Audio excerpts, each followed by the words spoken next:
kind of fucked up you did that. Get your stuff together. We're already late. Smells fine. Groovy. Helen, Meow, my welcome heart. back. So tired. 44 months.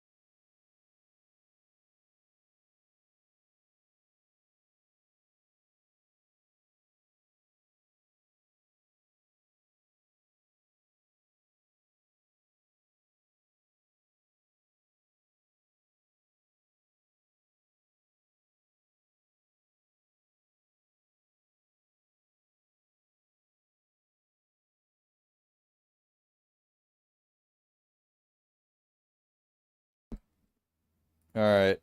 Um, let's hop on Discord when you can. On my channel, we'll just go on my voice channel, I guess. Okay. Let's pause the music.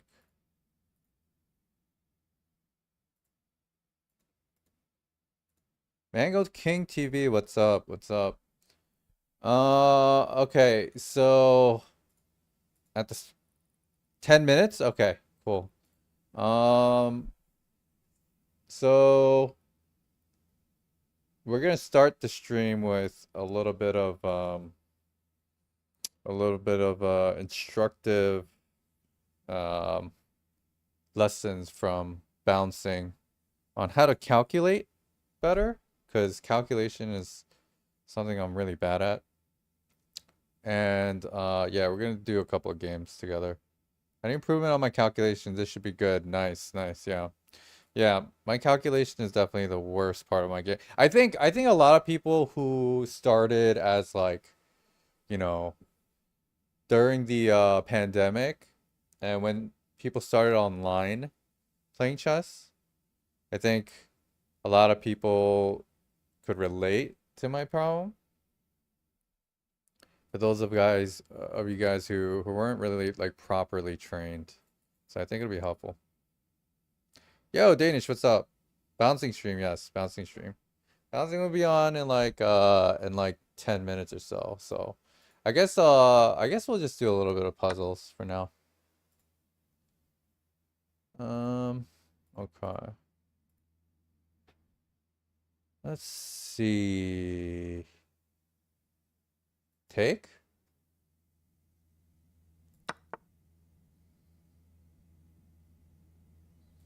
Check here, take.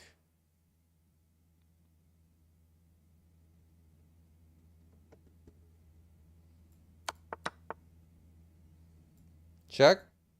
Check. Here, take. Check. Is there anything better? No, no, no. We go, yeah, we go queen takes. Queen takes.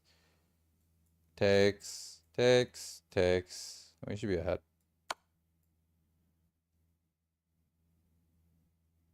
Okay.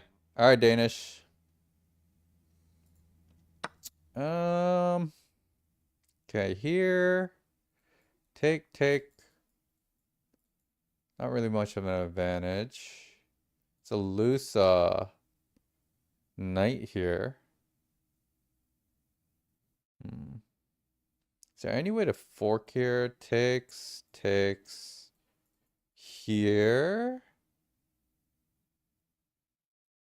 Oh, is it like takes, takes? Here. Is that Fork on B4 after? who is that? Wait. Oh. Oh. This is Jeff. Oh, Jeff, what's up?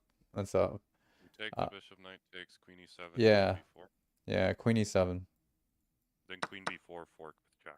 Yep. Maybe? Yeah, but he decides to sack the knight, which gets him a pawn. Makes sense. What's up, Jeff? Okay. Let's see.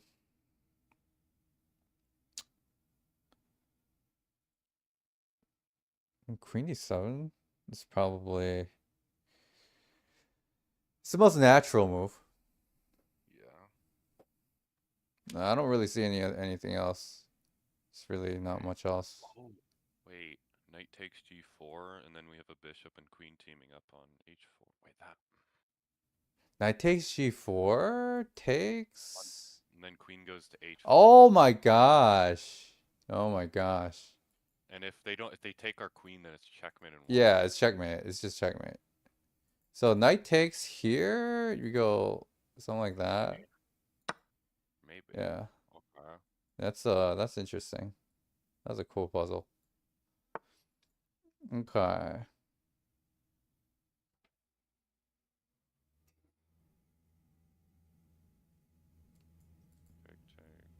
Take. Take. No.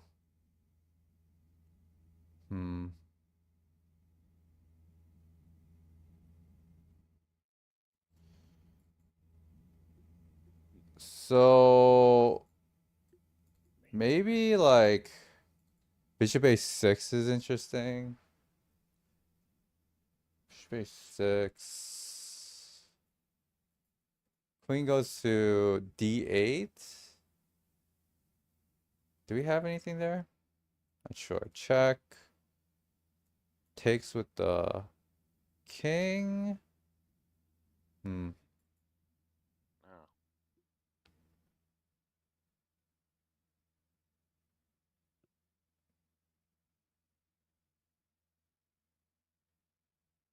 Oh. Bishop c4. And then no. Yeah, maybe. Yeah, bishop c4 actually seems better than a6. Kind of winning material outright, right? Bishop c4, bishop f. Yeah. I think the queen is just gonna take the But the what rook. about you have a knight? Yeah, but you have a knight guarding too. Yeah. It's just like This is winning material, 100%. if the queen takes a rook, we take. Yeah, we just take. Maybe. But the question is, if we go bishop c4, then what about bishop f5? Oh, bishop f5, interesting. Bishop f5. Probably just takes. Takes, and then take the rook, and then take with the knight. Okay. Yeah. Okay. Yeah. Yep. Nice. Okay. Bro, I got an Check. ad on- What's up? I got an ad on the stream. Oh, you got an ad? Oh, okay. Wait, Arkansas. so Jeff, are you so I think I asked you on stream, but I actually didn't see your answer. Are you actually only playing over the board still, or have you Yeah. started online? I actually have a game you can look at if you want. Over the board? Yeah, no, online on live chess. It was a 25-minute rapid. I play for chess league. Oh, okay. Wait, so but you don't have anything against playing online, right? You just No, I just don't. I prefer over the board. Oh, I see. I gotcha. I like being able to see my opponent. Yeah, I yeah. like knowing my opponent. Gives me less like mental, you know. No, I hear you on that. Yeah, that Yeah. makes sense. I feel connected when I'm like with the opponent. Yeah, that makes a lot of sense. Hmm. Ooh, Queen G3 maybe? No, actually the rook's there. Rook takes. Yeah, rook takes. Yeah. I guess that was the point Oh, of or no. rook No, D3. it's a brilliant queen sack. Yeah. No, it's less than brilliant, but yeah, no. Probably no, yeah, I don't see it. I don't see it. Maybe. Yeah, maybe it is check, and then you can go queen F. But I don't know. Queen I'm just F5? thinking, No. how can we restrict the king to that corner on H2 and get it? I'm trying to think because it looks it looks like the king is really weak.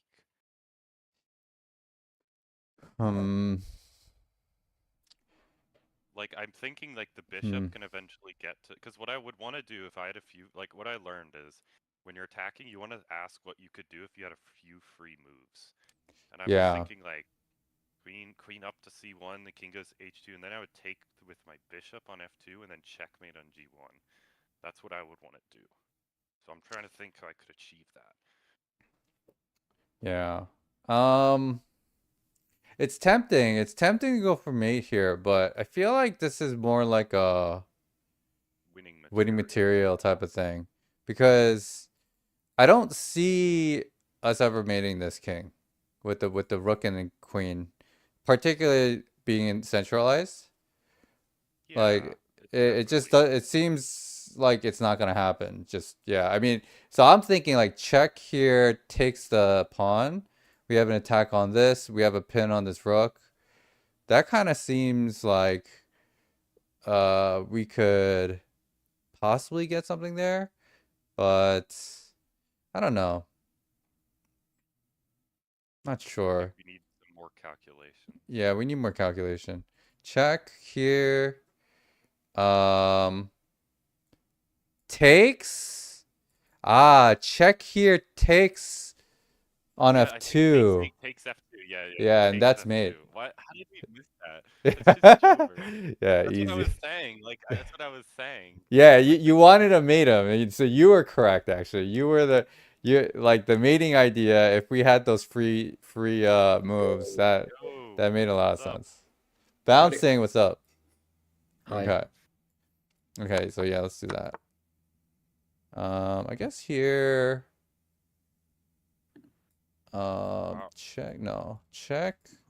Check here, check here. Do we play h5? Do we win the queen? Do we win the queen? Check. Maybe. Check here, check here, check here. Because don't we get the queen eventually on h4 and we control the light squares? So. How about if we play h5 first? But then no, he has maybe g3. No, g3 and then check. Well, what move do you have when the king's on g4? Yeah, that's what I'm looking at. Yeah, no, I'm talking to Paul. Like, there's just f5. Yes. Yeah. Yeah. Oh, yeah, that's true. That's what I was looking at. I was like, don't we get the queen? Yeah, I guess we just get the. Even continue that far. I think there's more than one winning move, but if it does, then it's f5. Yeah. Okay. I think it's fine. Yeah. Okay. Oh, what? Oh, is it? What? No, really? F5, Paul. Oh, F5. I thought we were winning it this way. No, yeah, no, this makes sense. Yeah, this makes, because king just goes here. I was looking at queen h4. I was like, wait, it doesn't work. Yeah, it doesn't work because of that. Yeah. Hence why we're doing the calculation. We're doing the we're doing the calculation lesson. That's this is a prime example of exactly that. Puzzles are calculation, though. What's that? Puzzles are a lot of calculation. Yeah. So, but there's fundamentally something wrong with the way I think like approaching puzzles, for example, and like just the way that I calculate too might be like you know, maybe there's like a procedural way, like I don't know. I'm not really sure. Like I want to know more specifically what you guys have to say, like how you guys calculate, like how you guys, you know, go about doing things like when you're in these situations, not just puzzles, but just in games as well. Yeah, so I like today, or well, I already have them, but I have a lot of calculation exercises, and some of them aren't what you might like expect in a chess exercise. Like some of these are chess adjacent, or they're more focused on like calculating something really deep, but it's not necessarily something that you would see in a real game. And the point isn't really like, oh, this calculation exercise is going to directly apply to a chess position that you're going to look at. It's more just like, let's see where you are calculation wise. Let's see how your calculation works. Like, let's see if you can visualize in your head. One of the exercises I'm going to show you is a blindfold exercise. There's only a few pieces on the board, but you're going to be expected to sort of like try to calculate in your head where the pieces go. And we're going to see how that goes. And then there's going to be another one that's sort of a simple position, but I'm going to ask you some questions about it. A lot of the positions I have aren't really puzzles. Like there's more than one move that could be good. But it's going to be your objective to like explain what the evaluation is, because the evaluation might not even be winning, and also like what moves are good and why other moves aren't good that seem like they might be good. Okay. And we're going to start simple, and then we're going to kind of like escalate from there.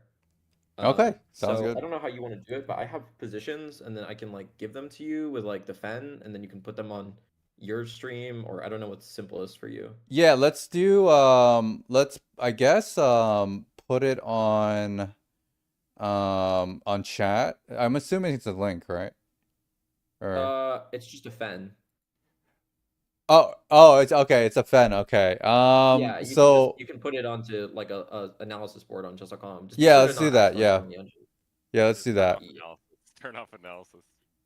Yeah. Turn off the analysis. Right, right. Turn off the analysis. How, I guess the button doesn't come up until we load the fen.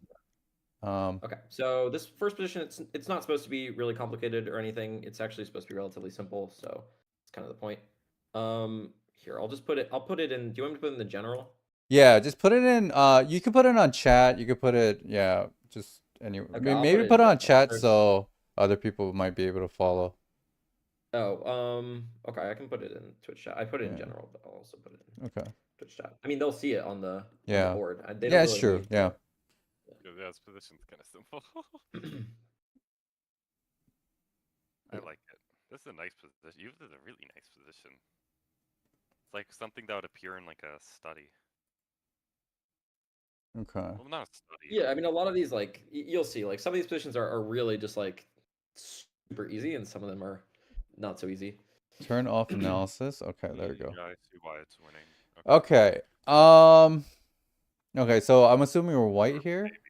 Yeah, okay, so this is white to play, Okay. and, well, I want you to do a couple things. I want you to evaluate, I want you to find, is there more than one way to win, and, like, what's the easiest way to win? Okay, If it is so winning. for my evaluation, I'd say probably white is winning. If it's white's turn, then it feels like white's winning. And generally, I'm looking at, well, two things. First, we can go to rook fa1 to defend the pawn. It would just be rook a1 because there's Rook no other a1. rook. Yeah, right. Because there's only one rook. Yeah, rook a1 to defend the pawn. That's first and foremost. And then the second thing I'm looking at is just how fast do we get to the rook, right? So the way I would calculate this too would be just rook here, here, here, here, here, here, here, and we get there on time, right? So we're on time to take out, well, effectively guard the pawn's promotion and take the rook.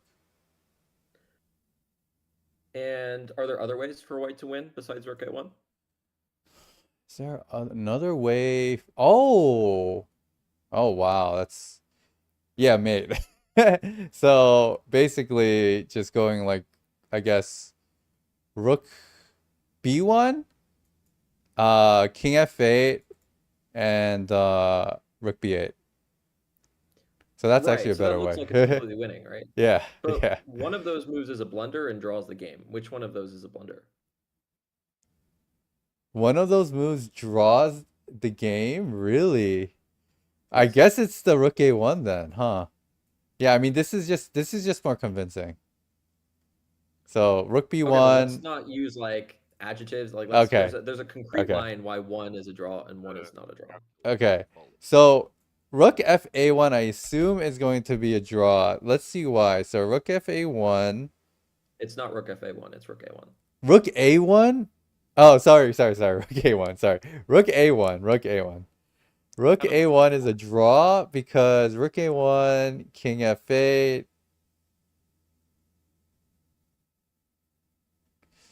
I guess there's another way to do this, huh? So if we just go into the line that I just said, where, you know, the king runs to the b7 square, it feels like it is winning, but I'm assuming that black has another way to kind of equalize. But I'm not seeing it, to be honest. I'm not exactly sure, to be honest. I don't know. I mean, it seems like it's Well, so completely winning. you've made an assumption, right? You assumed because Rook B1 looks so good that Rook B1 must be right, and then therefore Rook A1 is wrong. But Yeah. sometimes your assumption is just incorrect, and you need to challenge your assumption and see if there's something wrong with the other move.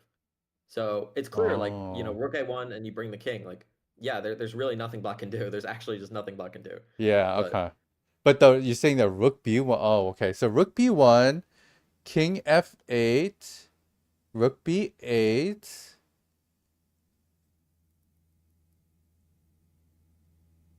I think you Takes. I think I you don't find understand. one line, assume it's see that it wins, and then assume that's the only line.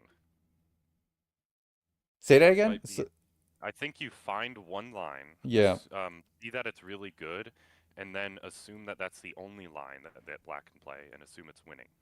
You're right, saying so that we could yeah. reframe this, right? You could Yeah. flip the board. Let's say white plays Rook B1. It's black to play Okay. and draw.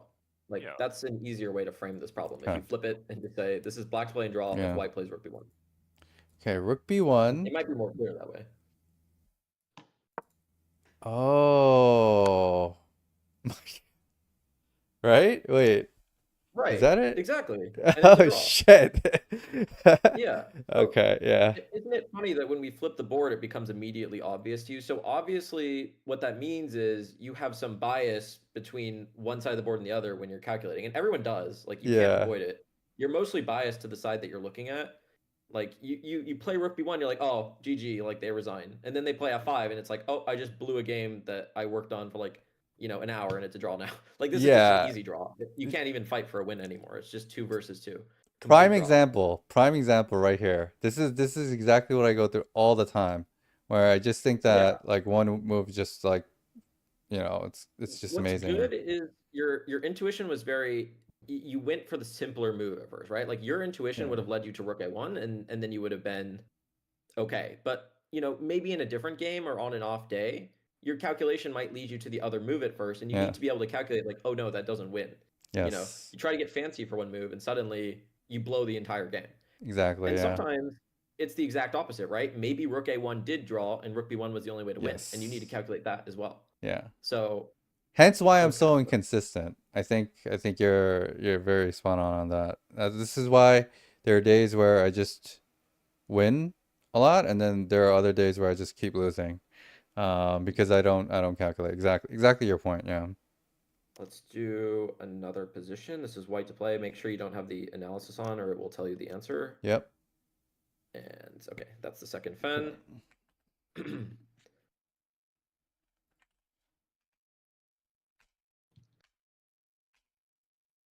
Okay. Okay, so white to play, I assume?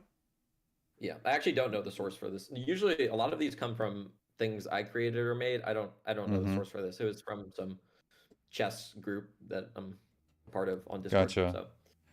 So, I want to push the pawn, but immediately I'm looking at I push the pawn, go G7, bishop Try to calculate F7 without check. arrows. I mean, I know that like generally arrows Okay, are okay, yes, but like yes. maybe start trying to calculate without arrows, and then if you want to show the viewers, like do it, Yes. afterwards. But Okay. try to emphasize no arrows. Okay, no arrows, no arrows. Okay, so I'm looking at I want to play G7. G7 is obviously what I want to play. So I look at that line, I go G7, I see immediately bishop F7 check. And not only winning the bishop, but also covering the crucial G8 square.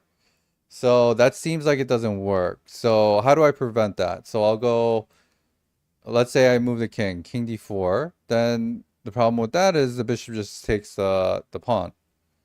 So how is there a way to circumvent all that?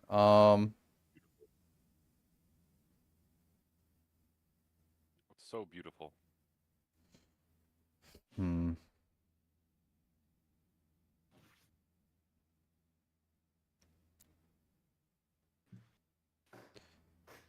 If I go king D4, takes on G6.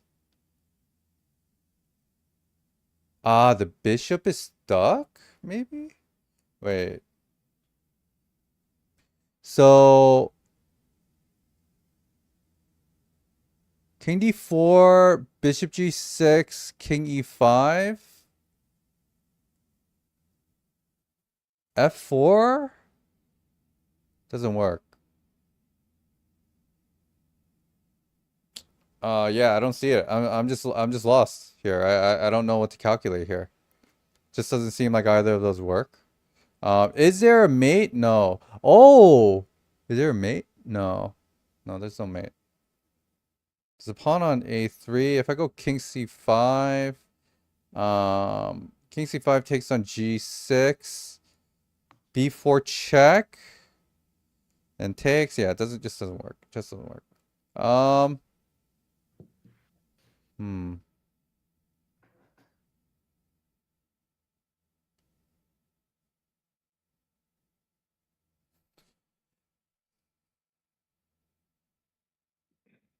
Yeah, so this is where I'm like having trouble. Like I don't know what else to calculate at this point. Like what Right. what Okay, is so yeah. you've gotten stuck. Let's evaluate the two lines that you calculated and think about it, right? Okay. So one of the lines that you calculated is really concrete, right? G7, pushing the pawn. Mm-hmm. And it's concrete because you're threatening to promote in one move, and they have a very, very forced move, bishop f7 check. Yeah. You didn't really calculate past that. And that's probably the place that you want to start because it's the one move where they're absolutely forced to play bishop f7, and then you might have a move that's forcing, and they might have a move that's forcing. And that's a line that, even though it might look ridiculous, it's the most Oh plausible, my right? God. Okay, I see it now. Yeah. Okay. Yeah. I see it now. I see it now. Now that you say it that way. Yeah, it makes a lot of sense. Like sorry to cut you off. Keep going. Yeah. Keep going. Yeah, no. So now you can say the line if you Yeah, calculate. yeah. So that most concrete line I need to explore further is basically what you're saying, because there's an immediate threat, and I need to explore all the options there, and that's what I'm not doing there. And so you're right there. So G7, bishop F7 check, King C3, King C3, King C3 takes the bishop, and you have B4 check. Before check, king b6.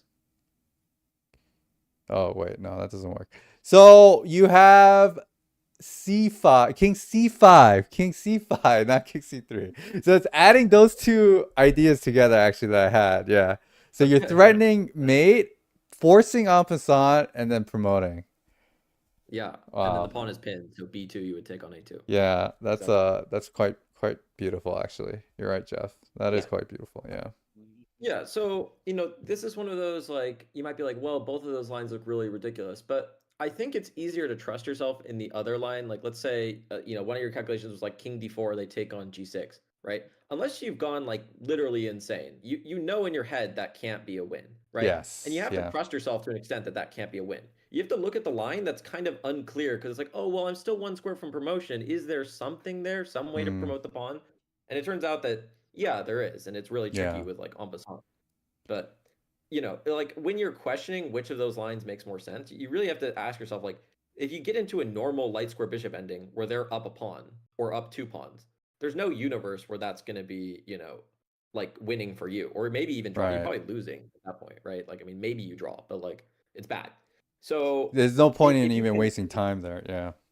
yeah, if you can convince yourself which line is wasting time and which line is really concrete and forcing, then it makes a lot of sense, which decision you want to go with.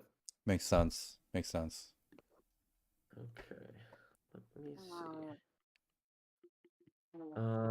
So that one was like medium. We're gonna go to like a slightly.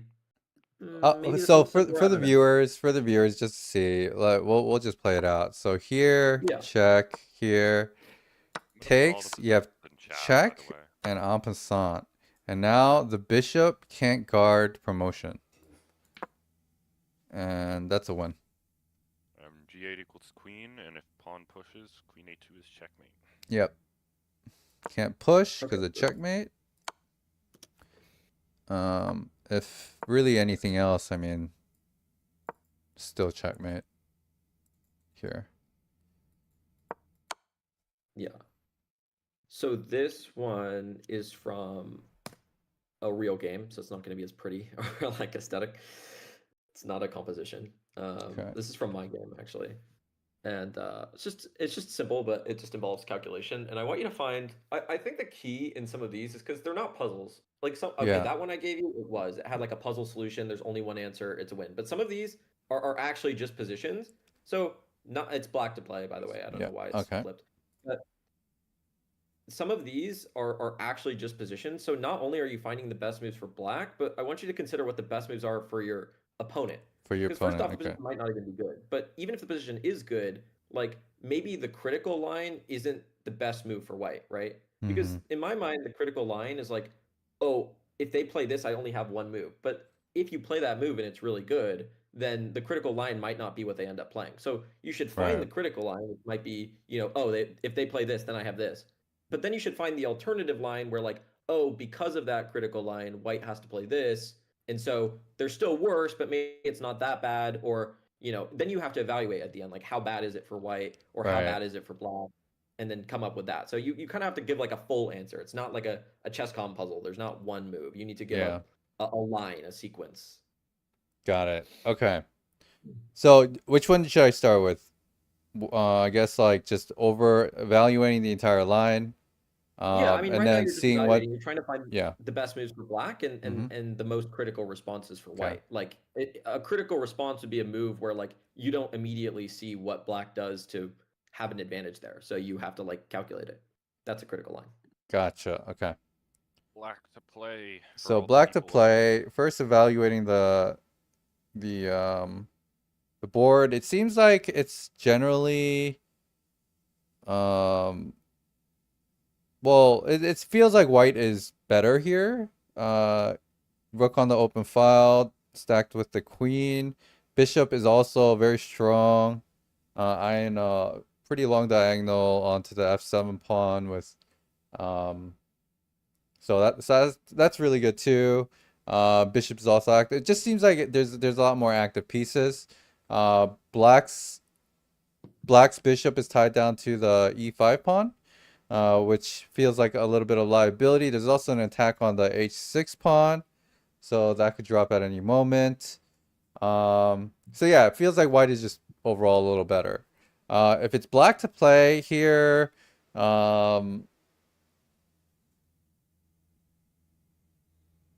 so my immediate thought is to it's very tough to find a weakness for white. Like obviously the knight on f3 is a little loose, but I mean it doesn't really feel like it's loose because obviously the king's there and also rook is eyeing the knight, so just takes on c. If I go like for example like queen on f6, trying to attack the knight, might even be able to just take on e6 and then take the bishop takes on c5, so it doesn't really feel like that works. Really the only candidate move I see here is like c4, maybe c4, then takes bishop takes on b6. Probably Bishop that's takes not on good. rook. Yeah, bishop takes is not good because of rook. You just take the rook, obviously. So maybe c4 would be a viable candidate. And yeah. I mean, I feel like that's the only move that really black really has here. Maybe you have king h7 to guard the pawn, but I kind of like the c4 move better. So after that, you said white's response, right? White's critical move Yeah. there. Or So critical moves. I mean, there could be multiple things that are critical that are like right, you only have one response. right. So immediately, naturally, I just see rook d6 would be the response that I see. It feels like the most natural move. There could be a possibility of takes on c4 with the bishop, but that kind of seems crazy. Yeah, I wouldn't well, let's see. So c4, bishop takes on c4, bishop takes on knight takes on c4, go to rook d7, I guess, but takes the queen, takes the rook takes the queen. Knight's hanging, Why so don't the you knight's try gonna saying move. all of that in like notation? Oh, yeah, sure. Okay, so c4, bishop c4, bishop takes on c4. By the way, do I have to say takes on c4, or You can say is that takes, oh, just takes on or just c4? I've also heard people out loud like you can omit the takes or not. Like it's not that important either way, but most people Yeah, say take. yeah, I've Bishop heard takes like c4. grandmasters when they do notations, they usually just go like if I say c4, they say bishop c4. They don't say Yeah, there's bishop like takes on c4. Yeah, they just say yeah, I mean, bishop sometimes I c4. like to just say the whole thing. Like, okay, I Yeah, can model how I would say this, right? yeah, yeah. Okay, so I listened to your line, and I'm going to say the exact same thing that you were saying. Okay, So I would say, okay, like in this position, black can go c4, and then bishop c4, knight c4, rook d7, and then knight takes d2, rook takes e7, knight takes f3, check. And so we're getting at least another piece. And if king g2, there's knight h4 check at minimum, or maybe even knight e1 check, and we're up a piece, and we're easily winning. okay. Okay.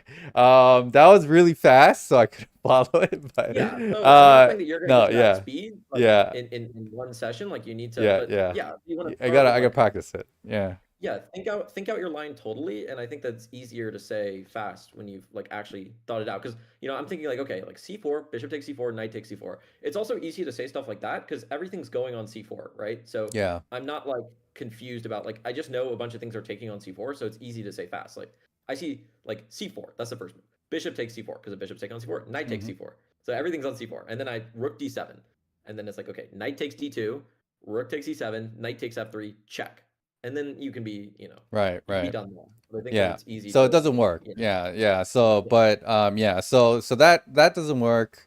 So again, c4, bishop c4, takes on knight takes on c4, rook d7, um rook d7, knight takes on d2, rook takes on e7, and black has knight takes on f3, which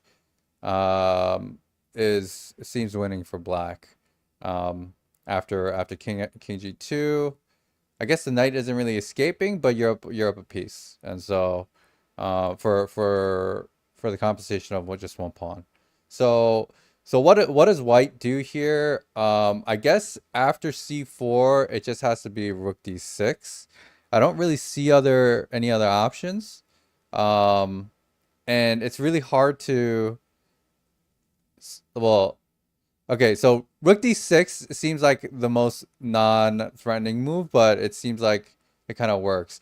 So if I were to like calculate something that's more critical, I'd probably have to look elsewhere, but yeah, I mean, Well, I no, don't, I mean, I think you're misunderstanding what I mean by critical. yeah, It's critical because if white doesn't lose material to c4, then they've just, they're fine. Like they're they're fine. probably Yes, yes, yeah, better, or because even, they're just better. Their position is just better. Right, right, right.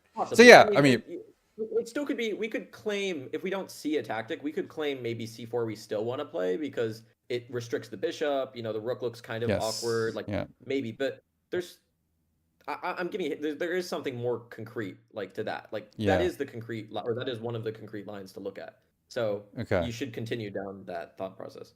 Okay, so yeah, so C4 and again for white on white's perspective though, I only see rook d6.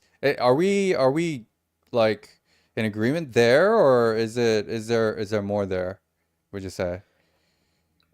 I think that another thing you should probably consider rook d6 first, but I do think that after you consider rook d6, you should consider them sacking an exchange because it's a very reasonable thing to do Mm, if they need to. And yeah. that's kind of a hint at like why rook d6 might be wrong, but also yeah, like if rook d6 has a refutation, then maybe they might end up playing, I don't know, like rook d5, right?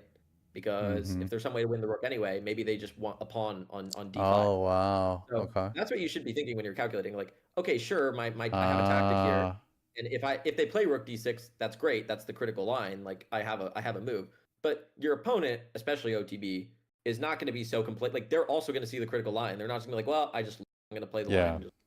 No, they're gonna do something tricky. They're gonna like maybe they'll play bishop takes b6. Maybe they'll play rook d5. They're gonna. So you have to look at the other lines if there's a reason why the critical line doesn't I work. see. So you have Yeah, to think so about that. try to look for something else.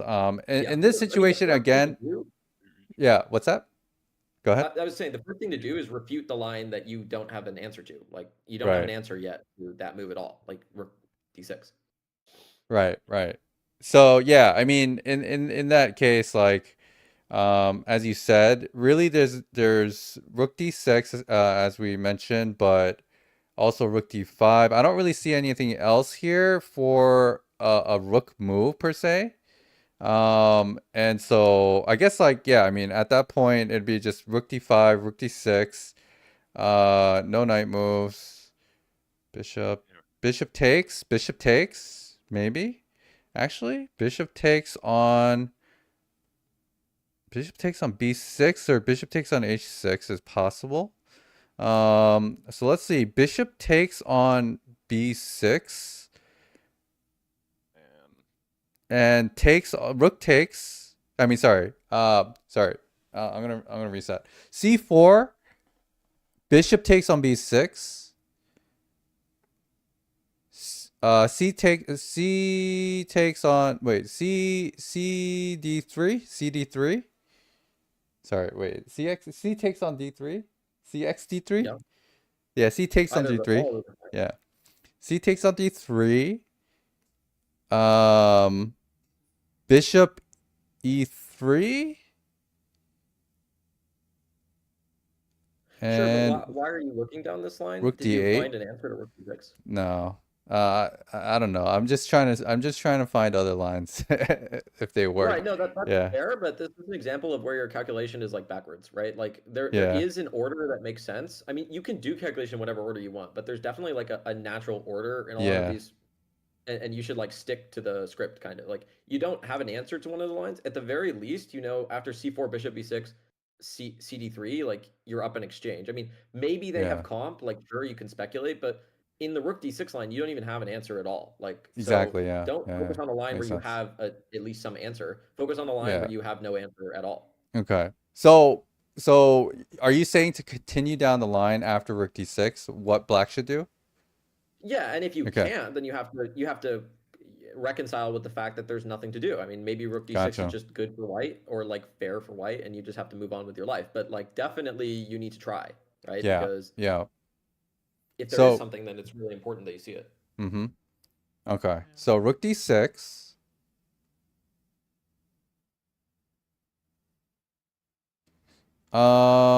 Rook d6. Yeah, I don't really see anything else besides king h7. Feels okay. King h7, bishop takes on b6. Bishop takes on b6, and then bishop takes on c4. So bishop takes on b6, a takes on b6, and either rook takes on b6 or bishop takes on c4. And it feels just great for white. I'd say probably bishop takes on c4 is better. Keep the rook centralized and you know, dominating the d file. So that's kind of what I would see there. And is that good for white? So if I evaluate the position there, it feels good for white because, well, we still dominate the d file. Bishop is alive on, bishop is alive on the long diagonal for the light squares. We do give up the bishop pair, but I mean, again, it just feels just better for white. But what was the line that you optically. calculated? Sorry, I didn't. Oh, so I was thinking bishop. So after rook d6, king h7, guarding the h6 pawn. Then you have just bishop takes on b6 as possible to win a pawn. That is probably true. So I think Is that bad? maybe you're. Yeah, I think you're just missing the idea here, which is okay. I mean, like it's a tactic. Like maybe Yeah. it's just again But it's you a give 'em all calculation the thing. Like nasty ones. This is a yeah, nasty like so the idea. Let me just like prompt you with like the name of the tactical motif, and then maybe you'll find the move. So after rook d6, there is an interference tactic. Oh, Dana saw it. Oh, wow. Oh, wow. Yeah, there's a knight d4. Yes. Yeah. You just Yeah, need there's a knight prompt. d4. So maybe you just need to like scan through all the tactic names in your head. Yeah, so this is one of the things that I have an issue with, where I don't immediately look for tactics in my calculations, actually, yeah. Like I'm a little bit blind to it until it's like until someone says it. Like, Yeah, what I'm seeing with you is you love thinking of general ideas, but when you see like try to calculate concrete variations, it's like really yeah. hard Yeah. for you. Like tactical So concrete. yeah, one of the interesting things that I would say is like a lot of people they don't really have category. I think Danya or someone like has some category of like pieces that are hanging, and it's like the rook on d6 isn't hanging, but it's very loosely defended because it's in Yeah. our camp, it's attacked by the queen, and it's only defended by one thing, which is the queen on d2. So when you see that sort of alignment and that awkwardness of the queen and rook defending each other, you immediately for instance, even if you didn't see Mm. that, another move which is also not that bad either is like bishop f8. So you should be considering moves that attack the rook on d6 or like Oh, wow, cause bishop it to f8. be Yeah. hanging. And bishop Yeah. f8 is also a fine move. I mean, it's not Yeah. as good. Knight d4 is clearly better, Yeah. and bishop f8 is like much worse, but it's still better for black if you play bishop Yeah. f8. So you need to just consider moves that attack this rook on d6. And in fact, sort of the full answer that I was looking for is that after c4, because rook d6 is just met immediately by knight d4 and it's completely refuted, probably black would go rook d5. And then you would have to evaluate knight d5 and then Mm. e5 and see how that is. And it turns out that white has some comp. It's not completely hopeless. Right. It's actually a little bit better for black. In the game, I played c4, my opponent played rook d6, and they didn't see it, and I played knight d4, and then I won the game. Mm. So, and if I hadn't seen that, maybe I play c4, they play rook d6, I don't see knight d4, I play like, some random move like rook b8, I'm worse. I mean, so Yeah. it's really it's critical. Like this is the entire game. Like the entire half point or whole point is decided by like this one decision. And yes, in this So case, I saw it. So in that instance, right? Like for example, seeing that tactic, would you say that that's something you um like kind of had an eye for from like an early part, or do you think this is like more that I need to get better at like puzzles, like my tactics and Yeah. stuff, or is So it like what do you it's think very is the different. issue? Because but the thing No, is, here's the thing that I do want to say actually before you respond, just to clarify, because like I feel like I do see the tactic, like I see it almost immediately when, and this is not the first time, right? You said, oh, there's an interference metric, right? And then I immediately saw 94, and this happens quite often actually, where like I can immediately see something when there's like a small hint of like this idea coming like into my head. So is this more like a like I need to get more used to tactics? Do I need more volume of tactics, or do I like is there some sort of like mental block that I'm like not seeing it? Like, and so my question to yeah. you is like, did you always see those like from the beginning, even when you were lower puzzle rating? But if you sat down and like calculated a little bit longer, you would find it. Like how did it go about that you were able to find like stuff like that in a game?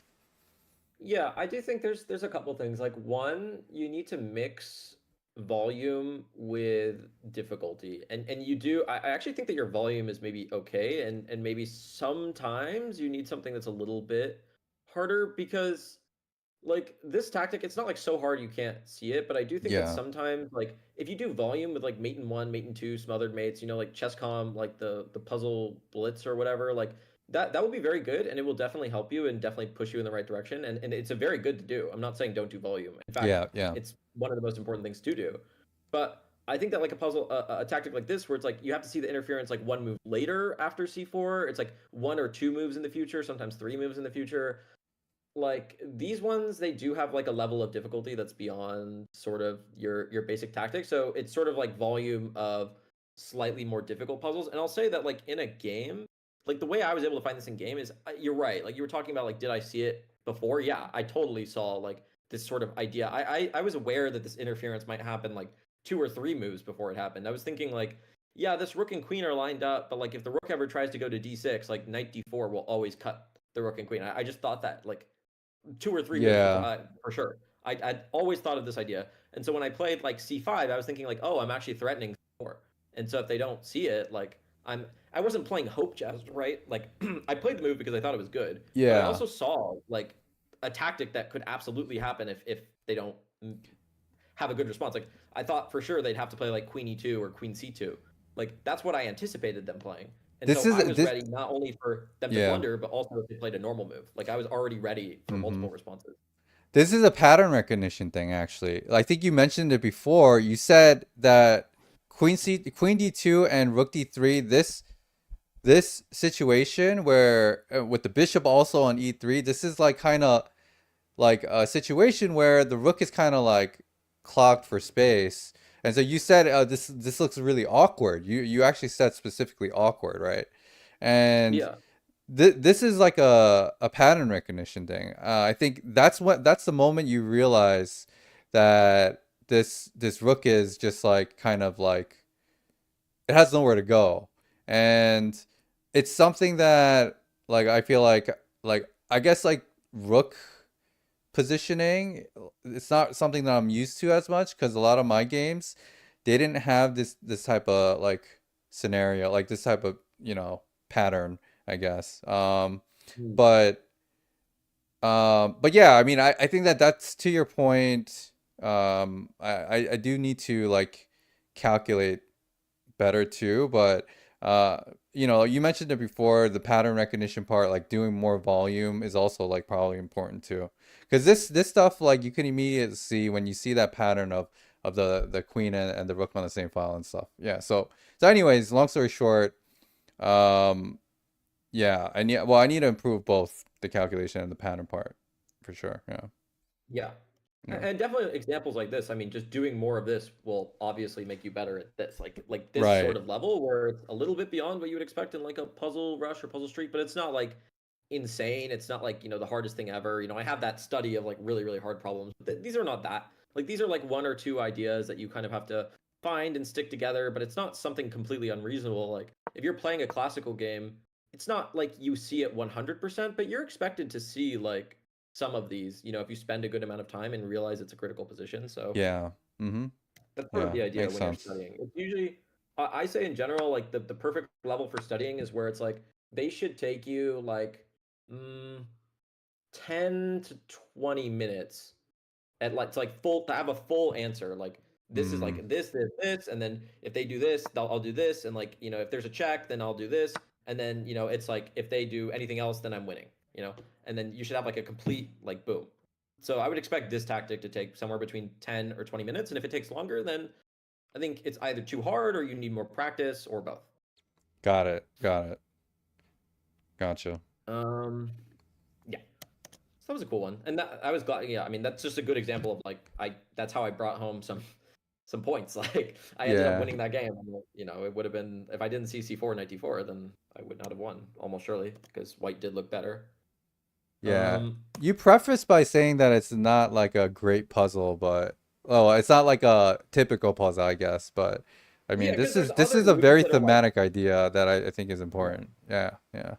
Yeah, also a lot of these do end up kind of being puzzly just because I'm trying to show examples of things from my game that I spotted by like either playing them or like looking back with the computer. So like I know that there's Yeah. something there. So Mm-hmm. sometimes it does just end up being a puzzle anyway. But my point is like some of these positions there are other good moves. Like actually this one is maybe possibly a good example of that. But Okay. yeah. So this is black to play. Okay. And Back to play. yeah. All right. Let's see. So initial evaluation of the position. Um. Hmm. So it's interesting. So black has bishop e4, which takes crucial like spaces on in front of the king. So there's mating possibilities, but I like white here because he has an open file. Um, let's see. If black is to move, though, if black is to move, what would be the next candidate move?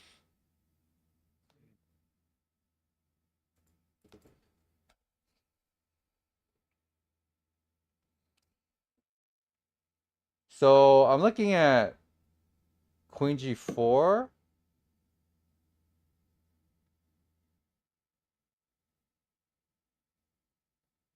And Queen G4, what is the threat with Queen G4 if you had like 2 moves in a row? Yeah, so ideal scenario.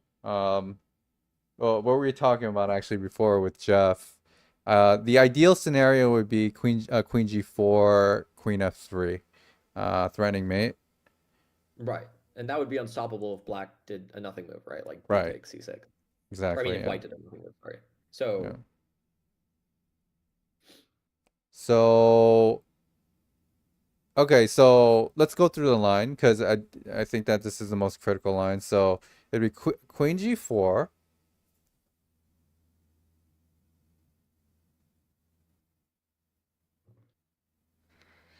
F4. F4 doesn't work. Queen G4. Sorry, you said Queen G4 F4. Why Queen would G4. if he goes F4, you've Queen F3 and it's over. Yeah, that's what I said. That's why I said it doesn't work. So, yeah, okay. I thought you didn't reject it. I was like, No, I did reject it. I said it doesn't okay, work. okay. So I'm Yeah, like, yeah. I'm looking back at Queen G4. Queen G4. Well, I what mean, is the most straightforward way for them to stop Queen F3? Like no fanciness, nothing crazy. Like they just want to stop Queen F3 the next move. What do? yeah. The most It's kind of concrete There's really way only to one move. stop Queen F. It would be, I guess, Bishop G2. Yeah, Right. Keep it simple in your calculation. yeah, Like yeah. I think one thing that I like imparting when I'm like giving a lesson or whatever is like the positions they're not trying to trick you. Like they Yeah, might be yeah. tricky, but like a position is not like oh like every move has to be like fantastic or incredible. Yeah, Like it's true. no, Yeah, like I'm threatening to checkmate you. Okay, you stop it. Like all right, yeah, sure. Bro, Magnus Carlsen is #1 purely because he's such a meta player. yeah. It's He very plays true. only Yeah, excellent moves. Occasionally perfect, but usually excellent moves. Not even the best. yeah. He plays the simplest moves. Like it's so He's simple. he's what's called accurate rather than being precise. He's accurate over an entire game rather than precise over one like sequence. Yes, yeah. Makes a lot of I mean, he's sense. still pretty Yeah, like he's come on. really I feel like we're talking about the world yet. Like this it's guy. true. Like, but to be a good player, you just need to be really, really accurate. You don't need to be.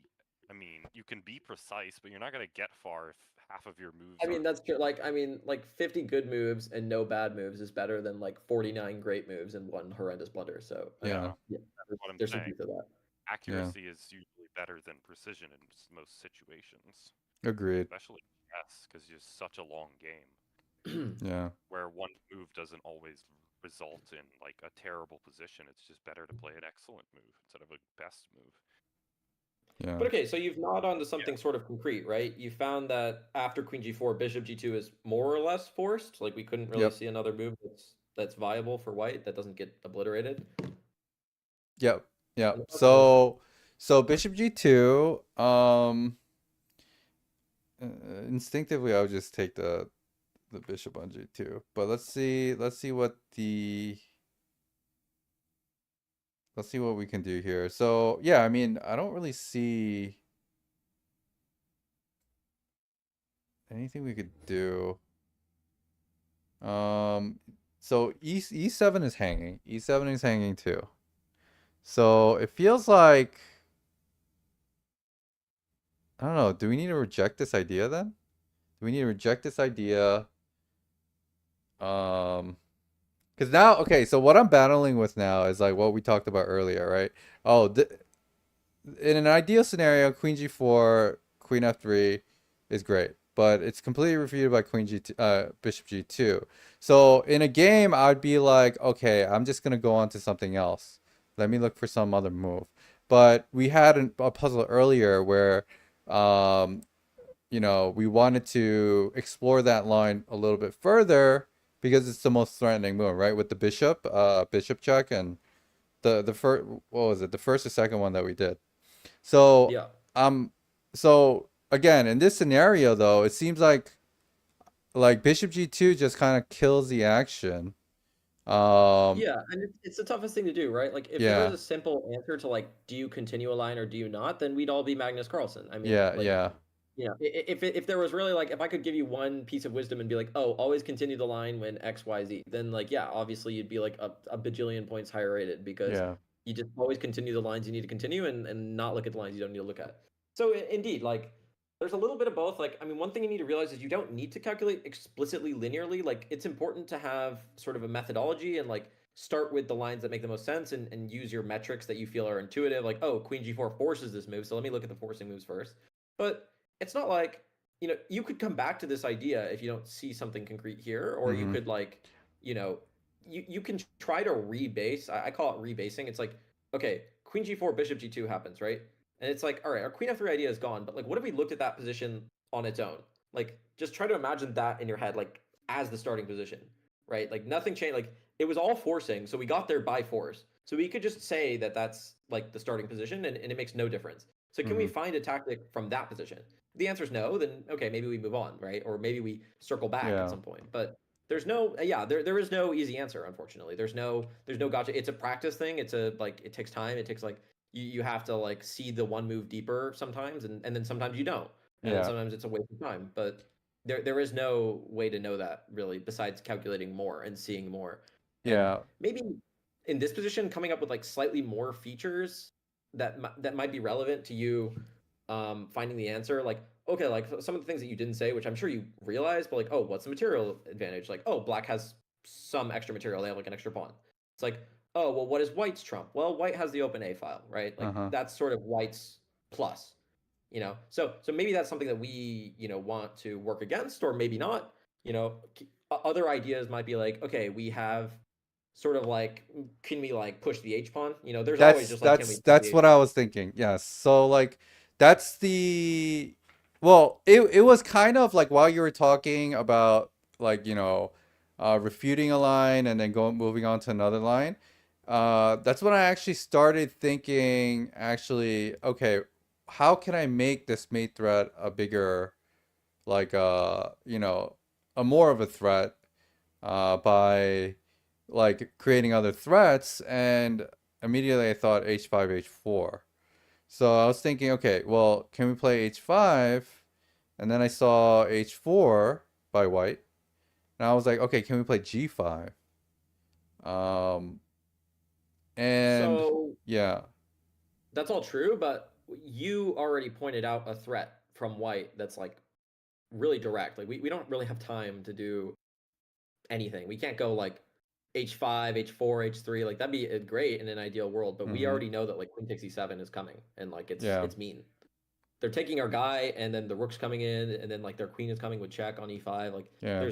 there's no way So it's that not, that's you don't okay. have time. Yeah, you don't have time. Yeah, we don't have three moves to like do something, and I mean, Hmm. Okay. So yeah, I mean that's makes things difficult. I in a game I'd go queen d6.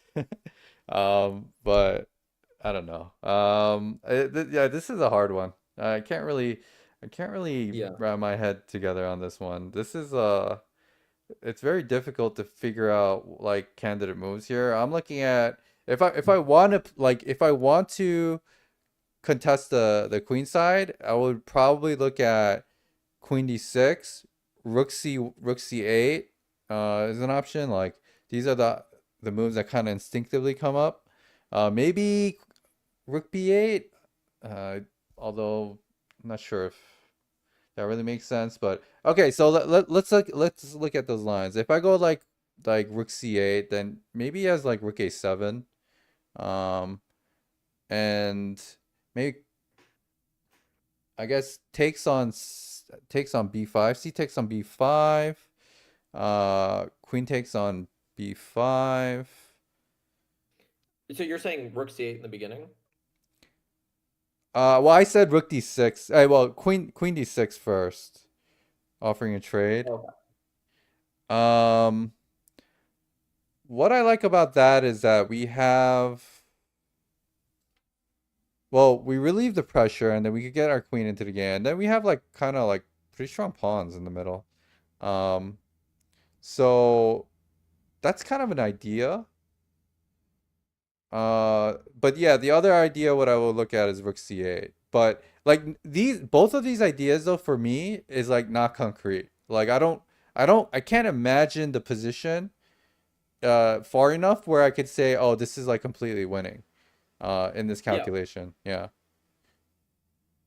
Yeah, I mean, in a game, you don't know, right? So Yeah. like, you shouldn't just try to be calculating into the air and like, as soon as your brain goes like, wait, I have genuinely like, there's like 8 different moves that could be good here. You don't continue, right? Like, if you have 30 minutes and it's a pawn ending, sure, you can continue like that. But if it's a middle game and there's like 80 pieces on the board and there's like Yeah. a bajillion different variations, like, no, you don't continue down a line that you see no like concrete way to do anything like that. That's not what calculation is, right? Like Yeah. calculation is like a guidance for your intuition. Like your intuition Right. is good and it's one of your assets in your game, but Mhm. like your calculation is what just like assists your intuition because it leads you to like what to look at. You Makes know, sense. Yeah. like you're because at some point like you can't calculate to the end of the game, right? Yeah. We're not engines. We don't have like a table base in our head. We don't see till the end. We see till a point that our intuition can like take over and be like, okay, that's a reasonable position, or that's a good position, or that's a bad position. At some point, we have to make like a pragmatic evaluation in our head based on what we understand about chess. Like, oh, we're up 3 pieces there. Yeah, that's probably pretty good for us. Or, oh yeah, that's mate in 5. Yeah, I can calculate that. That's checkmate. Mhm. You know, like we make evaluations, and sometimes it's less concrete than that. Like, oh, we have a pawn, but they have the bishop pair. I think that's good for me, but like they'll have some comp. You know, usually Yeah. evaluations are Yeah. like that. You know, Makes sense. so there's some middle ground. I Yeah. think on this one is kind of tough. I will give you like a calculation assistance. How about that? I will just like tell you where the critical line is, and then I will tell you that there is a critical move there. So you were on the right track with Queen G4, Bishop G2. There's a move there that's completely better than all the other moves. Like clearly the best move. So that's my hint. There is a move after Bishop G2. There's a concrete tactical move that wins basically. Not like white can like avoid it, but like the critical line that you go down is completely winning. And then if they avoid it, then you're winning just positionally and with material. Oh, it's so beautiful. What the fuck? That's so beautiful. I'll be right back, by the way. You can keep calculating. I'm gonna get some water. Yeah.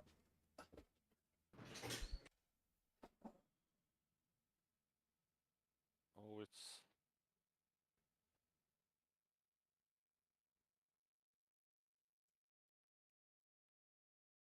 this move gets that double exclam.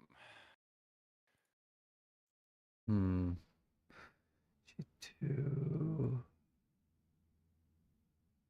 At least I would give it one.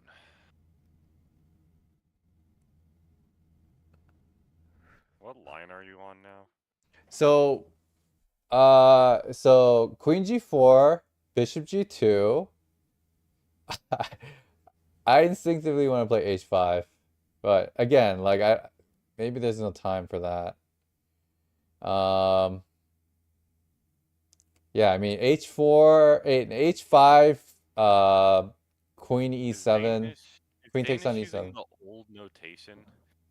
Oh, I'm actually not reading chat right now, just in case like they give answers. No, I'm looking at him. He's saying like I think Queen, King's Bishop 4, Bishop, King's Knight. Oh, he's making fun of me. He's making fun of me. Rook, That's Queen, something like yeah. he's Like, Do making you still fun of not me. understand how that notation works? No, I yeah, don't. it's I actually weird. don't. It's really weird. I really don't. It's a really weird notation. It's so Yeah, go ahead. yeah, well, I don't want to distract you from the puzzle, but like if you look at the initial position of the puzzle, like the the way the notation works is like each file is like one of those pieces. Like the queen's bishop is the C file effectively. And then Yes. like yeah, like like if you're saying king, then it would be the E file. So if you say like pawn to king 4, you're saying like E2 or maybe E3 to E4. But Oh. also it's directional. So like if you're from the black side and you say the 4th rank, that's actually the 5th rank. because it's like from the black Yeah, side. it's really weird. Oh wow, that's So that's why it's like kind of even if you understand it, it's kind of like not the Y- easiest thing to read. yeah. I was totally lost when you guys are doing Bro, that. he's not Danish, looking he at won't that. even understand it now that I explained it. It's still not that easy to like. Yeah, I actually would do. figure it It out. actually completely makes sense. Like now that you're saying it, like Yeah, well, the it makes K, sense, the but it capital takes K a is E long time to read. essentially. Capital K is E, and black notations are flipped, reversed. Yeah, I mean that makes total sense. Yeah. Okay, but all right. So back to this I'm calculation. try calculating with that Yeah. notation really No, quickly. no. I'm But- not even gonna try. I'm not even gonna try. That's why we swapped to other notation. So What I- I've given you the hint that Queen G4 Bishop G2 is the critical. Oh my And then- God! Rook A8. And what is the point? Rook A8 because if he takes, then you have Queen D1 check, Bishop blocks, and you have Bishop D3. There's better. I mean, Bishop D3 is also completely winning, but what's the cleanest? What's the cleanest? Lean. It's so clean.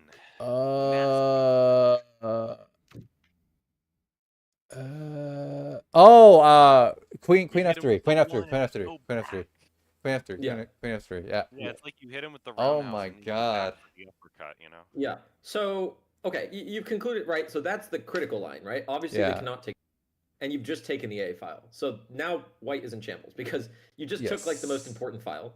So then, okay, I mean, this is like, I would say actually it's the more important for your actual game, but in terms of the puzzle, right? Like they probably are just gonna like either move their rook or defend their rook, but clearly taking the Yeah. A file is a huge plus for Black. Like, Yes. I mean, Yes. and now you can evaluate the position as like, okay, we're up material, we can trade. Like for instance, if they play Queen C1, like just defending their rook, we can take on A1, and then we can take on G2, and then we can take on B5, and we have the double B pawns, but we're checking their king. We can bring our queen in. Yeah. It's a Completely queen winning, ending, yeah. so, like, they don't have any material to like defend. It's a queen Yeah, we're ending where we clearly have much, to much pass better We have a at pass B pawn. Yeah, it's just Yeah. winning. Yeah, it's just winning. Yeah. Now, obviously, you got that because I prompted you that like, and it would be maybe at this point in your level of calculation to like come to the conclusion that this is the critical move. And like, 'cause Yeah. when you saw Bishop G2, your hands, as most people's hands would, it's just like, oh, I just want to take it. Like, it looks like it's probably Yeah. okay, like, I'll take it. And then you just don't see anything. You're like, well, God, it's like, what was the point of GG. Queen Well, G4? golly gee. Yeah, Yeah. but it's really nice, right? Like when you finally see it all come together, you're like, wow. Yeah, Rook A8 is incredible. Yeah. The deflection tactics are stuff that I don't see naturally yet. And I'm hoping I could see it more puzzles I do. Yeah. It's something that's harder for me to see, but when I see it, like it's like, oh my God. Yeah, but I definitely need some reps there for that too. But yeah. I have a couple Right. more. Yes, it is a Yep. tactics. All right, here we go.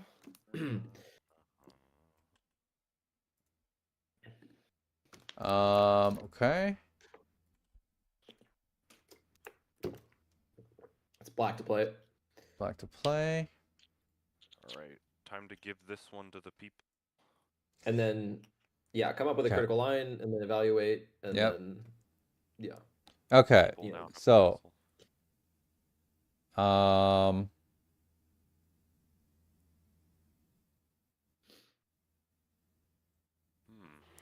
So it feels like there's a lot of pressure on Black. It feels like there's a lot of pressure on Black. Is it winning for White though, or is it just like, is it better for White? I'm not so sure. So obviously we could take on F6. Rook F6 takes. Then you have Queen G4 check. And if you slide over to H8, King H8.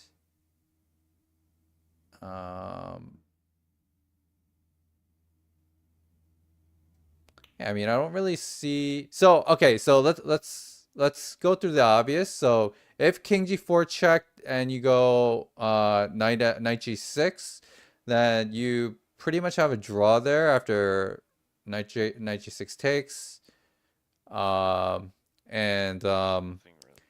and pawn takes, queen takes, and that's a draw. So so we gotta look at, you know, after takes on f6, you gotta look at queen g4 check, king h8.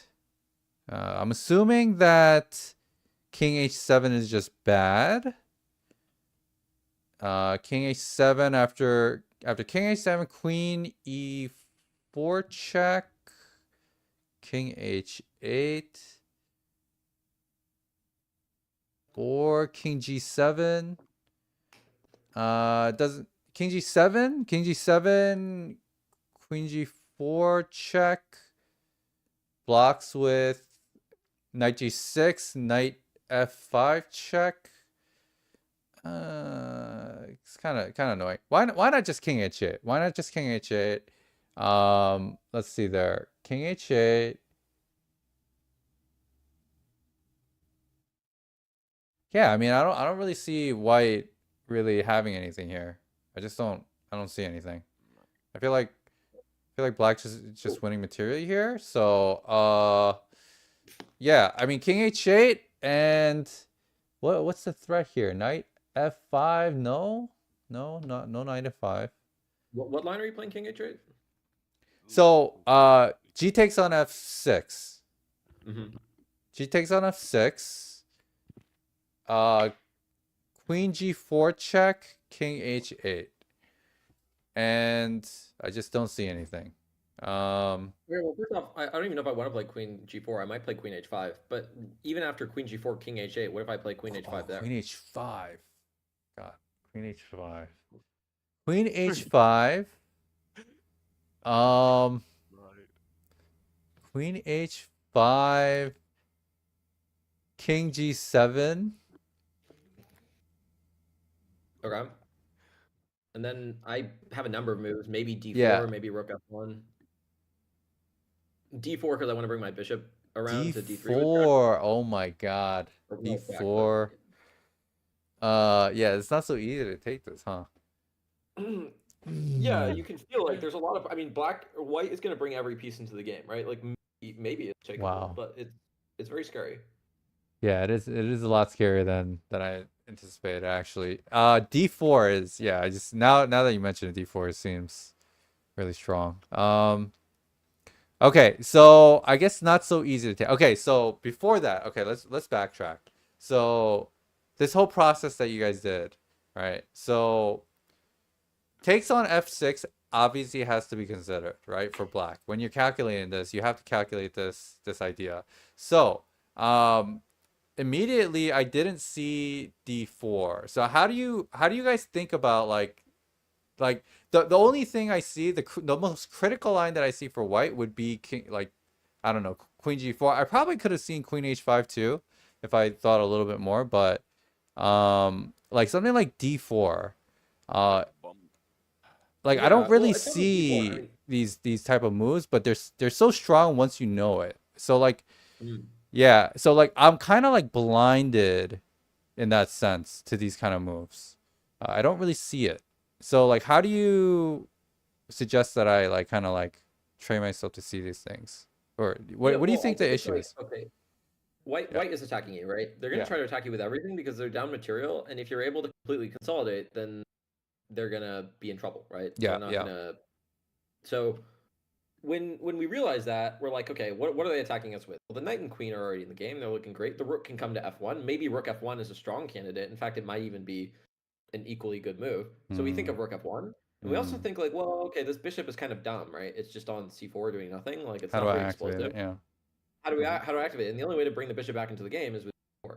So then you're like, oh shoot, d4. Like, oh, my king's on h7. Like, that looks really like maybe it's defendable. I mean, you still calculate. Like, honestly, if you're playing an engine and black, probably would find a way to like defend. You know, but I mean, maybe not defend to be better, but like against a human, it would win because it's just like too good at defending. But practically and probably evaluation wise, you would think that like it seems like white has more than enough comp for the exchange. It's probably better. Doesn't mean they'll Yeah. win, but they're probably better. And like I'm gonna have to defend a lot, and they're attacking with like every piece, and I'm defending with like most of my pieces are sideline. Like what's my rook on a8 doing? You know, like so your practical evaluation is like, okay, if I have to take on f6, like then I'm gonna defend this way, but that's really tough. So then you have Yeah. to ask yourself, you have to go back, right? And be like, is that the only thing I can do? Because if it is, then I'm in big trouble and I just have to accept it. Or is there something else I can do? Yeah. So, the other thing I've noticed also, if you don't do anything, is that, you know, rook can sack itself again by taking on h6. So, so we need space. We need space. So I'm immediately looking like rook e8, is an idea. Rook e8, maybe queen d7, Okay, possibly. But like you're up a rook though. Why we? Was Then that? White's just up a piece. Yeah, what he's saying is rook e8, like rook f1. They're just up a piece. Yeah, you're just up a piece. It's not. Yeah, right. So we can immediately disqualify that, and if since there's, I don't see any tactics after rook f1 or rook f2 that would win white a piece back, black a piece back. So I'm already Yeah. kind of throwing it out. So you got to take, Very you're saying, calm. right? You have to do something other than rook e8. That's Yeah. what I'm saying. Hmm.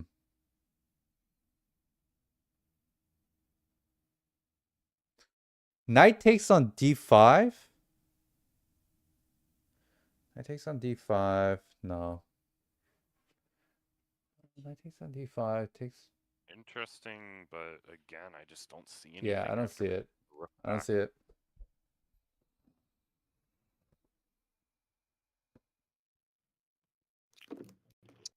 Okay. I think in this game I was actually white. And my opponent Really? You're just played white.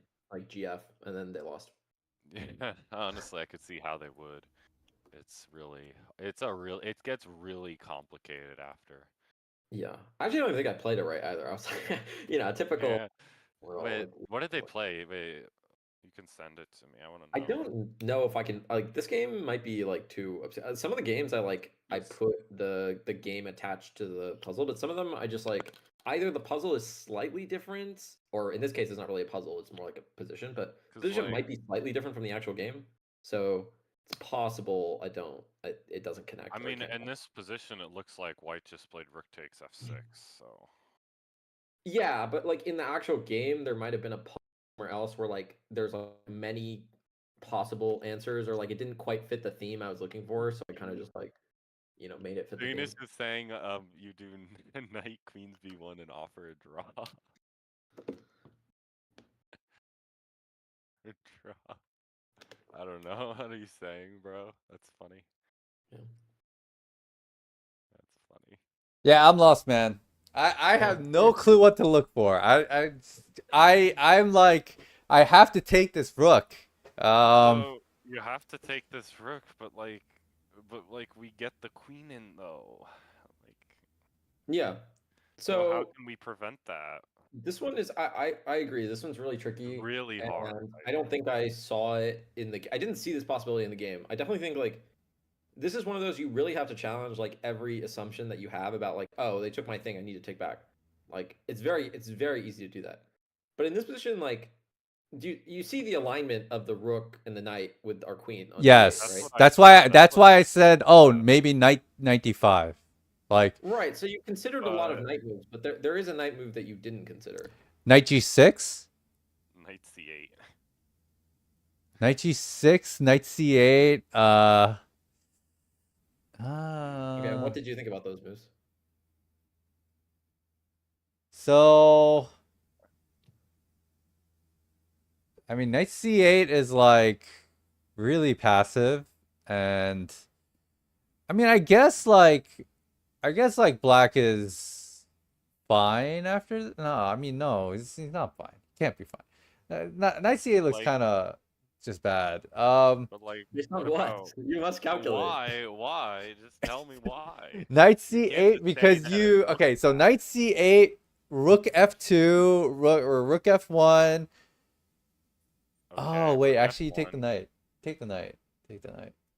Yeah, you can't just say Yeah. it looks bad and discard And, it. and another thing to realize is, remember we talked about how crappy their bishop is if we Yeah. do, like, let's say that they're just complacent, they play rook f1, we take their knight. Actually, our knight, as bad as it is on c8, it's not much worse than their bishop on, like, their bishop on That's c4 very is like true. Yeah, crap. that is very true. So Yeah. actually, I would evaluate that position as completely equal chances. I mean, I'm not sure if it is, but like, you know, in my head at least, it's like, oh, okay, knight versus bishop. It's like a major piece endgame. My pawn structure is perfect. I have no issues. Like d4 is not nearly as scary anymore because we can respond with like Do you e4. wanna? Do you know what the engine thinks, or? No, don't bring the evals in here. This is No, the, no, Yeah. because you're completely like saying it's correct. It's about even. yeah, I believe it though. I mean, it makes Yeah. I sense. mean, it's Completely knight makes versus sense, bishop, and yeah. they're both kind of bad pieces, but they're not Probably like Well, eventually I you think the get your knight point back. also there is that like white doesn't have an attack anymore, and Yeah, you it's just bring over. you just bring the knight back to e7 after that. Like, and yeah, I mean it's you're just totally fine after that, right? So, But okay, um, that they're not going to play rook f1, or at least they could play rook f1, but there are other moves to consider, right? like rook takes on White is not. h6, does that work? Rook takes on h6. I mean, you just take back then. You just take back, and obviously this Favorite. thing on king g4, queen g4 doesn't really work. Queen g4 or queen h4 because you have queen g5. So Right. So the biggest difference there is that our queen can come into the game in one move, right? It might yes, seem like it's the exact same position. If anything, we just lost another, right? Like how is it an improvement for them to take on h6 and take another one of our pawns for the exchange? But yeah, actually, by taking that pawn, well, it's not so much they took the pawn, it's that we moved our knight out of the way. So now yeah, there's always queen g5 defending, and the and same that's just losing resources for on white. Yeah, c4, yeah, rook right. f1. I wouldn't say it's not actually, and I Is think it? that It's not probably really. you should calculate further because Hmm. it's not very clearly losing for white or anything. Like, let's say you play gh, and then, well, there's a couple lines to consider. Maybe consider the most forcing, right? Like queen g4 check. Queen g4 check, then you just go queen g5 though, right? Okay, does white have a move there? Do they have any way to play, or do they just like give up and die? Feels like a Uh, funny move. When you play.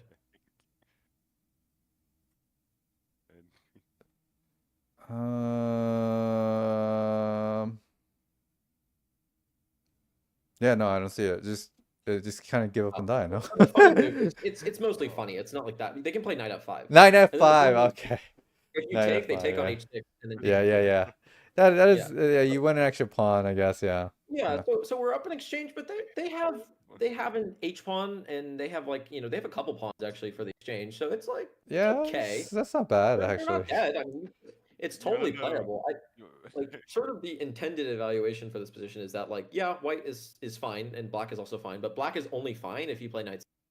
If you Yeah. take on f6, you die. That attack is winning, or like close to winning. Right? Yeah. Maybe with best play it's defendable, but it's borderline lost.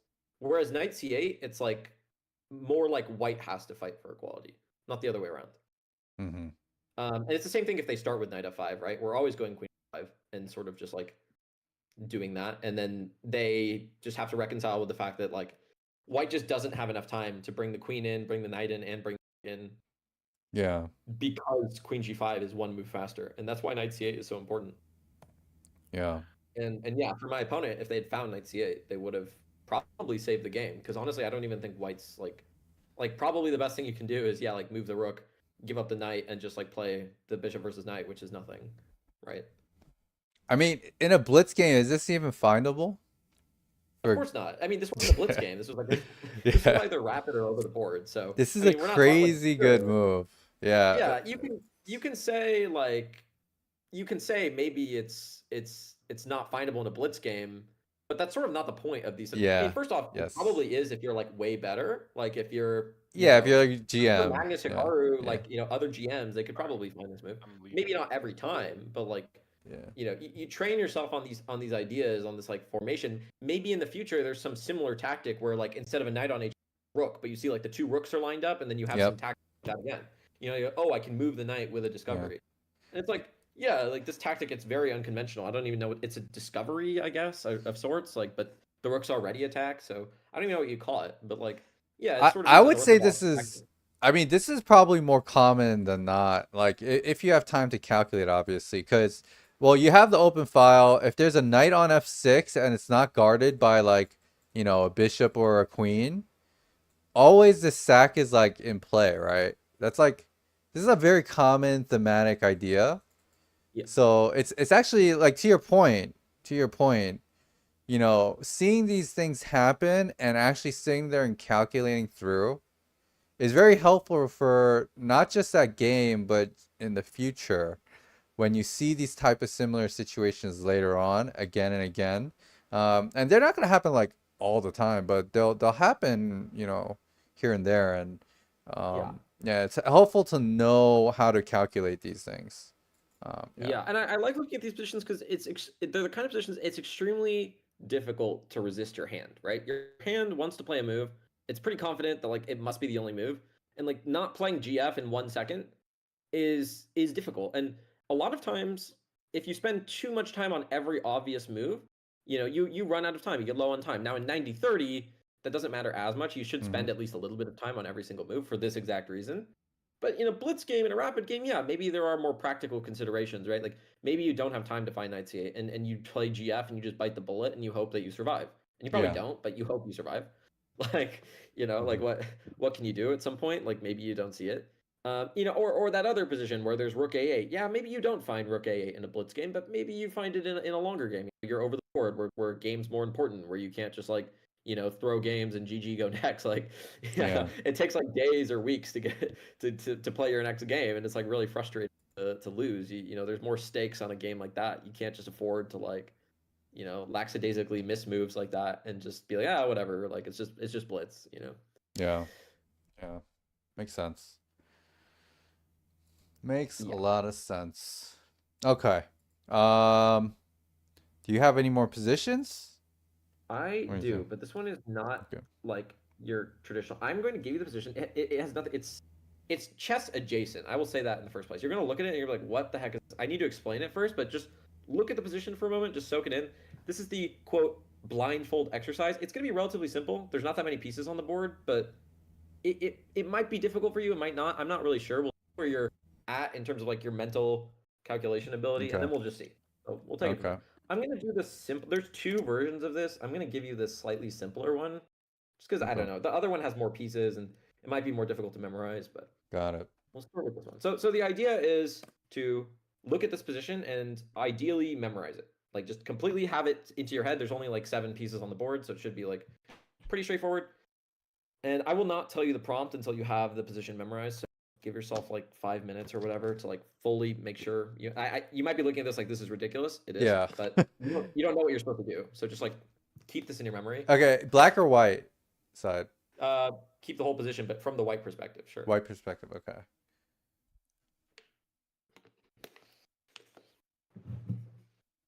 I'll give you like 5 minutes and then I'll interject. Wait, I'm just memorizing it, right? You love. Sorry, what did you ask? I stepped out Uh, of the room for a second. I'm just memorizing this position, right? That's it. Yes. Okay. Yeah, I haven't told you what to do with it yet. I'm Okay. just telling you to memorize it. Okay. And I feel like I want to do it in this order because you know what, as you're memorizing it defeats the purpose of it. Because you're Wait. trying to do this in Sorry, bouncing. You cut off there a little bit. You were choppy there. Can you repeat that? Oh, sorry. I said the reason why I'm doing it this way, like not telling you what to do, telling you to memorize first, and then telling you what to do, is because if I tell you what to do now, you'll be calculating it while you're looking at the board. Got it. Got it. Got it. And kind of against the point Yeah. of this exercise. Yeah. Give me then like 2 minutes. Give me 2 minutes.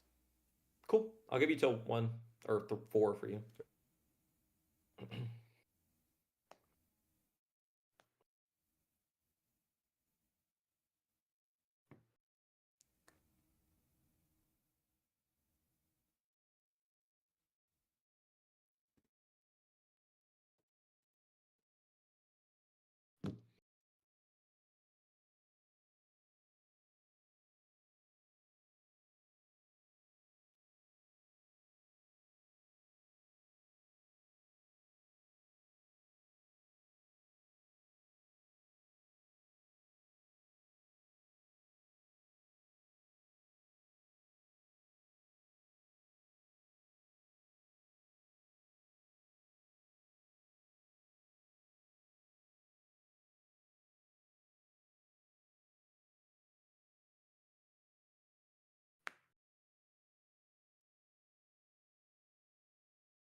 Do you feel like you have it, or you need more time?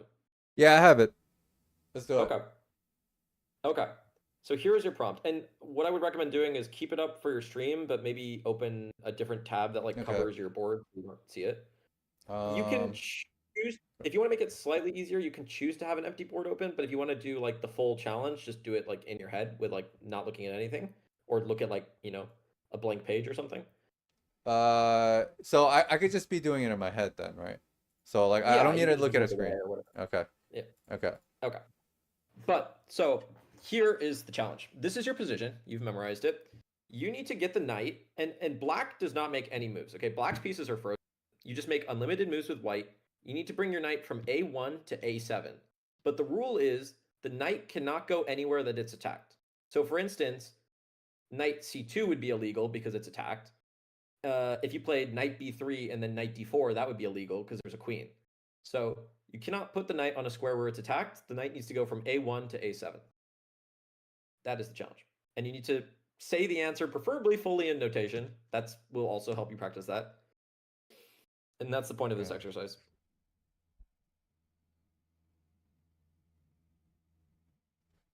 And for those in chat, you can try to do it, with blindfold, or you can try to do it by just looking at the board as well. It's not the easiest even looking at the, but it's much easier obviously if you see the board. Okay, so it's gonna be either knight c2 or wait, I can't go to knight c2, but the king is there though, right? Is that... Well, it's attacked twice, but also Oh, it's attacked twice. Yeah, it's yeah, attacked twice. Yeah, yeah. yeah. Yeah, So okay. that rule's kind of, we can put the king on F1 if it makes it less, but yeah, like the knight Alright. C2 is not an allowable square. Everywhere else, Okay. it shouldn't matter. Got it. Okay, so the only candidate move then is knight b3. All right, knight b3 is the only move. So knight b3.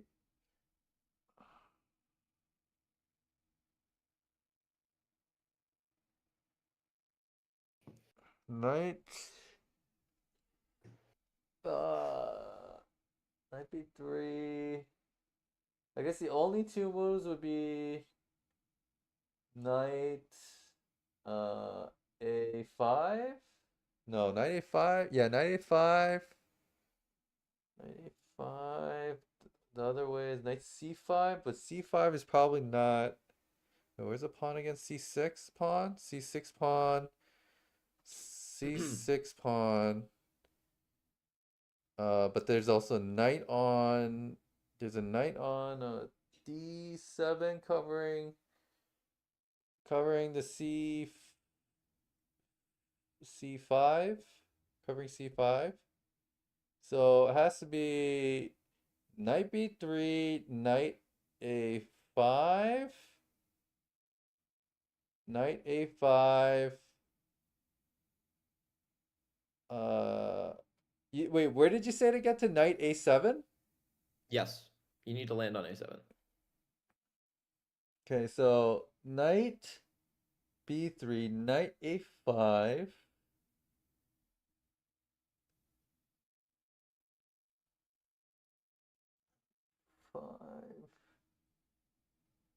Knight c6. Knight c6. Is that covered? Is that covered by queen? The queen is on queen e4. Queen e4. Is that a light square? Dark square. Queen e4.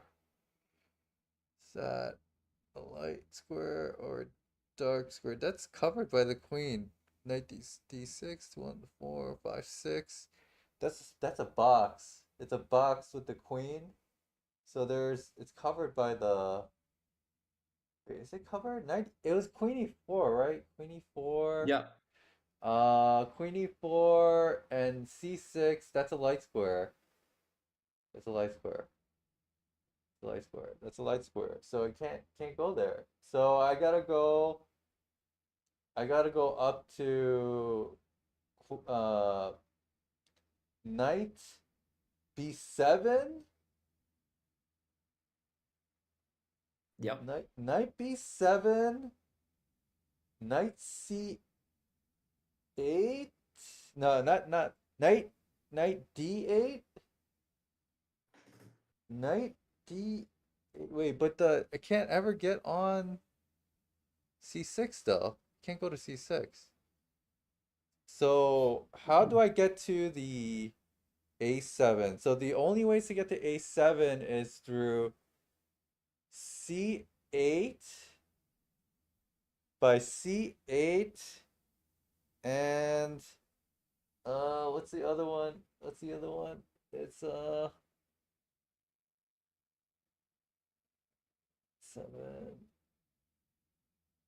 C8 and C6, but C6 is covered. So, and you also can't go to B5 because the pawn is there. So the only way is C8. You gotta get to C8 somehow. So I was on knight. I was on knight B7, D, knight D8.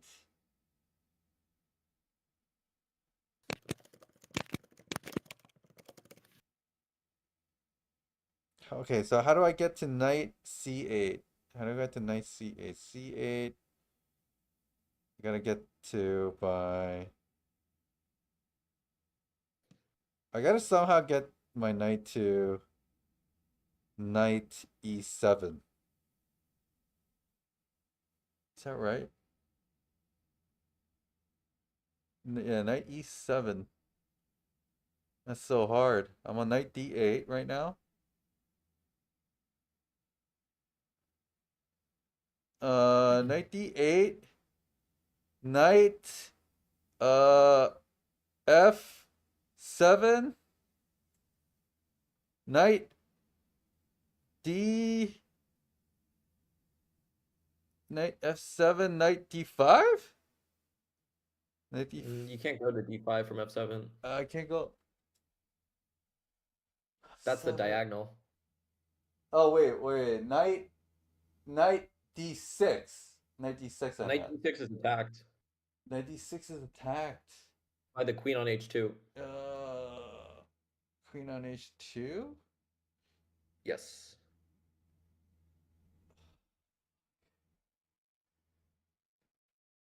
Wait, how's a queen on H? How's there a queen on H2? Oh, wait, how's a queen on H2 attacking the? Oh, it is. Oh yeah, it's got that diagonal. Okay, so I gotta go to then knight F7. Uh, knight E5. Knight E. 95? 95? Is that attacked? It's on the same diagonal. It is on the same diagonal. I can't go that way. Oh, the king is on H3. So knight knight H5?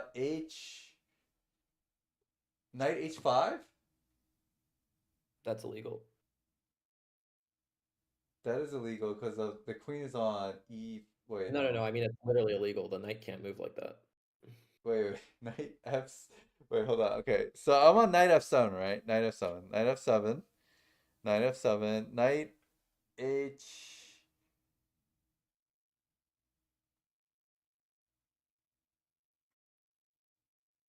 Knight F7.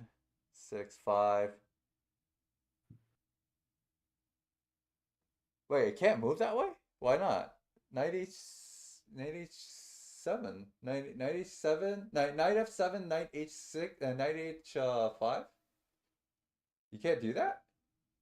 You can't do that because of the board, or you can't do that because it can't move that Because of the way? board. Oh, because of the board. Because of the board. Okay.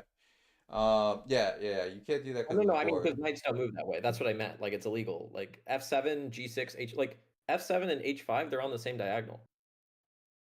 It's F7, G6, H5. They're the same diagonal.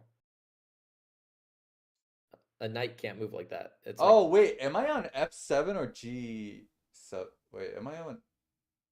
I thought I was on. So knight D to D E F.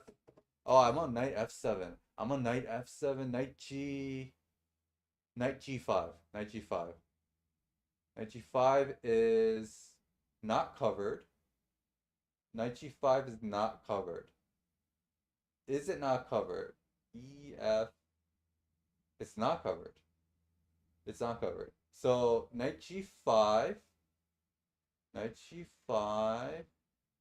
Uh.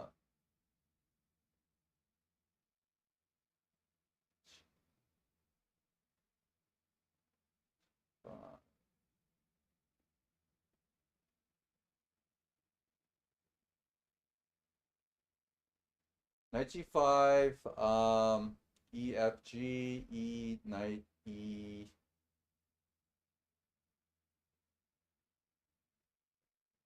Three, wait, you can't go that way though. Feels like it's just stuck there.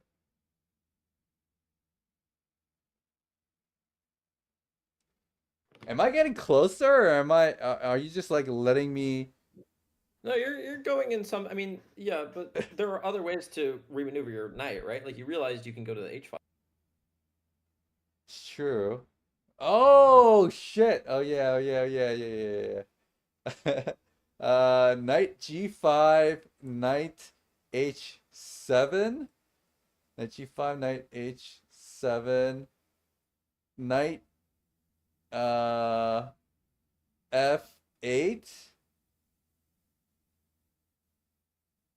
knight f8, knight d7. Wait. There's a knight on d7 though. Knight on d7. So we can't go that way. We can't go to knight But f8. I mean, from f7, like go back to your knight on f7. Where can you go from there? Knight f7, knight h6. Knight h6 or knight h8? Knight h6, knight h8. I'm gonna assume knight h6, knight h6, knight g8, knight g8.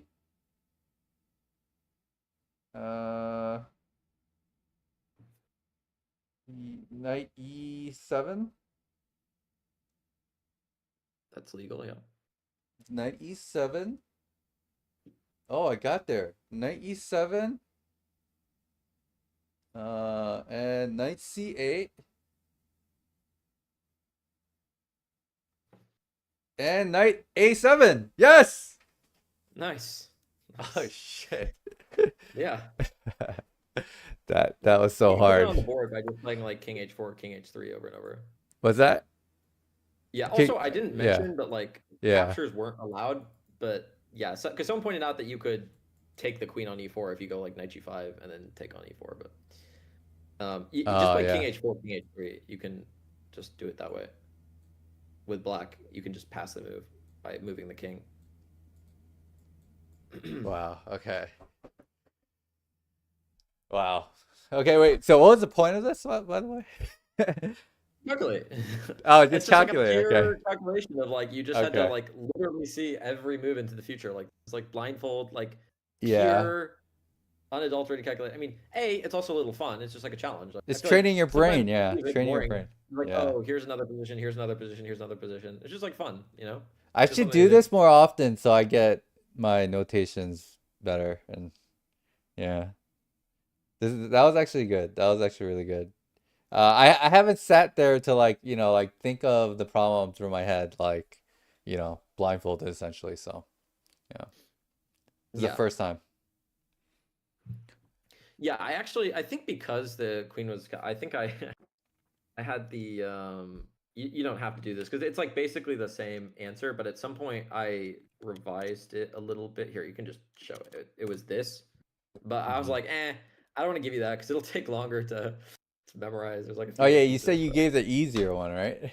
it's not really explicitly harder. It's just it would have taken you longer to memorize this. Oh And yeah, this this one too I much. just you were supposed to go from A7 to B5 to like A3 to B1. And it was like the answer was to get to like F2 in the end. F2. Like, yeah. So, but Oh my it's God. basically the same idea to like do the whole rigmarole with the knight. And I made like a bunch of versions of this, but they're all sort of the same idea. I was tempted to. The thing is, these are really hard to make. Like I made the first one and this one, but like yeah, it's kind of tricky to find like a specific set of like where the pieces should go so that the knight like goes around in a circle. This one's pretty similar to the last one, except it fixes because like as Danish pointed out, like in the other one, technically go take their or something. Wait, you were I cutting just like off there. What'd you say? What did Dane say? in the other position, there was a Yeah. way that like you could instead of going knight h6, you could go like what was it again? There's basically some way. Oh yeah, you can put your knight on g5 and then you can take the queen on e4. So I put a pawn on f6 in this one, so there's no knight g5. I see. Yeah. Yeah, so like I quote unquote fixed. I mean, the thing is, the rule set, you weren't even supposed to take pieces. Like it wasn't supposed to be legal, but some people like misinterpreted, you know, because I didn't explain it. But yeah, so like the main idea, right, is that all the way to h6 and then back around and then get to a7, and obviously in your head, and that's the point. Like it's supposed to be a difficult exercise. Like Yeah. and you might be like, well, like this doesn't apply at all to like real chess. Like where I disagree. I think it does apply to real chess. I think Yeah. it is important for real chess. I mean, obviously it's easy if you do it like this, but like it's there's merit to like knowing the position like just through your head. Yeah, I And think it could be yeah. more. I noticed that you're not really that familiar with the diagonals. Like you have to. I guess Yeah. when you see them on the board, like you're probably decent at identifying them, but they're not like second nature to you. For It's me, not, it's yeah. somewhere in between. Like I'm not like a little kid who played chess where I'm like I just see the board like perfectly blindfold, but I have practice to the point where like the board isn't that difficult for me to see in my head. Like I do like see parts of it and I can like put it together and I can see like the queen on h2 attacks d6. Like you obviously see the queen on h2 attacks d6 when you're looking at the board. Yeah. But when I have pointed it out, you're like, oh wait, h2, g3. Yeah, F4. I made a Like, couple yeah, of no, errors, yeah. yeah, you have to like count everything out, and it's like, yeah, Yeah, that can be done. it's hard. I got to do more of these type of exercises. I have to do more of these exercises. I mean, it's Yeah, just honestly, the problem is I don't know where yeah. to find more of these. I mean, I Yeah. made this, so I don't know. I guess Yeah. someone out there in the world has to make more of them. They don't have it on those Lee chess forums? I thought I would have thought that they have all those types of Oh, I mean, I'm sure exercises. there's other types of puzzles along this Yeah. theme, but like, yeah, I mean, I don't know specifically this. Like, I made this up. Yeah. This is completely out of my own imagination. So it's like, yeah. Cool. All right. Anything else or? I mean, I always have more, but I think I think we're good. I think we've done quite a bit. So that was awesome, dude. That definitely opened my eyes to, you know, my flaws, I guess, to what I'm doing wrong. In terms of like practicing and stuff, like, what do you suggest I do? I guess it's gonna be an easy answer there. I'm assuming you'd say when I'm doing puzzles, probably just do those 10 to 20 minute puzzles. Well, just think through the puzzles a bit longer and do the harder ones, more difficult ones, and spend some time on that, right? So you probably say that that's probably the best way. Yeah, I mean, there's a ton of useful things that you can do. Like, it's not like anything you're doing right now is wrong, but I do want to like maybe give a word of caution, and you can take it for what you will. But like, I'm a fellow adult improver. You're a little bit older than me, but for the most part, like kind of the same camp of like improving adults. I did start as a kid, kind of, but I mostly have been improving as like someone over 20, and like all of us who've been improving at this age, I feel like there's this like critical point, and you're right about at that point. It's like 2100, 2200 online. Sometimes for some people who are like really, they get to like 23.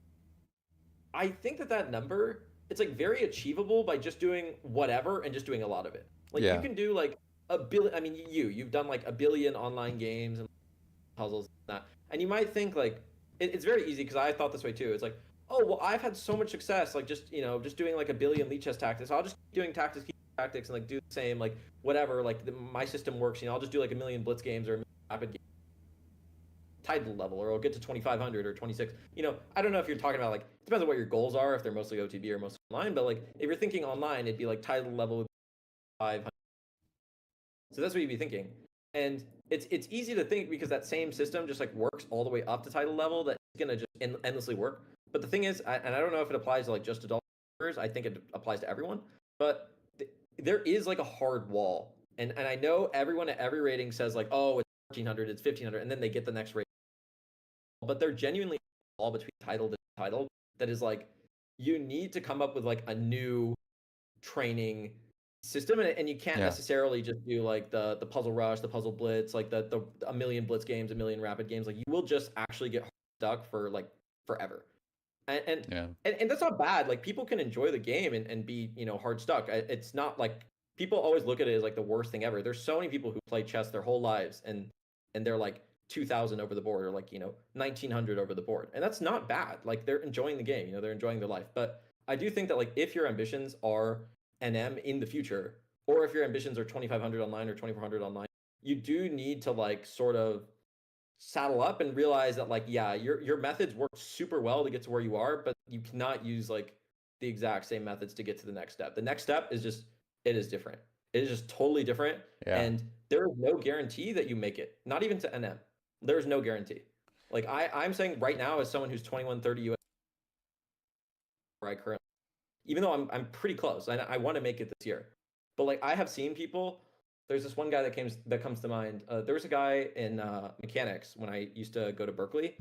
Mechanics is in the Bay Area. Yeah. He was stuck at 2100 for 8 years, and I still don't think he made NM. I just remember I remember seeing him in 2016. He was 2150. He never made it to 2200, and I don't know. Yeah, it could be his study methods are wrong. Could be he just couldn't make it. You know, at the end of the day, we all hit. Like we're not gonna be like.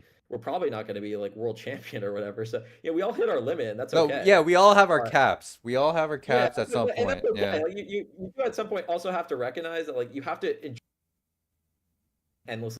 It's like you won't enjoy it if you don't improve by like 100 this year. Like there are years you might even go like down. Like who knows, if you you know get older, you get a job, you get like a life, a wife, kids. Like you could definitely go down if you're not stuck.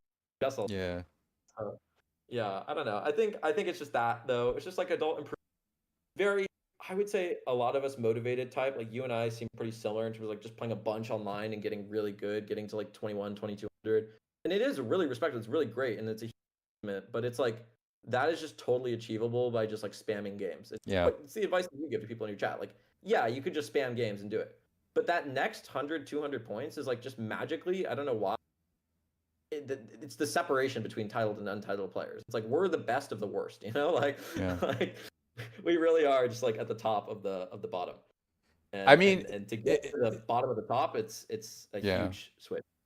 The exact point you're bringing up is the reason why like I'm trying to change things up, and that's why I'm asking you to help me out. Like I'm asking. I'm just like, I'm looking at Chessable courses. Like I've been looking for change because I do feel that at this point I am hard stuck. I am hard stuck at 21, 2200. This is my limit. This is my limit if I don't change anything. I could feel it. I felt it, and that's why I'm like asking you for help on calculation. But it's not only calculation, it's other things. Like it's opening knowledge, it's tactics, it's you just basically need everything. You kind of just need like the full gamut of skills of the skill set to get to that level. So I mean I definitely agree with what you're saying. And that's the reason why I'm trying to like implement some change. Yeah, I mean I would say like you're not you haven't been like hard stuck for like years or years, right? You're not in a spot where you have to start worrying that like your methodology is like completely ruined or anything. But I will say that I do believe in your case, like if you're, I know right now you're kind of like you got go so well, you don't like I do think though that if you want to get to that next level and you want it to happen sooner rather than later, you know, especially because things are going to change in your life. I don't know, you're going to get like a job or something, and then you're not going to be available to stream as much. I assume you're not going to be able for over the board, but if you can, I really would not give up on the OG pathway just because. It doesn't seem that way because all of your improvement happens so well from online. And you haven't really improved at all from playing over the board because you barely played. So it makes perfect sense, like what you probably think, or maybe you don't think it, but I would think it if I was in your like why would I do over the board? Like, I've improved perfectly like hundreds of points every year by like playing online and just doing a million blitz games, a million rapid games. And it's true. You get to the 2100, 2200 level by doing that. But I think that if you drop this OTB thing or wait too long, especially for us adult improvers, we only have so many. It's not because a lot of people think it's like neuroplasticity. It's none of that. It's like your life gets in the way. For Yeah. me, like my life is already kind of getting in the way of like wanting to play as much chess as I want to. I know that honestly, I only have like 1 or 2 more years where like if I want to make serious improvement, try to get NM, FM, etc. Like I need to do it in these next like 2 years, and it's really important to recognize that. And that doesn't mean play a billion over the board events, but you should, I think, continue to play over the board. Select your events carefully. Like you don't have to only play the big ones if you want, but like really study for them, like really study for them, like study for your opponents, like study for like your lines that you're messing up, and like that is how you will improve. Like actually studying so hard for something that like, if you lose, you're genuinely going to be upset. You can't Yeah. really like online is tilting, but it doesn't make you like cry when you lose. Well, maybe depends. Okay, really bad tilt, maybe you cry, but like in general, most people aren't like brought to tears over the board game. I have cried. I have literally Yeah. cried over how bad my event went. I was in tears. I was like, I wanted to quit chess. I was like gonna call USTF and tell them to delete my account because I'm so bad. Like I genuinely have been so upset, and that can be a bad thing. I would say like keeping your emotions in check is important, but on the other hand, like that's the level of passion that you need in order to care so. Yeah. You can't do that online. You just can't. There's no amount of care. Like you can tell yourself like you're studying, you're improving, but what are you improving for? Like, well, how important is any individual game online? It's just not. The people who you play online also just don't give like a fuck. They just don't care. Yeah. Like nobody cares that much online. So you have to like, I do think to get to title level, you can do it only online, but that those are the exception, not the rule. Like if you want to get to that next level from 22, I really think the answer is playing over the board, studying your games, analyzing those, and like finding tactics and positions from your over the board games. That is like the system. I mean, there really is not a better system than that. And I don't know if you've seen like the Chess Dojo or whatever, those guys, but that's sort of their philosophy. It's either over the board games or really long online games. They have like a community where people like play against each other and it's more competitive. So like, as opposed to the regular pool where people just aren't really trying. But you have to do something like that. It's unfortunately, it's not the only way, but it's like I said, it's the exception to the rule if you make it 2200 level doing what you're currently doing. I don't think it's enough. I think you might make it to 23 or 2400, but you won't have over the board success from this. And maybe you don't. I mean, like I said, if you're goal, you can keep pedaling the online, keep doing the online, and it could work. I've even seen people make 26, 27 online from like years and years of grinding online. But if your goal as adult improver is like, what is optimal, what is going to get me to this like title level, what is going to get me a title eventually, it's like 40 to 50 tournaments over the board, and you could do it. You could do it in like 50 or 60 tournaments, maybe even 40 if you're lucky. But that's like a couple years of work, and it's serious, and you have to invest the time, and you have to like go to the tournaments, and you have to like interact with the people, like analyze games with your opponent, not just chess.com game analysis or whatever, and like I said, it works perfectly to a certain point, and it doesn't. And yeah, I agree. I definitely will take that to heart. Like I think the last time I went to an OTB game, I basically ended up saying, oh, I don't want to continue this just because of the fact that, well, first off, I lost to a 1500 in the last game, which I should not have lost. I lost because I didn't calculate exactly the problems that we were going through. But I think you brought up a good point. It's that it's not just doing the OTB games, though, that's important. It seems like, what you're saying just now was that you have to study for it. You have to, like, actually, like, like, study a line, go through the lines, and, like, like, do that stuff before, like, prepare for an OTB game. And that's something I haven't done, actually, in the past. I just kind of went to the OTB games. I just like did what I knew what to do, like the repertoire that I have for online. But I think that's not gonna quite work. I think The next time I go to the another OTP game, I'm probably gonna go on Chessable, and I'm probably gonna choose an opening for each for white and black. Like, let's say for example, I choose like Catalan.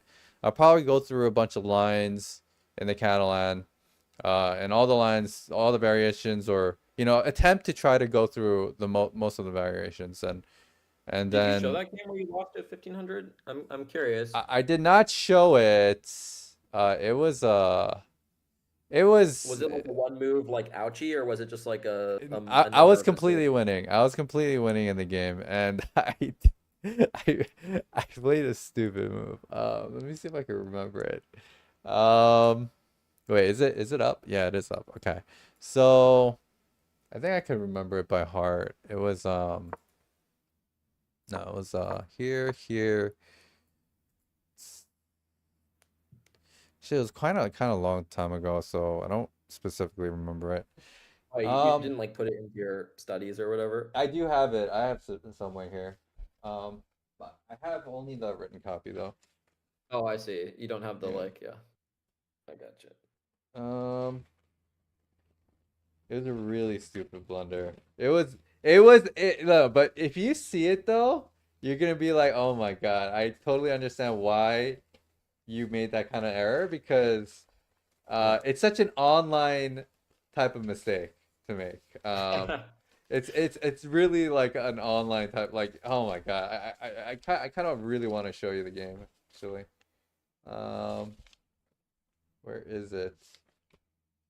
Where is it? Yeah, it reminds me sort of the struggles that Anushka was going through recently. She was like 1200 for a while, and then I was like coaching her, and she played in the Bay Area and lost like 1,000. She was really upset about losing to them because she thought like they were so bad. And yeah, I mean, there's a couple things. Like one, if you're playing a kid, like you never really know, and like some adults, like they just never. They're like the same as you. Like they just never played over the board, and they are. So there's a bit of cope with that. Like you never know how strong someone actually. But also, like, these sorts of crazy results happen when you're just like don't have the over the board. You just haven't played a lot. You don't have a lot of experience, Yeah, and you don't know how to like manage people who are lower rated than you. yeah. Um, Wait, hold on. I think I can remember. I actually don't know where the page is, but I think I do remember. Hold on a sec. Let me try to remember it. It's white to move. Yeah. Yeah, and then it was here.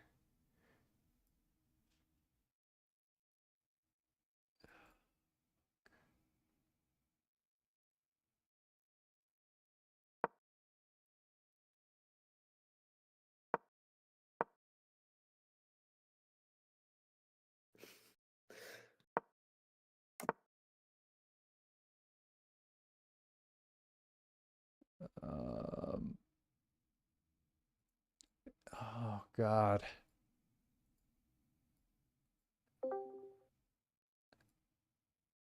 Hi. Wait. Yeah, this actually happened before too. And then I don't know. It was a Rosalimo line where he did not take. He did not take, and it was a Rosalimo line where yeah, it was a Rosalimo line where he went bishop back here. Ultimately, what happened was I got a good position. It was a drawish position, but there was a point where he had like a rook stuck.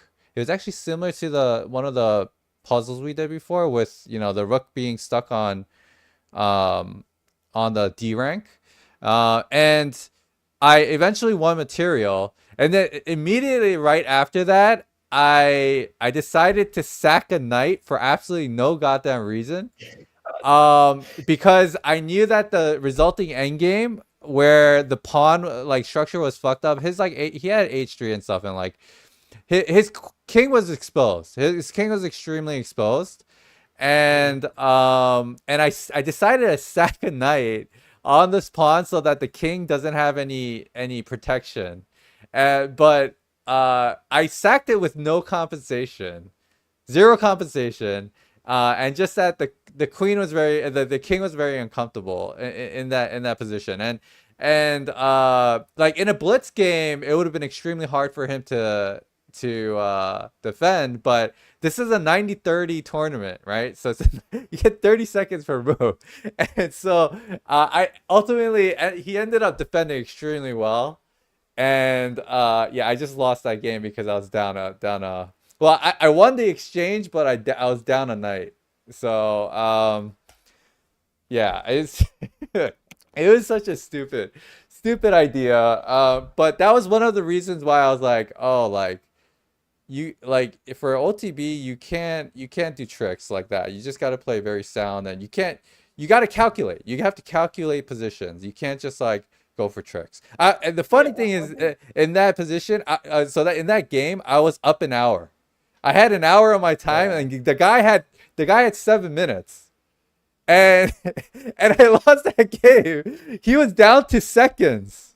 He was down to that was how hard it was for him to defend that position, but he was able to defend it because he has 30 seconds per move. It was unbelievable. I was so crushed by that. I was like, I'm not gonna go to these games anymore. I Yeah. am curious, like, and I mean, honestly, we all like think it. When you saw his rating, did you think like 1500? Yes. That's what I thought Yeah. too. I was like 1500. There's no way he's gonna defend this. There's no way he's Yeah. gonna be able to defend this. I'm just gonna sack the rook, and I have extremely active pieces. So there's no way he's gonna defend it. And yeah, it's honestly, just wrong. It might make sense at Yeah, some no, point. what's up? Like, Yeah. if you play over the board and you know anyone at the club, if they can just give you your pairing and you just not know the rating, like that Yeah. might just train you to be like, okay, like I'm not saying to be complete. It makes sense to not be rating agnostic, right? Like if I'm playing at 1600, I'm definitely thinking different things than if I'm playing at 20. But it does seem like to an extent you're too much not rating agnostic. Like you're thinking probably too hard about their rating and like what they'll be able to do or not do, and not like, oh, this chess position is like, difficult, but maybe it's not that difficult and they'll probably defend. And I have a similar problem over the board. I've had many positions where I was up, like I can think of like two just recently where I was up. I was playing slightly faster time control because it was just a USCF event, so I was up like 40 minutes to like a minute and a half, and I blundered a rook because I thought I had checkmate, and I was like, I miscalculated, and it was just silly because I like, even if I hadn't done that, like I could have done anything and it would have been just fine. But it was like, no, I gotta like win the game, just crush him, like just get it out of the way and just win. And it's like we all have these thoughts, irrational, and then but like, yeah, you have to like ground yourself and like, okay, was I think like you have to think like even if you don't think you were biased by it, maybe just take out variables that could bias. Like, okay, maybe he's a 1500, maybe he's Don't even look at it. Yeah. yeah, if he was 19, maybe you wouldn't have done that. Maybe you would have been like, okay, let's be reasonable. Let's just like keep my exchange and like not do anything status quo. Yeah. But yeah, I mean, like, okay, you went for some crazy attack, it didn't work. I mean, I do like that sounds really frustrating. I was devastated, dude. I was so depressed after that. I was like, I can't believe I had an hour on my time, dude. I had an hour in my time on a 90-minute game. I had an hour. I was just like, I'm just gonna sack this night. It's just, oh my god, Yeah. so stupid. Yeah, I can give you an anecdote. Wait, I'm gonna like look it up so I have the information correct. It was one of the national opens. So you know how like they have the in Vegas? I think I've talked about that. Yeah, before. Yeah. So it was one of those. Yeah, 1 hour and and 7 minutes. basically up to this point, like I always just did really well, both in the national open and like climbing rating. I was just like chilling. I was gaining rating every time I played a tournament. I was just like in flow state. I thought like, man, I'm on top of the world. Like nothing's gonna take me down from this. Like I'm just gonna win everything and be the best. Well, then I played this national open, and this is where it all came crashing down. Basically, I started that tournament 1 out of 5, and I was like actually on like I was completely like not only 1 out of 5, I was one. I started questioning like, do I even know how to play chess? I started questioning like, and what's funny is I didn't even lose that much rate. Like I'm looking at it now. I lost 27 rating, which might be like, oh, it's not that. But up to that point, I was just like doing like I'd never lost anything more than like a little bit. I think I had one other bad tournament, like a year before that at like a Gambito. But I was like, like every tournament I was going up, same or like slightly down, but I was like mostly super consistent. And then I had this one tournament. Everyone has that one where it's just like boom. I I lost horribly, and somehow the rating didn't end up as bad up or something. And when I was staring at my score, 1 out of 5, and I realized, like, yeah, I was also thinking the exact same thing that you probably thought after playing. Like, I'm gonna quit. I'm gonna never play again. Like, I hate this. I'm not even gonna quit this tournament. I'm gonna quit life. Like, I don't think about anything anymore. Like, I don't do anything. I've spent so kids who are like 17, 1800, and yeah, like I think most, especially adult improvers, because it's like, man, like I could be doing anything right. Like a girlfriend, a life, like start thinking doing like so bad. And then, that tournament went so bad, and I was done for like a month or 2 months or 3 months. I don't know. I'd have to check my. Yeah, I was done for like right after this tournament. I didn't play for like 3 months. Then I come back, and I didn't even do well coming out. That's the funny thing, right? You think like, oh, Yeah. well, you did bad. So, you come back, and it's like, oh, it's all good now. It was still bad, but it wasn't as bad. Like I had a bad tournament. Then I think I went equal. I didn't lose rating. I was like, okay, I'm not like horrible. I can still play. Then I had another tournament. I gained a little bit of rating. Then I had another tournament, and that's actually where I crossed 2,000 for the first time. So suddenly I went from like, oh, I'm down. Like I made it in a couple, and that was a few months later. It took me 3 months of kind of like recovery. But the faster that you can recover and jump back into the over the board, Yeah. you will see success. Like again, there is that sort of like wall, I think, when you hit the 2200 plus, like when you're clawing towards 2200, you will kind of feel this insane pressure around 2100 2000 rating. But up to that point, I do feel like it's really just like keep banging your head against the wall and you will success. Like you just got to keep Yeah. playing. Yeah. And I know it's like really depressing to lose to a 1500, and it makes you feel like, well, no way, like how can I ever get NM if I lost 700 points away from NM? But that's not really how chess works. Like chess just works by Yeah. like you just keep playing, and then it'll just like work. Like law of large numbers, it will just work. And Yeah. I say I that. think that loss though to the 1500 was just like, I don't take it as being like, oh, like I was worse than this guy. I was just like, I'm just a fucking idiot. Like I gotta I gotta change my mentality in over the board, because it's not the mentality that I need. Like I need a first and this is why I said I remember you asked me like one of my first one of my first tour, I think the first tournament that I did, one of the matches, like I told you, like I need to respect my opponents more in these OTB tournaments, because like it's very different from online in that sense, right? Like they're here, they're spending time on it, and they're prepared for it probably, and so like the respect level needs to be there with or without the rating. Like I think a good point you made there is just like don't even look at the rating and just go into the match, respect your opponent, and play 100%. Because if I play 100%, I'm confident like I won't even regret, like if I lose, even if I lose, I won't regret being there. I won't like, it'll be sad obviously in the short term, but I know like if I try my best, like for example, the match I lost to Alexander Gugna, the 2000 rated FIDE guy, right? Like I didn't feel bad at all. I tried my best.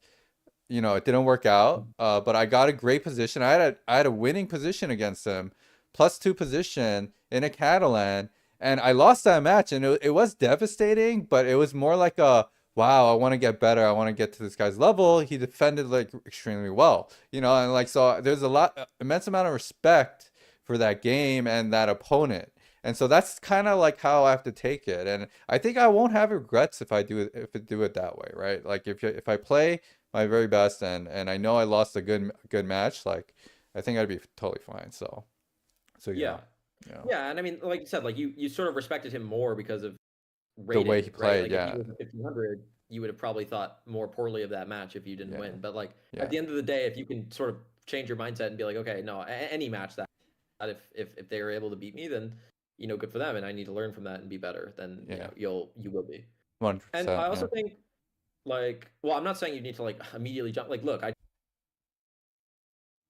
it wasn't even that bad. Like I didn't even when I look at it, it's kind of funny because like I look at where I am now, a tiny bit, and then like 3 months later, I completely gained it back, and then. But I also think that like you talk about this like I need to like fix my that. It's like I think what you're thinking is I need to do all these things before I play my next over the board event, but that's not Yeah. really how that works. Yeah, Like, you're you right. need to do Yeah. that as you're playing. Like you Yeah, learn yeah. and you fix your mentality by playing. And my mentality over That's the board, true. I'll say it, is not even that perfect. I'm not like some perfectly zen. Like I rage image. I get upset. I get rational. Like I think all these things, but I try to like play through it. I tried like when these tournaments go badly. Like recently, I lost 35 rating over 2 tournaments. And then I played another one, and I actually I gained back. But maybe that one could have gone badly too. I could have kept losing. Yeah. For the longest time, I hit 2100, and I was thinking like I've been floating above it for a while, and I just keep thinking to myself like, oh, what if I lose? What if I lose it? What if I go to 2000? Like I'm gonna be so mad if I go to 2000. It's like no, like I'm just gonna keep playing, and I'll get back because I'm like a good player. I can get back, and I can start clawing towards NM, and like I can make it. I just keep playing. I keep believing in myself. Like if I lose to an 1800, then I do. And I have to like learn from. Yeah, of course I'll be upset. I'll be like, how did I lose to an 1800? But Yeah. like you got to fix that by playing more. You can't unless you are straight up gonna quit, which that's an acceptable answer, right? Like if genuinely you try your best effort, like over the board just like fucking sucks. You tried like 8-9 times, and like every time you just completely burned and you hate it, and you're like cursing yourself, and you're like crying in the bathroom every time you play a tournament. Yeah, then maybe it's not. Like I'm not saying you have to. This isn't some like macho like you must like do it until you die, but like you've given it like 3 efforts or something. Like you've barely scratched the surface over. Yeah. No, I mean It's not even that bad. you're right. Like So, I wasn't actually planning on quitting, but you're right in the sense that like I was going to get better and then try to do all these things beforehand. Like in that sense, yes, you were right on that. But yeah. at the same time, I agree with you that actually that's probably the wrong mentality. I need to do it like on the go and not just like try Yeah. to improve. And also the Yeah. longer you cut it out, the more funny enough, you're gonna need a stronger and stronger mentality because it's gonna go worse and worse. Like if you Yeah. don't play for like That's months and then true. come Yeah. back, you might be like, Yeah. oh, my mental's so good now, but then you lose 80 points. Is your mental gonna be so good? Probably not. Yeah. You're like, Yeah. oh, like I hate myself, like I hate everything. To like it's gonna be like, yeah, well, why did that happen? Because you didn't play. Like Yeah. you expected Yeah. that like magically the result would be different. Like no, it's not. Like and it doesn't even work. It's cruel. Like you can do everything right now. You could study your chessable, you could do all your lines, and you could go to the next over the board tournament like fully refreshed, prepared, everything, and you can lose to another 1500. You could. Yep. Like it's totally possible, and you need to like accept the fact in your mind that that is possible, but that in the long run you won't. Like in the long run you will improve. You will get to 1800 or 2000 or wherever you think the next goal is. Probably for you it'd be I would say just hit 1800 first, but like 2000 is sort of the interim goal to master. Like everyone hits 2000, then everyone hits NM. Well, my provisional know, right now is 1850, which Oh, okay, then you already. yeah. I didn't realize that. Then you're already So probably your goal is 2000 then. Yeah, And not 2000. Yeah. provisional, obviously. Right now you're provisional, so highly fluctuating still. But Yes. that's Yeah. definitely like if you're online, like as long as you're not like trolling over the board, learn the over the board sort of like not etiquette, but like the over the board like manner, like how to approach position, sack random crap. Don't like go do crazy online tactics. Like you will get to 2000. That's not really the question. The question is like are you gonna be able to like keep the like mental fortitude to get to 2200 and Right. realize that NM is not some like troll like like it is in the scope of like titles. People see like GM, FM, IM, and they think like like if you just play a lot and you're just like you hear people online be like, oh yeah, if you're just basic, that's not. I can point to so many lifetime players. Yeah, like it's definitely not in the bag. Like you need to. It is one of those titles that I think is achievable by anyone, but it requires a lot more work. And every time I hear someone like, not gonna lie, the first time that I was in your stream and you were like, oh yeah, like my friends told me that I basically am. I was like, yeah, we'll see about that. Like I kind of had that thought. Just recently got NM actually, and he was like, yeah, like I don't know about. Probably gonna take like a couple years before he close. And yeah. Yeah. Like he'll learn. like these tournaments, they're cruel. You're playing little kids who are like prodigies. Like it's tough when you get to close to title level. You're playing the best. I mean, some of those people you're playing will be FM, IM, GM. Like it's not easy pickings to get to NM. There's no like quick and dirty way. You know, there are places where it's easier. There are tournaments that are lighter. Like really, it's just like about getting substantially better at over the board chess. And a rating online of 23 or 20, that even that does not guarantee NM. Like right now, all my ratings online are close to around 100. I'm not guaranteed NM. I know someone at my club who's 2500 all time control, 2130. He's not NM. Like it's not. That's You know. interesting. So Yeah. yeah, it's not guaranteed. I think that like okay, if you're like 2800 everything online, sure, you're probably gonna be. But like Yeah. yeah, anything in like normal like numbers that you can conceive of, there's no guarantee. You need Yeah. to like take that and then transfer it into ODB. It doesn't just transfer itself. There's no like automatic like pass go get NM like here's your free ticket. Yeah, Yeah. it's never that easy. Even my friend, for instance, he's like 24-ish hundred on, and yeah, it took him. I mean, it took him many tournaments and many years of grinding his local tournament to get NM. Yeah. So Yeah. Well, definitely yeah. we'll start up with Hubie again. Apparently, okay, your girlfriend was tuning in. Apparently you've been you've been cutting off a bit. I've been making out what you were saying. Like you were actually cutting off for me too. I don't know if it was on my end or your end, but Hold on. you were like choppy in a lot of Is instances. that better? But I did make out what you were saying. Well, I we'll only know if you say if you say something for like a couple like 30 seconds, but Oh, okay. Yeah, yeah. I've had the same thing when I'm in a call with Anushka. I did leave and come back. I don't know if it improved, but Oh, you had to I have leave the and come same back. thing Okay. when I call Anushka and I'm on her stream. It will just randomly get choppy, and then usually like leaving and coming back fixes it. I don't Oh, know why okay. Discord does that. It like lowers the bandwidth or something. I think it's because I'm not Nitro. If you do Zoom, it works better, but like Zoom's a bit, I don't know, setting Yeah. up a Zoom call for like a just like a one-off, if you're collaborating with someone or like you have like a scheduled thing like way in advance, I would use Zoom though. I feel like, or at least on my computer, maybe some other people's computer that it doesn't happen, but I think there are other people where the same thing happens and it just like Mm, starts cutting out randomly. I don't know okay. why that is. It could be because I'm on like a laptop and it's just like crappy. I don't know. Yeah. But I have Yeah. found that Zoom is Good to know for future collabs, I guess. Maybe I'll just yeah, get if you Zoom. can, I would Zoom it, but like Yeah. obviously Zoom, a lot of people don't like using it because you gotta like click the link, you gotta like open a Zoom. Yeah. If you want to have like the good Zoom, you need like the Zoom Pro. It's kind of annoying, but Yeah. All right, yeah, man. Thank you so much, dude. That was extremely helpful. I'm definitely going yeah, to awesome. Are you gonna keep yeah. streaming or what's your plan? Oh, yeah, yeah, yeah. I'm gonna keep streaming. I'm going to probably start games now. Yeah. I finished the Okay, cool. second Yeah. round of Woodpecker, by the way, too. I might stream that tomorrow or something, but Oh, anyways, nice. okay. Yeah, I Yeah. wanted to look at that Budapest line, but I feel like I'm kind of tired Oh, from all the yeah. focus. Oh, you don't want to do it right now? Okay. Well, Well, we can look at it. We could play it if you want. Yeah, we could let's play like. let's yeah, let's play like one game. Okay. Do you want me to play white or do you want to play white?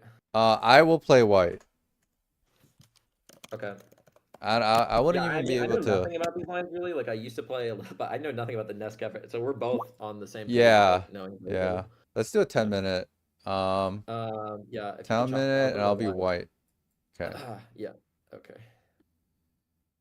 Okay, so this line, we are changing it up for well, I guess we're doing the Benko Oh my first. god. That's okay. Oh my god. We'll restart. Awesome. All right. Accept. Oh, wait. Wait, Accept. it flips. Abort. Rematch. It flips every match, right? So Oh, I didn't realize yeah. it flips. Okay, that's actually kind of nice. Okay, so this is the Benko. And we're looking at this new line here. So it's kind of interesting. So we'll go before. This is a poison pawn, so he doesn't take. Go bishop c4. Yeah. And Okay. the best response actually is knight bd7 and knight b6, but this is, I think, when you look at the engine though, like, and you calculate it through, it feels like g6 is just better for black overall. Yeah, It's kind of weird how that works. I mean, I don't know if I showed you the resource I use. It's like this, Yeah. it's called ChessDB, but yeah, like Okay. that says that everything is like the same. I agree Yeah. that knight BD7, it like avoids the. I haven't looked at like what white can do in those lines, but Yeah. the good thing is, There's something else that I looked at too, bouncing here. oh E5 right away. So yeah, I've seen before, that too. And yeah, did we talk about this here or did we say it for knight F3? I don't remember. we talked about But E5 immediately oh, did we? in this Okay, hand. yeah. Yeah, the This thing is is, good. you can play this in a way that's like sort of like objectively equal, but it doesn't. Yeah. There's some lines like this where it doesn't make sense to play the most sound way as white. Because like if you play this in a sound way, then black is just like comfortable and it Yeah. makes like no sense. You kind of Exactly, have yeah. to play in the slightly sus way for it to make any sense. Yeah. Yeah, okay. So now we talked about this, and then here. And then here it's bishop G5. Yeah, and then. And it's not so easy. Yeah, you have to find this, and the move here is actually takes. Oh, okay. See. Yeah. I don't think that this is good though. I think that. So you don't like this one? Ah, I see. Okay. I think you Yeah. should do Queen B3. I think it's way Queen- trickier because like I don't think Queen A5, Queen B6, even those lines. I was That's looking at them, true. I can try from the white side. Like I can show you. Yeah, I thought let's. it was pretty Well, tricky. the thing is, I don't really know how to play the. I can try. I can try to play the Buddha, but let's try this line though. I did look at this one Yeah. too. So here, it's also not super easy for. Yeah. So that's the move, and then. Oh, Bishop H4. Okay. Yeah. I didn't know this one. All right, I'm out of book now. So interesting. Yeah. This is the best response, and then you go back. Yeah.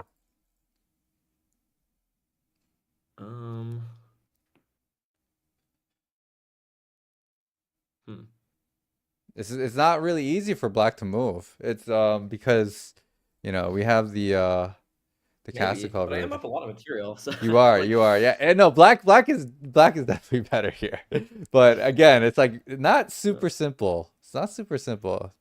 Same concept of what we looked at before too. Just generally speaking, it's just very uncomfortable for black. But there are good moves here. There are definitely good moves. Yeah, this is where I've got. I mean, out of theory, gotta calculate.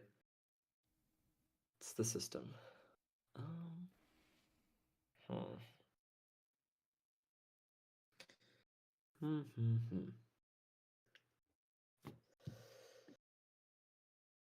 start with this. Okay, this is actually. Wait, what was the move here again? Am I cooked? I I think I know what the move is probably for white. think it's actually just. No, I think Bishop B7 was a move, but. Yeah, that makes sense. Here, Yeah, I just don't want to play Bishop B7 because it looked a little like I don't know. Yeah, it looked loose, right? That Yeah. makes perfect sense actually because Yeah. G2 is hanging. Yeah, it's probably better. But I can't imagine Queen E7 is that bad. I mean, maybe it is, but I guess we'll find out.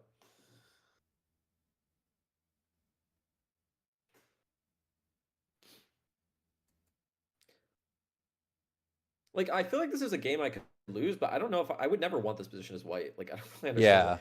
Yeah, 100%. Like, the bishop pair isn't that good because you've got like a bishop on G3. I mean, maybe my king is slightly unsafe, but doesn't feel right.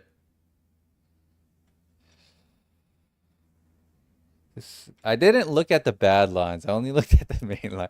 I mean, the thing is, like, it's probably not even that bad. Yeah, it's probably not that bad. It's probably objectively like totally fine. When you play a line that's Yeah. too sus, is that like, there's like 80 moves that black can play or like white can play that are equalizing or like not even equalizing. I might even still be better. I think I actually know the move. Now that you mentioned that bishop b7 is the move, I think I remember like what to do against queen e7. But yeah, it's not like it's good for you. I think it's still better for me, but it's not like terrible anymore. Whereas with bishop b7, I think black is like close to winning.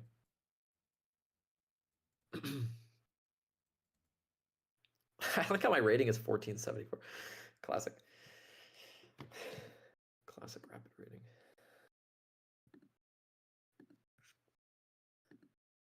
I've got the kind of account that you'd click on this, you'd be like, sus, 2300 blitz, 1400 rapid. 1400, yeah. Yeah. Because I don't play rapid on chess.com. Yeah. I don't know why I'm 1400 though. I don't know if this is right, but it feels like because the main move is bishop b7, I feel like queen c6 Oh, is yeah. probably an idea. I thought the move was queen c7, but that could be right. Yeah. Queen c6 or queen c7. I feel like it was kind of important that it was queen c7, but Is I it? don't know why. I think probably because queen c7, I don't have rook b8 preparing bishop b7, and that was a Yeah. threat. And I thought that there would be some play here, but I actually don't. I kind of regret it now. Kind of wish I just went queen c7. Yeah. But Because I now gotta I'm be just honest, gonna I have think to that do this this line and is bishop like, b7, and then I just gotta play queen c7. yeah. And I kind of just lose a tempi. I mean, the game is kind of different than what it would have been in queen c7 in like right away. But yeah, I don't think this is. It's probably Yeah, just I guess so. the same, I'll take this, regardless. Yeah, it whatever. takes. And then castle.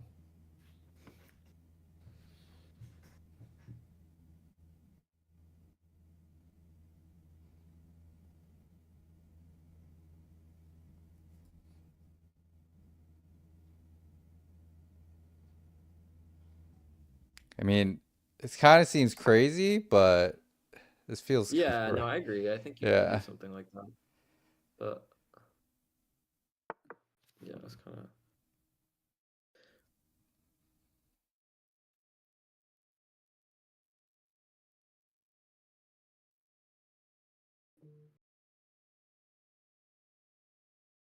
Yeah, just don't really see it. Yeah. I mean, I think at minimum I can like take a draw here, but maybe I should play on. No, yeah, you should definitely play on. I don't really see Yeah, great I'm a little responses scared. for Honestly, me. I'm a little scared. Your pieces are still like pretty good. Yeah. I mean, we're definitely keeping it on for now, but the question is where. It's probably just queen e6, queen e7. Yeah, this is kind of annoying. And yeah, this would be a draw, I guess, if black wants to. But yeah. Yeah, I don't have a good square for my knight though. It's kind of annoying. Hmm.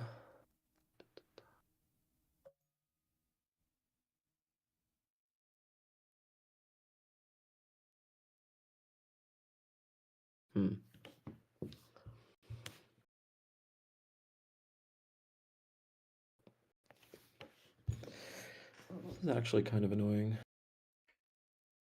I wonder what the objective valuation is here. This might actually just be a draw. I don't see how black responds here either. I Like, don't even know. yeah, besides rook a8, queen b7, rook a8, like I don't really see anything else. Maybe white can play. No, white just needs to repeat. I don't see how. Yeah, white just needs to repeat. Right. White wouldn't ever play on for more here. It just doesn't make sense.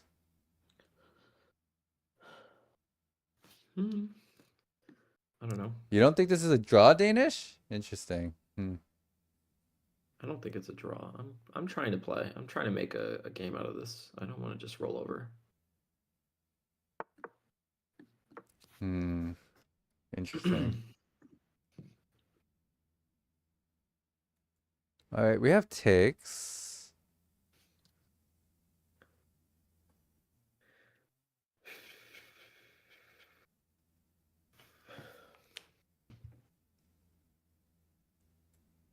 Also, maybe I have takes.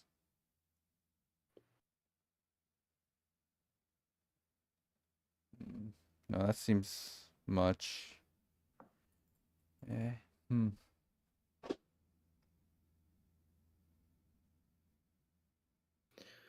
Do, do, do.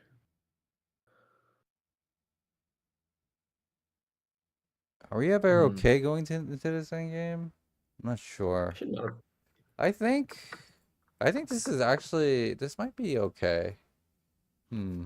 I believe it. Yeah, I don't think I should have taken on a 3. Yeah.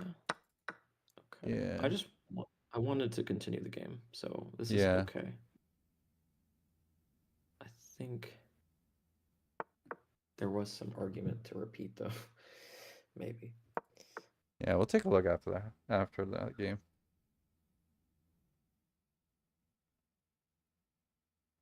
Yeah, let's get our knight out of the way.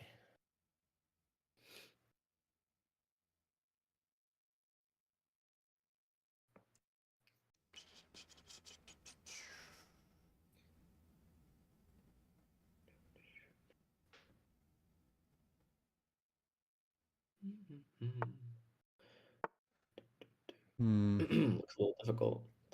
Looks annoying, yeah. Mhm.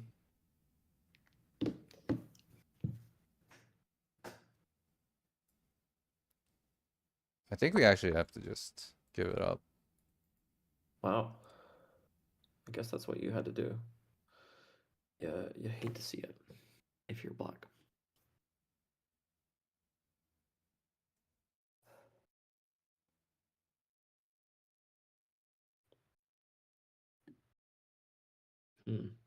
Nope, can't do that.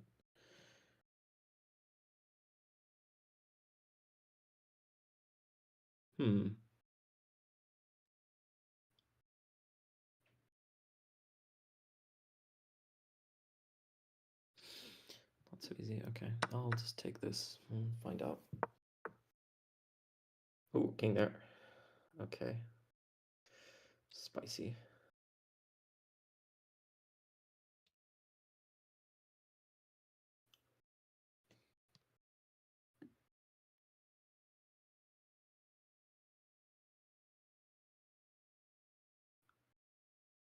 Okay, I'm gonna cement the guy. Hmm. Yeah, I was hoping you didn't play that. Chess, best chess. Okay. Let's see. Looking pretty tough. It got some like mate threats to worry about. I don't know.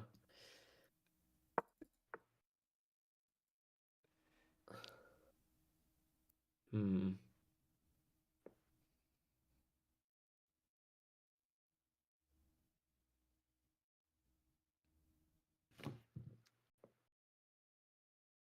I think I'm cooked here. Maybe. I mean, I'm not getting mated, but like, yeah. I mean, it's just Not so it sure. feels pretty bad. You could be right. Wouldn't be shocking.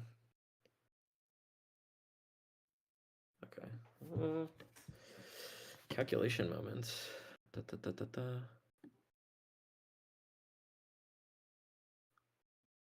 No. There takes.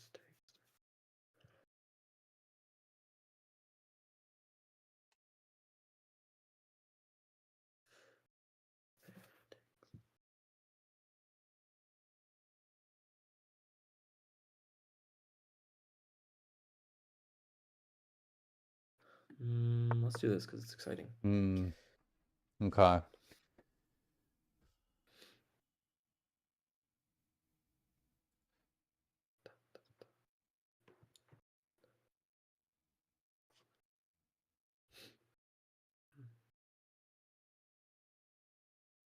Hmm.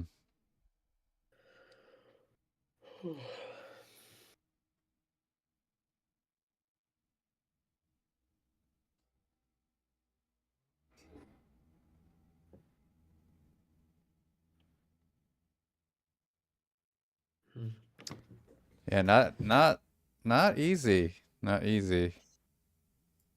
Yeah. We should do this. Gary?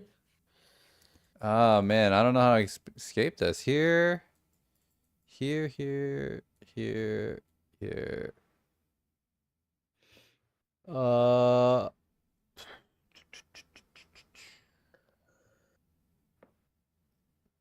And then the knights can do whatever they want. Yeah, this looks bad. So, okay, so takes here. No, takes here, no good. So instead of takes, I mean, we can potentially. Okay. All right, we'll take. Yeah. We'll take. I realize that. Yeah. Unlucky for me. Unless. Calculation moment. I think I have to play this right. Here, check. Here takes. Oh. Man. Oof. That was This looks unlucky. I'm gonna bad. be honest, I didn't calculate that correctly from the start. I got kind of This lucky looks there. terrible. Yeah.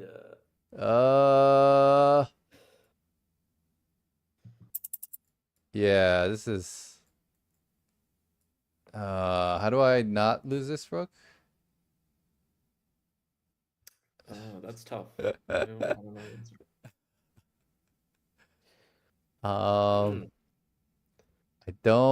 I don't see it. Crying and hoping the opponent doesn't take it might be an answer.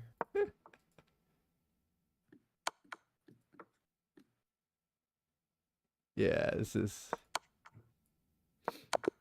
Nice. GG. Yeah, that was an interesting There's game. no Although way. I don't know. I just like that position seems like there's that. I mean, I did know the moves, I guess, up to h6, so that helps. Yeah, queen e7. I'm pretty sure the move. Oh no, queen c6 is the move. I thought for sure. Yeah, queen c7 is wrong. Okay, I was wrong. Queen Queen c6 6/6 good. was the move. Yeah, it was. I mean, what's funny is you played everything right, and it still is like nothing. It's still bad. You Still had bad. one moment, I guess, when I played queen d8. I guess you had to play queen d6. I was thinking queen d6 was my plan was to play like rook b6 or something, but apparently that's bad. Yeah. So yeah, I guess maybe my whole thing of like not repeating was I should have just like at that point I should just take the draw because the bishop pair is kind of annoying. Yeah. So I what wasn't really was the win? Yeah, I mean this was the moment though, right? This was the moment. So I guess Yeah, this I mean, idea it's more was like bad. a moment for me of like I should just like take the draw. I mean, Yeah, you should take the draw. probably, like, Yeah. yeah, Well, like but I queen mean, e7, like, it depends on your opponent. But like, sure, yeah. if it's someone, I mean, I don't know. I think you were valid in continuing the game in this situation. Yeah. But in my mind, this line doesn't really make sense because it's like you went down a sus line, but then you decided to try to play it like objectively, kind Yeah. of with knight d6. I don't feel like knight d6 is the right approach. I feel like queen b3 is like really tricky, and I was even looking at some Yes. some Yeah. lines that were like super complicated, like with like knight f3. Like if they play queen a5, you can go knight f3, and suddenly you're like threatening to take on d6 and sack, and it's crazy. But I think Yeah. it's crazy in like a good way for white. Agreed. I think that if you're gonna play this line, you should do that. I think well, I wanted to see if the other line was good too, but yeah, I agree. That one we're not really playing for much. I think this one, so for you guys, for the viewers, this is what we're talking about here. Basically we have a threat to attack this, to take here. And black's best option here is not to defend. It's to go like queen b6 or queen a5. And after queen b6, you have no, wait. You take first. And then king d8 and queen f3. Attacking this, also double attacking these two. And the best response here is for the queen to just take. And we take here, and we take here, and not the rook. And I think here c7 is the best. Yeah, king c7. We're attacking this one, but the computer actually just prefers you to develop. And it looks scary for black, but white has sacrificed like all the central pawns. So like there's a lot of activity for white, and you're probably gonna win the exchange somewhere here, but you know, black has enough compensation. I mean, they just Yeah, need I think the a key, if you play this yeah, from the white side, is realizing like, okay, first off, black has to find a number of moves to even get to this kind of yeah, thing. And second off, there's like a couple variations of this that you can play. Like the engine doesn't really tell you the whole story, right? Like there's many critical, like we talked about critical moves and like only moves. There's many lines that you can play in this where black has a number of only moves that aren't, in my opinion, like humanly findable over the board. yes, Like yeah. so, Like even I like feel like if you get a position like this, yeah, yeah. Go ahead. yeah, I mean, if you're playing a world championship, maybe it's not like sound Yeah. prep, but if you're playing like any like yeah, not even titled level, like people aren't able to navigate this kind Mm-hmm. of position. It's not like a reasonable position to navigate. So I feel like if you implement something like this in your repertoire, like maybe you don't play it all the time, but having sort of like a weapon like this where you Yeah. recognize it's not fully sound, but it's also not ridiculous. Like the eval isn't like minus a billion, you know, it's like just it's like -1 or -2 if they like, you know, see everything in every variation. But you have like a few different ways to trick them, a few different like trappy lines, like their king ends up exposed even at the end. It's like the, Yep. you know, it's a better version of like the Alien Gambit, you know, where they just like sack a piece and Carl Pretty Compton goes much, in. It's like, yeah. Yeah. yeah, That it's like, that's what I yeah, you can, thought too. I was thinking, oh, yeah, it's like a better variation, an unknown variation of the Alien Gambit. Because like it yeah, starts the poison starts from here. Like, well, I mean not the poison, but like the the difficulty for black starts from finding the move after bishop g5. Like finding knight d7 is not like super simple. You might be like, oh, like the most natural move just is this, right? But this just loses to d6. I mean, there's so many things hanging here, right? Like, so you're gonna lose material if you don't find like one move, which is knight bd7, and then after that, if you play queen b3, he has to find queen b6 or queen a5, which is also very unnatural to play these moves, right? yeah. So like very very unnatural here. Like naturally again, just like you kind of just want to like play something like this, right? But all of these are Yeah, or bishop blunders. e7, Yeah, yeah, like yeah, it's not good. yeah. Bishop e7 is natural. Yeah, bishop e7 is natural, but it's like You get completely mated. blundering. Like even like this might be no. This is Well, that's just like this is checkmate not too. natural at all. But I was asking, I was seeing if this is natural. I thought it might be, but no, no, this is not natural at all. No, I But mean, yeah, you could definitely see someone like just panic here in like a blitz or rapid game and play bishop e7 because they're just like trying to yeah, escape and they don't even see they can move their queen to escape. Because the thing is, the king is basically checkmated if you don't move your queen, yeah, and like that's not the easiest thing to realize. It's yeah, very unnatural to play like queen b6 or queen a5. And yeah. I also, mean, yeah, after queen a5, I was looking at some knight f3 line, and then the point is like it gets even crazier after that. There's like a whole bunch of like only like I don't think the story's over if they knight just find queen a5. f3. Yeah, like yeah, queen b3, queen a5, knight f3. Yeah, and there's some like basically you delay taking on f7, and then yeah, if they go Go there, I rook think you can like d1. take on Oh wow, yeah rook d1, or you can take on d6 or something. Yeah, there's like a knight sack. Yeah, it's like wow. very reasonable. I think this is extremely hard to play from the black side. Yeah, I think even if you knew, even if you were prepared, I don't know. This looks terrifying. I would be yeah. terrified. And for you guys to like kind of get why we thought of these lines before is because the Benko, I was looking at the Benko before I spoke to bouncing, but the Benko is just like extremely drawish. Like it's very and Well, I wouldn't say it's that, but yeah, yeah, it's well, difficult to crack. That's true. objectively it feels very drawish and like well, no, well, objectively it's white is technically better. But if you look at the lines and like look at the computer lines that people like that the computers play and stuff, like it actually ends up just like being very, very drawish. And the only person having fun in this opening is just black because black Yeah. has all the momentum, all the action. Like they have all the threats. They have all the threats in this line.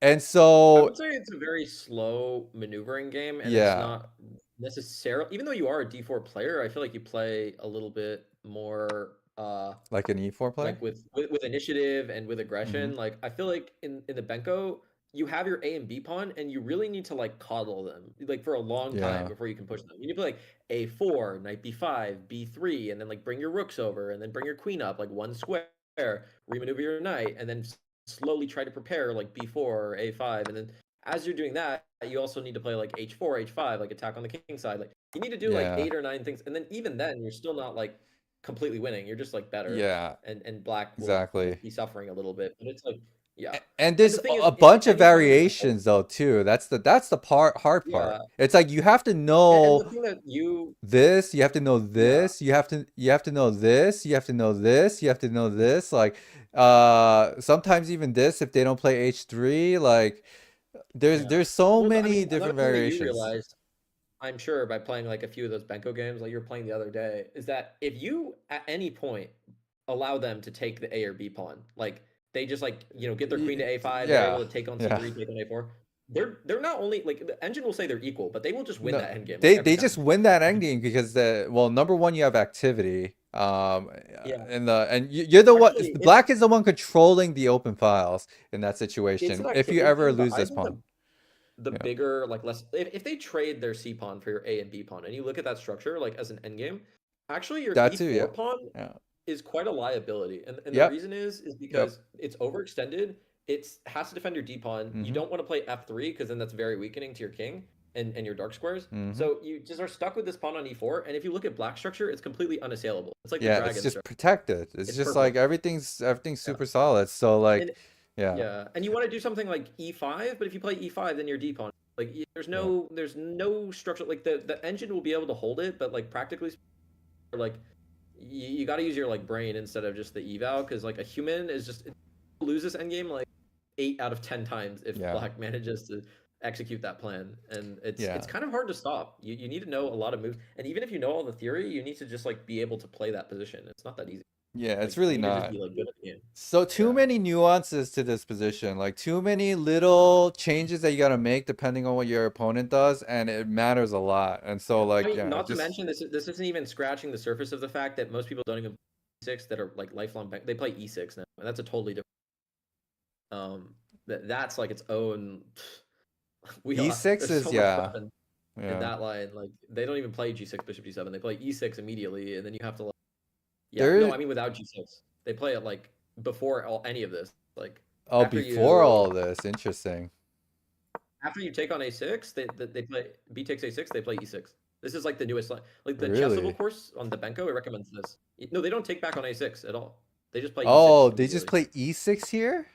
Yeah, no. Yeah, after before any bishop takes, no bishop takes A6. No bishop takes A6. No bishop take A6 and B just takes A6 and E6 immediately. That's like oh, that's what everyone's wow.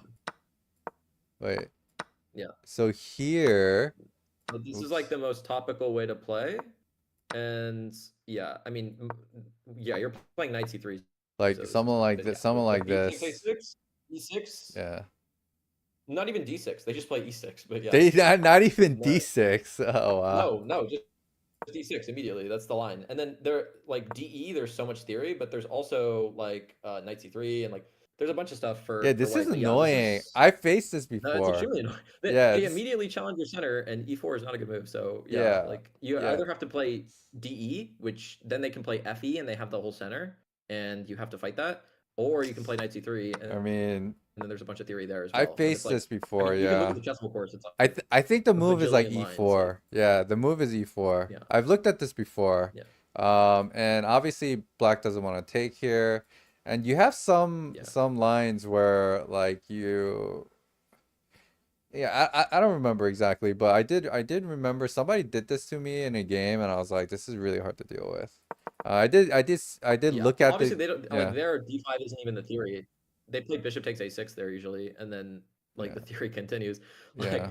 as I mean, yeah. Like Yeah. I know for a fact that chessable course like has this line to like move a bajillion for black, and it's not even like the conclusion is that like black should be fine. I think a lot of titled players are able to manage better and don't generally like the Benko for the black side, but yeah, like E4 is already a mistake. You have to play G3. But like that nuance is so annoying. Like this is just one opening of many for black to try. Like Yeah.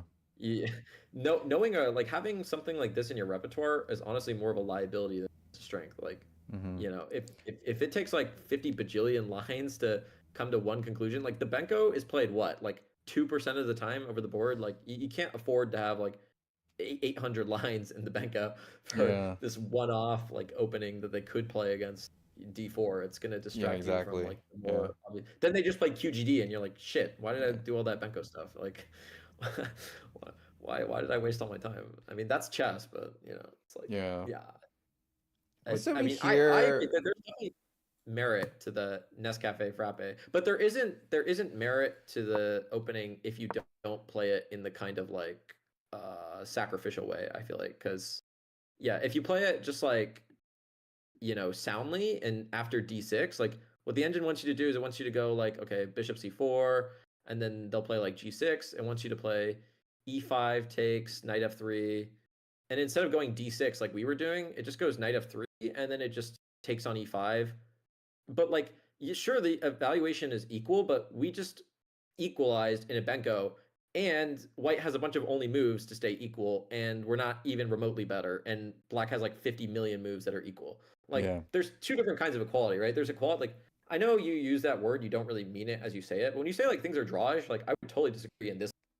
Not only is it not Yeah. drawish, it's like black is like majorly for choice, despite the engine saying complete zeros. Like, Yeah. and the I easiest should. way for Yeah. No, sorry. Go ahead. yeah. Yep. Yeah, no, I was gonna say the easiest way to tell usually, it's not always true. Like sometimes there's a bunch of only moves, but still the other side it's like Mm-hmm. play. But in general, if you look on like a website like I use Chess TV, it shows you every legal move that's good. And if it shows like 8 legal moves for black that are good, and then you play any of them, and white has only move, only move, only move, only move, every single one Yes. of those legal Yeah. moves, Yeah. it's not really equal. Like it's no, Yeah. like it's only equal in like imaginary land where we're both engines. 100%. Yeah. Yeah, like So really, I black was is gonna better. say like I need to start only using drawish for practically drawish. Like Yeah, no, I'm gonna be honest. Like for moves here, I want where like just like when there's like double like like when there's like two rooks and the same color bishops and it's an end game, that's like pretty drawish generally speaking. I mean obviously with same pawns and but I get what you mean. I get what you mean there. Like I should stop yeah. using it loosely in that sense. Yeah. Yeah, no, and I just think like I have had over the board, like there was this game recently I just played, and I could show it if you want. But it was literally completely symmetrical, and I would actually like if I were to use a word on it, I would say draw. But like in practice, us in non-title Landia, there is like no such thing as going for a draw. It is literally not a thing because none of us can even play the rook ending with enough accuracy.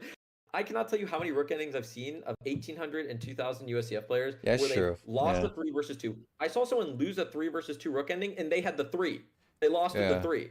I saw I someone mean lose even rook and pawn grandmasters versus do rook. that all the time Yeah, actually. in Yeah. a draw on rook and pawn versus rook, and it was Yeah. an easy one too. It was a B pawn, and he was in front of it, and he Against lost. Magnus, like grandmasters lose all the time And to rook not those endings. guys. I would not lose to Magnus in rook and B pawn if I was in front of the pawn. Like there are some end games I am confident I can hold Magnus. That is one of them. But Mm. like I'm telling you, like people over the board, like getting good at end games is like it's a superpower.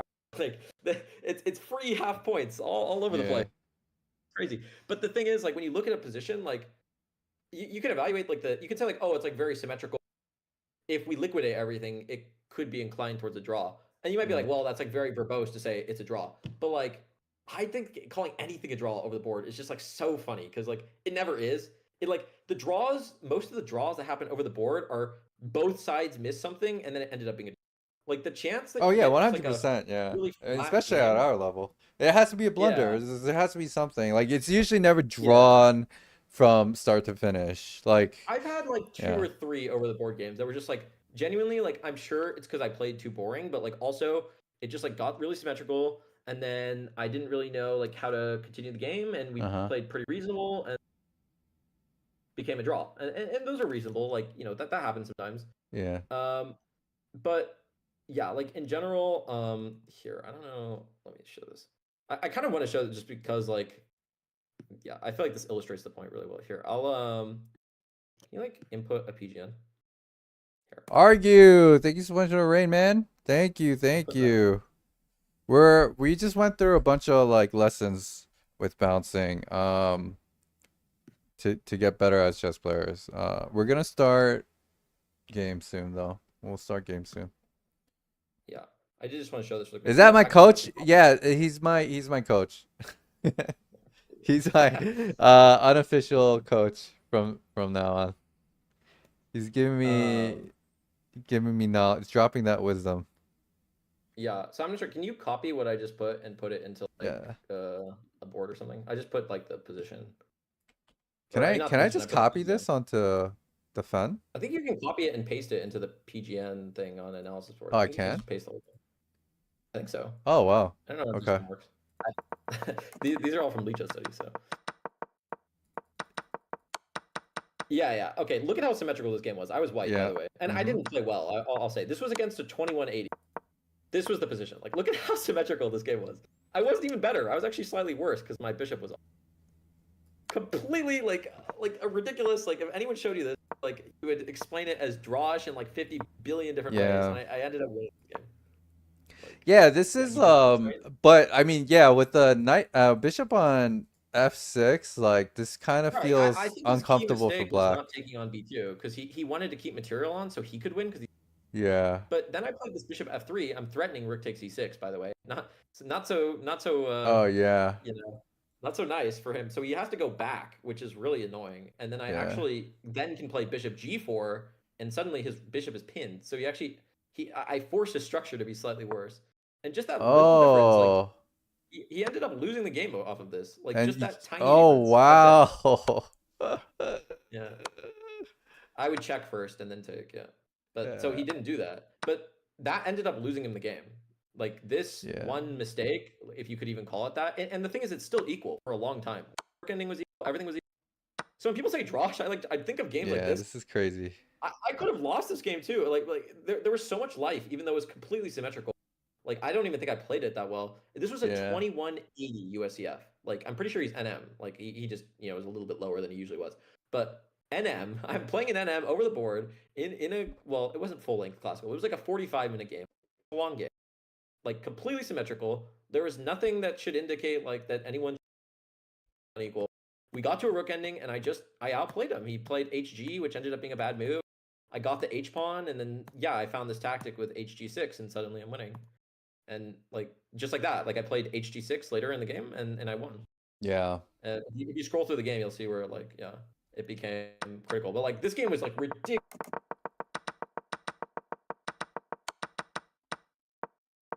Symmetrical. I was just like, I thought this was a little kid, and my logic was like, okay, against a little kid, like it makes sense to kind of play with symmetry and just like get an endgame and be, but which is not always true, but it worked in this case. And then I mean, like so. Yeah. Yeah, we go. I just bring my king up, I trade into a rook ending, and like this rook ending, it's not bad for black. Like it should be perfectly fine. Yeah, you still won this? Wow, you actually liquidated. Like, look at the tactic then. Well, I actually blundered like right after I played a tactic, but you'll see. Like I played a tactic. It's not so easy I made a mistake, here. but he didn't see it. Yeah, I mean you're getting the outside pawn. so your king is in the middle. So this was right here. This was calculation. When I played h5, Oh I saw my that gosh. G5 was. But you have to see that from afar. Yeah, Like, yeah. I saw this before I played h5. Actually, before I even played rook h2, I saw all of this was going to happen. So that's calculation. Yeah. And then unfortunately here, I didn't see a difference. I thought I could play rook h7 or king e4, and it turns out rook h7 was a huge blunder because there's like actually I forgot how he even draws after rook h7, but there's a tricky way to draw there. I think it's king takes or something. I'm getting these kind of puzzles a lot these days, by the way. Just sacking the rook in this type of situation. Pawn is on g6. Rook can't go back to cover, so he has to go here. Yeah. Yeah, I remember now. After rook h7, he could take on g6, and after I took on a7, he could play king f6, which I did not see because I thought he was just going to take on g4 no matter what. But it turns out that I drew by playing rook h7, which my opponent didn't see at all. It was after I played hg, and they played rook g7, and I played rook h7. After you played hg, and then there was rook. So then he played rook g7, and then I played Yeah. rook h7, thinking there was no difference. I was gonna play king e4, but then I was like, oh, I could just win a pawn. H7. But he can. It's really tricky. He can take on g6, and then after I take on a7, not take on g4 because that's losing king e4, which is what happened. He took on g6, I took on a7. He played king g4, and I played king e4, and then he lost. Because his king is just like cut and bad. But he can play king f6 Oh here, wow. which is like That's complete. I was like, oh hard my to god, I didn't see see. that. I That didn't I see mean that. that's Yeah, hard to see for black too though. It's like yeah. I mean, it's still not like super easy to draw here as black, but like it's still 2 versus 1. yeah. You should draw. Yeah. But Yeah. I did not see king f6, which is why, by the way, I should have played king, not rook h7, and for this exact reason, so that this line doesn't happen. But Should have yeah, I mean, chess is hard. played you should have played king e4 first, yeah. Yeah. And then there's none of that. Hmm. And then we get sort of a similar line, but Yeah, I don't really but need to take even it. finding king at e4 is like hard for like it. Yeah, I mean, We know it that's what I now, but played like, after. do we have enough time? Like that's like the main thing that you think about, right? Because you know that he's gonna Yeah. take the pawn. And it's like, oh, did that work out? Like, and it's like hard to just see that calculation, but Yeah, yeah, I mean, this is you a you'd have position to I could have calculate given it. you Yeah, today, and we could have yeah, spent 20 minutes on it, and you might not have yeah, seen it. exactly. It's not Yeah, that obvious. yeah. I saw that it was one or the other. I during the game I You couldn't figure out saw the it, difference. okay. I figured I Yeah. should take the pawn, Mm. but I did know that the most important thing is keeping the black king cut because it doesn't really matter. Like 7, Yeah. if the black king is cut, you're gonna win even if it's 2 versus 2. Because like the black king is cut, and then my white king can just like go and collect the pawn. It's Mhm. not really so important that we Yeah. grab the a7 pawn immediately. It's more about keeping the king cut.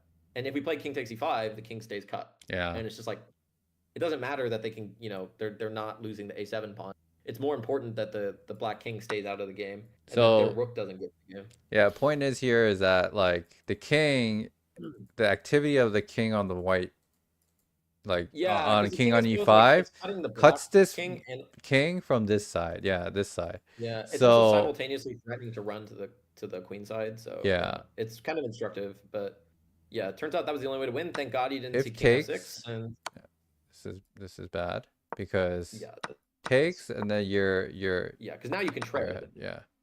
Way too So close. so he can't even take the pawn. He's got to go rook g7 as the best move, which again is very hard for black to see.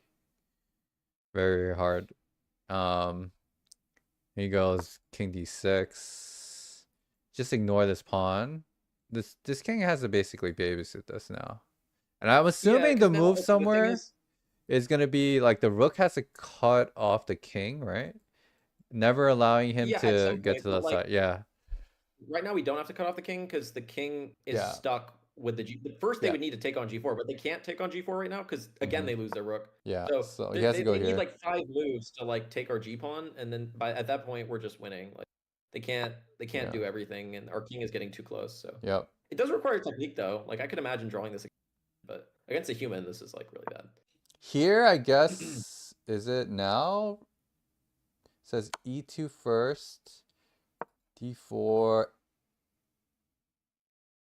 I think we get behind the g pawn, but I don't know like what. Oh, the you human just technique protect is. the pawn first? Yeah, I would assume we'd protect the pawn, and then their rook is stuck. When the rook is in front of the pawn, that's almost always losing.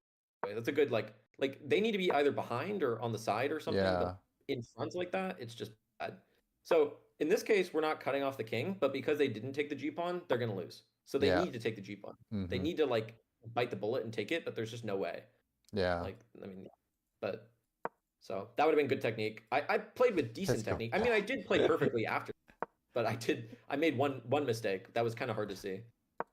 Yeah. Yeah. This is just lost at this point. Yeah, I mean the way to win this, right? It seems lost, but actually I think the easiest way is you push your A and B all the way up the board. You put your king on A6, and then you give up the G pawn and you go win the other two. Yep. But it's not that. It's not that simple, you know. You just, like I could imagine if I was playing like a 1400 here as white, they might mess up the technique here. Like it's not like super easy. I would probably be able to calculate this, but yeah, it's like I would need a lot of time to like think this through. Yeah. And then you have to like I think putting the king on A6 is the easiest way, but yeah, it's not the stupid easy. And it almost never is in these rook endings. Yeah. I thought that was an instructive game to show. You know, whenever you think like oh, draw can want to come out of your eyes. It's like it Yeah. was for sure, but like yeah, in our level, you just like Nothing's a you draw. just grind them, Nothing's a and draw. then they will lose, Yeah. or you overpress and you lose. But you know that Yeah. happens sometimes. But it's the name of the game. Yep. Yeah. That reminds me of an LTV that I had. A kid wanted to draw like in the mid game or something. I was like, hell no. It was draw Yeah, as I used quote to like unquote, but it's de not facto really. never accept Yeah. draws and never offer draws. Yeah. Nowadays, I actually do sometimes offer as like a mostly I offer in places where I know they'll decline, but it's just kind of like it's a little bit of a mind game. It's just like I'll just offer a draw because I feel like I was worse, but now it's about equal. Mm-hmm. I don't think I can win, but I also don't think I can lose. So like, you know, maybe if they really overpress, I can win if I offer a draw. So I offer a draw, they're like, "Oh, I gotta win this game now. This guy sucks." And Yep. then they lose. Yep. So there's a bit of like some mind games, but I think like yeah, for the most For part, sure. I deny most draws unless I think I'm substantially worse. If it's equal, I almost never accept a draw, unless it's Yeah. like table based draw, easy, you know, like rook and a pawn versus rook, and they're like or something. It's like okay, Yep. fine, you can have a draw. All right. Thanks a lot, Bouncing. Appreciate it, dude. Yeah, no problem. I'm definitely heading out now, but All right, man. that was good. I'm glad we should maybe or yeah, we probably should have tried that that Benko from the other color, but we'll do that at some other We'll do point. that I'll show you. next time when we need to like Yeah, yeah. refresh our I guess knowledge of the position again, like later on. I think Yeah, it'll be good I'll to show go you through it my again. Yeah. tricks I came up with Yeah. from the white side. All right, cool, Okay. man. All right, see you Have later. a good one. Peace. Hope for the rest of your stream. Bye, Thanks, Chad. man. Bye. Peace. Okay, guys. I am gonna go get a drink. I'm gonna go to the bathroom real quick, and we're gonna start games. I will turn on the music.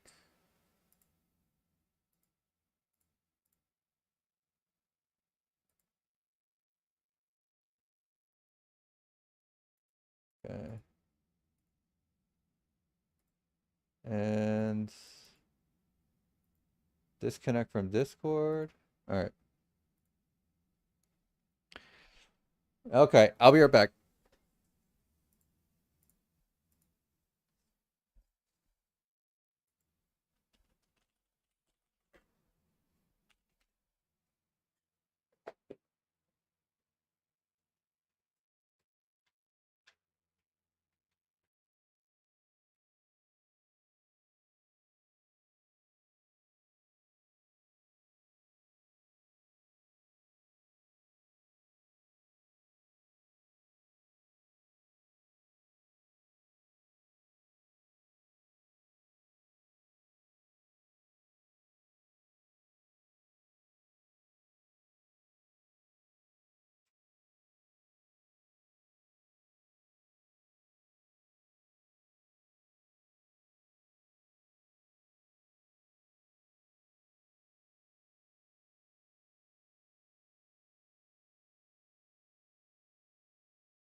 All right.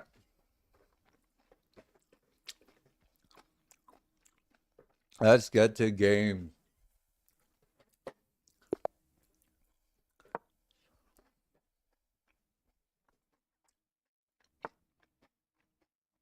Oh my God. Already starting with a banger.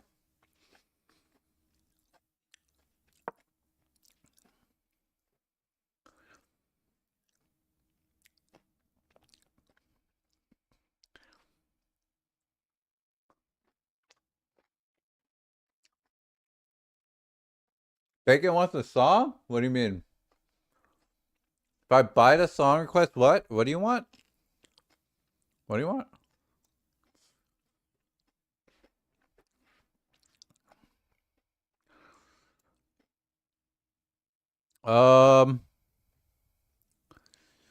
This is a weird version. I don't know what to make of it.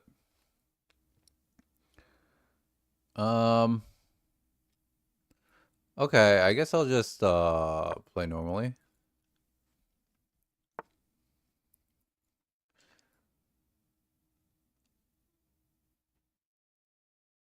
I should just go h5, h4.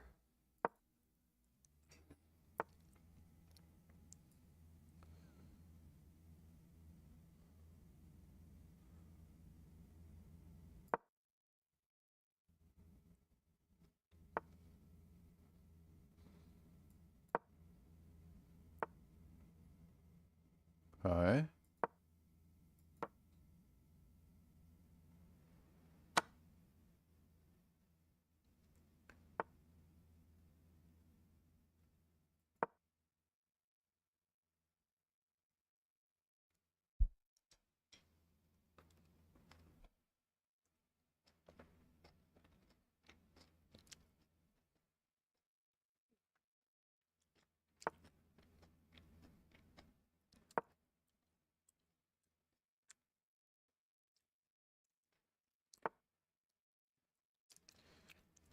Okay. Kind of like knight d4.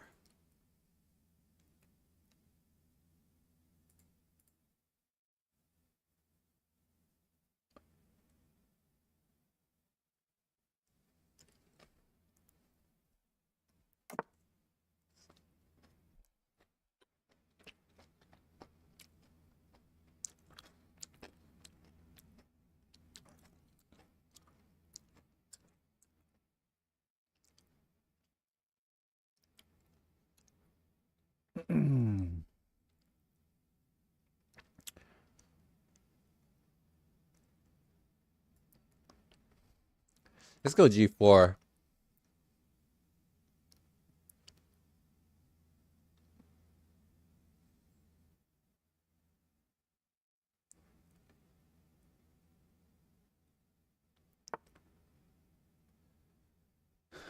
Okay, let's go g5 probably. Knight here. Yeah, let's go. Let's send it. Interesting. Just takes. Take.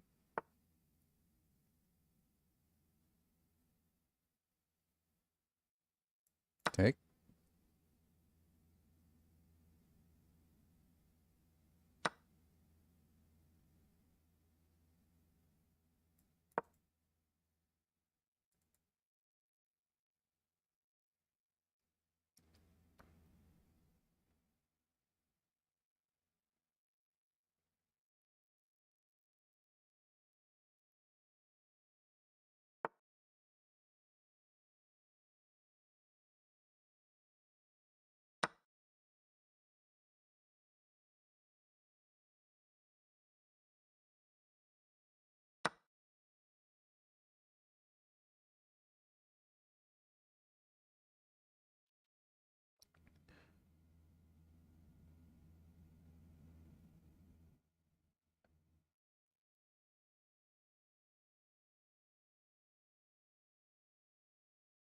Hmm.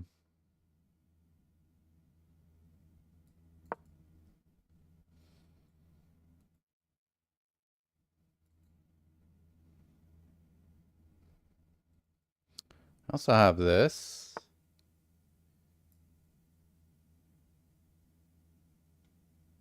Here.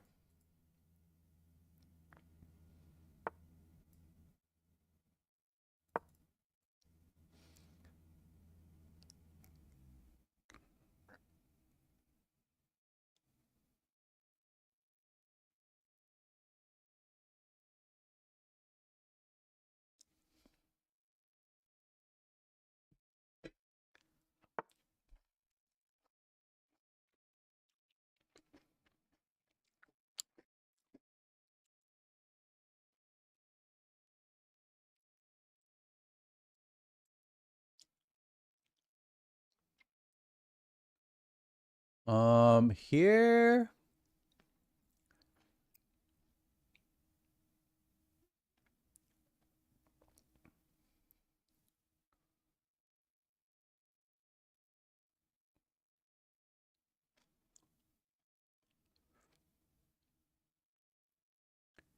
I kind of like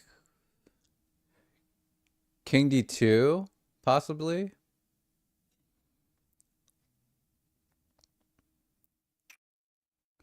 We also go... We could also go Bishop G4 and win the rook. I feel like that just incentivizes him to take there.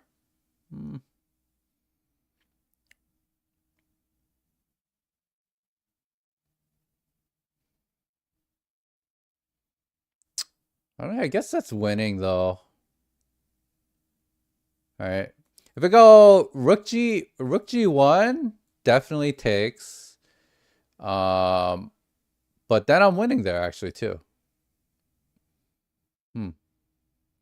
If I go Rook G1, Rook F7, that doesn't work.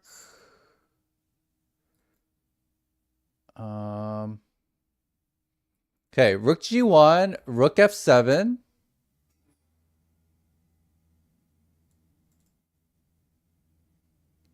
Queen H4.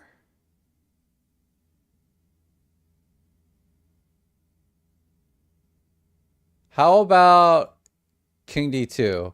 King D2, Rook takes. I'm thinking Queen H4. And he's like, probably dead. So takes.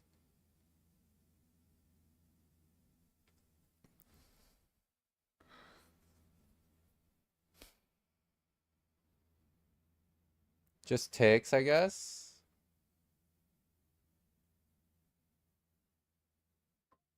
If he moves, check.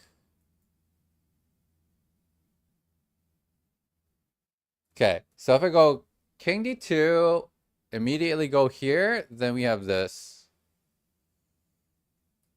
I really like King D2. D2. King D2 takes here. D4. Doesn't work. Okay, let's go here.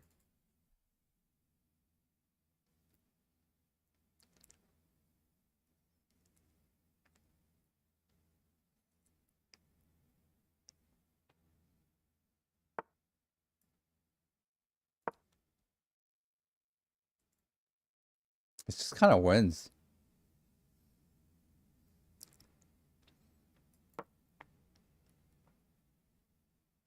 Actually, wait. I shouldn't pre-move that. So takes. Check.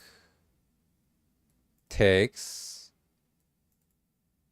Is better.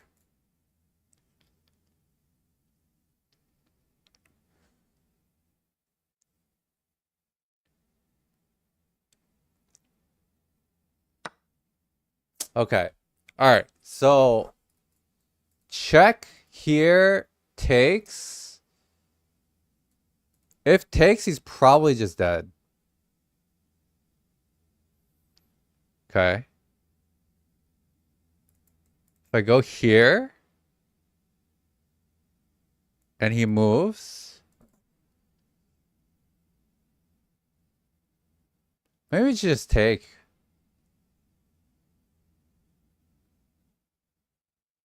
Yeah, there's no way he can move the knight. I mean, he could, but check. Maybe that wasn't the best. No, I mean, check here, check.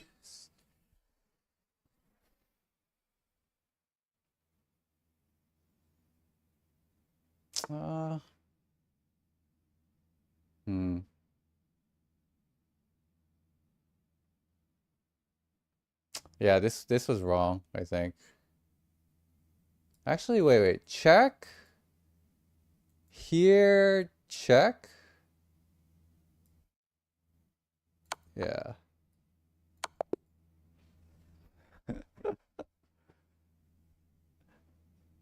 GG.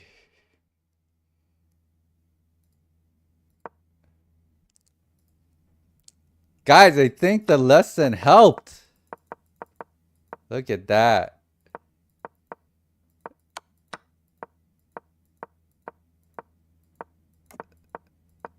I would have never. Let's see what the computer thinks about. Yeah, it likes it. It likes it. It likes it. I would have never seen this though if I didn't calculate it. Of course. Sorry, I don't know that. What was the best move here though? It says it wants queen. It just wants queen h4 right away. Okay. And yeah, he has to just move. He has to get out of here.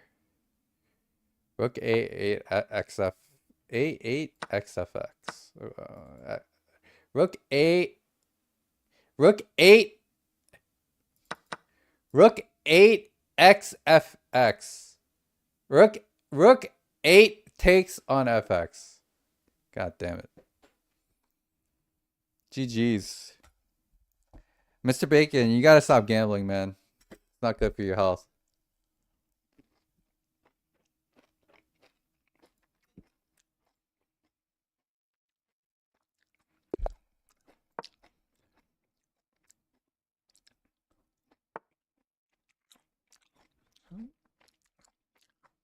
Rook 8 takes on f6. What? Another England? What is going on today? What the hell is going on?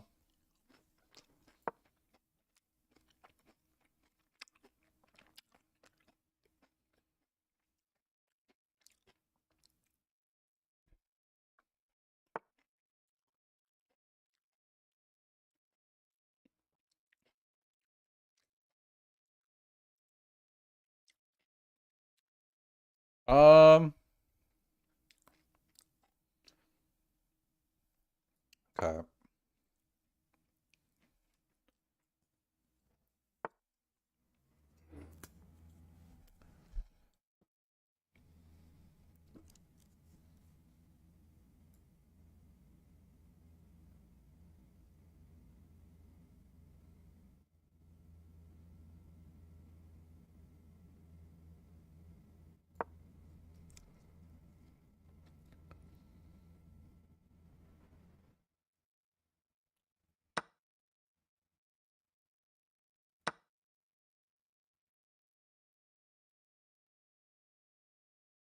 What's up with these England players?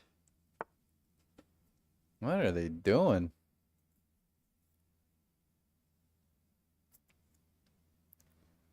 Uh,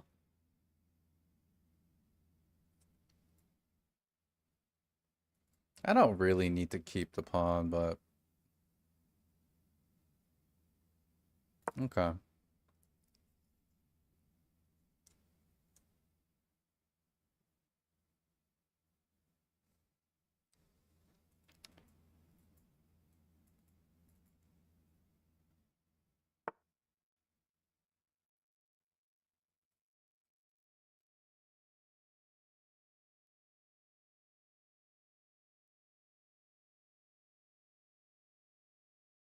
Hmm.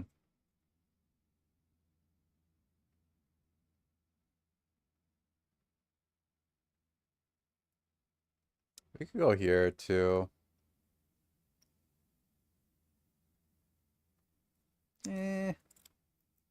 Okay, so how is he gonna develop exactly? Is the question. Hmm. If I like, if I go here.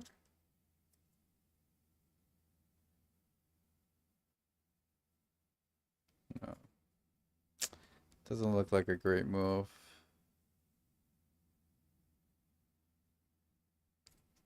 Okay, it should start moving. Should start moving. Kind of want to just give it to him. He wants it.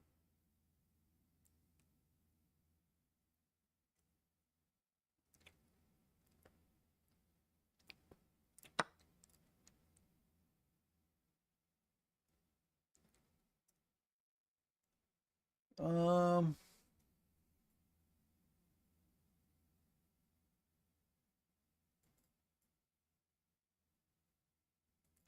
Here.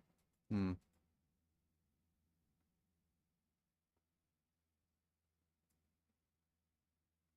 Let's go here.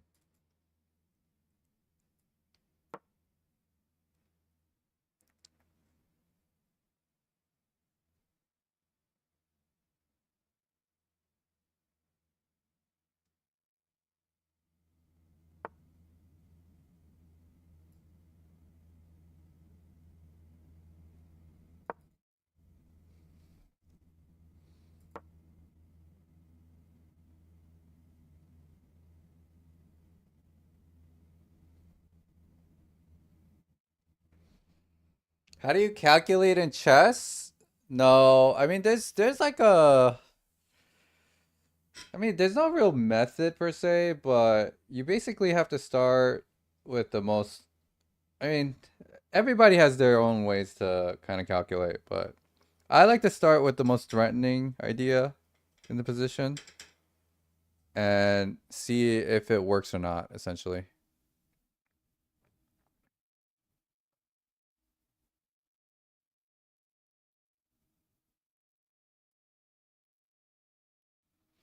Okay. Hmm.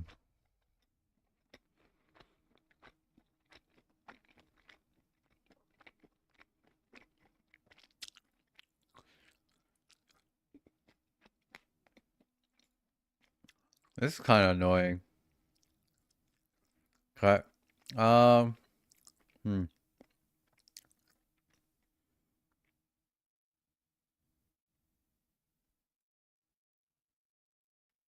Hmm. Just want to give it to him. Here, castles. Bishop here, though.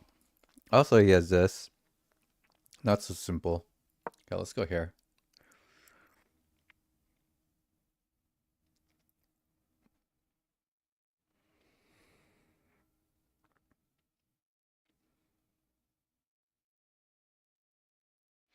Oh, you know what was better? I think King F1 was better. Wait, doesn't that just win a pawn?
Could have also just gone back. Maybe that was better. I don't know.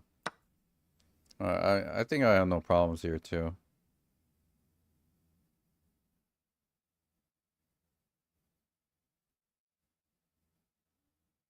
Oh, check here. I'm just fine.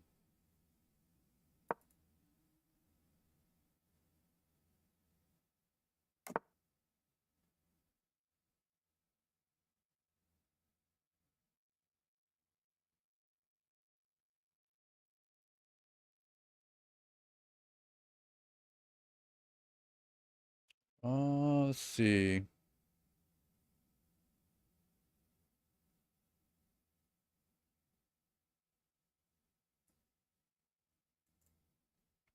Loses.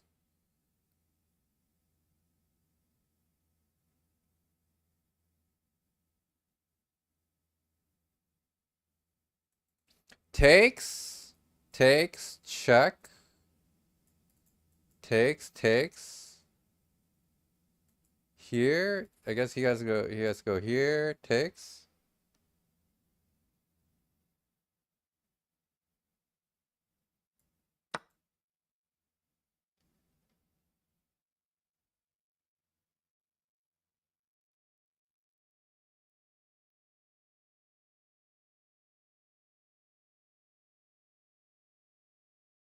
He's been probably pushed here.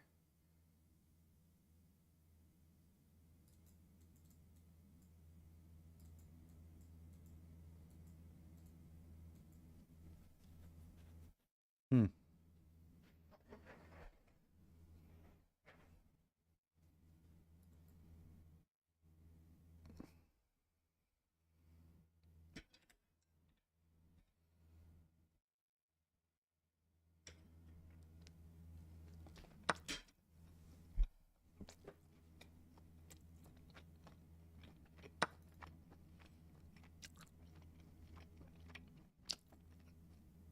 Yeah, I'm just completely winning.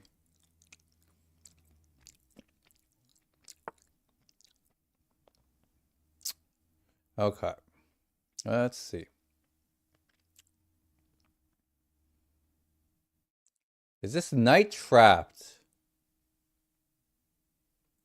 Do I play this? Here. Takes, check. Here. Here.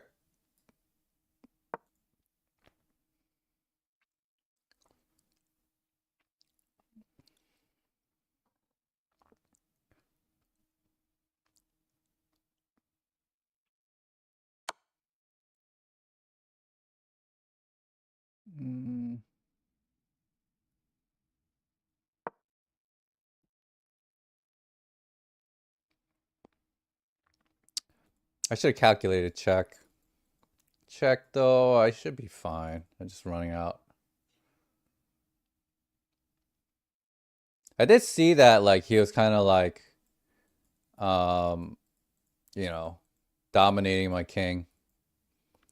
But yeah. I should calculate that. Here.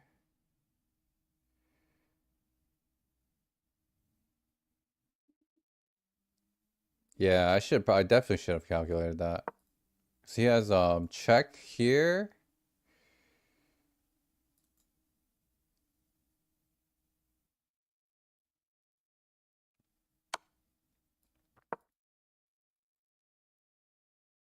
And he has that? No?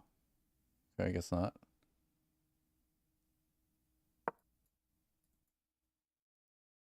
That's just okay here.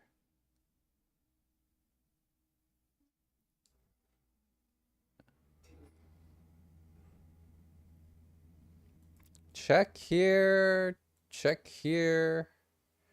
I think he should have probably gone check and just like sacked the bishop. Oh.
GG.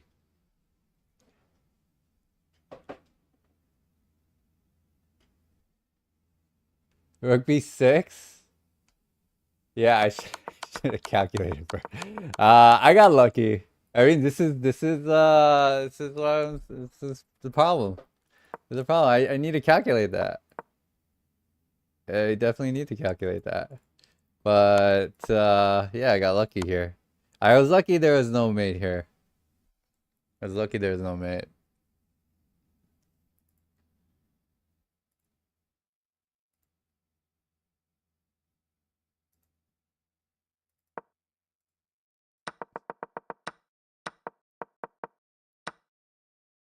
Okay, so I mean, all of this was just not great. I mean, I'm still winning though. No blunders here. This was kind of bad. BXC3 was better. Takes here was better. Interesting. Apparently, I just lose my advantage here.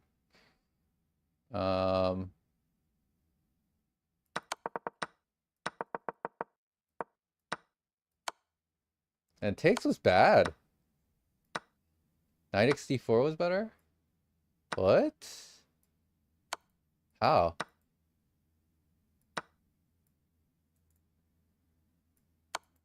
B5 check. Oh my gosh. Wait, but C6?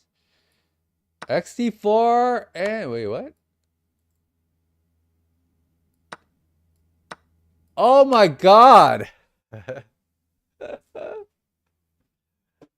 Oh my god. Need to calculate. Calculate better.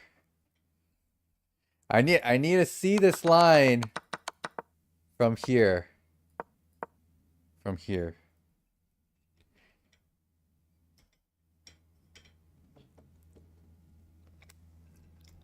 Well done, Puny Human, yeah.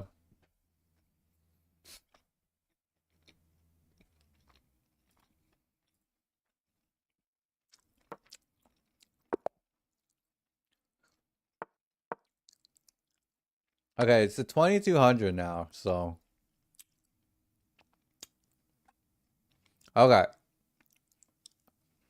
So it takes immediately. I think I'm going to start with knight f3. Let me see what it does. Okay.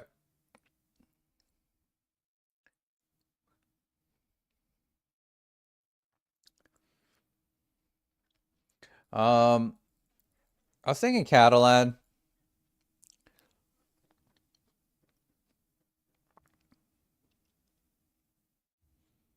But this line is also very like E3. I mean, this usually leads to good positions, but I'm gonna just play Catalan.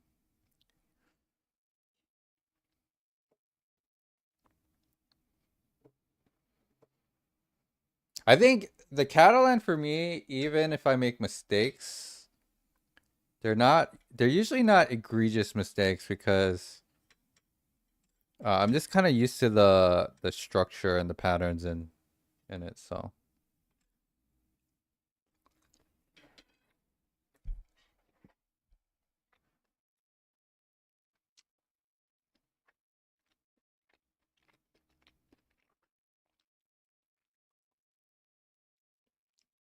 Alberto, I got Mortal, Blue, I feel fit. I'm a chess grandmaster, yes. Amen.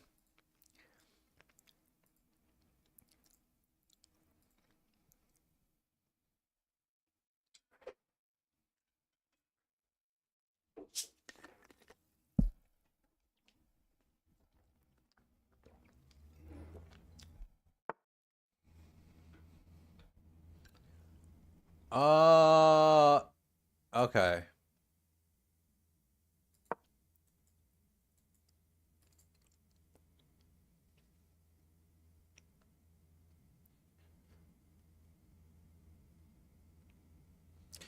Not a lot of people go for this when we play G3 at this level.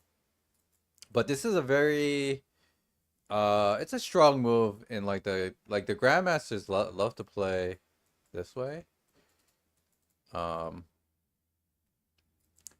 I think more these days, I've been seeing a lot of games in the Grandmaster level where, like, they just, like, sack the rook.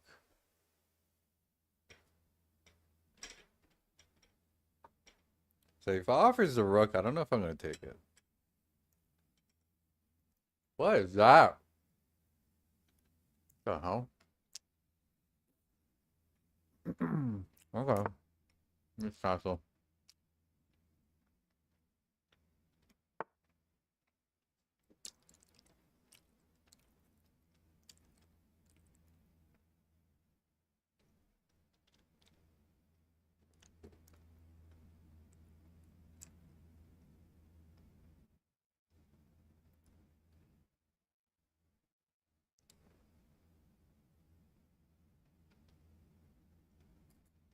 Carrie wants this.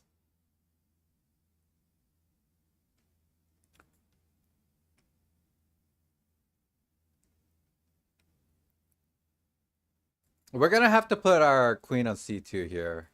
And probably not on d2.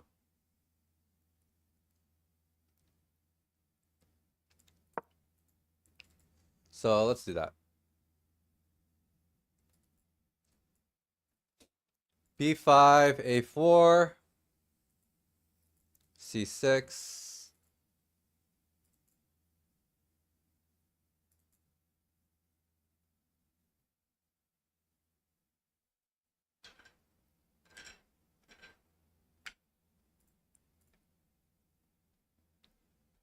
Was that a free pawn with queen a4? Yeah, I could have. But you don't want to play the Catalan with just taking the pawn back. It's not a free pawn. It's technically you're taking the pawn back, but you're sacrificing the pawn for activity. So it's not really in the spirit of the position. Okay. I wonder if I play knight d2, is he gonna just play b5? I feel like he's going to. This guy gives the vibes of just sacking a rook. Or maybe he's gonna play like something like this.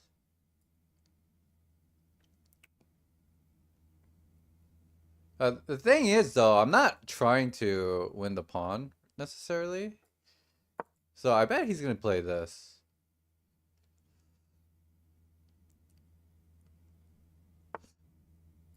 Okay.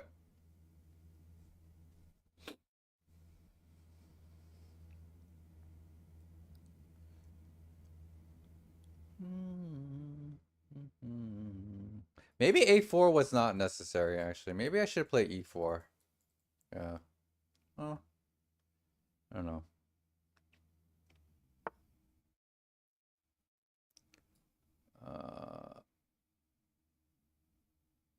Okay, so b3 is kind of weak.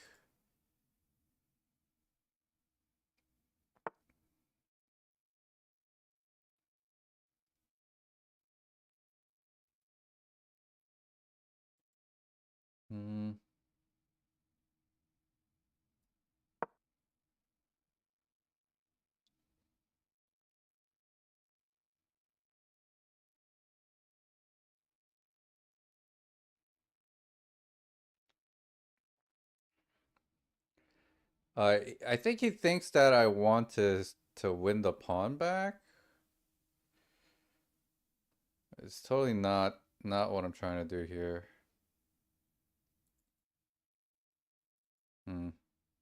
Maybe I shouldn't have played actually.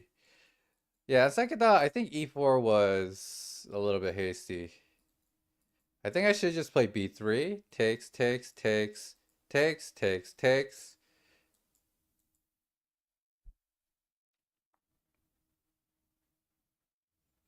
Looks a lot better than what I did.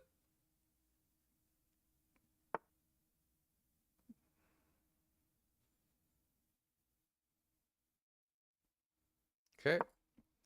I don't think he gets that my plan is b3. Yeah, otherwise he would probably just kept it there, but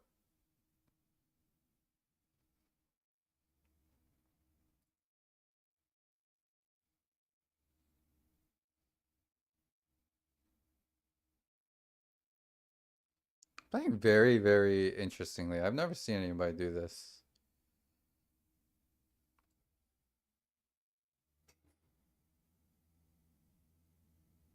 Yeah, e4. E4 was a bit of a mistake, Goat. I think I shouldn't have played e4. I agree. I don't typically play e4, but this guy has played so strangely that I made like a weird decision. But you're right. I should have just played b3. Should have just played b3.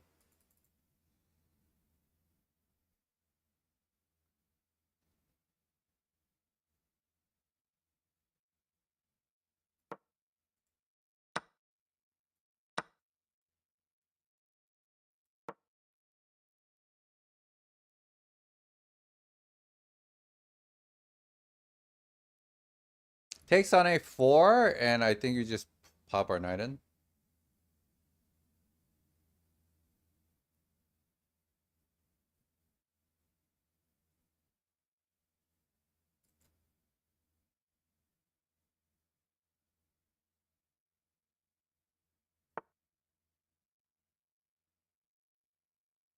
Okay.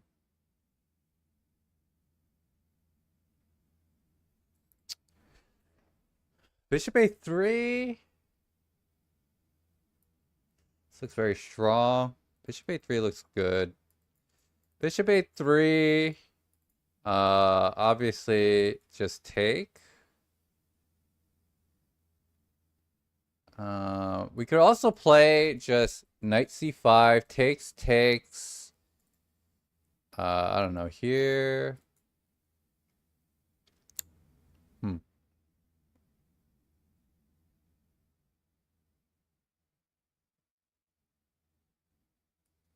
Yeah, let's go bishop a3. It also prevents him from playing c5 comfortably, so.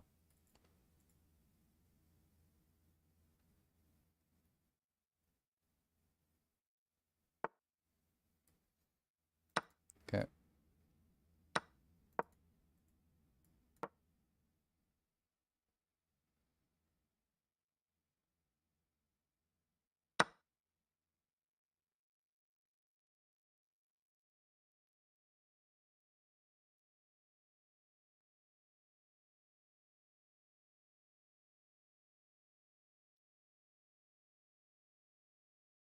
I'm not sure if there was a purpose to actually, maybe I should have kept my pawn structure intact. Typically you play like this when the bishop is on b7. Like in the Catalan, but the bishop made his way out. I don't know, but at the same time, like this king just looks terrible and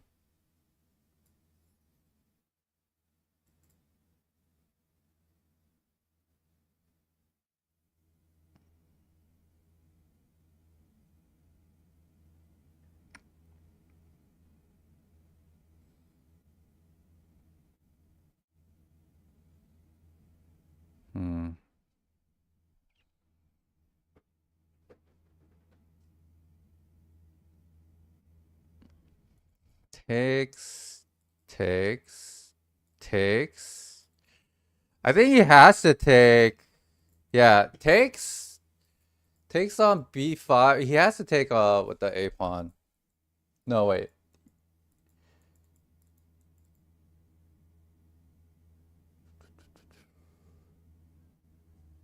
Okay, takes. No, wait. Takes is the most common that I'll see.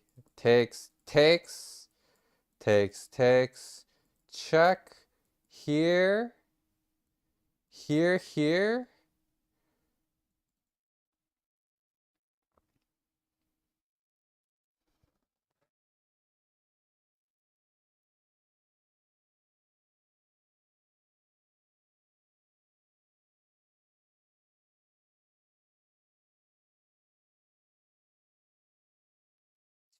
Hmm.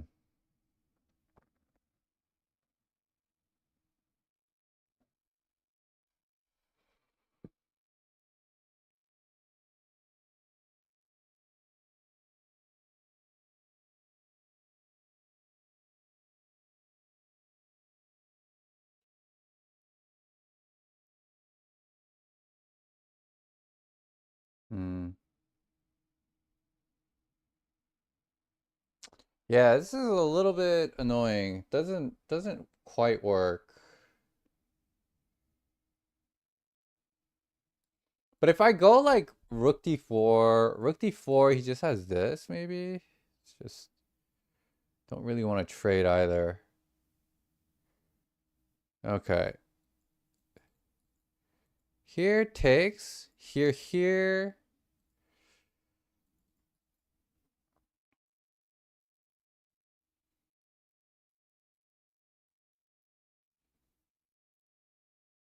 We could also just defend the pawn.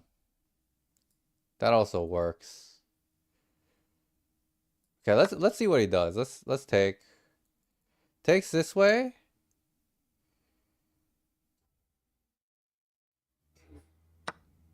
Okay, he takes that way.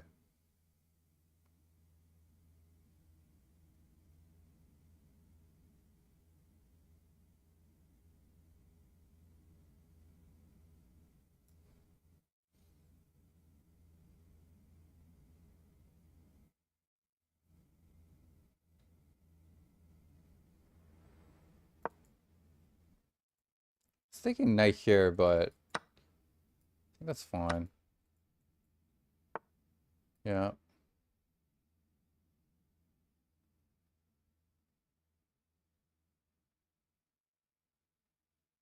Just all the way back here and then stack.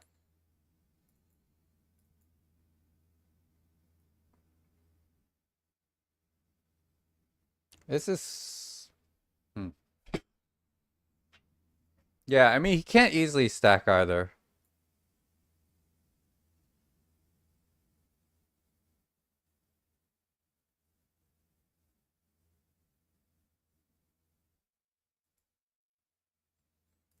If he stacks, probably just stack.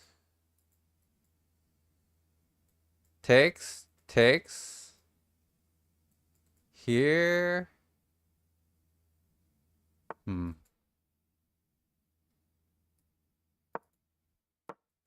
Oh God. Premium something I shouldn't have.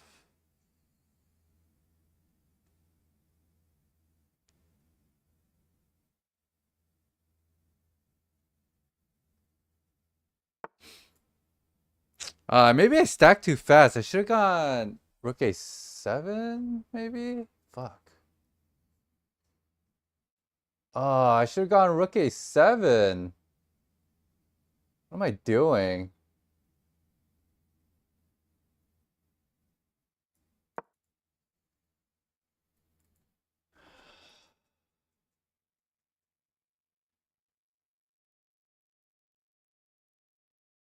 God damn it. Okay, well, we got no time, so we just gotta move.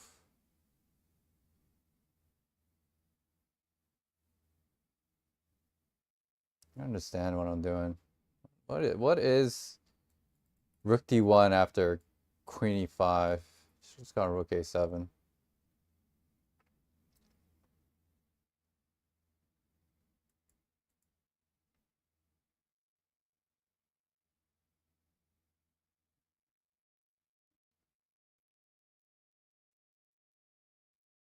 It's still an uncomfortable position for him though, but it's still.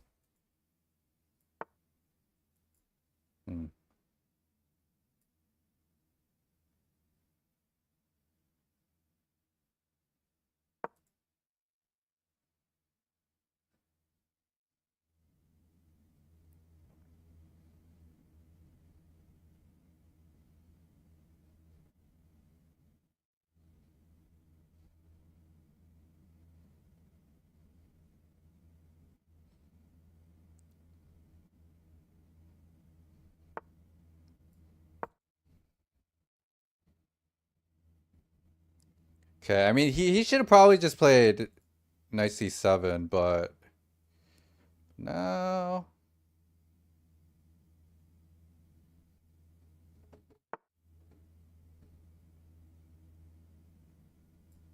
Now I get like here.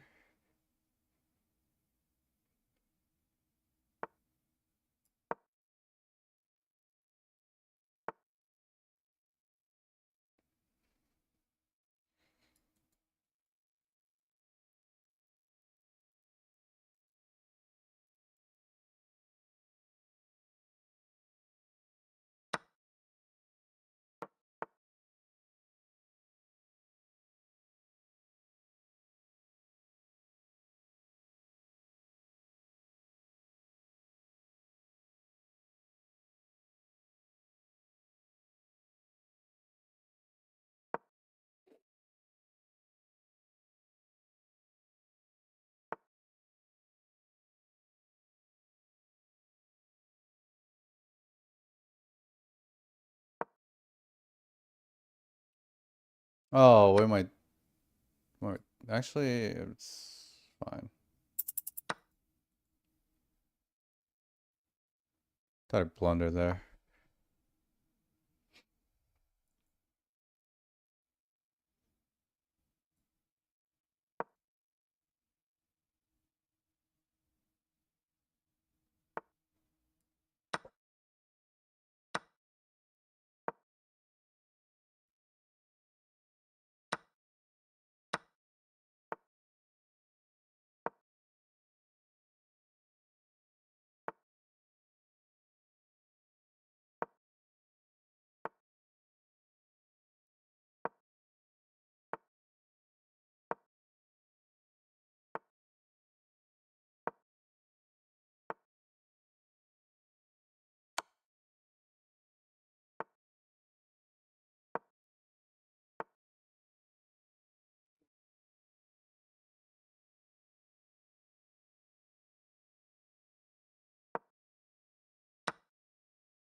All right, GG.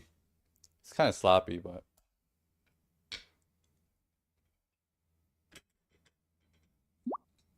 um,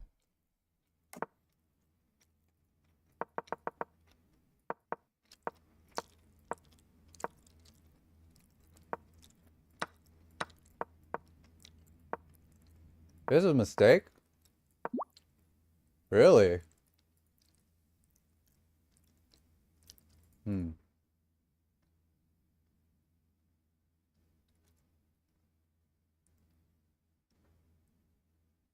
Interesting. Wait, what's the idea there? I don't understand. What's it? Why is this better? What? What does this lead to? Oh, it just wants this? Oh, okay. Yeah, this is a common theme in the Catalan. Yeah, this is actually kind of strong here because the rook is like blocking the queen. Oh yeah, it was really strong. Knight c5. Now you get knight c5 in a better version. Can't obviously take easily. Hmm.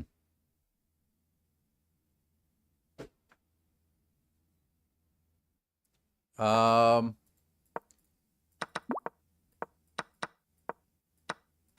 Yeah, so here. Oh, apparently this was good. Oh, I just wanted to sack the rook here. Makes sense. Makes sense. Get a pawn on d6? Makes a lot of sense. Yeah, what am I doing here, man? Rook a7 and rook a7. Come on. Come on. This can't be any more obvious. But this is actually still a draw, apparently. Yeah, I mean, like he just can go like this or something, I guess. I don't know. Here.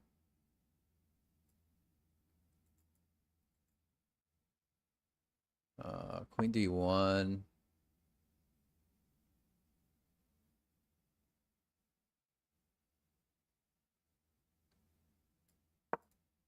Make some space. Wow, it wants you to just go here. Oh, wow. Oh, wow. How does it stop? How does he stop this? Queen f6? And just sack this? Is this okay for black? This is apparently okay for black. That's crazy. How? This is just equal? Impossible, man. How is this? How is this equal? Oh, because you win this, obviously. Duh. And yeah. That makes sense. That makes sense.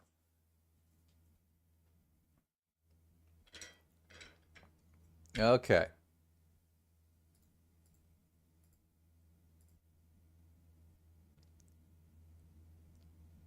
Did I miss anything in chat? Currently watching the game with the game designer of StarCraft 2. What? You know, I used to play so much StarCraft 2 when it first came out. And Wings of Liberty in college. There's one point where I played for like 3 days straight. Didn't go to class, didn't sleep. Yeah.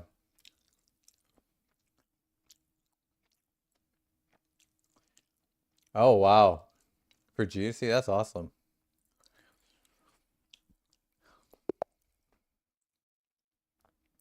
All right, next game. Usually against a quick B3, I play like a Black London system. Find that this is a good opening against this particular move B3. Because white can't ever come out to abuse the B6 pawn. It's kind of my thought process.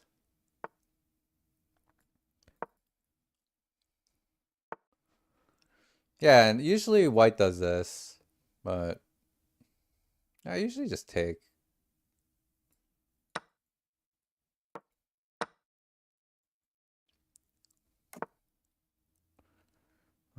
He'll eventually play E4.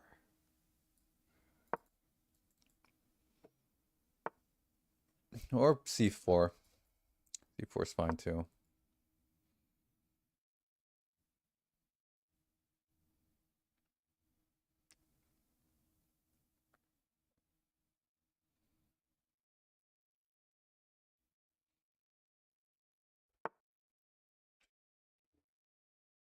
What do I do in life? I work in investor relations for financial services, but I'm currently unemployed.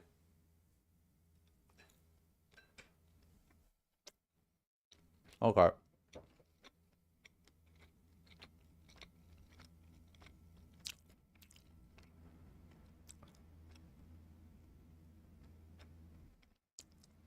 Castle.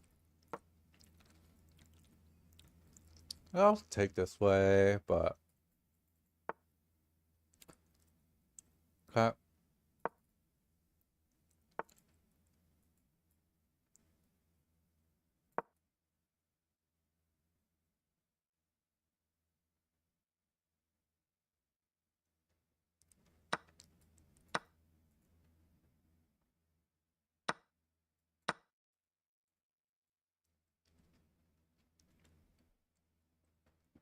My knight has a nice outpost on C4.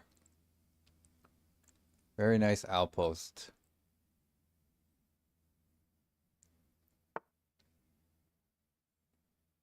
Okay.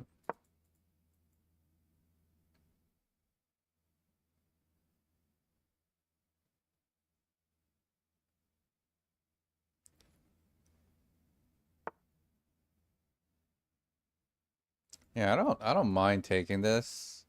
I don't think it's bad. Let's see if I can find a better move. Probably like rook E1 is just good.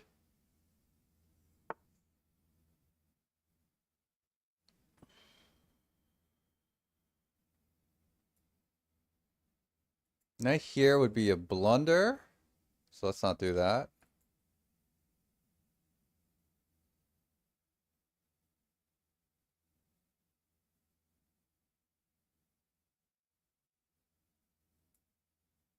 Let's go here.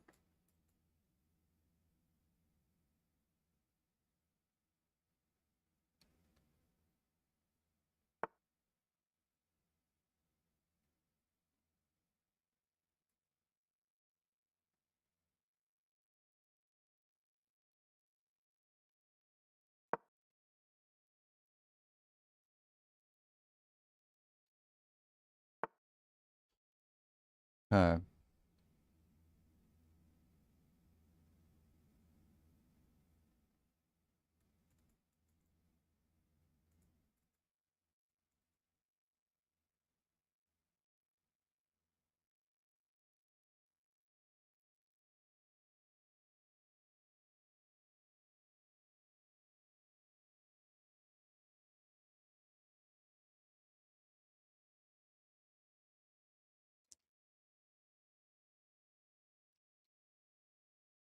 Let's see.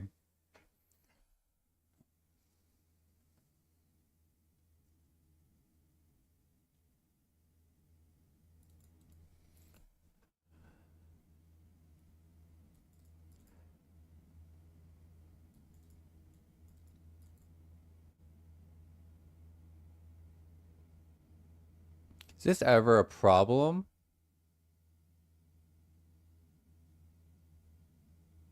Could be, actually. I think I need to go like, yeah. Queen G6 seems to be kind of solving all the problems that I had. So basically, oh God, Queen was something I shouldn't have. So I want to go here. So, but you know, the problem before was if I go here, then he has mate. So now I can go here.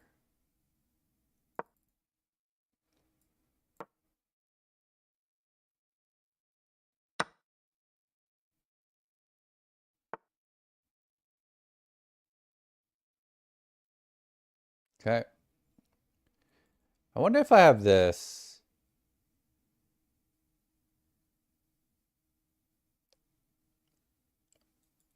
Maybe in this.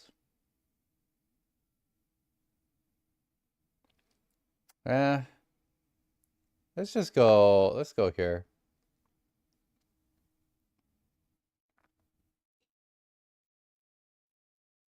He's totally just going to play on the queen side because he has promotions available, apparently.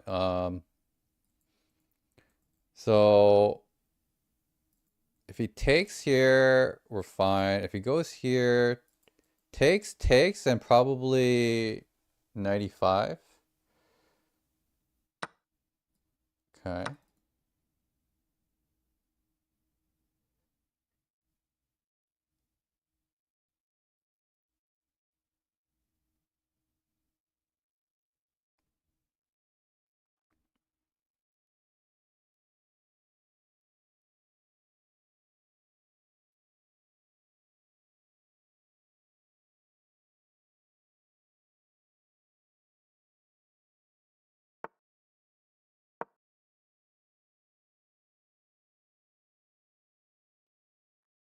And we have this threat. We also can take.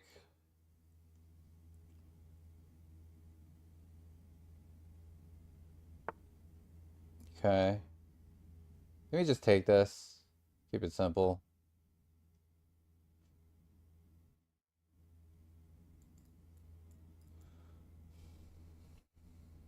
Yeah. Yeah, I'll just take it.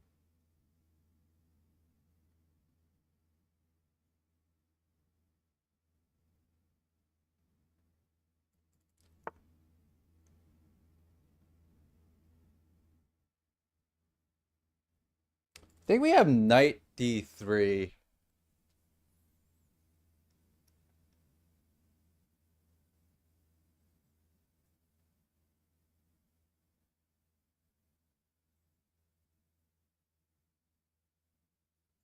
Knight d3 takes.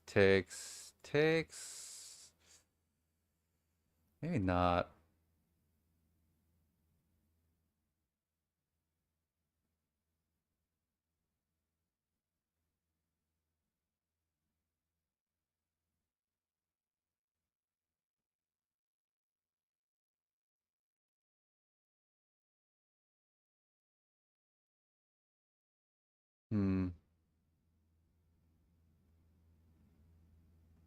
How we go? Maybe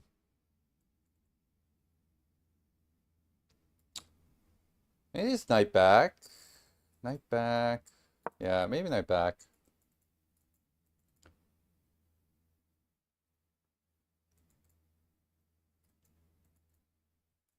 Queen b3, and we always have knight a4. And sorry, rook a3.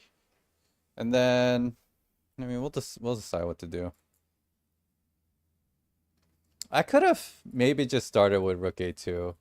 But rook a2, I was kind of afraid of this, but it kind of just doesn't work at the same time. Okay, he's threatening rook g4.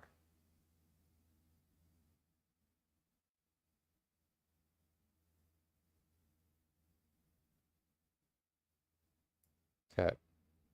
Yeah, so we'll go. I guess h5 is the best.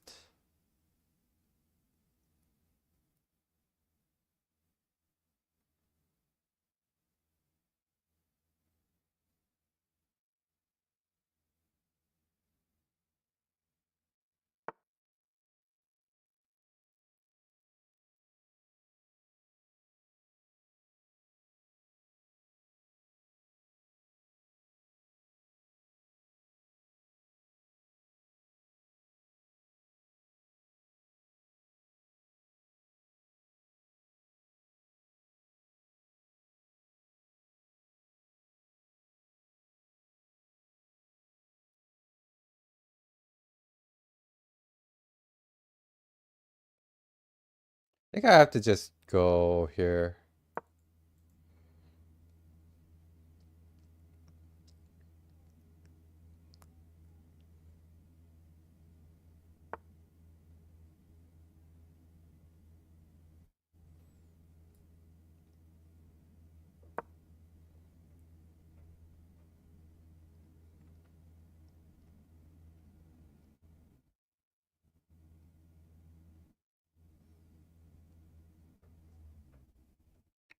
I might have played this too slow. I don't know.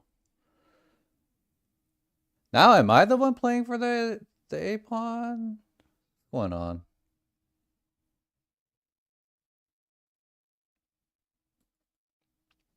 I play f6 here too. Kind of resolve some of my issues.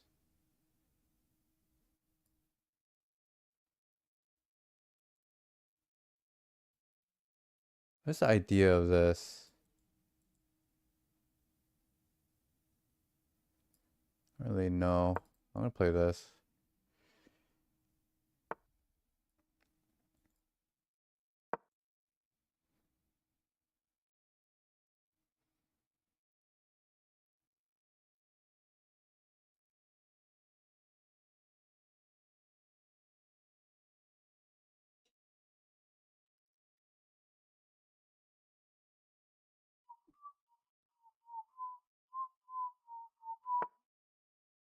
Okay, let's start moving the pawn then. I don't really know what his plan is here. I think I also can just take this. Okay, now I can't.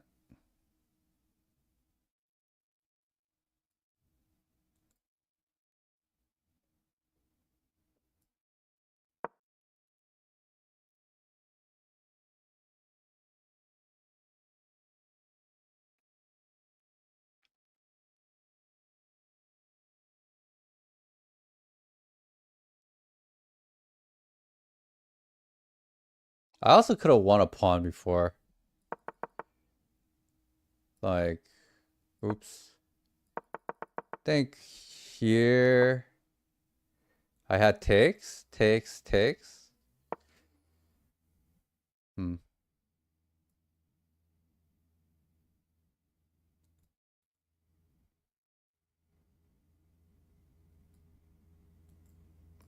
Yeah, let's go here.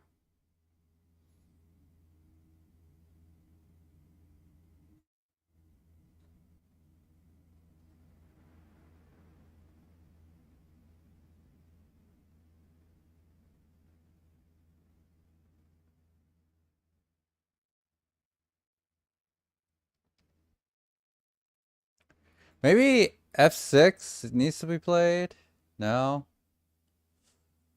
F6 and c6 is weak. Hmm.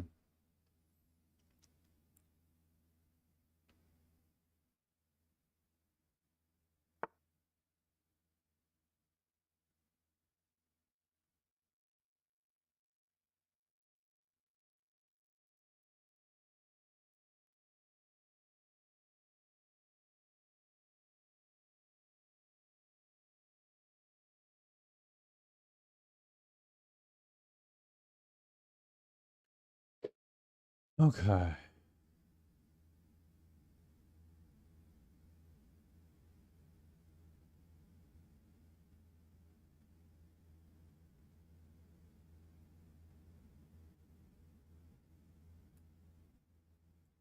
Hmm.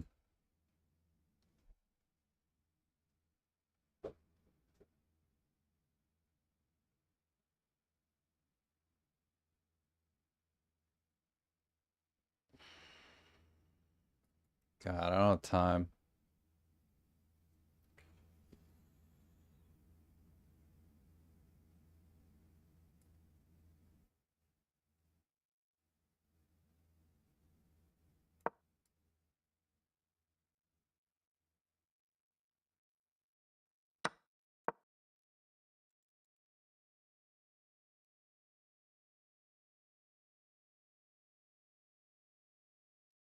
This is not good.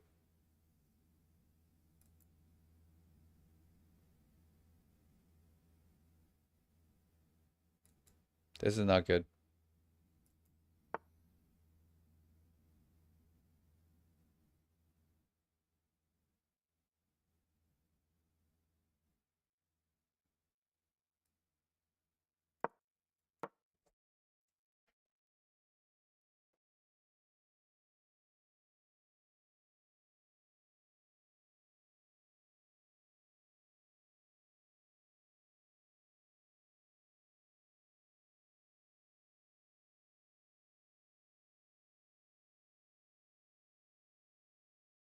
Shouldn't have pushed the A pawn so much. Should have looked for something else.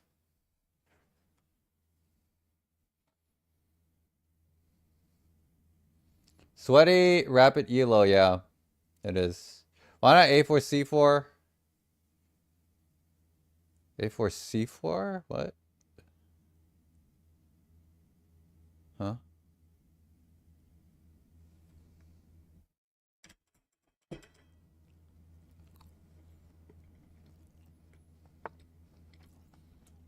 Okay, wait.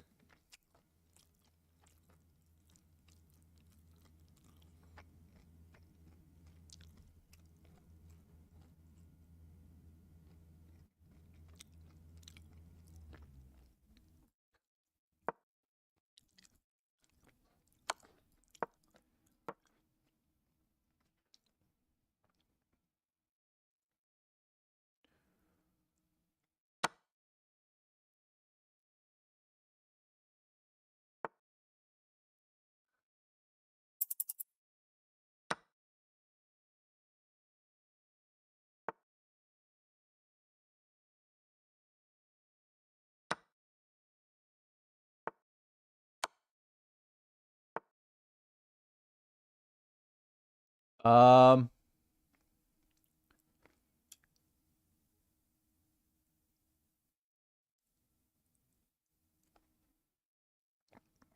yeah, it was lost.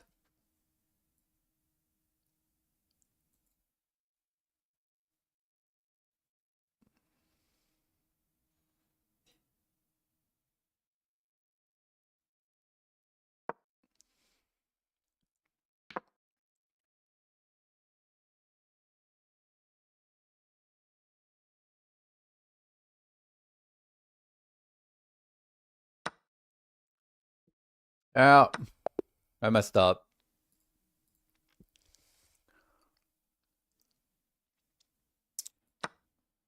Okay. Yeah, I mean here I had this too here. Oh my god. I gotta see. I feel like there was a time when I would have definitely done this like pretty quickly. But I don't know. I need to see that idea.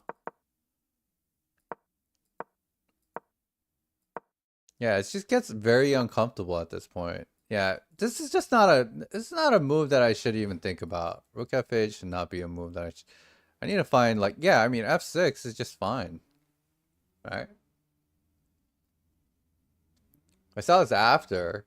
Played it too late. No, there was no perpetual there. Yeah, I mean, I played this too defensively. Too defensively. I had other opportunities, okay, even after that, here, I had like takes or something. This is a miss. It says rook d2 is better. Rook d2?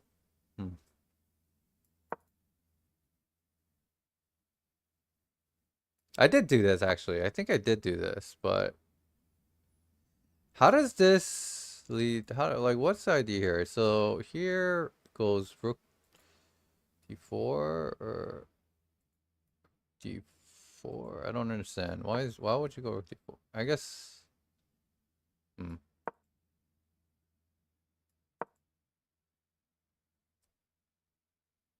f6.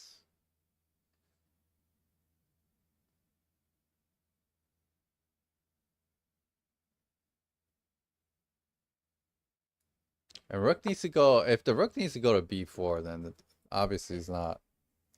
Something wrong with the position for white. I don't really see that much of it. Like, why not just take here? Because of... because now the rook gets active, yeah. Makes sense.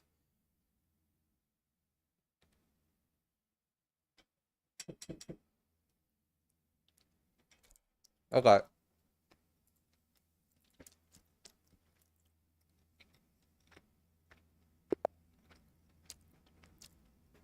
Gotta stop playing so passively.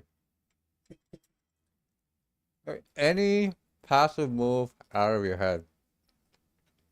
Oh. Against the English, I'm gonna start playing knight f6. Okay. Going for a Catalan setup.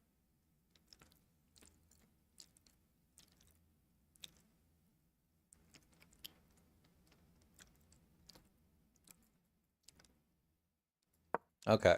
Let's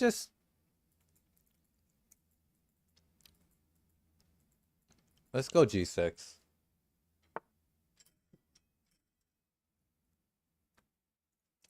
What's up? Court, what's up?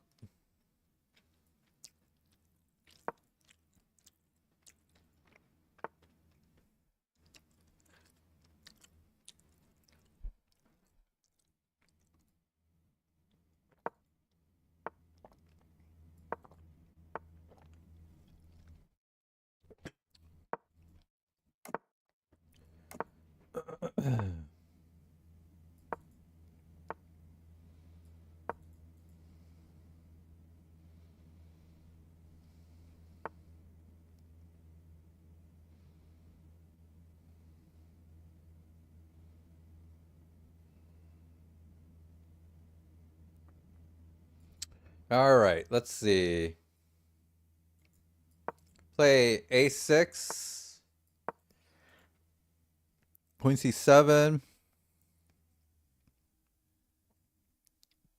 Oh, maybe b6? Actually, no, b6 and e5, so. Okay.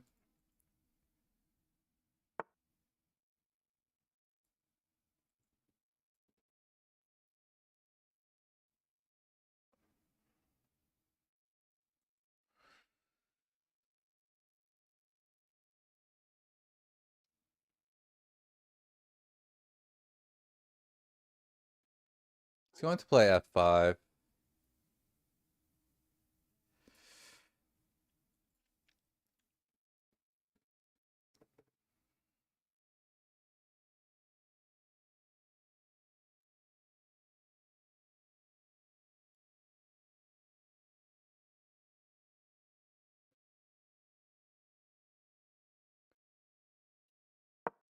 Okay.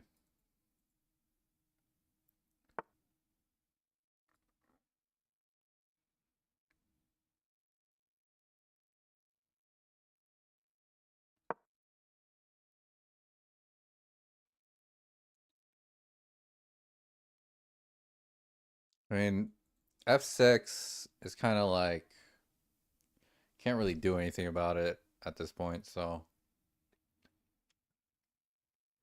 I gotta figure out something for the English opening. I gotta figure out something nasty to play against them. Something that they can't handle too well.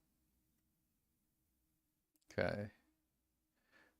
I could go knight a5 here or knight b4.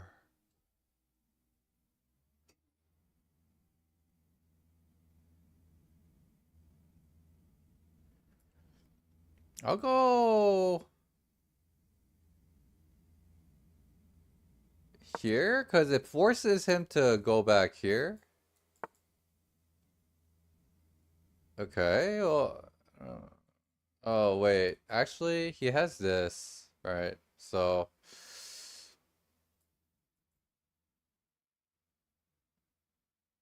I think that's fine though. Wait. Takes, check here, here.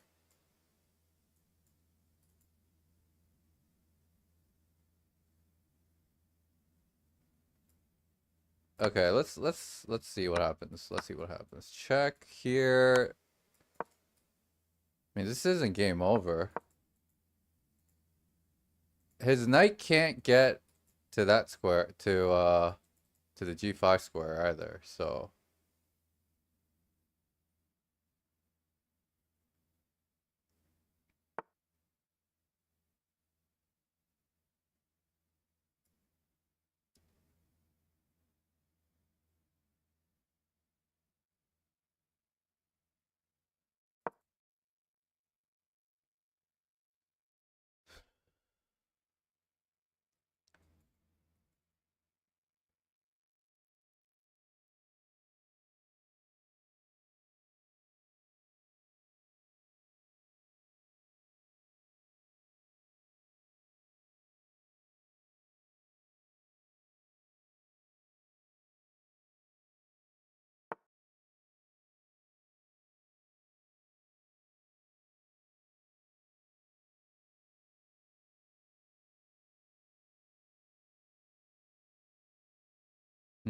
I see.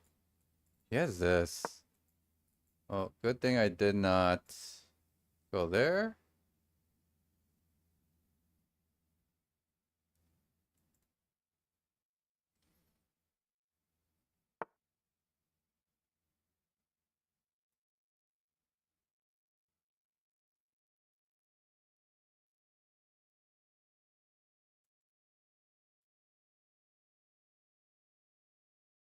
Okay, so here takes no, I have to go here.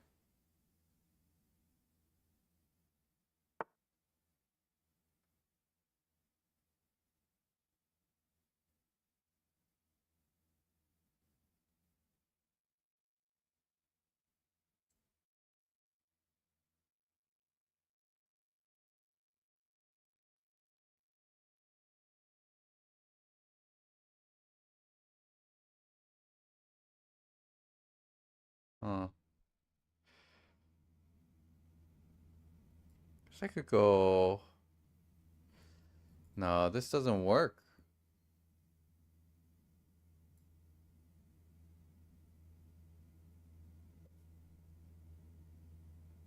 Here maybe then? Hmm.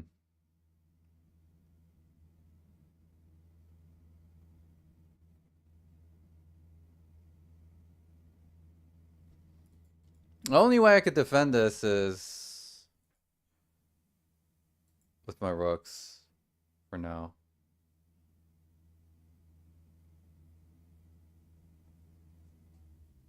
I feel like c4 is really annoying move to face as someone who plays mostly d4. Yeah, it is. It really is. Takes.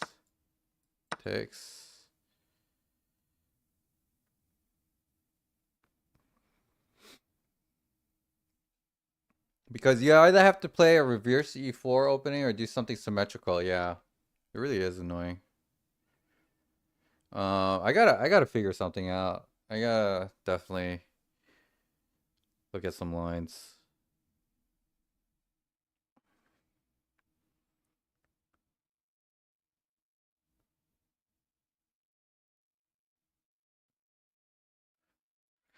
The rooks are tied, but like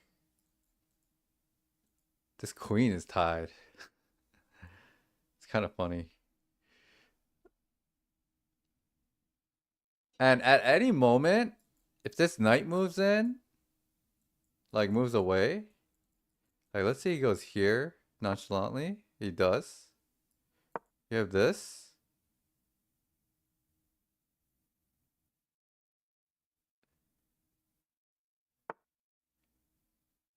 I have check.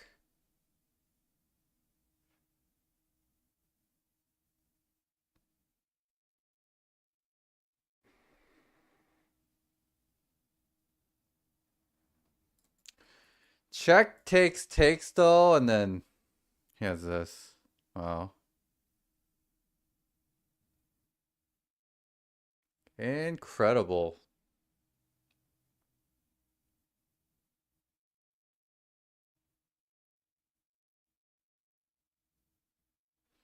Okay. Queen C6. Doesn't really work.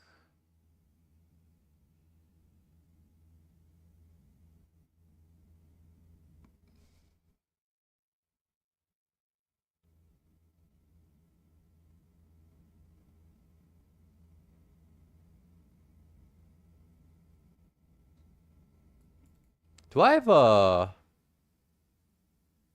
have this? Possibly?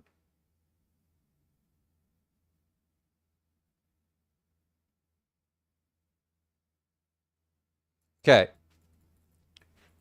Rook D8. Knight G5. No, that doesn't work, does it?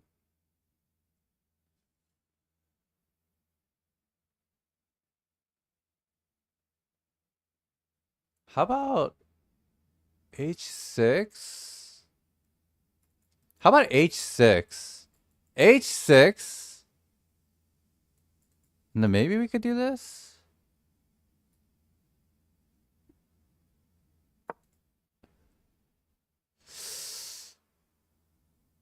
I think H6 might be good. Okay, he moves. Oh. Okay. Let's go. Here takes. Here takes. Again, same problem.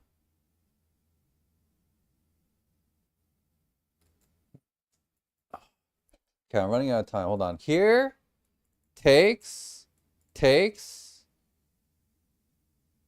Right? He doesn't have. Okay, I think this might be okay. I don't have time to calculate everything, so I'm just gonna move.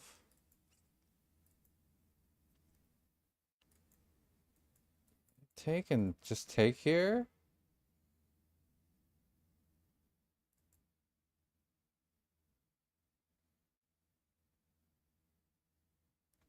If he takes here, we ignore it.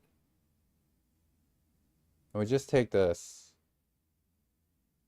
Or we take it this way. Yeah. The king is on the side of my queen, so if he takes here, we take with the queen. So he doesn't have check. Comes with the discovery. Okay, isn't that a mistake? Maybe not a mistake. Double check? Double check this way?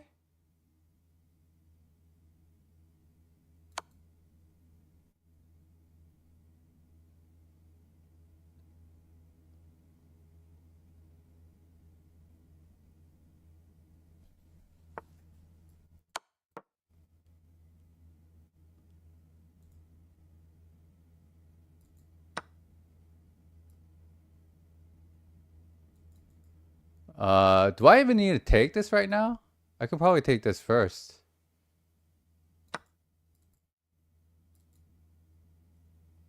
This guy's just trapped. So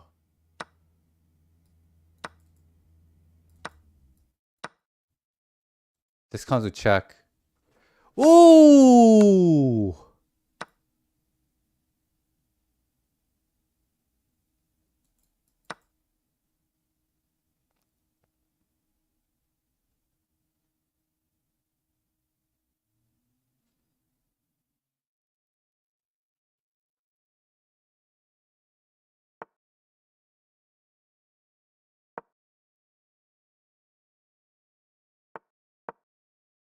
Sure. Sure.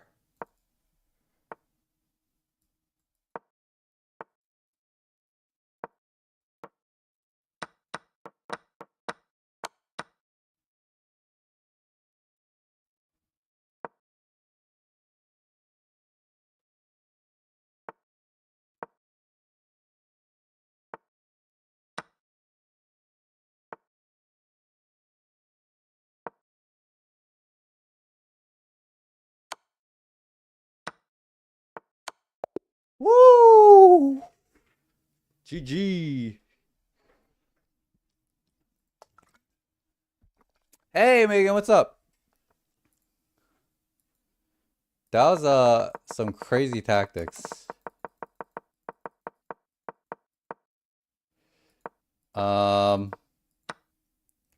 This is a blunder? Interesting. Oh, he had just F6 first?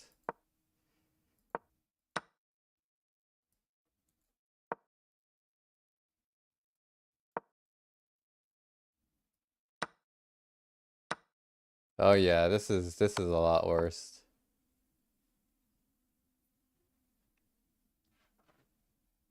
This is a lot worse. But still, I mean, still holding on. Yeah, this I don't really understand these English structures, honestly. Like where basically where white can fiend shadow their bishop and then play e4. And you can't do anything about it. You just can't do anything about it. You have to play e5 essentially. But then if knight ed2, he's playing for f4, right? So like this is just annoying. It's just so annoying. So like this is not good because he plays this. So here it says to just go for an attack, I guess. And this is bad because of h4, right? I guess h5 is the response to f4.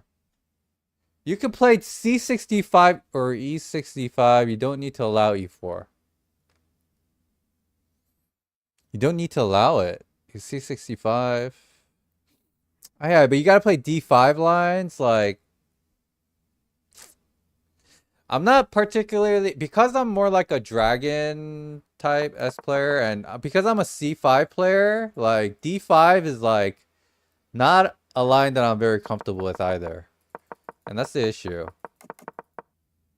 Like d5 is not very comfortable for me. And maybe I need to get used to it. Maybe I just need to get used to it a little bit. Yeah. I don't know. I gotta figure something out though.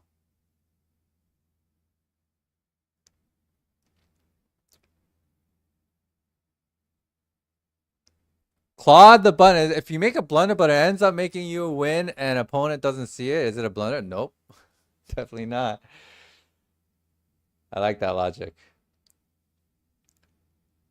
GM John wants a sack checkmate. What? John wants a checkmate. What? Did you follow me? I think I did see your name. Yeah. Are you, what's your, chess.com user ID? What's your chess.com user ID?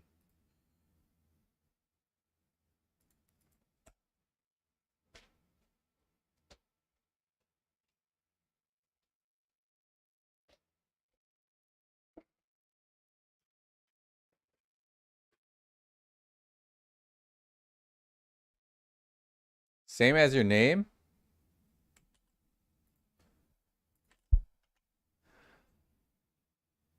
It's not coming up.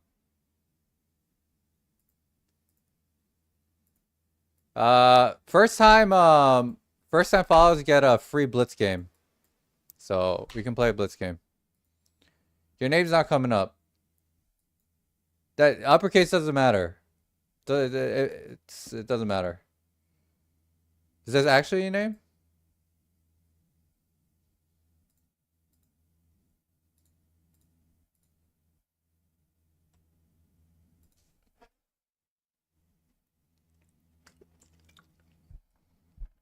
Okay, I can't wait here forever, man. I'm playing the next game.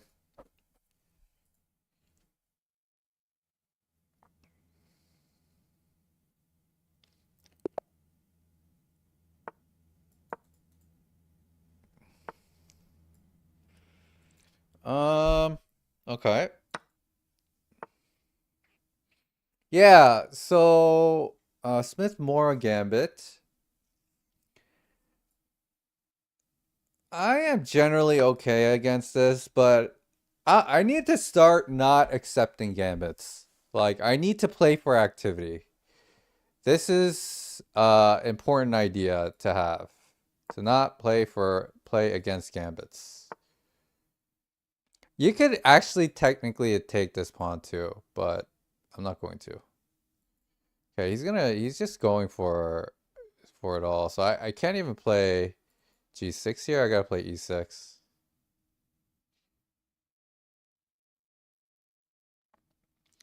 Yeah, we're just gonna play E6. I have to play this version. I have to just play like really snug.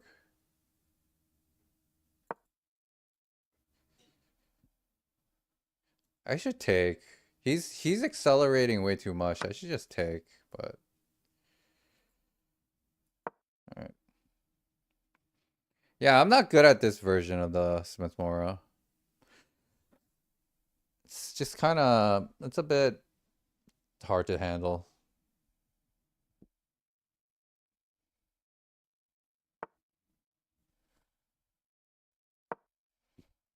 Hey, Danish, can you check if that's a new account or not? GM Josh wants a checkmate for me. Okay. Here, is it just this? It might be this.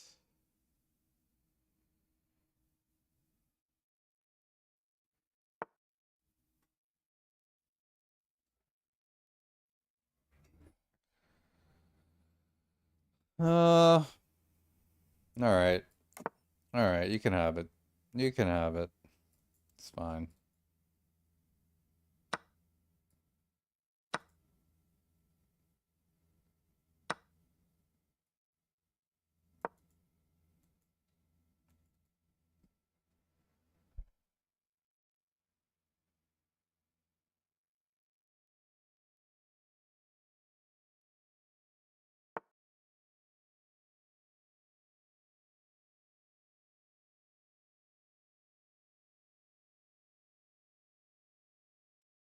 E5, annoying.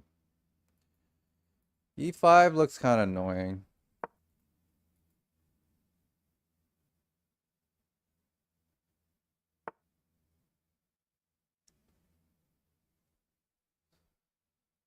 Month old doesn't, you don't get a game if it's a month old. Sorry.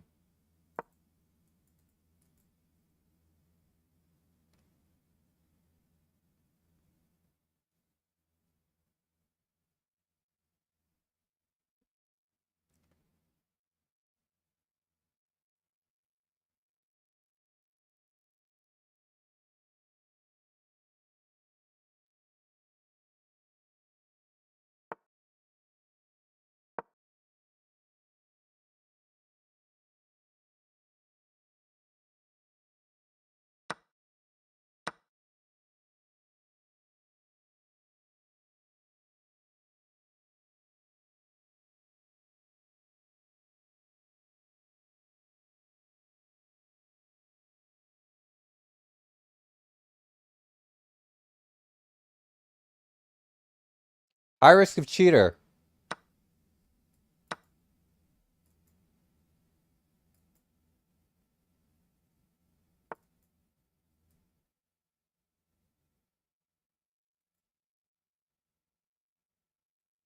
Okay.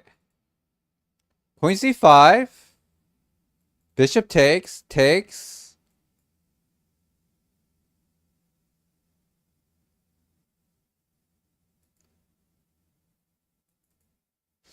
Ooh.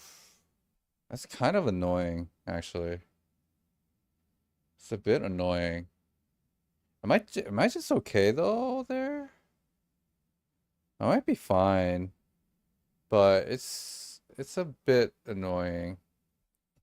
Ooh, how about actually wait. No, but he goes here?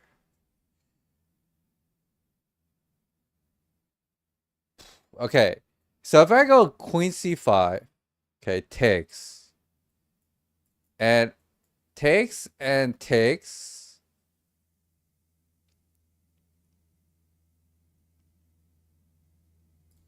Okay. Queen c5 takes, and I could just take here too. Check. Block. He's not going to trade. He's going to go back. Okay. That's one option. The other option is maybe queen b4. Queen b4, but rook c1.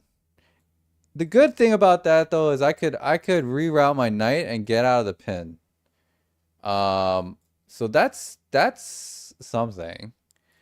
Do I win material in any of these? So if I go queen c5, do I win material? I don't think so, because after takes, okay, here, takes, here, here,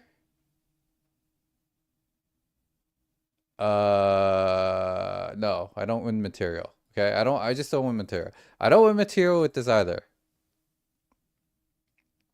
Okay, so with that all said, what is better? What is better? I kind of like this, honestly.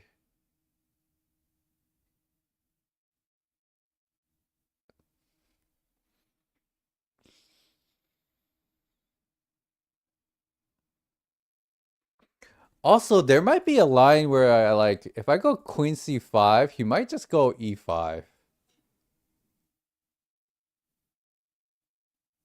Like, is that even possible? Is that, I guess rook e8 though?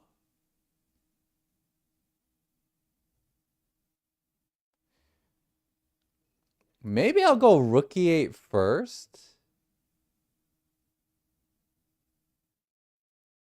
Here, but that's wishful thinking. That's bad way to play chess. I think we go here.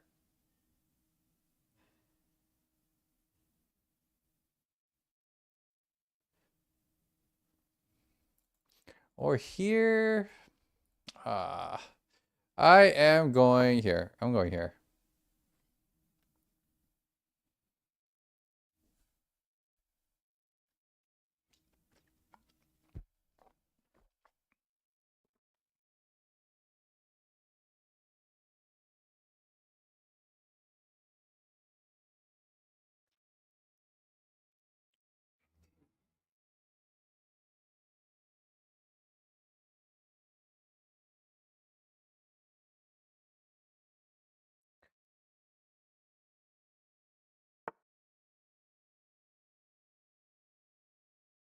Yeah. No good. I'll just reroute.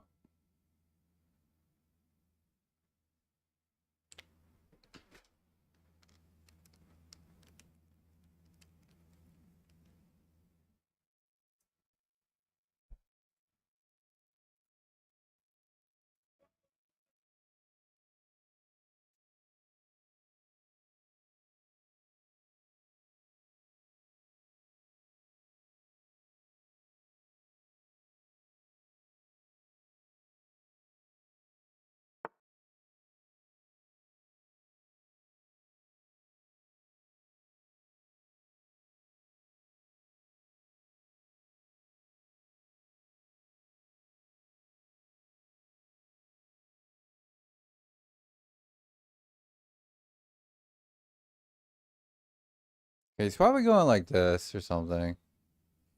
Hmm.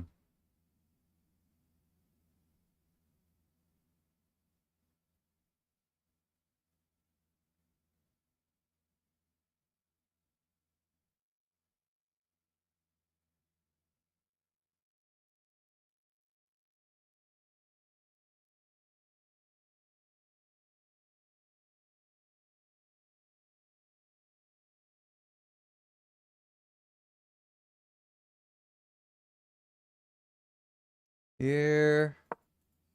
Yeah, let's go. Let's just go knight. Knight b6, preventing this d5 idea, and then I want to go something like probably rook c8. I gotta start moving. I'm down on time yet again, so I gotta start moving.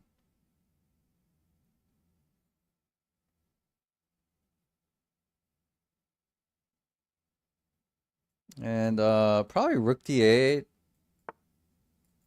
at some point. Probably now. Gotta defend.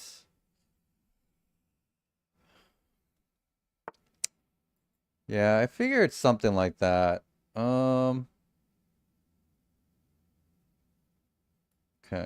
We'll go queen e7. Stopping this idea, also attacking this pawn.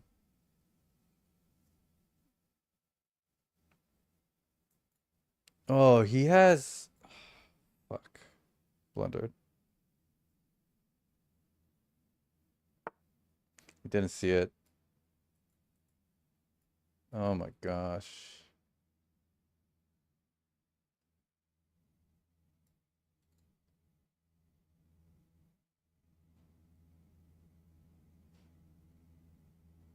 Okay.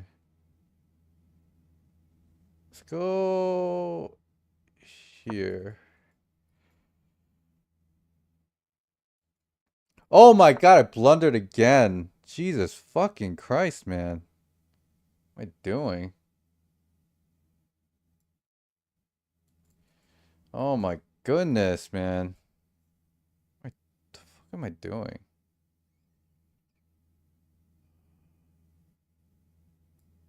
Jesus Christ.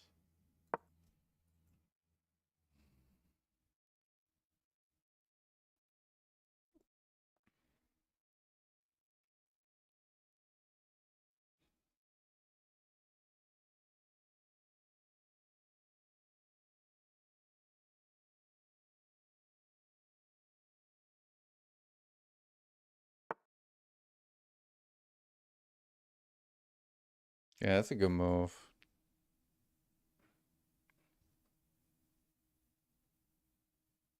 Jesus.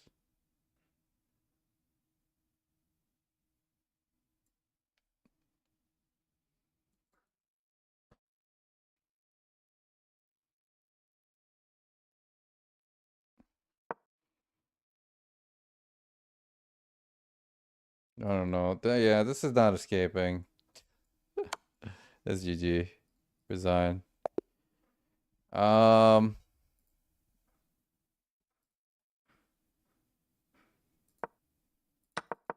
So yeah, this is all wrong.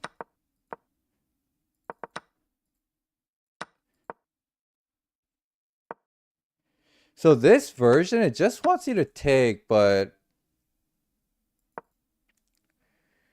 like again, like this Smith Mora is kind of annoying. B6? Oh, really? No, 96? 96? Wow. Like, yeah, I mean, such unnatural moves.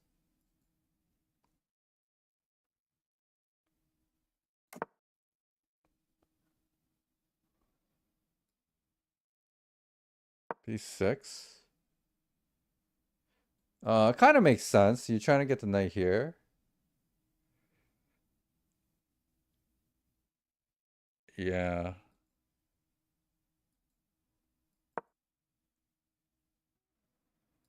C5.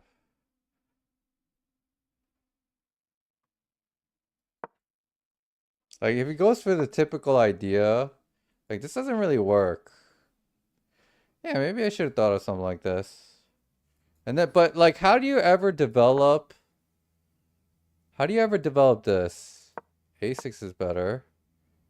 No, wait, A4. Sorry, A4.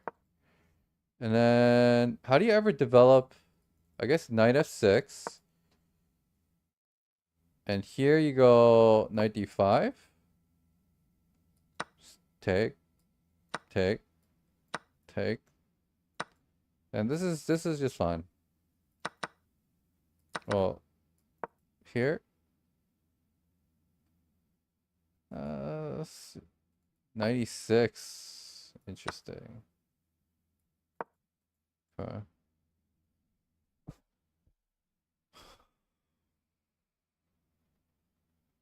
Okay.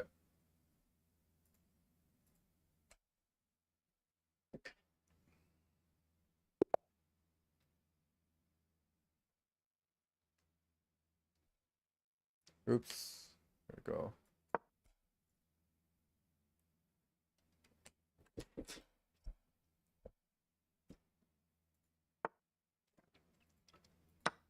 Another England? This is crazy. Dude, I've been playing England's nonstop. Wait, this guy I versed earlier, no? Didn't I verse this guy earlier?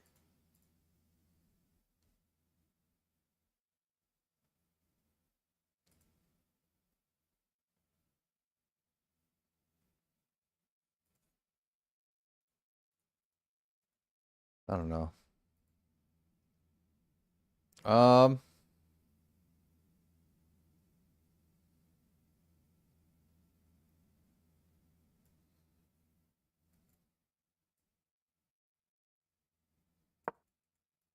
just take this way.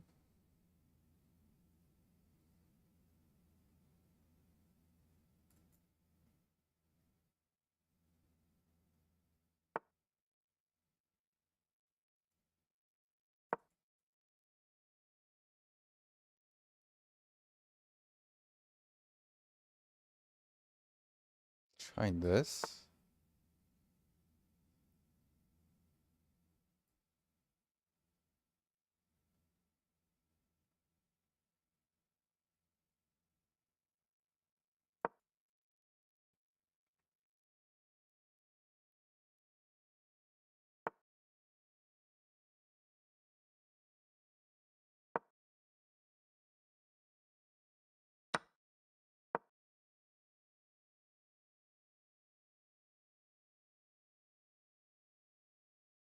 Oh, what am I doing?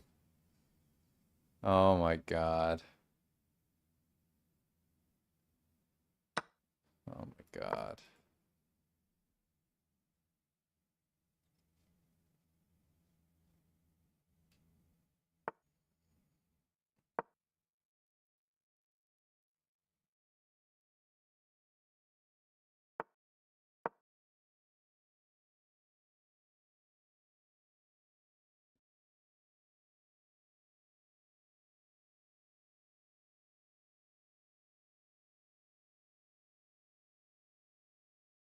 What did I... Oh my god. It's making dumb move after dumb move.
Takes.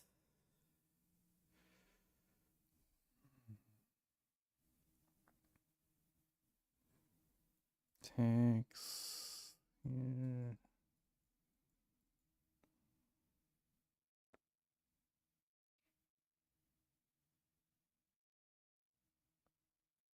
How about I go here?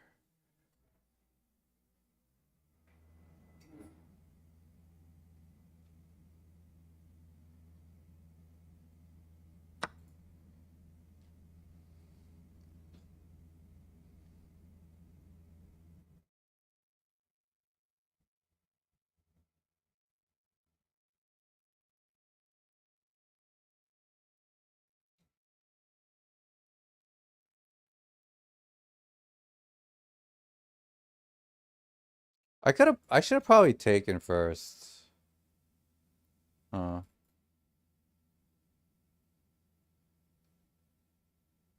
Mm.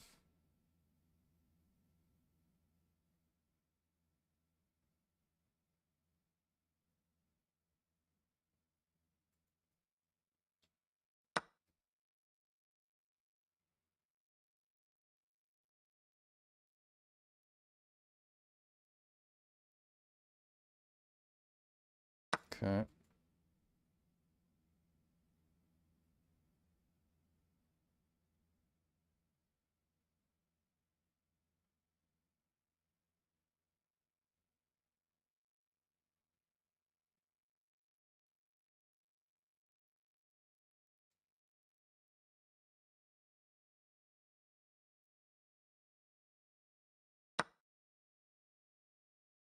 Okay.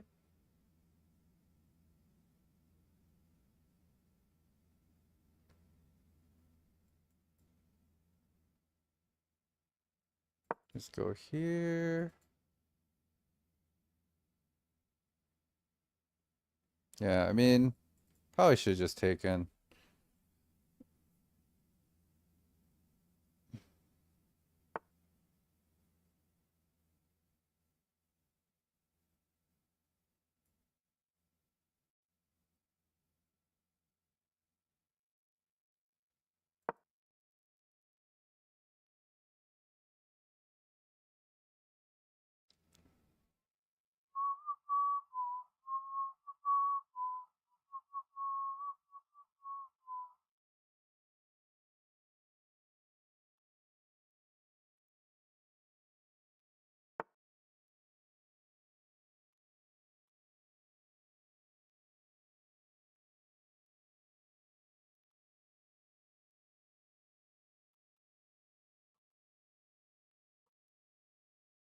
Hmm.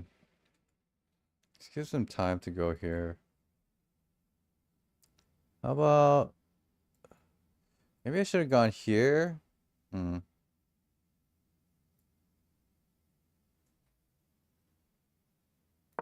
Yeah, let's go here. Check. We have knight d1.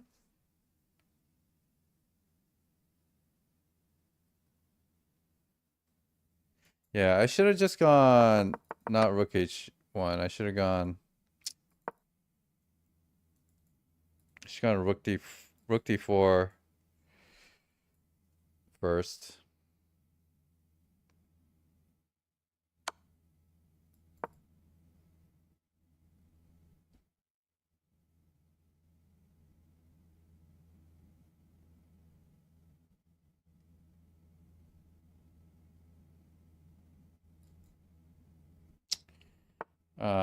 Yeah. It's bad.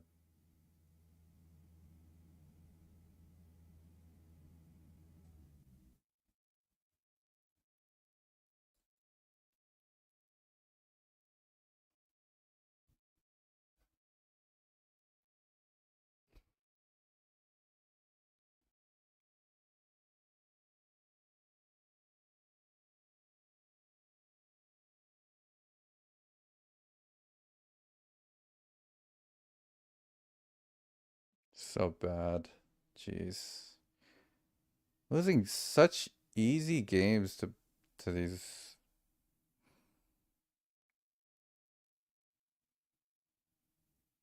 Stupid decisions.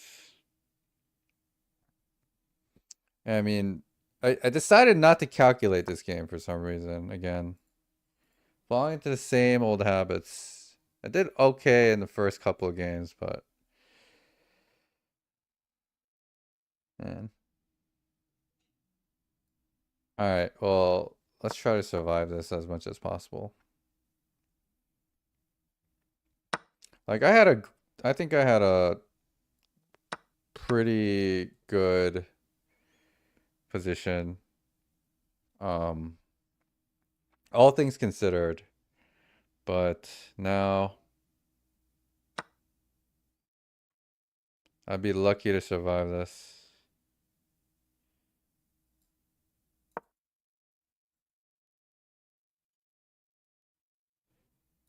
Oh God. Check. What am I doing? Yeah, just losing. Okay, let's just forget that game and stop, like, you know, stop just moving pieces.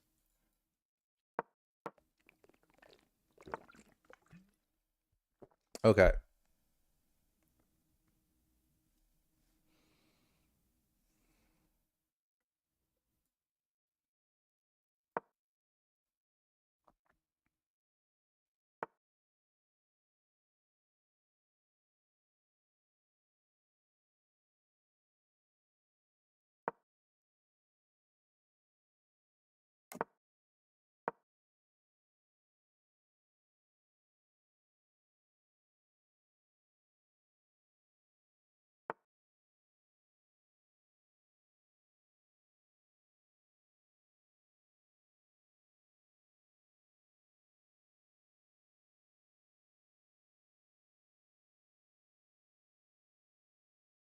This is castle.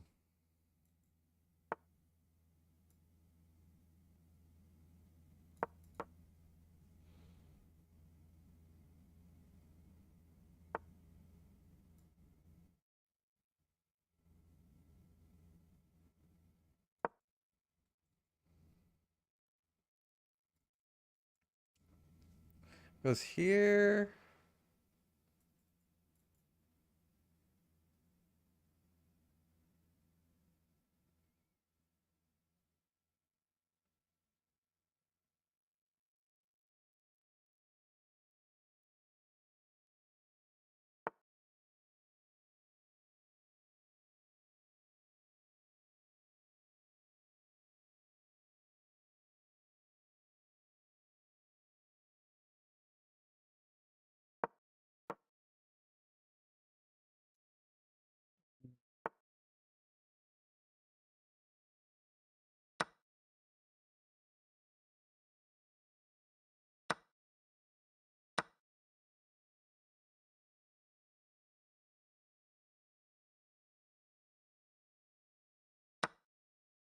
Wow, really?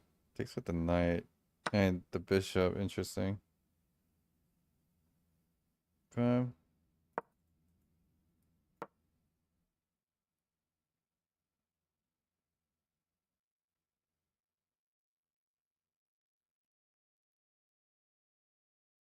I think if knight d6, bishop d5, takes though, but you have that.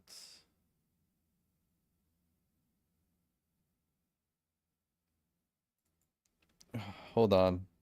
It actually requires more calculation. So knight d6. Okay, he doesn't do it.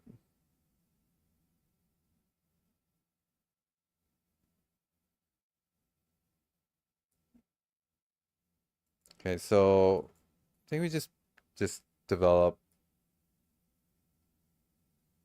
You could also consider going here immediately.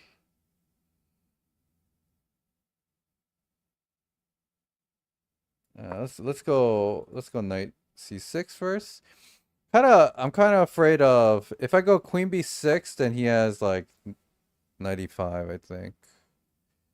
So let's go.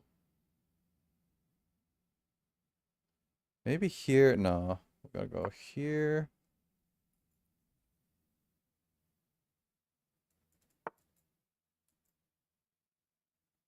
It's a good move.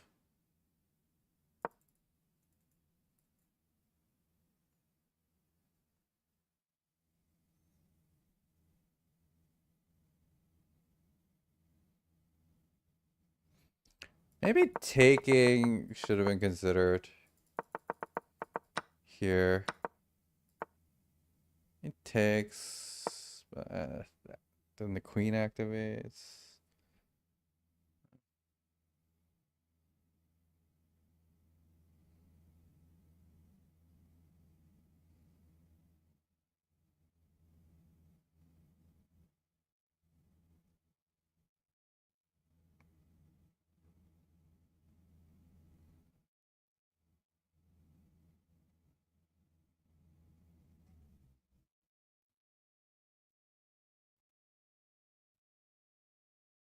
Is this a concern?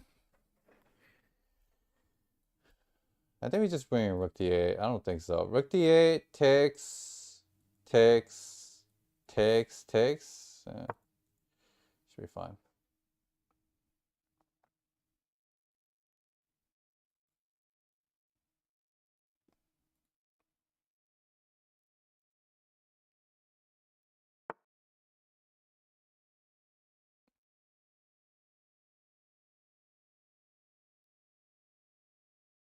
Here.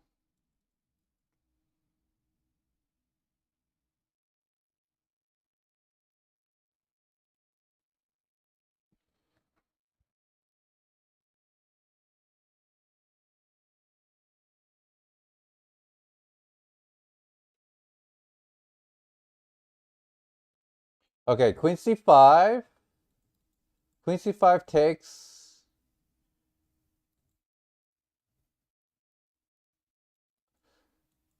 Wait, queen c5 takes. Probably takes. Queen c5 here. Takes. Queen c5 here. Queen c5 takes. No. Queen c5. Okay.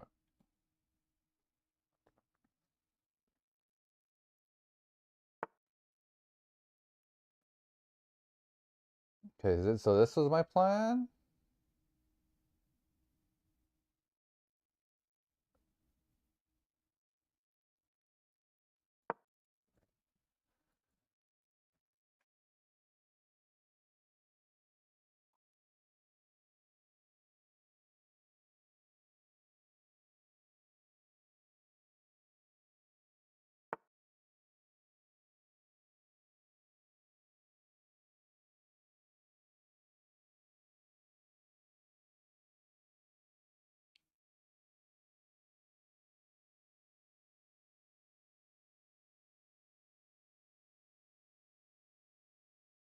Here takes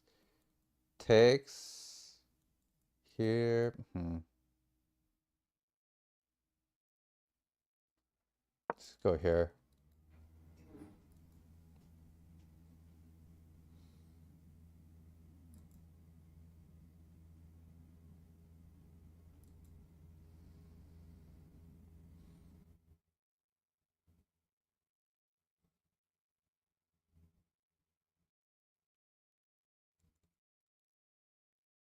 Ideally, I'd like to get an e5 possible.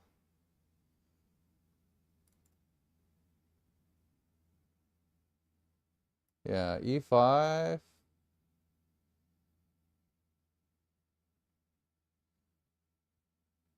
E5. E5 and takes? Shit.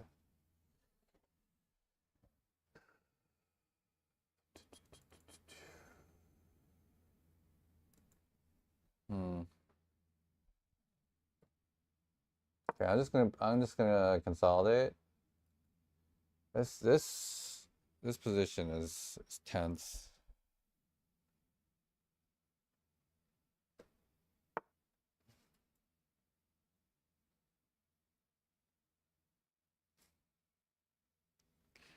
think I kind of like seeing this. I think whenever we get to trade, we shall do that. Here takes.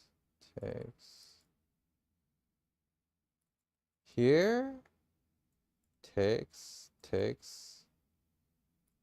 Here takes.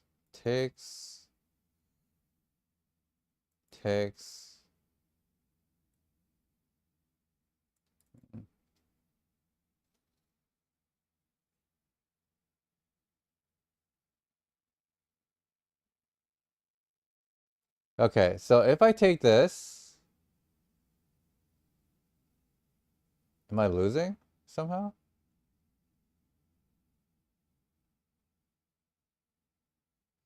Not losing, but it is. It looks maybe dangerous.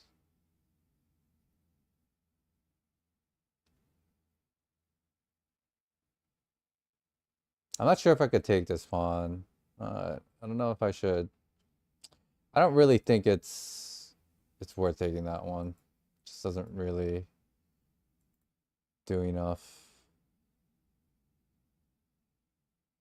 But the question is, what move do I make then? Like, I'm kind of like at a standstill, but here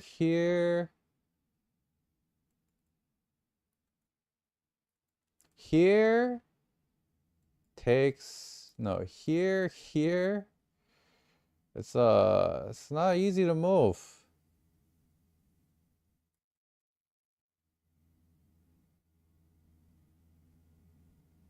Okay, I gotta move though. I do gotta move.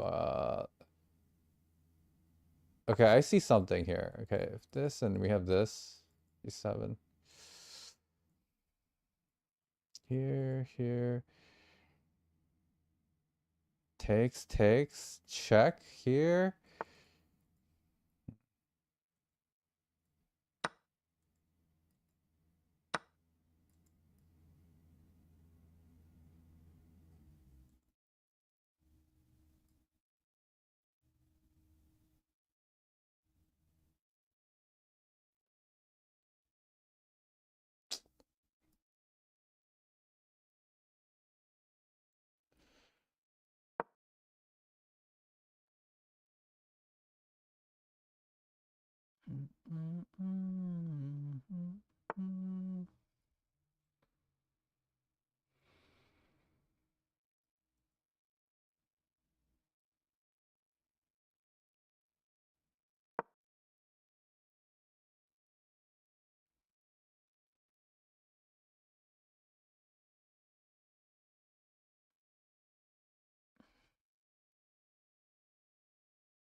If I just could get this in.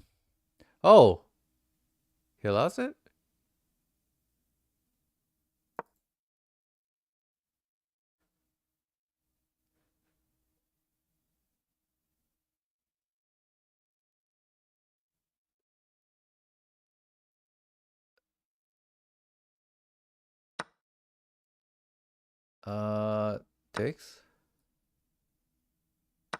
Takes.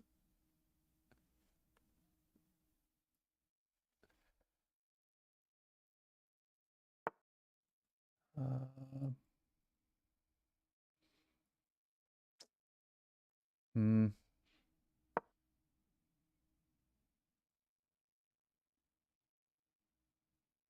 I think I'm okay though. Somewhat.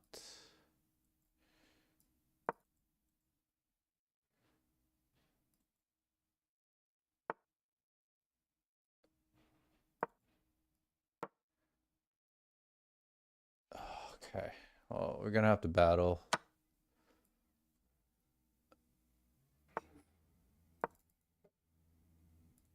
Oh my god, what am I doing? Come on, man.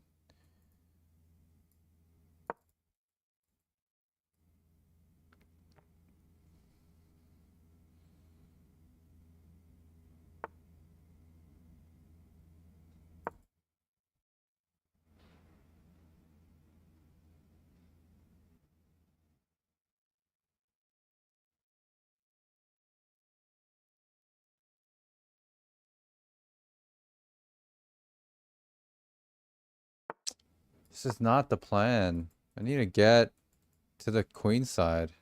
What am I doing?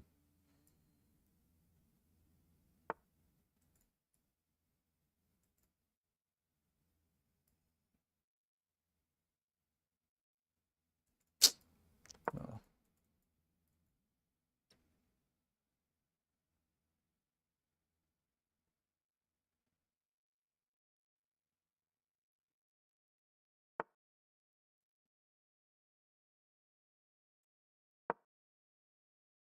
Wait, that looks...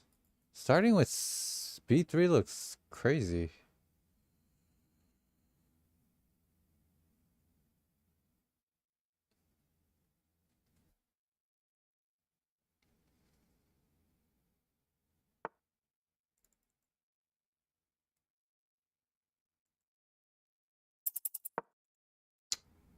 Gotta move.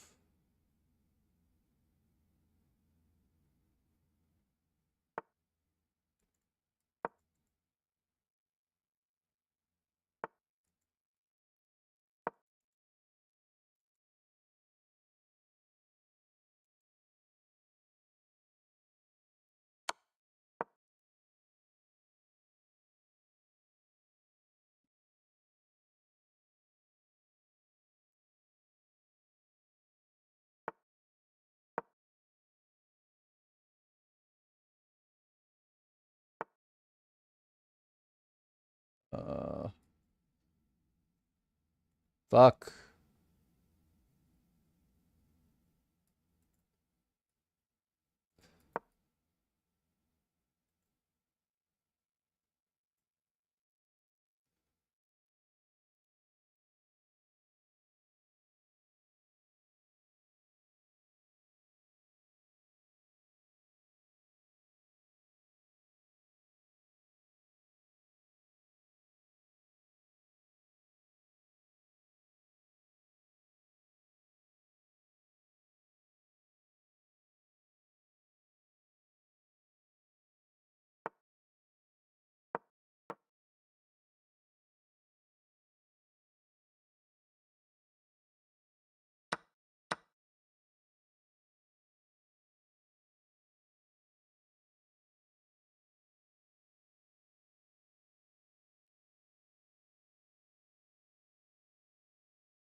I win! Woo!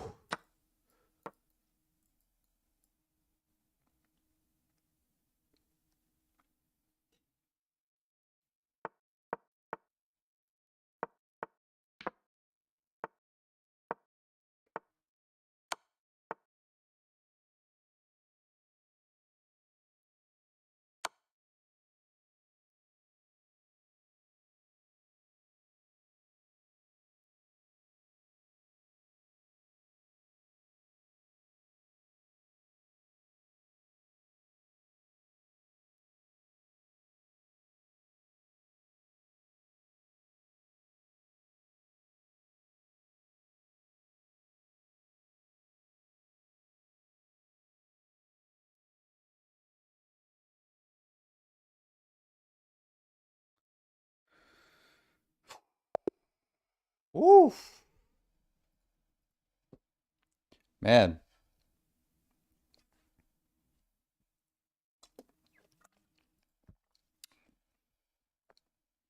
That was an intense one.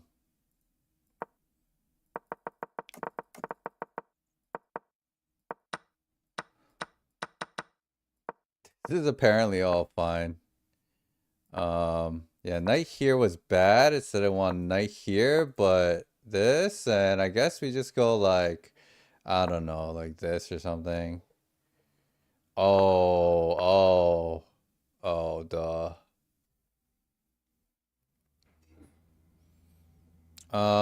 Here, and just a6. And you're fine.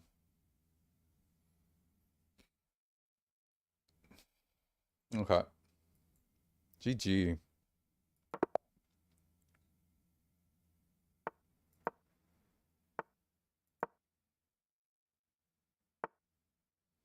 Okay. Queen's Indian. Okay, this version. I've looked at this line a lot through Sam's course. So here.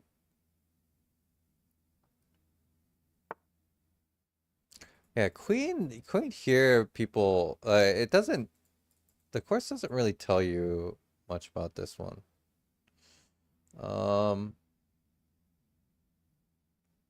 Assuming like here and stuff, so maybe it's worth going queen c2 here.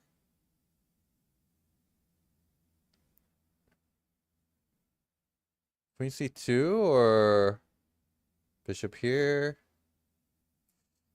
I think. Yeah,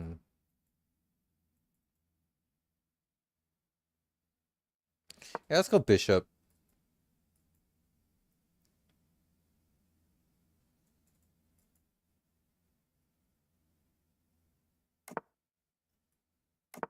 It's castle.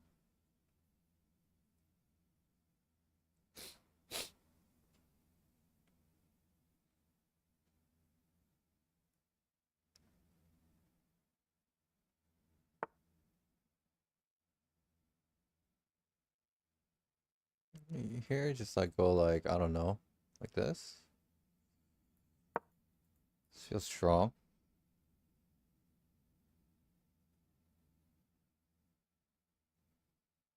In fact, isn't like I always found it weird when people play d5 back, but these are large, very, of course, very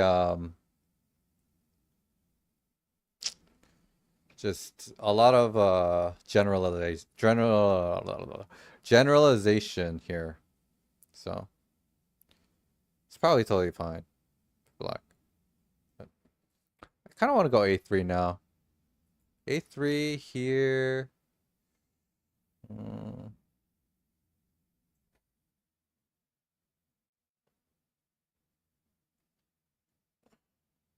A3, yeah, A3, put A3. And if bishop back, I do like the idea of F5, 4 at times, F4.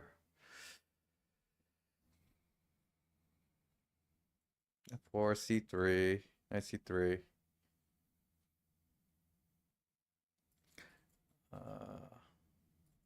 Or bishop C3 and then bishop C3. Bishop C3 and knight E4 though. Bishop C3, knight E4. I don't really like that actually. Let's go here.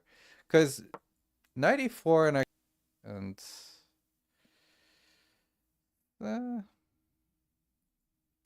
maybe not the best. I don't know. Kind of giving him knight E4 is a little strange.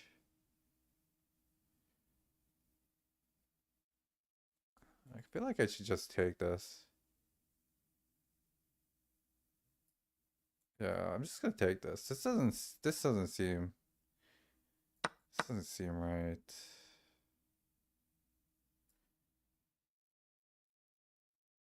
Maybe it's fine.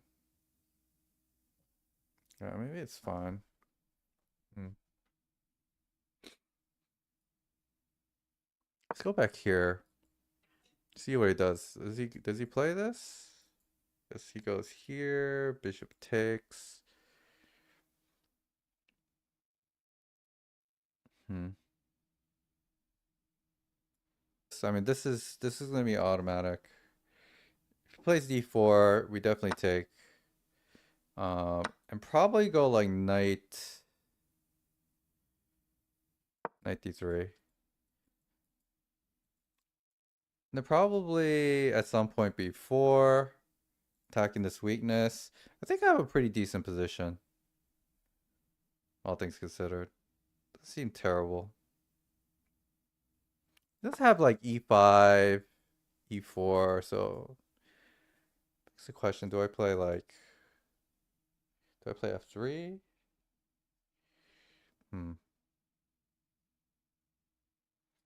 So b4 here, e4, b4, e4 takes. No, he doesn't take. b4, e4 doesn't work because of this, right? Takes in here. And then we have knight here. Then a5.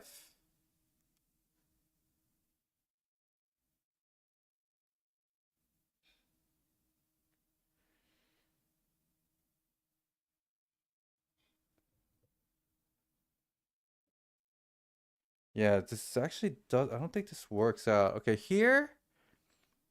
Here takes. Here.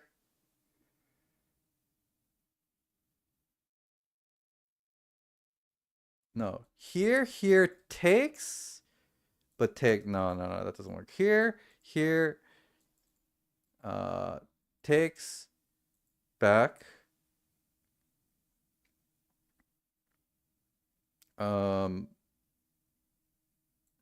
Yeah, knight has to move. Not the best. A little too slow. Do I have to play like f3? I guess so. I'm gonna play f3. I don't really know any. I had to reject the other one because it's just doesn't work out after a5. So I need to. And I don't have time, so I'm just gonna play f3. Discourage this. Obviously, it doesn't stop it, but at least discourages it. Okay, takes.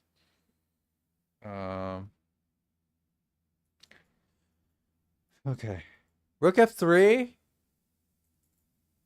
Knight c6.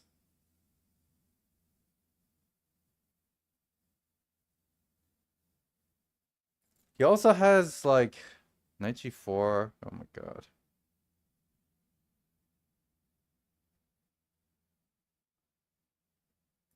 Okay, I'm gonna have to. I might have to play like this. This is getting uncomfortable. Could have played. I could have started with knight d2, but then he has check, and it gets annoying after king g2. It just gets really annoying. So I'm gonna go knight d2 now. Now I get to develop. So develop finally.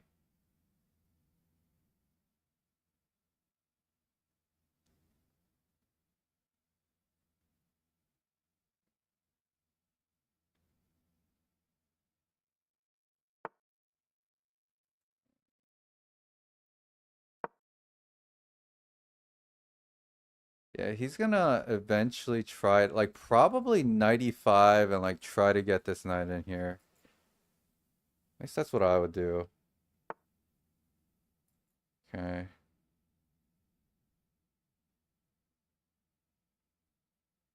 I don't think I can allow this capture of the pawn. Again, this doesn't look great.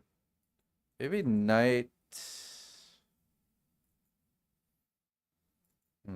Here takes.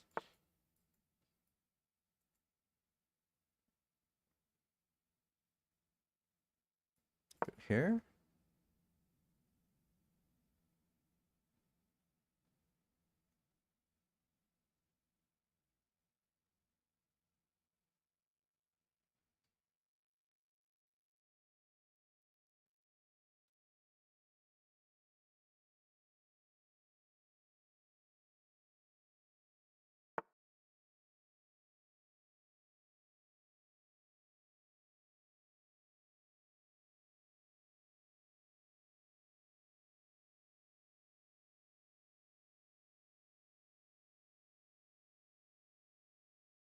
Can I just play e4 now? E4, not here. Uh,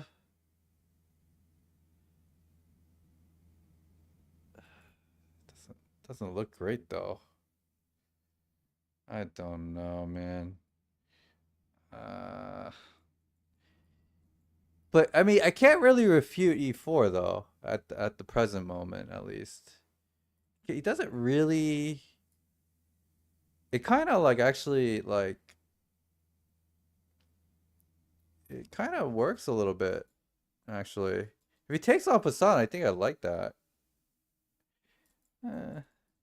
Knight here though. I don't know. Double-edged, I guess. Okay. It's here.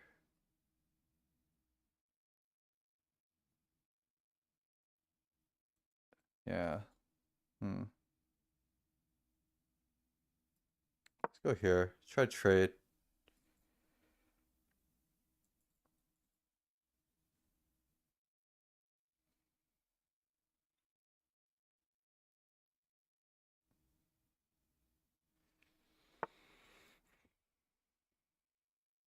Yeah, that seems ambitious.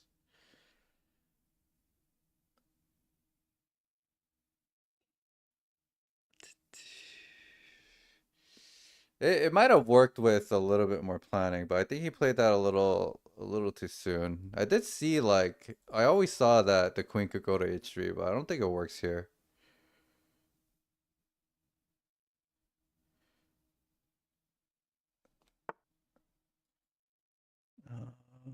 I do, but gotta be careful about it.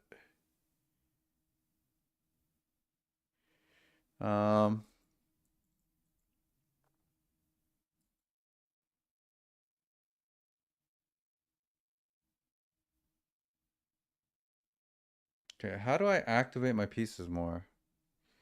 Is this at all worth it? Here.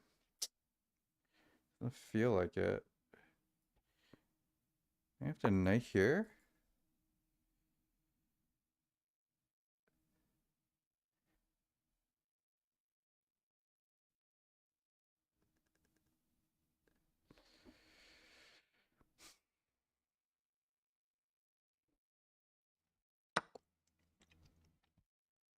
He takes.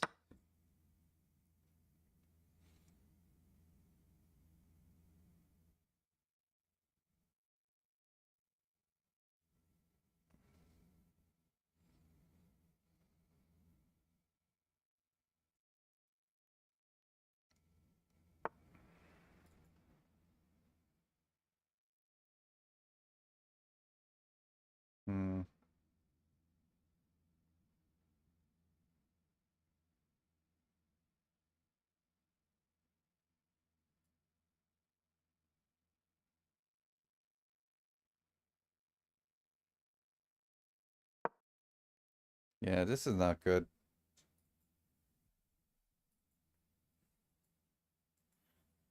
You go here.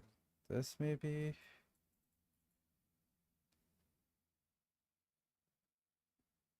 I also have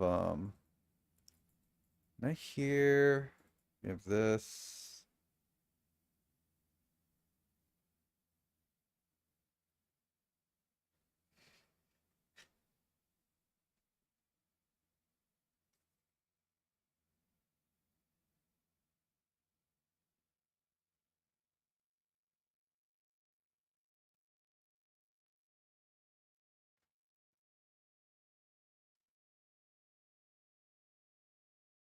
Knight here seems a little loose. Okay, we'll go here.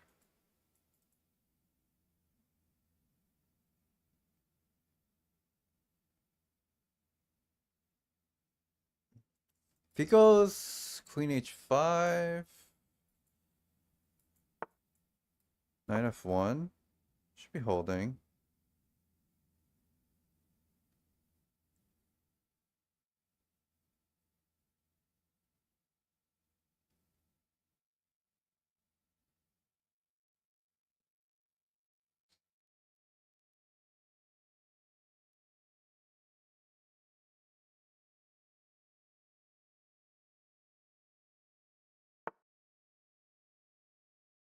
Okay, here.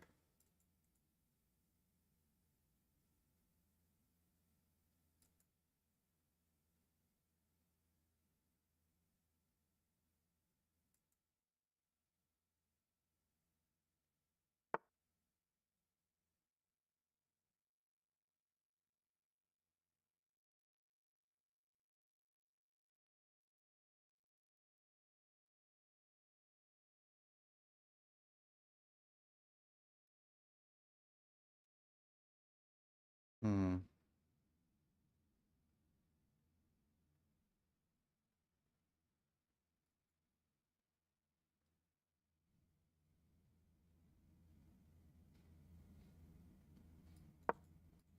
Okay, let's try this. Not sure if it works, but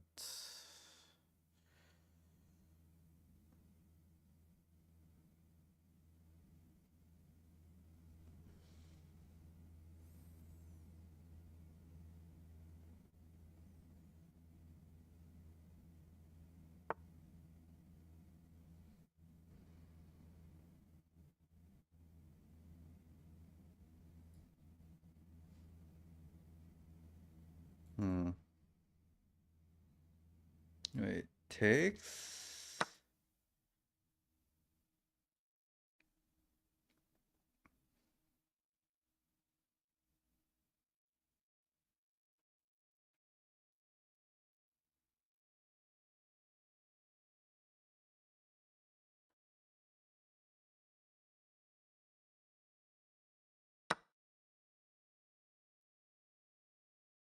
Takes. Uh,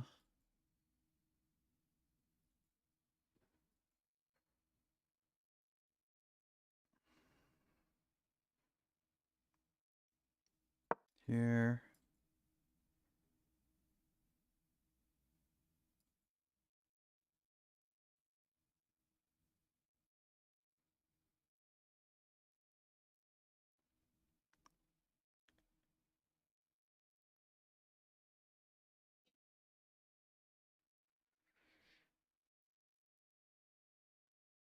I'm gonna probably have to sack a piece here.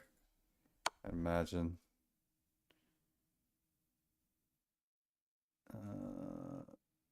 Maybe just this first or no? Might this first.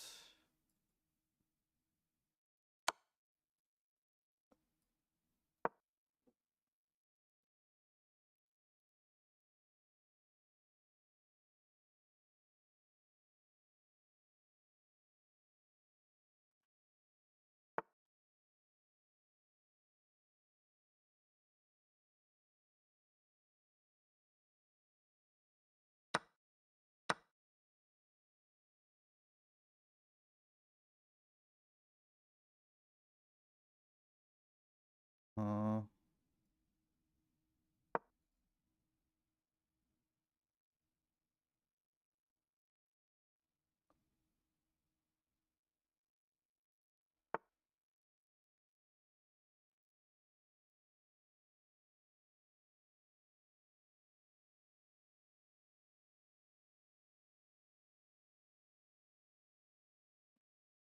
he has yeah, I gotta take.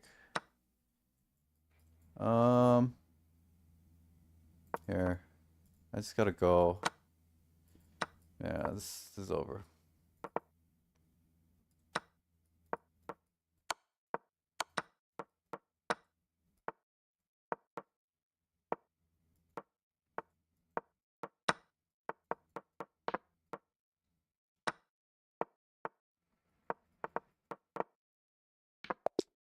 Yeah, GG's.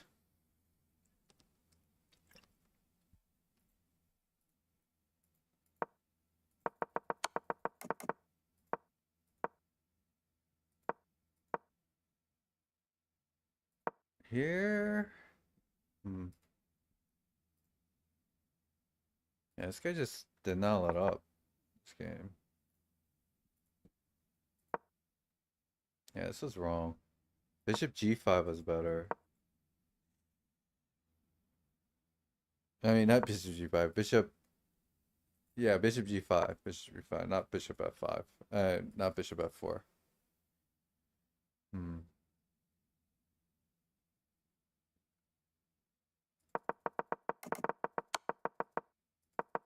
Yeah, a lot of people are playing this line. I did play best moves up until this point. Not knight here. Probably just like this or A3 or Bishop G5. After castles, Bishop G5. This is a similar idea. Sam has this idea where, like usually the bishop won't trade. It just helps you develop the knight. So typically it'll go back, and when it does that, you move the bishop out to like F4 or G5.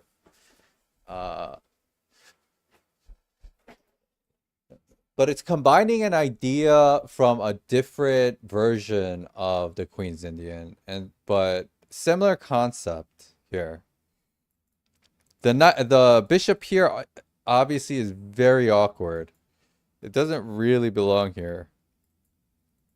If it was on like B2, it would have been nice, and that's the reason why I went for what I went for, like going here, but it wasn't very accurate in this scenario. Because he has also, yeah, I mean, like C5. This was bad. Just knight here then, or what? What is one? Oh, it's CXD first. Sometimes I'm very allergic to taking this pawn for some reason. Because I don't want to trade bishops is why. But in this case, I guess it's totally fine.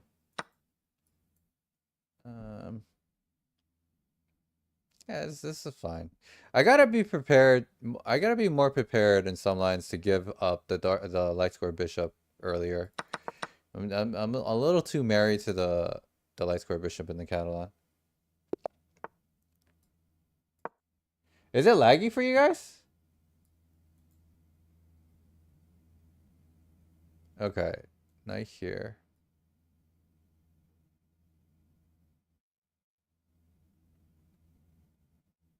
Okay.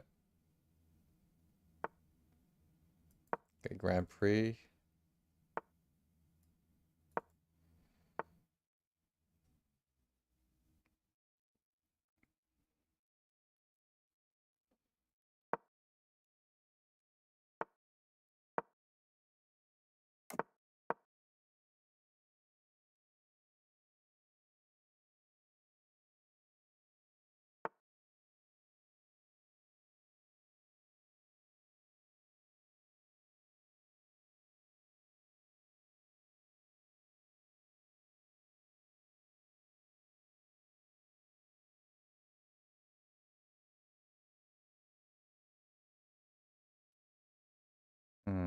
There's something here.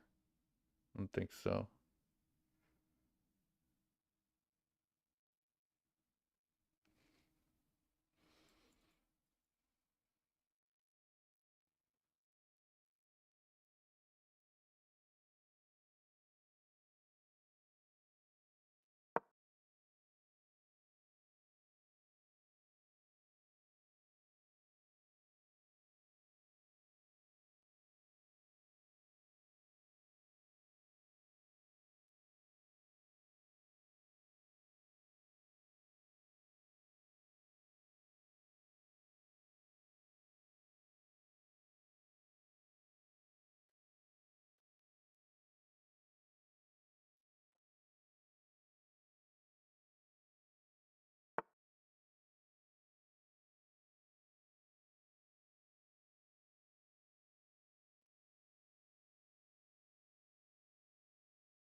Okay. Should I play F5? F5. No. Can't. I can't with Queen E1.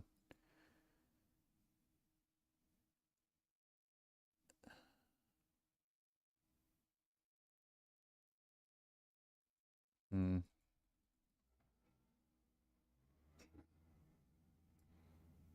It just B6.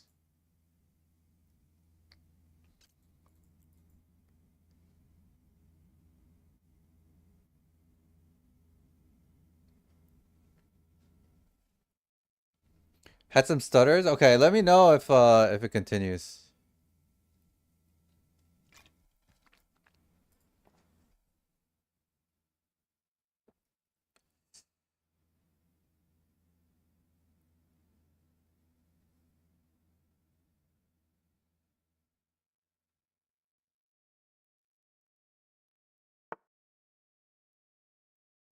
Okay. Here.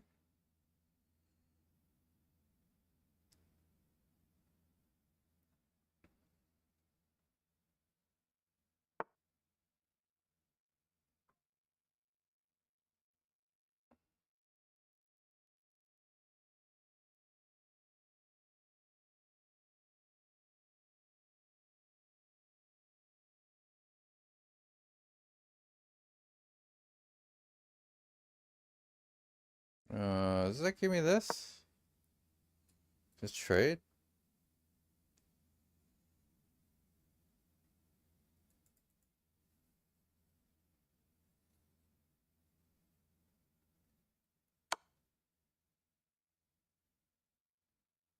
Hmm. Alright.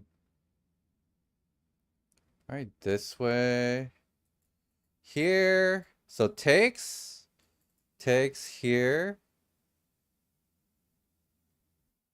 Takes. Takes. Takes. Not the best. But I do think I want to go here, though.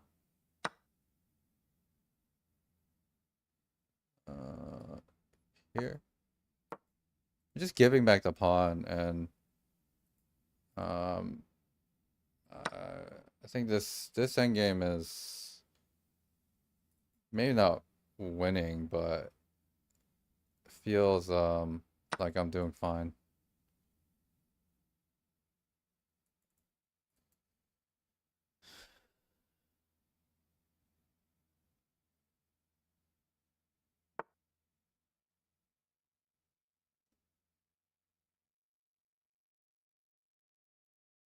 Okay. Yeah, we go D5 here. Okay. Takes.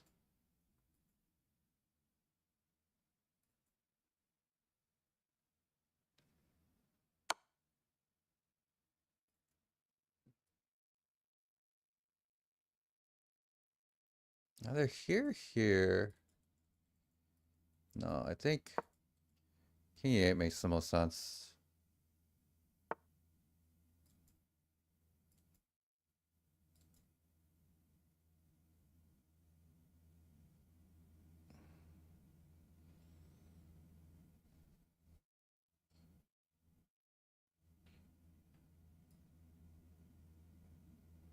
Hmm.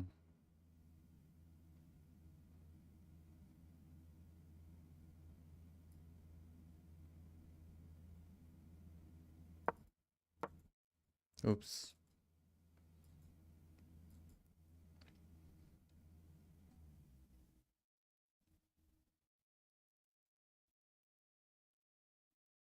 Okay, so bishop f4.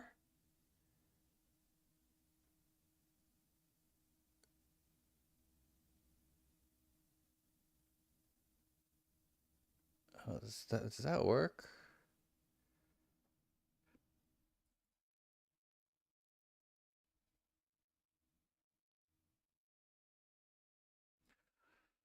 I should have calculated that beforehand. Yeah, bishop f4 might work. Bishop f4 here takes. takes. Check here. Okay, he takes though, so then I just go here. I think he might have had something there. I don't know. Hard to tell. I think we go here. Block this way or here? I think block.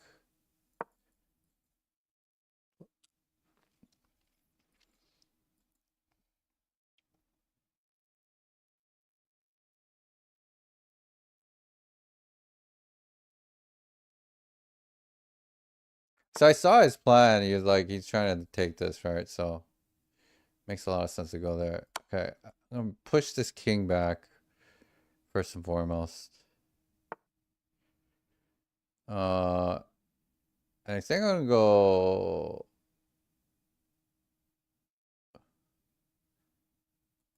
either here. So here, he's immediately gonna go for this, I bet. I think we go here.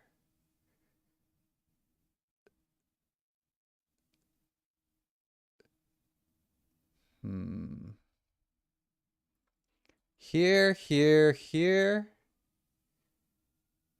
Check here. Or we could just go this way too.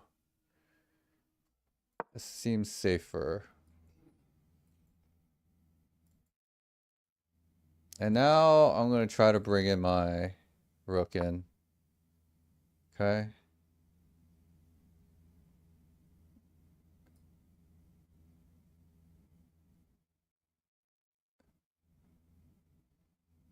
Here. Here.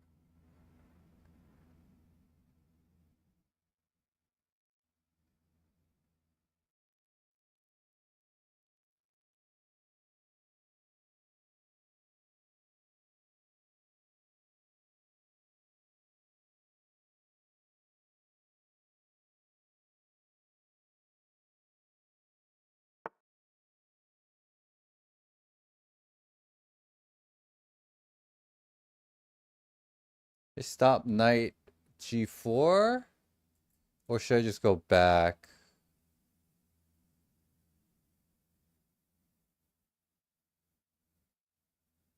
Or go knight h6? No, knight h6 and takes. No good.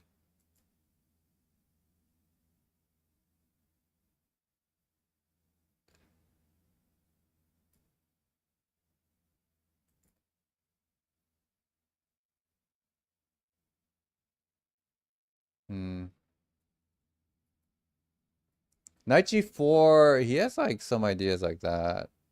Let me go. Maybe I'll go king g6. Kind of seems awkward, but my idea is to go bishop g7 and then kick him eventually. Oh, he has that though. Can I play this first though? Actually? Yeah, I could play this. Ooh. I got lucky.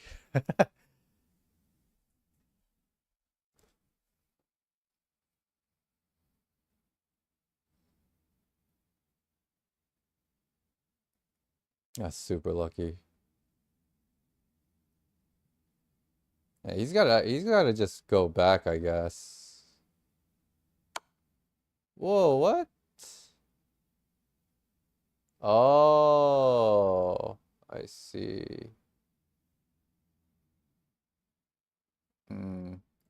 No, yeah, that was bad. Just takes. Eh. Yeah, not the best. Oh, this is really bad, actually. Sort of. Maybe, did I have an opportunity? I don't know. That seems awkward. It's not the end of the world, though.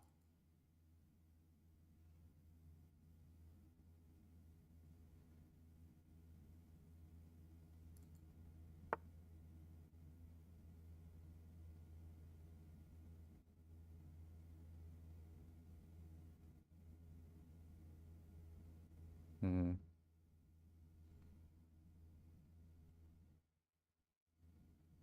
Yeah, this is not good.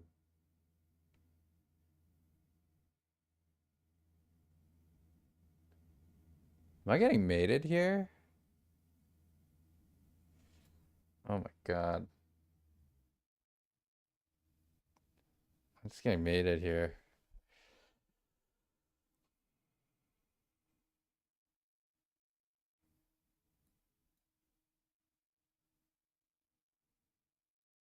Incredible.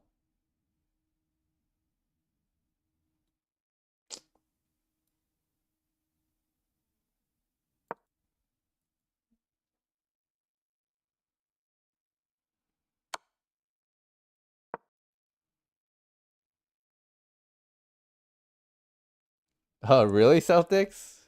Nice. Yeah, shooting quite a lot. Uh,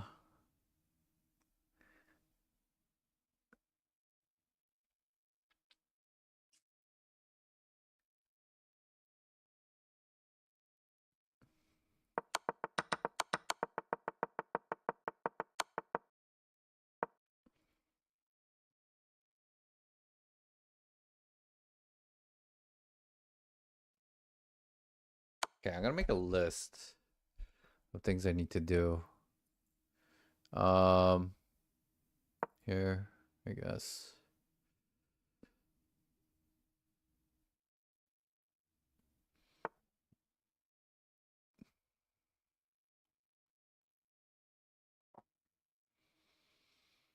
Um,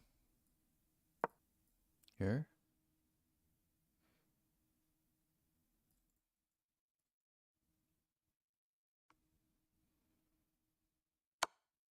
He has that. Jeez.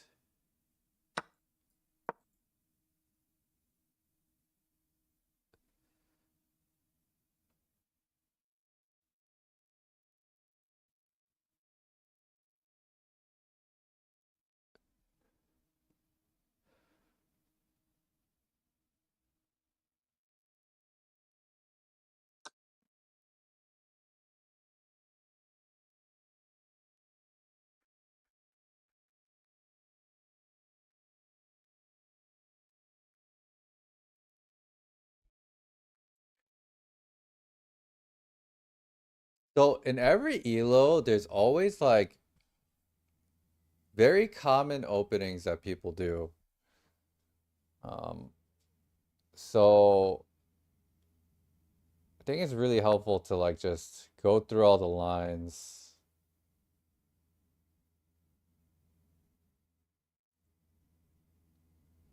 Hmm. Yeah, I don't really see it.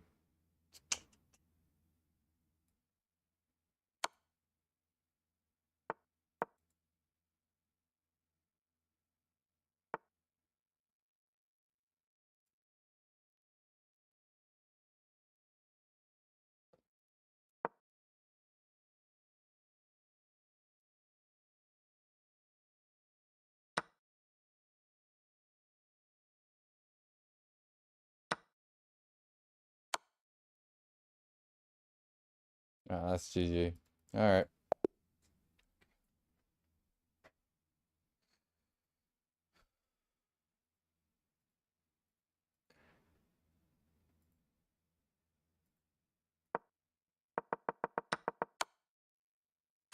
This is bad. I guess just takes first. Yeah, why not just takes first? What am I doing? I mean, what am I exactly afraid of here? Here, d5. So it takes with the pawn, and then just go here now. And you're just ahead. Jeez. I felt like it was a mistake what he did. It really did feel like it was a mistake, but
Okay, let's see what he does here. Depending on what he does, let's go queen here. Okay. See what it does here. Keep the tension. Hey, Spaghetti, what's up, man? What's up, dude?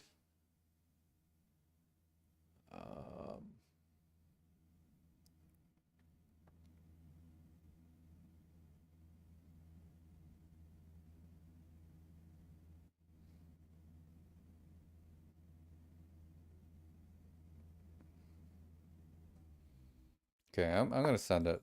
I'm sending it.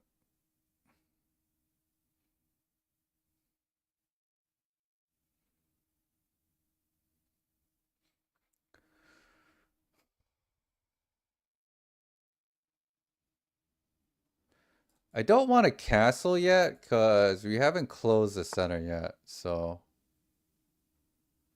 don't want to close it.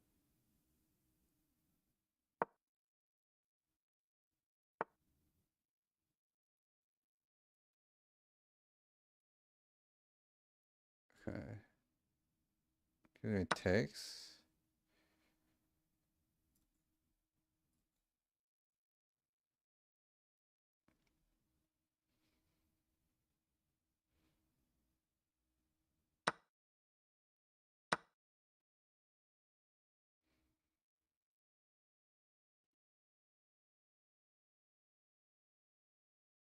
Not really worried about him taking this, of course.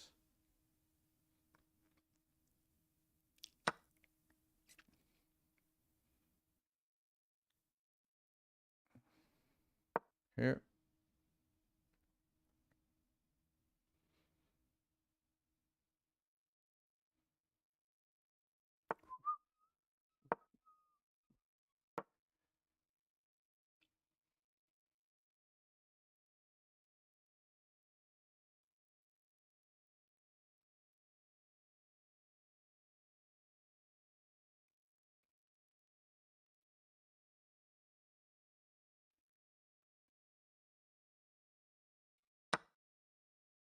Okay.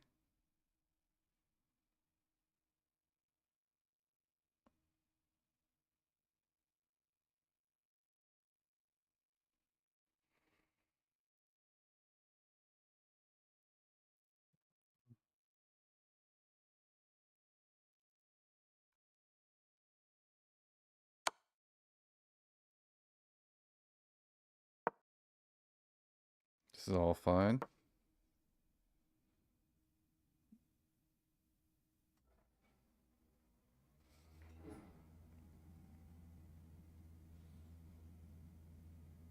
So.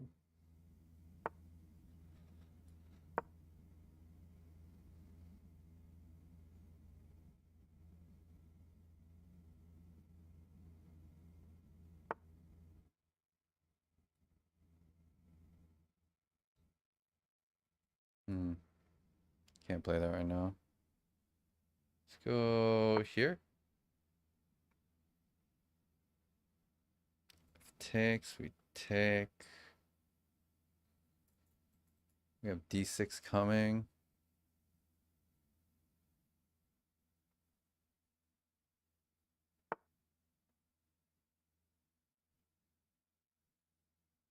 Okay.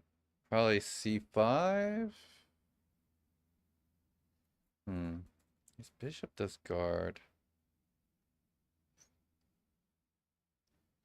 I still kind of want to play c5. c5 takes. Takes.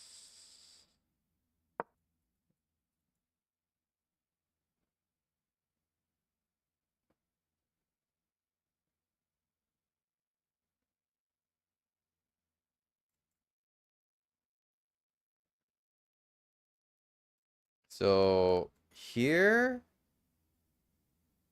again, d6. Takes, and we have an attack on the queen. So he's gonna move and then we take.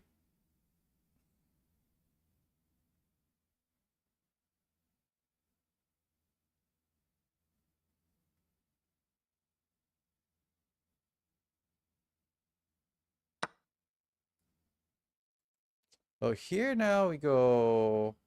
I think we go.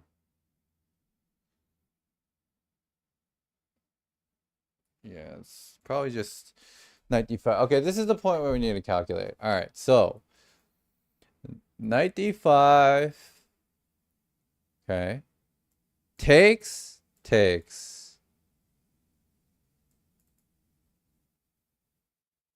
h5. I don't really hate sacking this pawn though. It seems, I mean, not sacking the pawn, sacking the bishop. It seems like it's like totally playable still.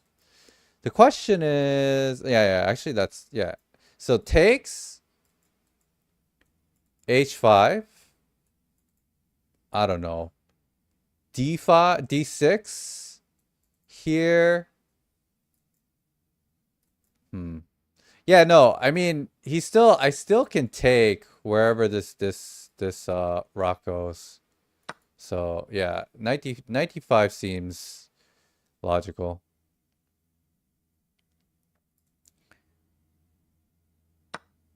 Okay. I expected that. Okay. h5 again, I have d6.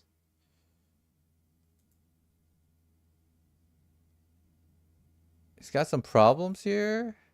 So the other thing is actually, he has rook c7. Rook c7, b4, b6.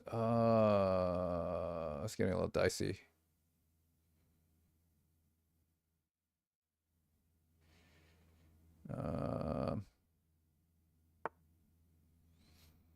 It goes that way. Okay, that makes a lot of sense. But I mean, same deal though. We still go here, I think.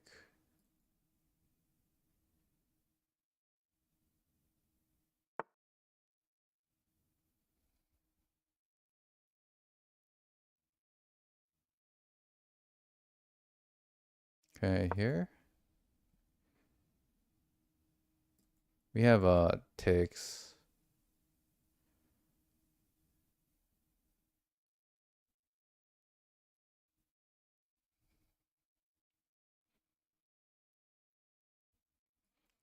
Now here takes. Here.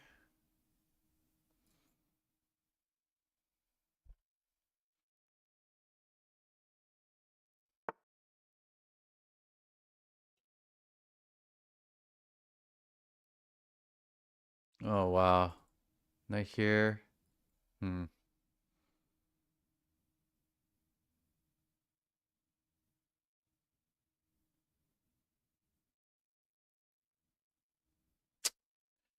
Shit. Okay. I mean, I don't think that requires calculation. Yeah.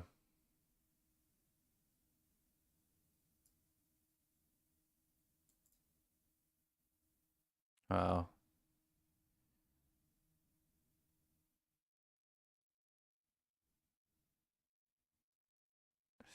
How? How is this possible? How are these guys playing so damn well? Jesus. Man, I mean, am I just like really bad?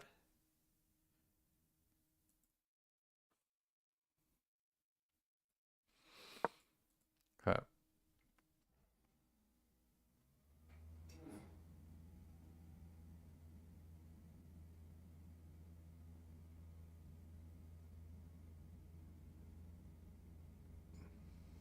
Like, my gosh.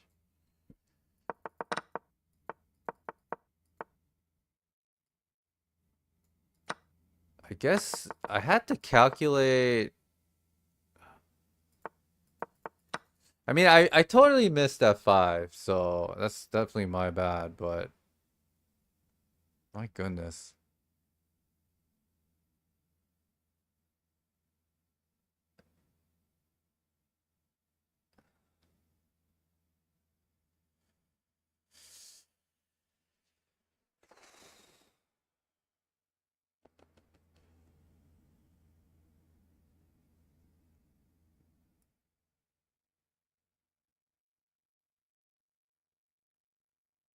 Wait, he has check. Jesus.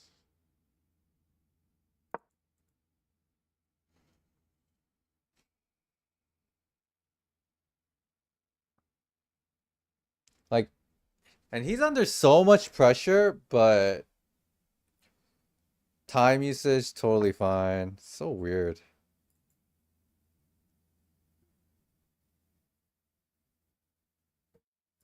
Okay, takes.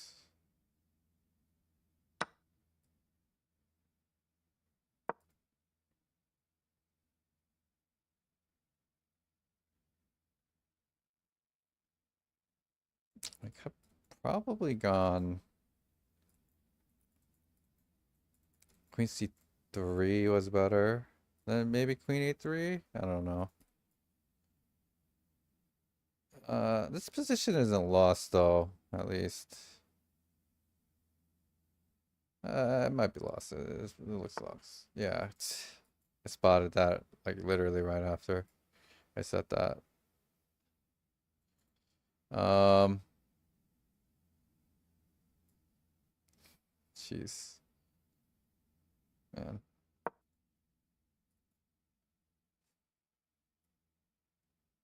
Is this possible? No. Just gonna go.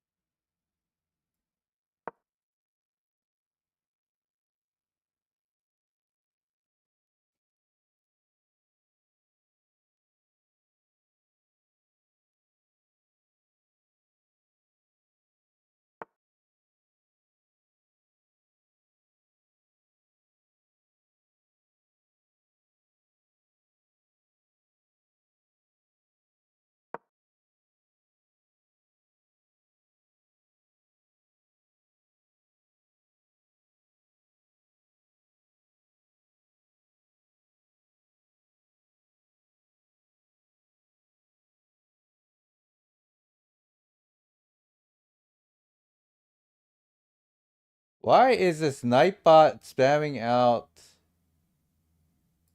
Spamming. Okay, I removed Nightbot. Sorry, Spaghetti. That is, I mean, I've had issues with that freaking bot for a while. Um,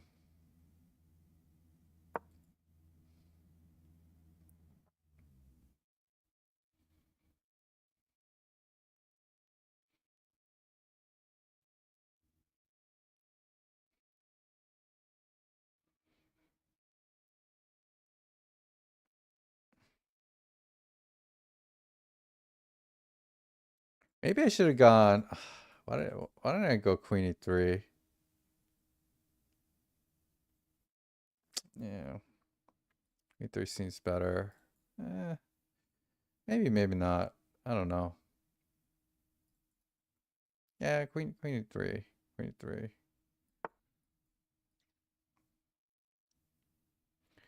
Okay, he's holding off quite a while. He's like really trying to make. He's really trying to like mate me here. Which is totally fair. Of course he would try to mate me. Here.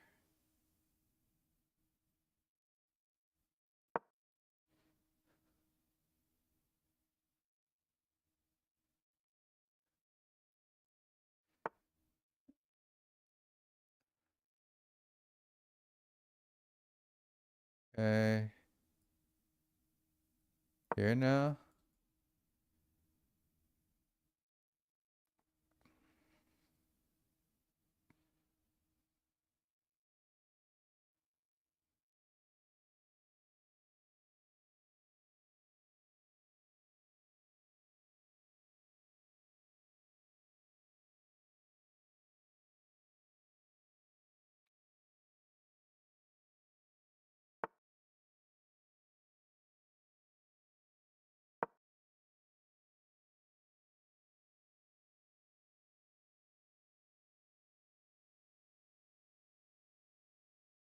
Maybe b4 is better. No, b4 is probably not better.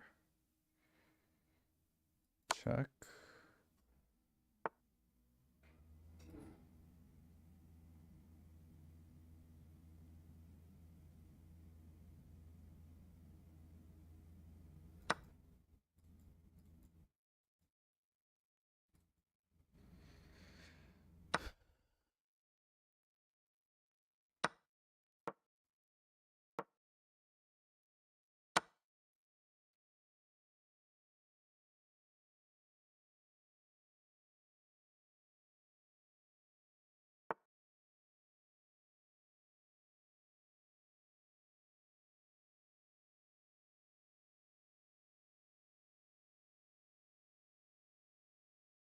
Yeah.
All right, GG. So,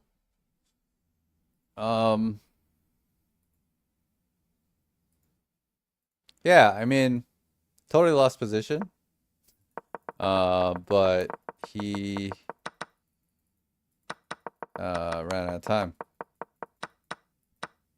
So this knight x d5 was bad.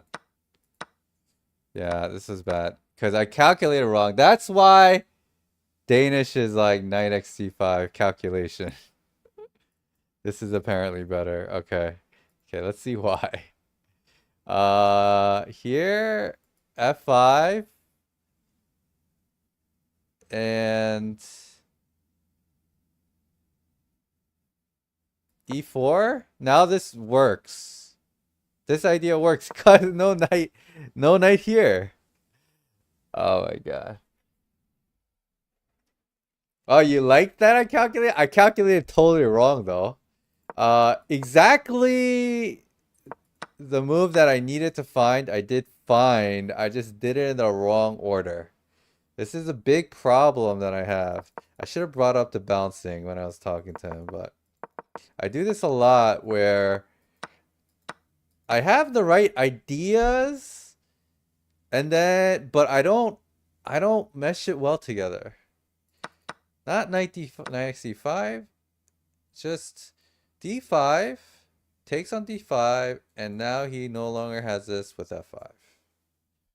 I gotta be able to see that though. So again. So this was bad too actually though. Interesting. I thought that I was almost sure that this was a good move. But I guess it wasn't. It wanted b6. Wait, what? No.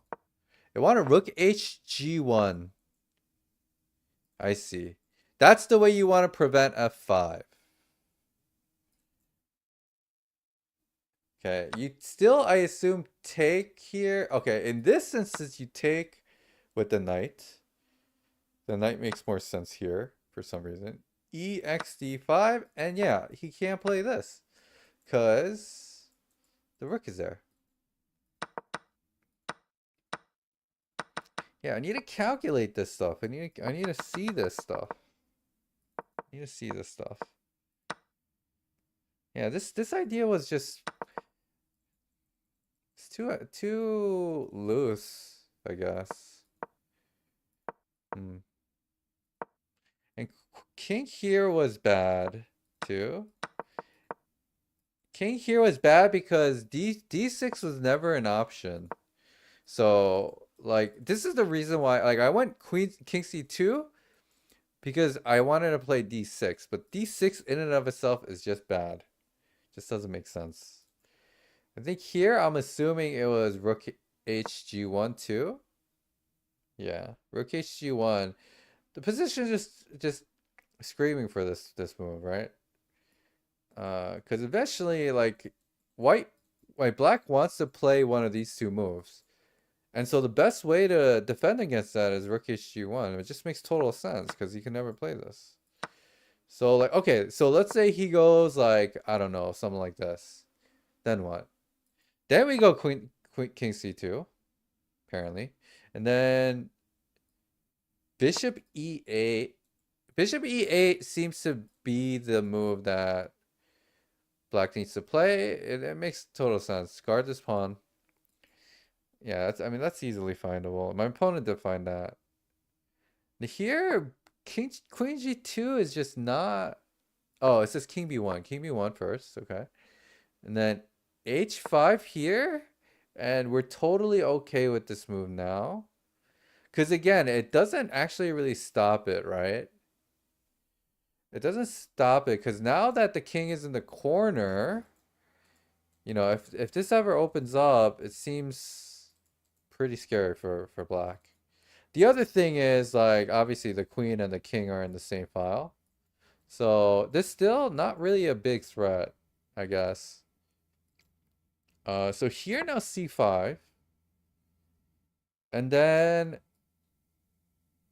f6.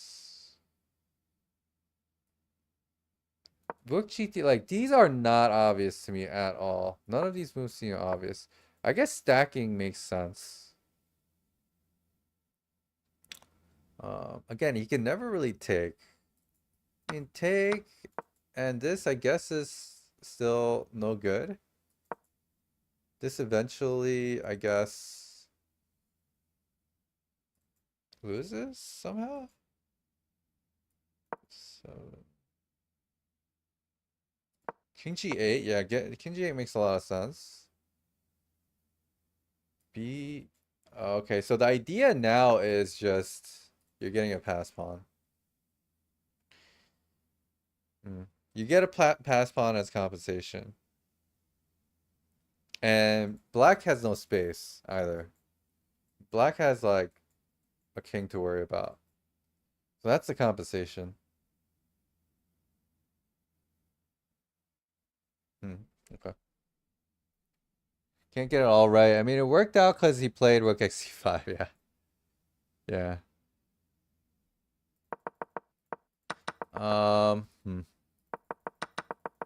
Yeah, the other benefit when I have to evaluate my position fully. It's not only this attack that's looming, but like it's also the fact that I have a really strong center and I could get a d6 pawn at some point. So that's the other asset that I need to like realize that I have. Okay.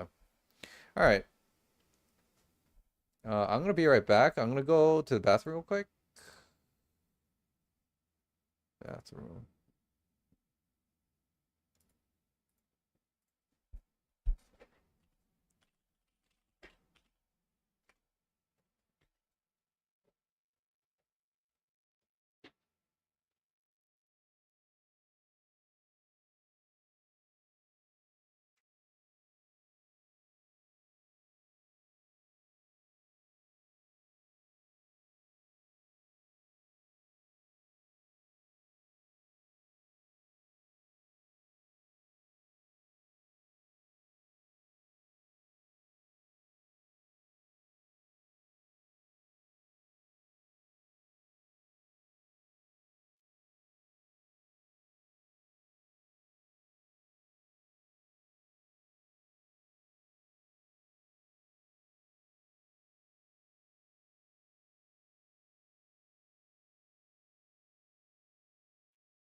No, actually.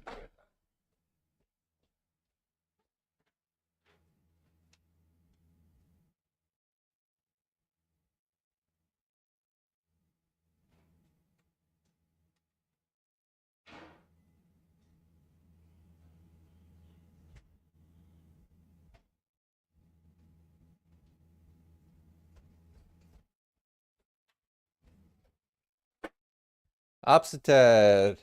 You missed an up and down session. That's it. Okay.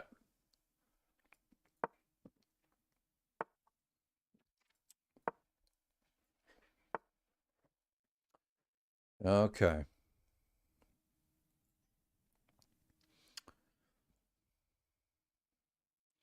Yeah, let's just go. Let's go this for now. I'm not totally the best at against a Slav. Interesting. Okay, just sending it. Don't we get this though? In this position? I feel like e4 is strong. Since he pushed this, can open up the center. Feels like it would be pretty decent.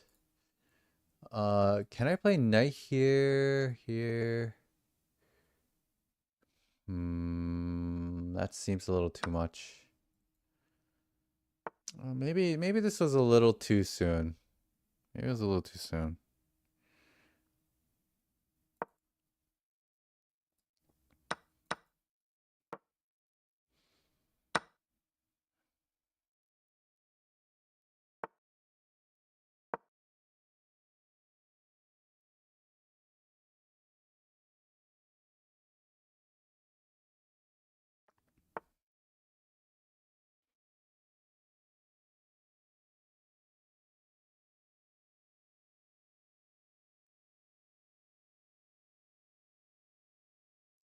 I think that's fine though.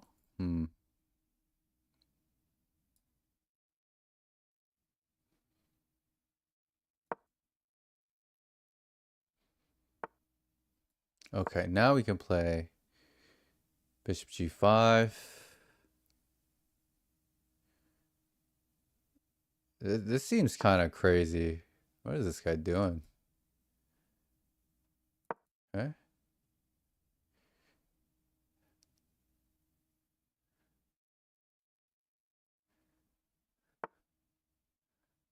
I just go like here and then start the rook in.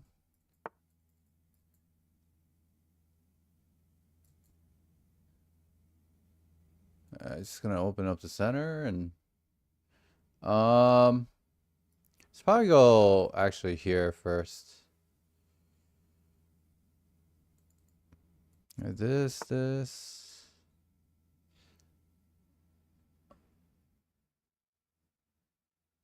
I totally missed that move. I should have gone.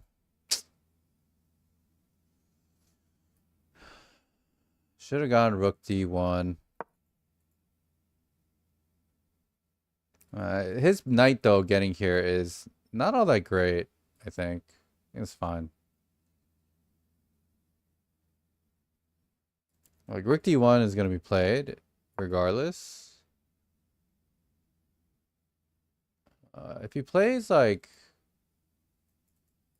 yeah, I mean, it's just king is just in the center now.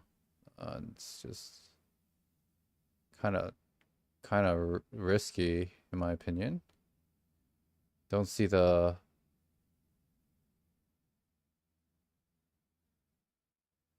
If I go here, takes. I have some ideas there. I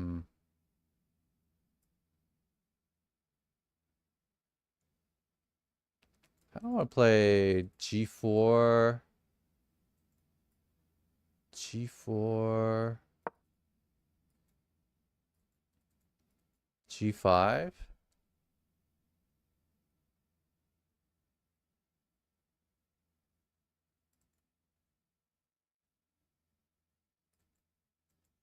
He does have e5, but I'll play takes. Bishop takes.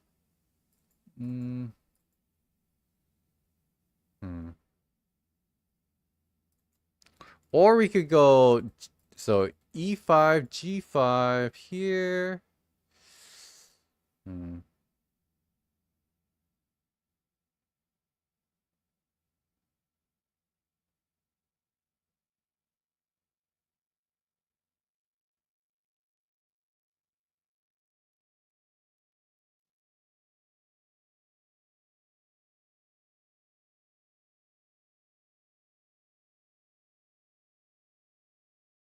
Maybe here. Takes. No.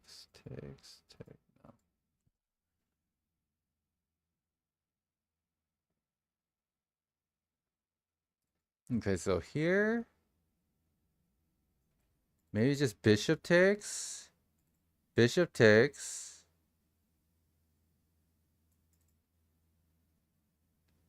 Here.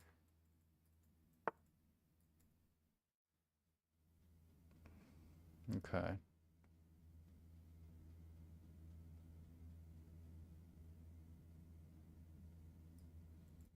He's trying to castle. Let's go here.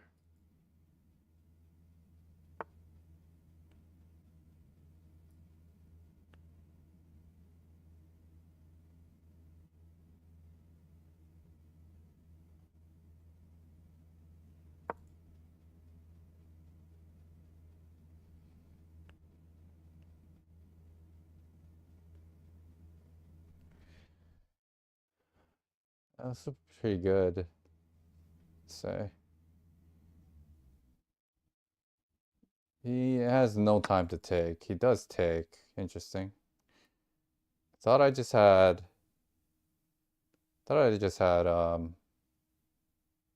Queen H4.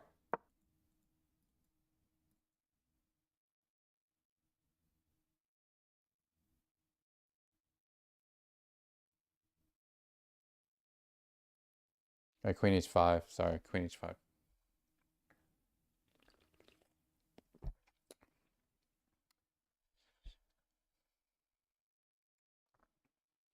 Maybe I'll spend some time doing like notations training.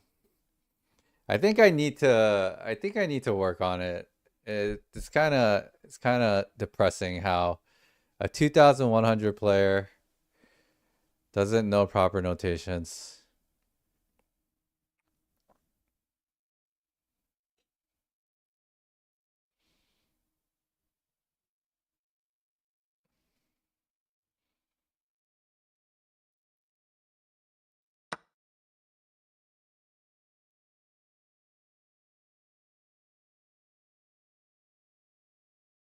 Takes what? Check.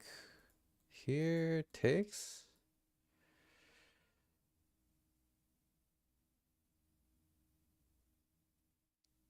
Just wins a piece. Check.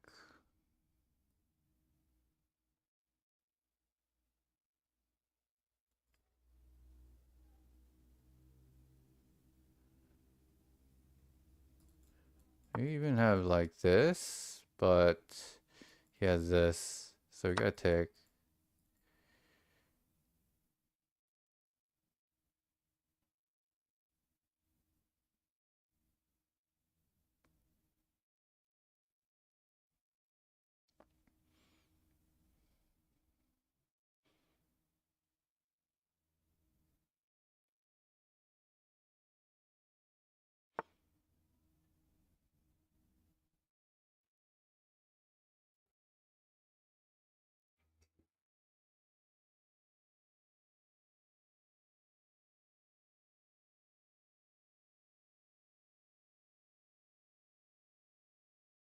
Okay, so 94 F5. F5 and I'm fine. I just like check here too if I wanted. 94 Bishop F5 Knight G4.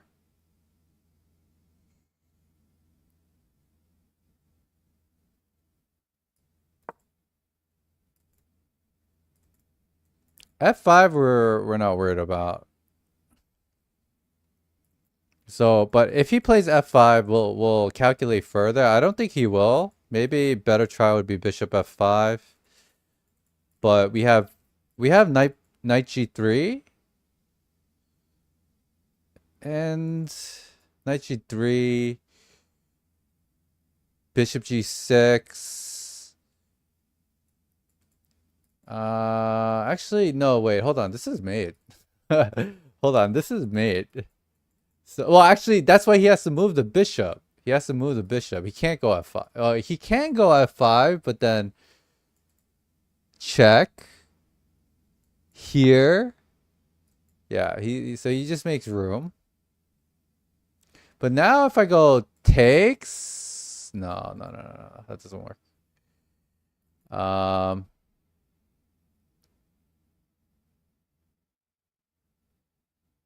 Hmm.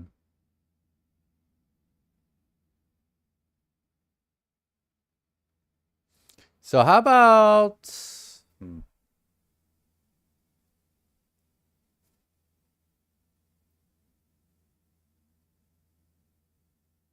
Okay. We have this. So how about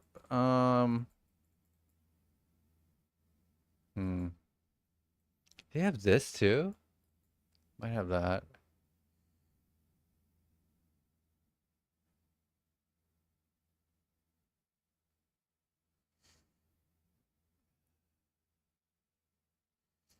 Can I take the pawn?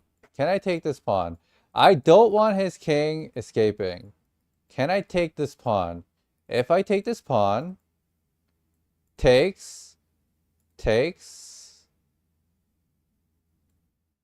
queen e5?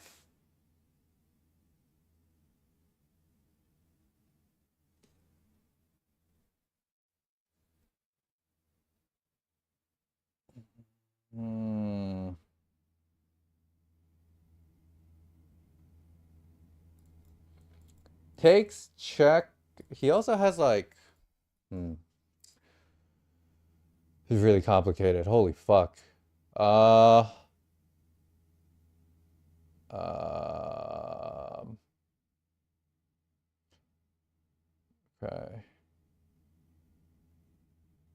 How about check? No. Check takes here, I'm thinking. He just moves. Oh my gosh. How about c5? c5? c5 knight takes. Okay, c5 knight takes.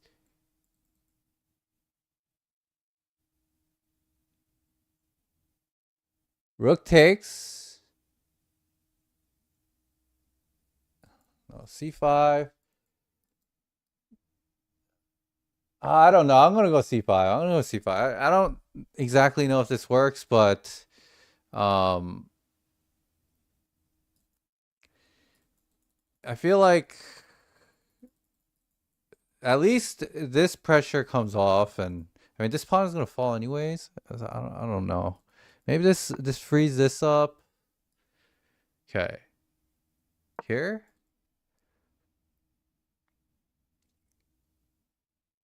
We either have this.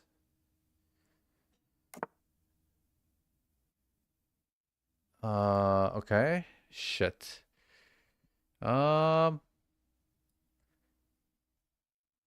Here though? We do have check.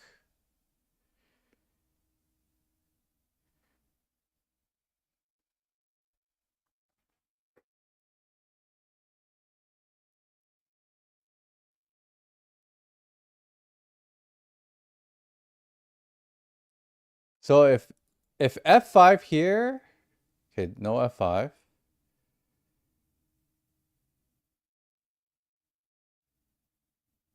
Okay. Takes, I guess. Man, this is sharp as hell, man.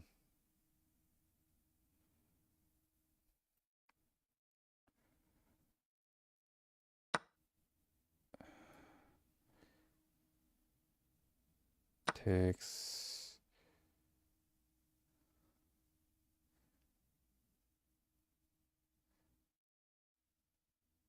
Has like check here.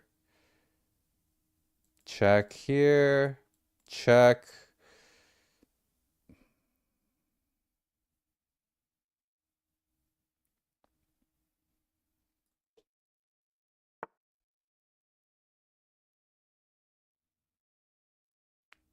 Okay.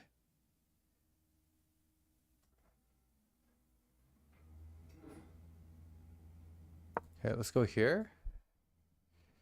I gotta start moving.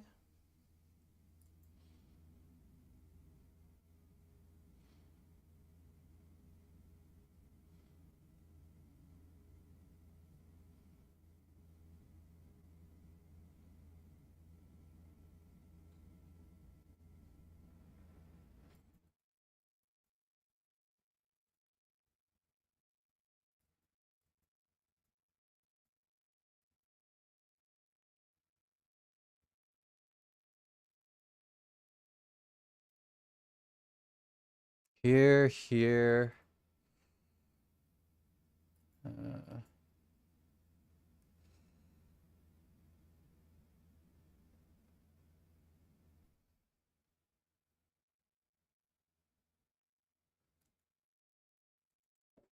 Here, all right, F5 here. Okay. Oh, here. It's no good, but Jesus. Okay. Fuck. Fuck, fuck, fuck. Here.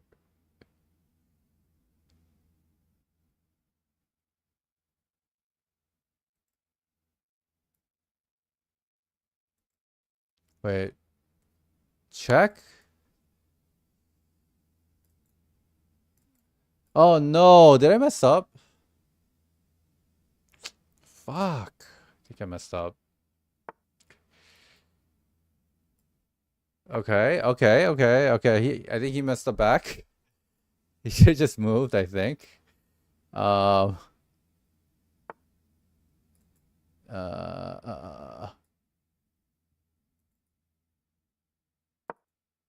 Okay.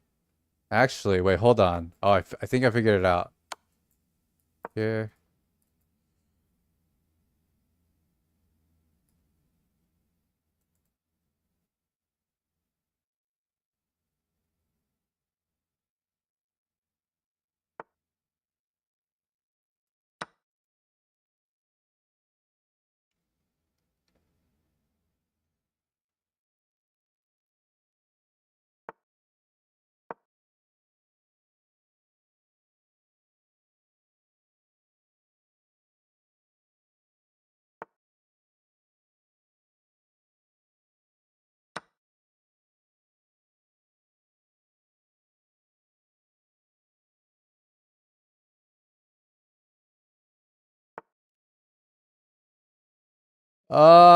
Check.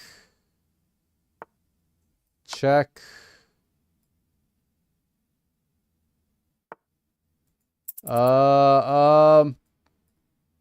Here.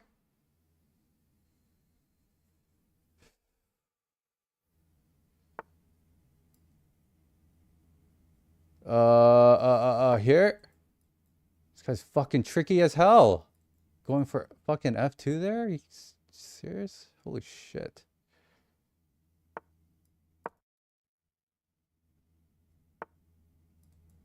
Takes. Here.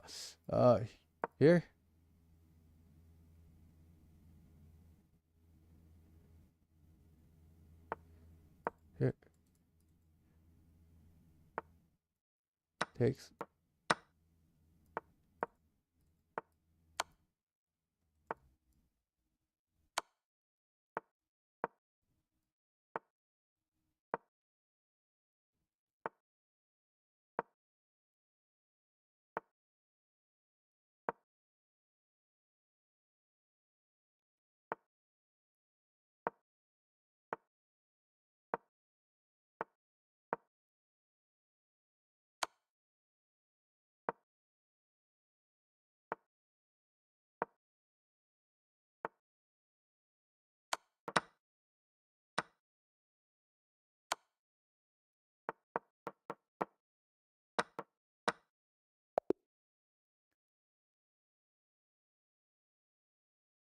Oh my god.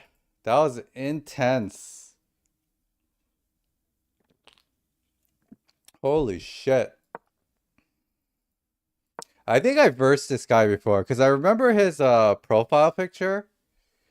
Oh no, I never versed him before. Okay. I thought I've seen someone with the no game no life anime thing. I thought I versed somebody with that before. Yeah, this is a crazy position. I was just better here, but he made some crazy moves. Yeah, so here I thought he would find this move. I saw it immediately after I played G4. And yeah, the engine says this is really strong. This is the only move to stop G4, G5.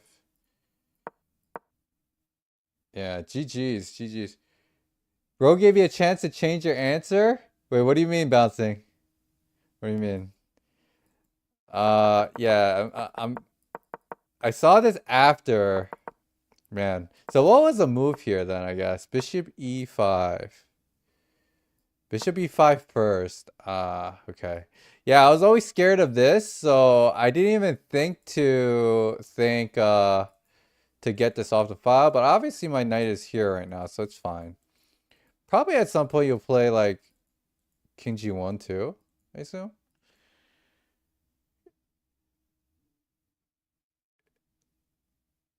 Oh, he repeated in the position? When did he repeat?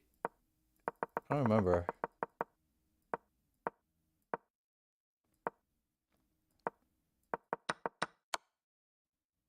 Yeah, this was a bad takes. Saw this from a mile away. Queen H5. When you thought you blundered it, but then it was, oh yeah. Oh yeah, what was that? What was that point? What was that point? Oh yeah. It was around here. Wait. Here. This was kind of a blunder? Cause instead of going here, I thought he just had this. And this is hanging and this is hanging.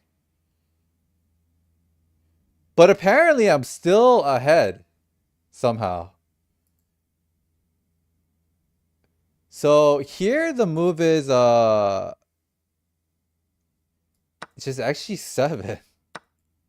Oh my god. What? It's just Queen H4 and yeah, I mean, I guess cuz he lost a piece, so that would make sense. I'm still quote unquote ahead, but winning this is like crazy hard. Like, right? Yeah. Yeah. And then here though I found rookie 1. I didn't calculate fully, but I realized, wait, after the bishop went back and forth, I was like, wait, the king is on the light square. I have a discovery. I just realized that. But he had check probably. Yeah, check first. And no discovery. No, I mean, we still have discovery, but like, yeah, bishop e6. But then here you just go queen x. Yeah. Yeah, it was a really interesting position though. Really good player too. Like he was like, I mean, one could argue he was playing a little too fast. Like he had a lot of good opportunities, but still, he was making me think a lot. So very good player. All right, cool.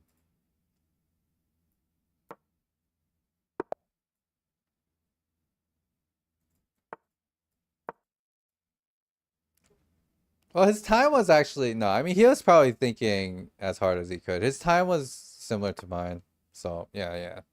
I mean, it was just a very sharp position. Hard to find the strongest moves there.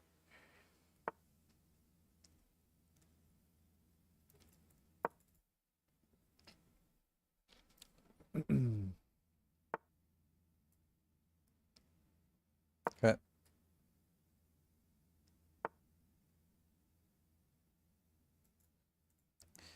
Knight c6.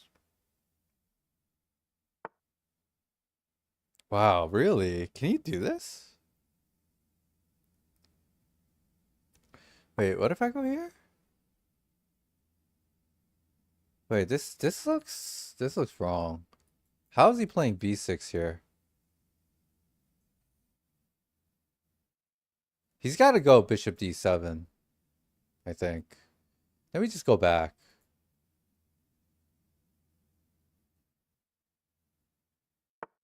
Yeah, he has to go bishop b7.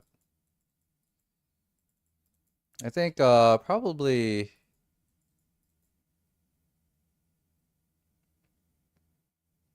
either I want to go for a3. So a3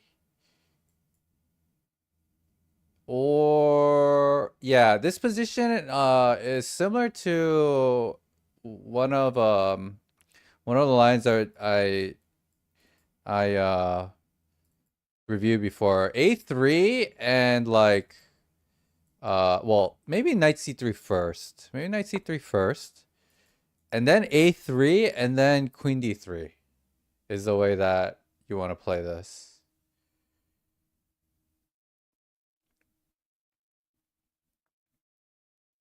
Yeah, I like that setup. And maybe bishop f4 after that. Yeah, we'll see what my opponent does. What was the point of playing queen a4? Queen d1. Then if they want bc, yeah. Well, I liked queen a4 just because like it puts the bishop in an awkward space. Can't be too comfortable for him. I thought.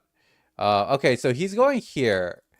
So I'm assuming like okay, so this is actually in the cards too. Bishop a6. Actually, no, that's a blunder. No, I have this. Then here.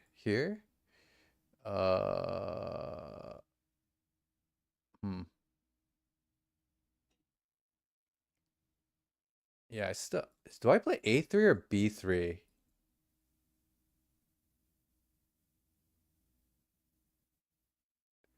Kind of like a3. I like a3. I like a3 because like his knight being here is like in the way of c5, right? So instead of playing like b3, it just makes a lot more sense to go a3 and then potentially this. We'll see. Maybe we should probably take the pawn at this point. I think I should just take the pawn. Yeah. Yeah, I kind of I think after this probably taking the pawn was correct. We'll see. We'll see what he does. If he goes bishop b7, then I'm definitely taking. Okay.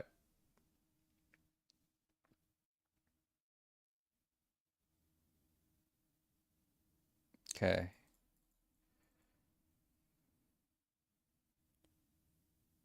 Or here.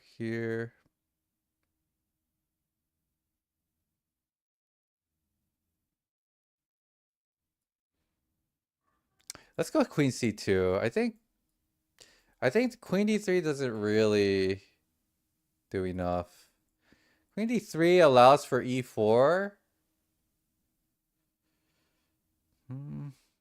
Not sure though. It doesn't really feel all that great.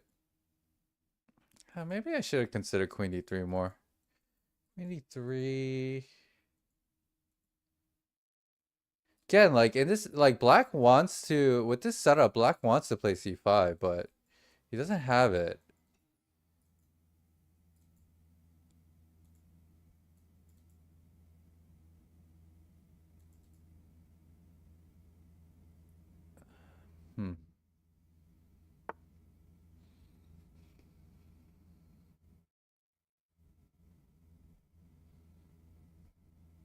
Oh, he could have repeated there.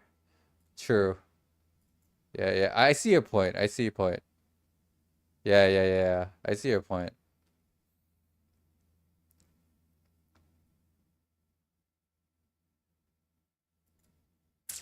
Let's go queen f4. I mean, bishop f4.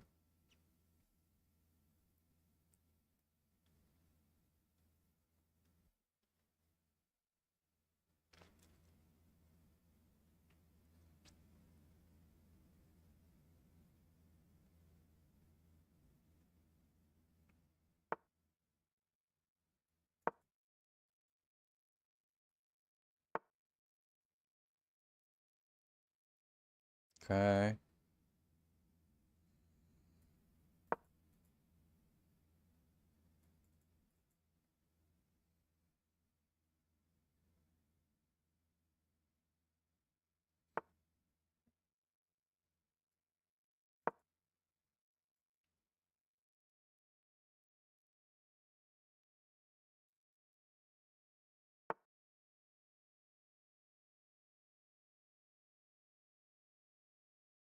I should have gone rook d1.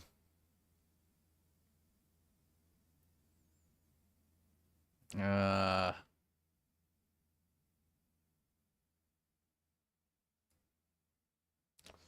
I mean, I guess I'll just take here.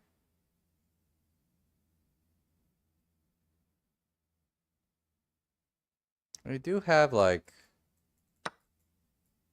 we do have this.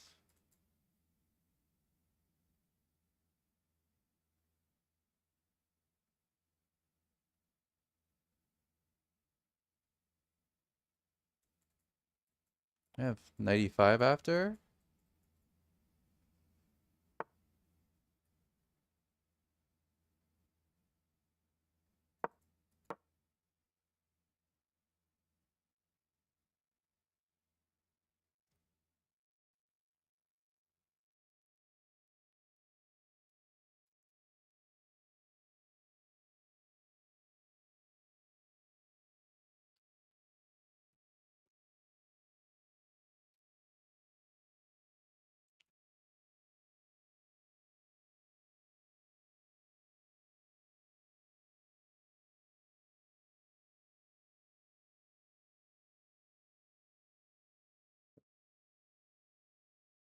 There's some openings I do that one purposely because everything else but repeating is bad.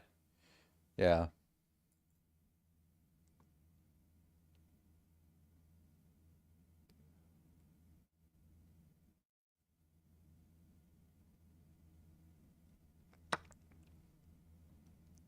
Um, so takes here. Um,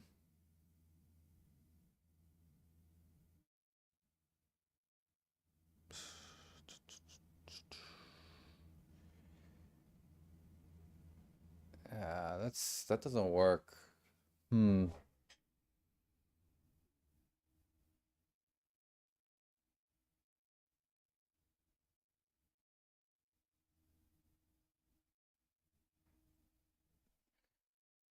That doesn't work.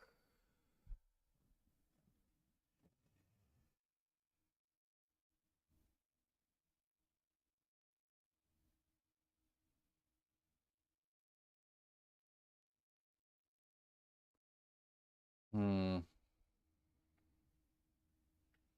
I guess I'll play b4 then. Oh, wait, what am I talking about? I just have takes. I'm so stupid. I'm so stupid. Why am I thinking knight takes? Jesus. Unbelievable.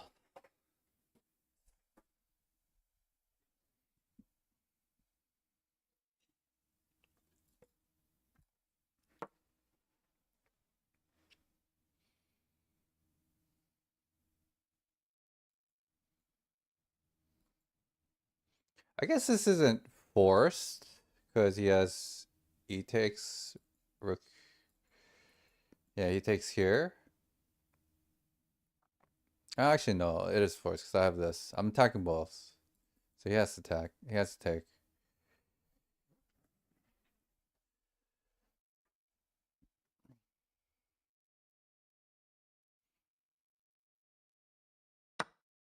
Okay. I could also actually just take this way. So if I take here, then he has bishop a6.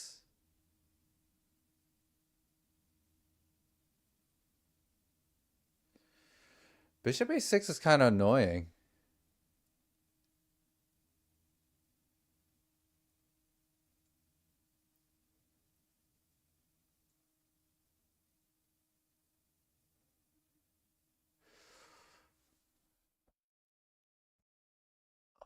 Oh, so I gotta take with the knight?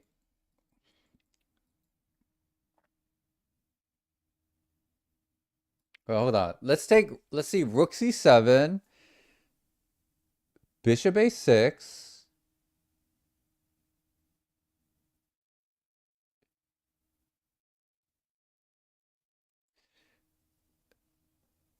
A4 takes on e2.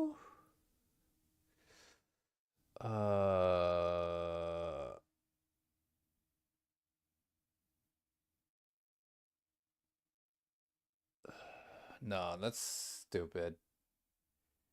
Right? Is that looks bad.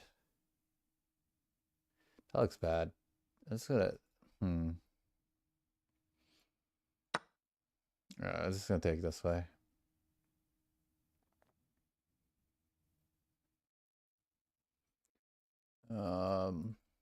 Rook d1. I think I need to just get my pieces active. I don't know if about saving pawns here. Doesn't feel right. It's not sure what the answer is. Maybe here actually I could go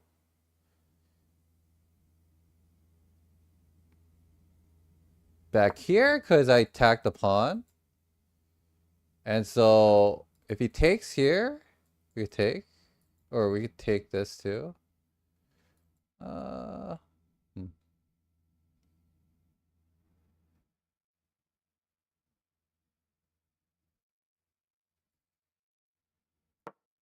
Let's just pre-move that.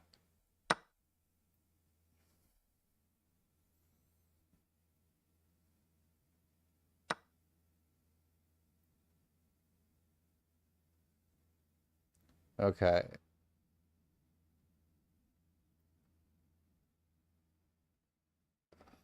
He also has this.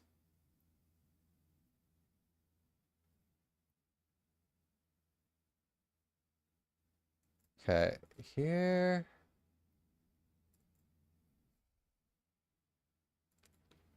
Oh, this is really annoying.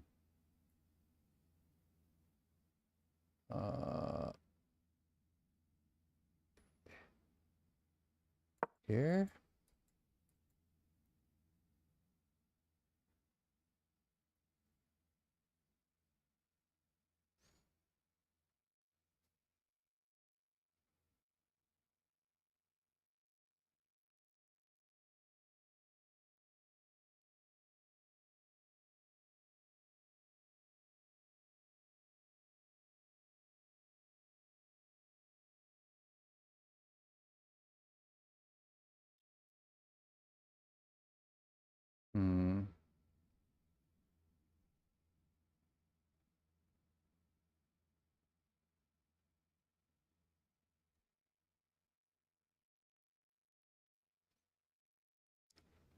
Yeah, before 95. Yeah, I was thinking the exact same thing, but bouncing. I should yeah, I should have calculated beforehand. Okay, he goes voluntarily back, which kind of like seeing. Can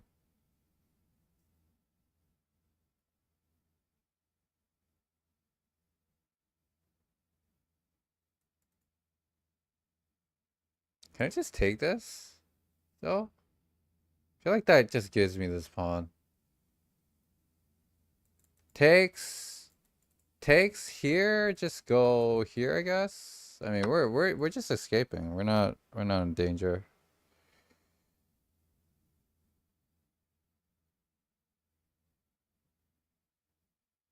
Yeah, bishop a6 doesn't really work. Yeah, I even have like something like this.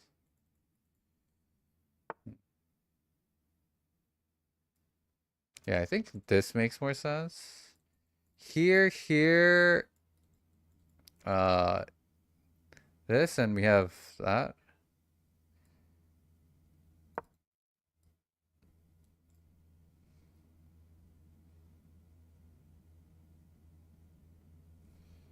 Maybe it's more natural to play this way. Actually, this makes a lot more sense because we're attacking the pawn. What am I doing? Oh my god, I'm playing. I was like, actually no, but I kind of have to stop this pawn too. Maybe that's a thought. So like, if he takes here, then my king is closer to stopping the pawn. If I could play b5, if he goes here, b5, push. We could go here. Yeah, I gotta start moving quicker though.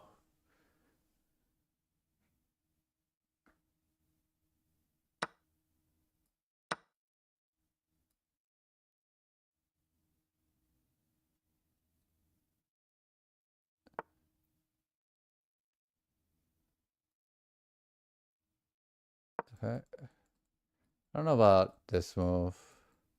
I have f3.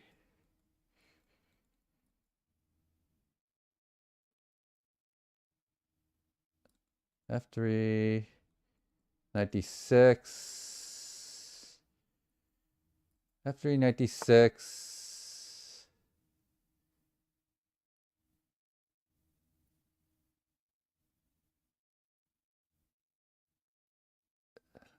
Hmm.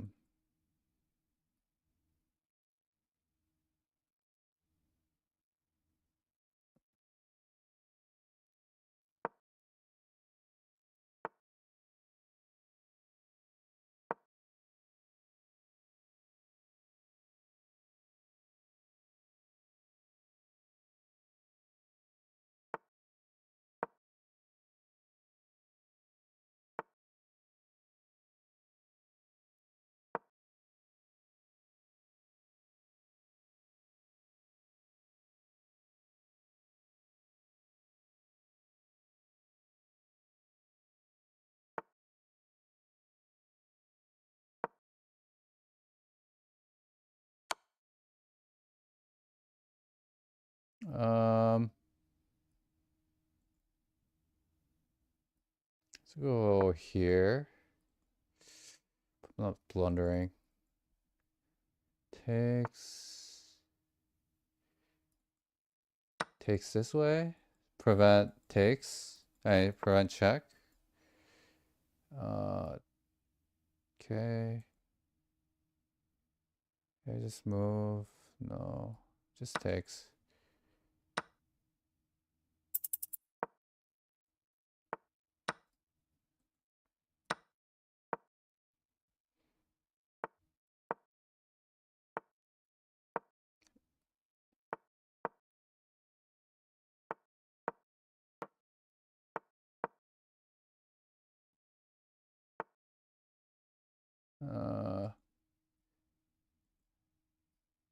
Here.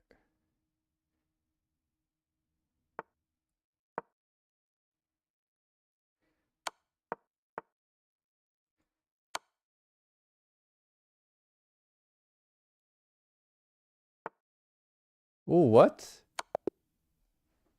Okay.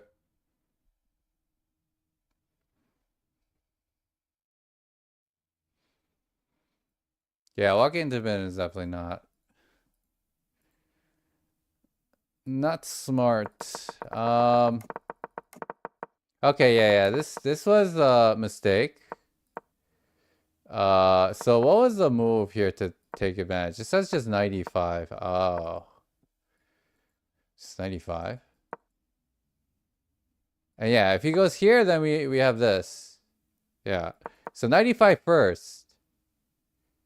And if takes e4, c2,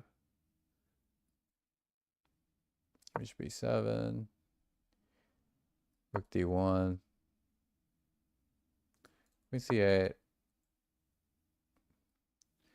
Not the biggest advantage here, actually. I thought I would have something more, but yeah, this is all right.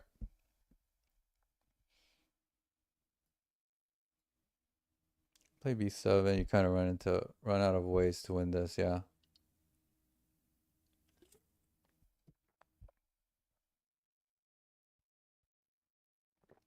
Well, it was actually the critical move. Yeah, so let's go to that point.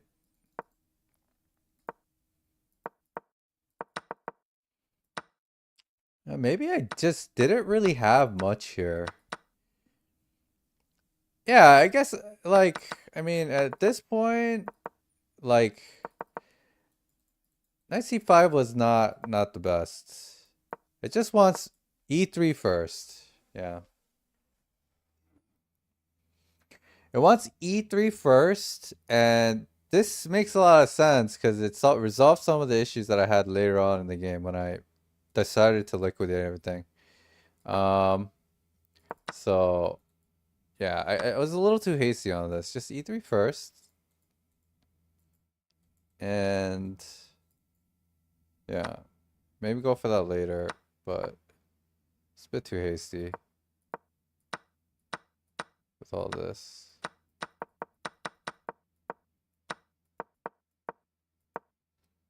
Yeah, so this had no problems, but I'm assuming that just like this was better. Yeah. It's just not gonna take. Yeah, like here. Then this pawn.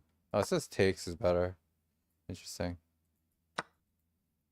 Yeah. I mean, this is the end game anyway, so it doesn't really matter having a light square bishop.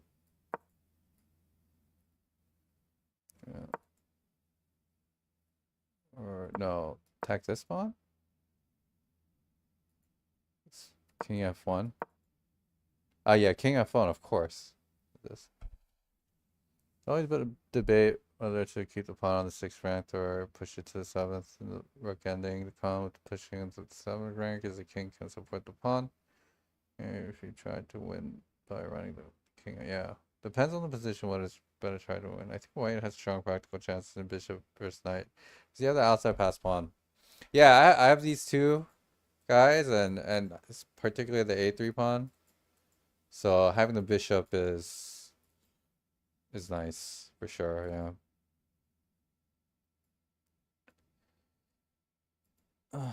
Strong game, but again, yeah, practical chances. I stop saying drawn. Stop saying drawn. But yeah, that was a little too hasty at the mid game there.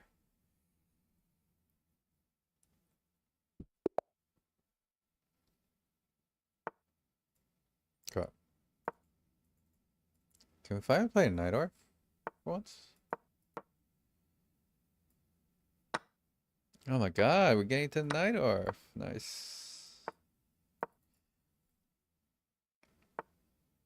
Okay, this version is here. This. Get back here. Is should be 7. Okay, this move, I believe, should be 6. Here we can play h5. Typically knight goes in, but a lot of people just castle here. Well, I mean, not typically. Typically people castle, but I think the quote-unquote best move here is supposed to be knight d5, but let's see what he does. Knight d5, and we get a very interesting game. Okay, so he doesn't go knight there, and I think if they don't go knight in, I believe I'm supposed to just develop my other knight and then go rook c8. Okay, and when they go h3, you go h4. Okay. And here we go.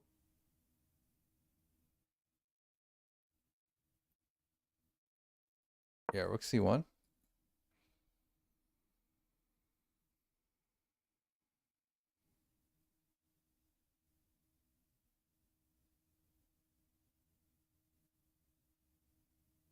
I think castle was also a consideration, but maybe not with the h4 pawn there now.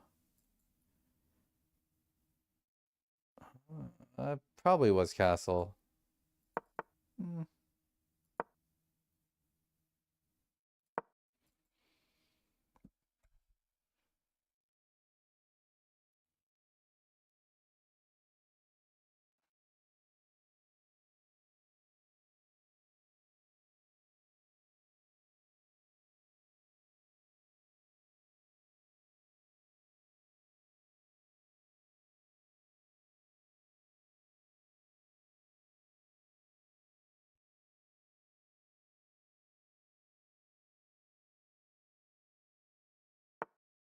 Okay, he plays that now. So now we take. I believe we can. Wait, actually no. With the king castled.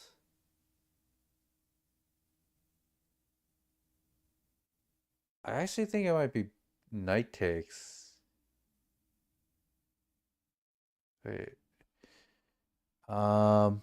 So okay, let's calculate. Knight takes, e takes d. Knight takes, e takes d. Bishop f5. Bishop d3 takes.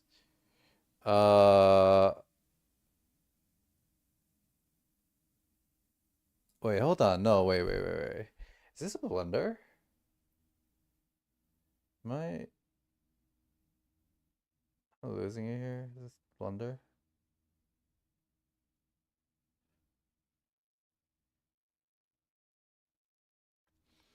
Wait, this might be a blunder actually. But hold on. Yeah, so we have everything developed here. I don't think this is a move. No. I think he missed his chance to... Pretty sure I missed his chance to put it in earlier. But now that he went f4, I'm pretty sure I could just take the pawn. Yeah, I'm gonna take the pawn. I'm taking the pawn. Doesn't this doesn't seem right. Yeah, and now we go like knight g3, and we have this next. Okay.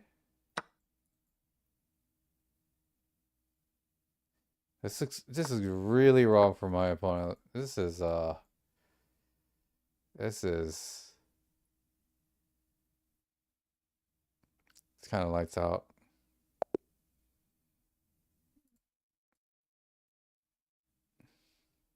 I think in certain position, yeah, 98.7% in that. But I mean, not really saying much. It was like a 10 move game, but okay, so here, yeah, so knight takes.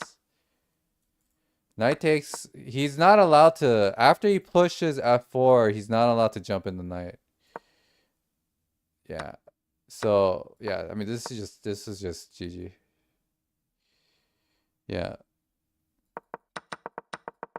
Yeah, the move order for everything is so important in the Night Arf. Like before playing this, he had this now, and if you now you take with the bishop, I believe. Let me see, what is it? Yeah, now you take with the bishop. Now you go like I think like, or you go queen c7, and then like white plays like c4. Here, this is the best move, c4. Looks insane, but it's apparently the best move. And then like rook c8 and like king goes here. Oh no. The move here I think is a5 is a really strong move too. Wants you to castle first, makes sense. Yeah, castle first. So c4 here, and then like knight's supposed to make a journey like this, cause this is coming. But what if you put your knight in here right away? Is this bad? Now you have yeah. You have something like bishop d8. Yeah. He's not allowed to do that. Bishop d8, but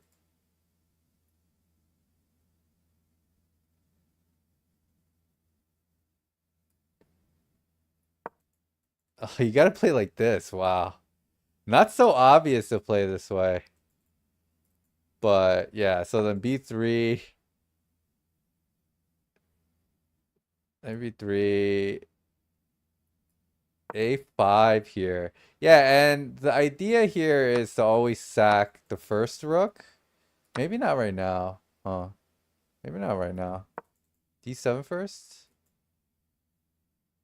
I guess in this scenario you're supposed to do it this way, but anyways, the line that that I know is like this, and then like let's say for example here. No, this is bad, right? He's got to go this way. No? King B1. Oh yeah, King B1 first. And then here. Yeah, A5 is best. Then you're supposed to like go like this. Here, here, here, and takes, something like this. Maybe not this specific line, but yeah, something like this. Something like this. This is in the Nishigiri book. But maybe not in this specific position, but yeah, you guys get the idea. It's kind of a funny line. Yeah, if you play BD8, Knight B8, and A5 sacking a pawn, you can go pick up your title. Yeah. Hey, B1 Jed, what's up? Welcome, welcome. Okay. The Maghreb, what's up?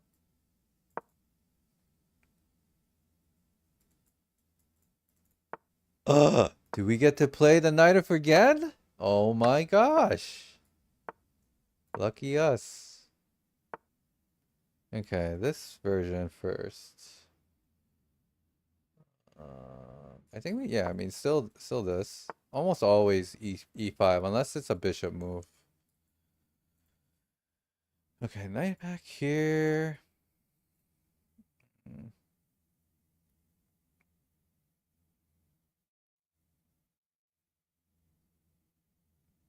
think with an early F3, it might be E6 and then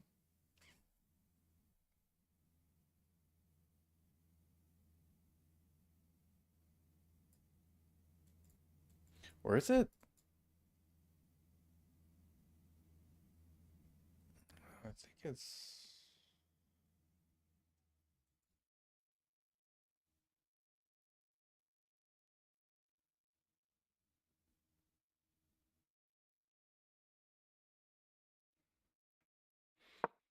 it might be E6.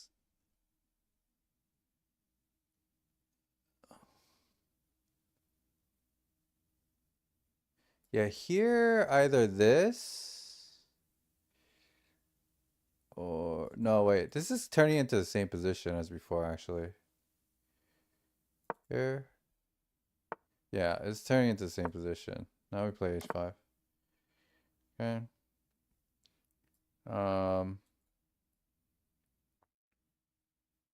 Knight here was right. So Rook C8 was wrong before. I think in this situation, when they don't go here, I think you just castle.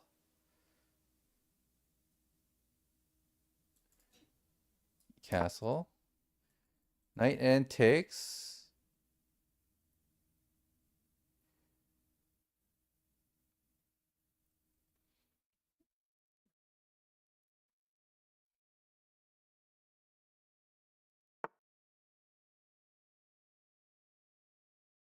Okay.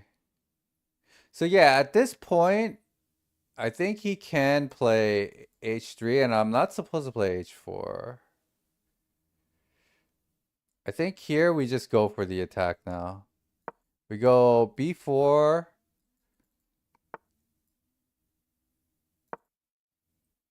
Let's go for the attack. Here. And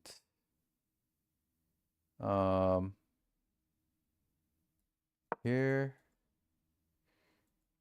G5, we go back, takes, we go knight H5.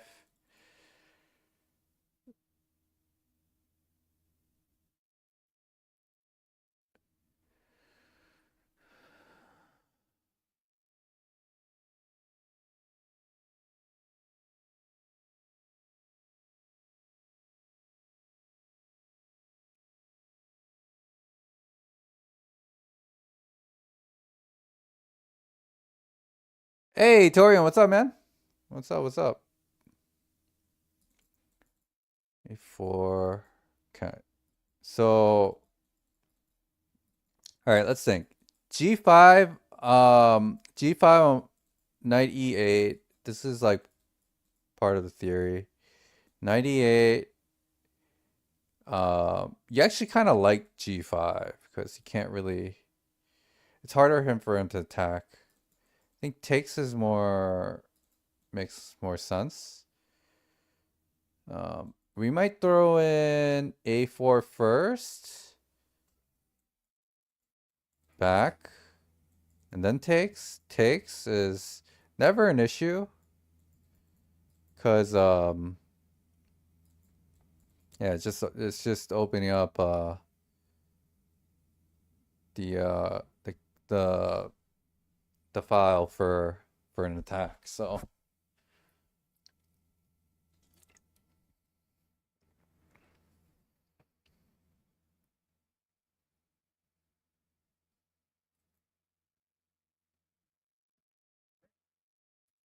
go here.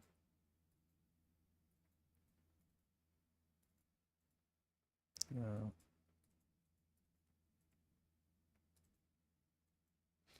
Yeah, it's gotta be this or this. Here, here, here, here, here. Let's throw this in though. Takes, and do we throw this in? Actually, even on G5, I think A4 is also potentially a move. So takes, takes. If takes here, we have check. We have check. So he has to take. Take, and I think the sack might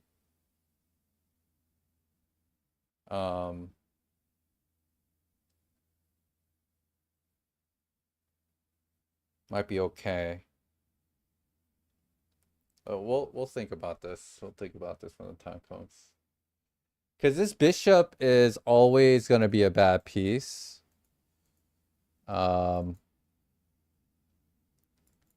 So I think the theory does say that like you're supposed to give this up. What's my favorite opening for black and white? I mean, it changes over time. Right now for white, it's definitely Catalan. For black, it's a Night Elf. What we're playing right now. Night Elf is just like really, really fun and interesting, in my opinion. Yeah, pretty much what Artisan said.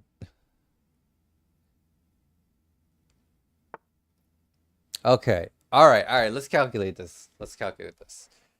Seems like he's done his due diligence. Okay, so here. Takes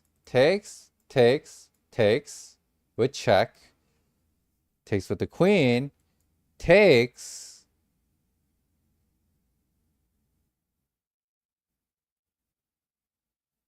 Okay. And so we sack a piece.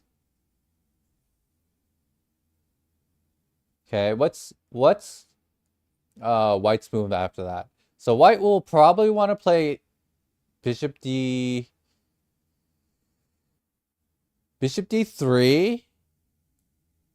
rook C8, queen G2. Okay. Queen G2. Or maybe... Okay. Well, let's also think about maybe other ideas here. Like... Well, I have to take the pawn when he takes the bishop. Okay. I feel like, though, I should be able to...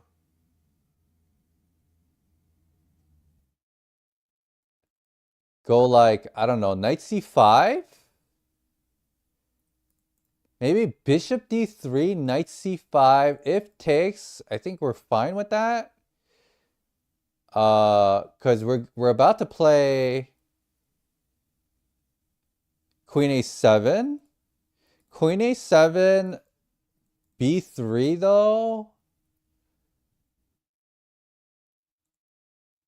Rook c8.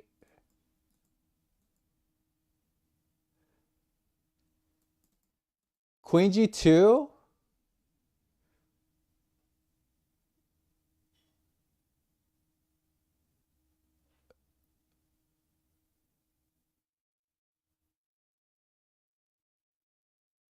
Queen g2. C4.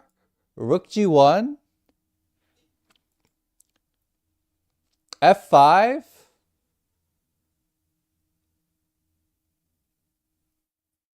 Wait, no, there's a bishop. Wait, hold on. Maybe F6. F6. F6, but queen g6 and takes, so you can't play queen g6.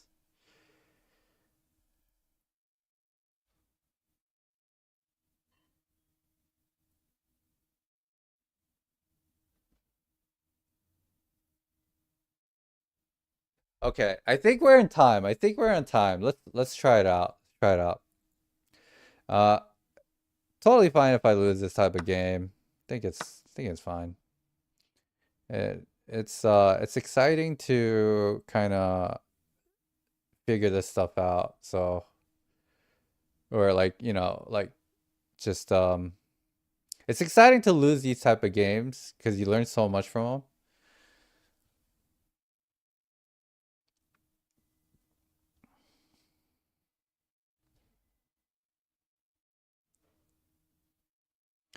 And no, I am a fan of Benoni. I'm not a fan of Benko, Artisan. I'm not a fan of Benko.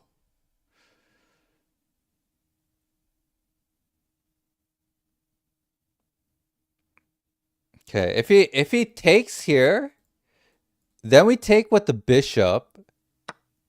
Okay, he takes that way. So takes.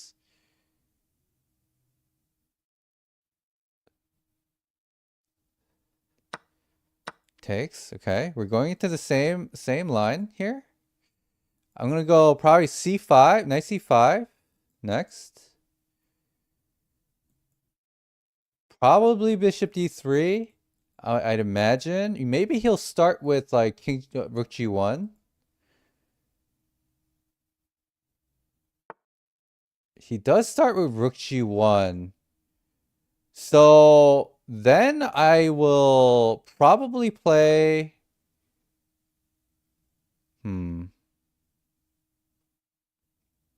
Starts with rook g1.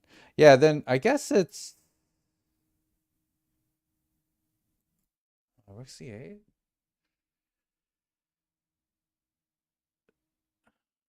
He's gonna come in with the queen.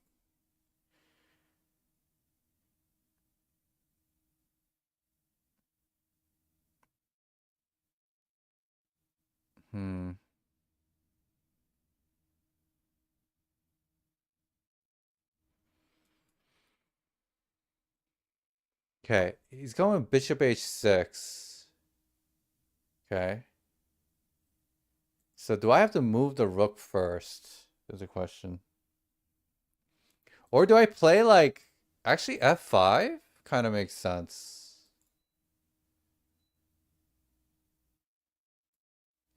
F5? F5? Bishop d3?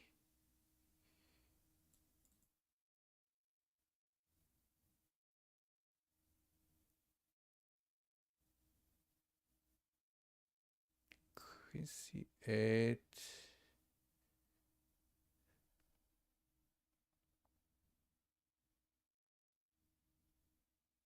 Yeah, I can't really allow f5 here. I'd rather the bishop takes here. Makes more sense.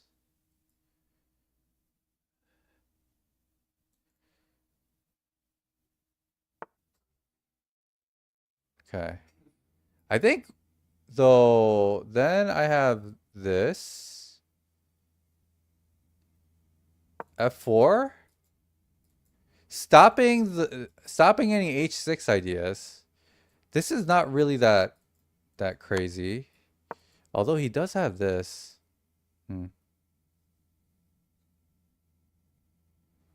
At the same time, though, this doesn't really work.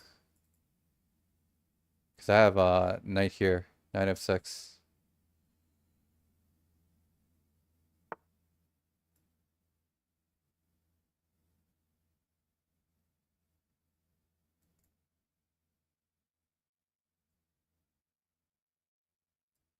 Maybe he should play b3 too? Okay, let's go rook c8. I'm assuming he's gonna play this.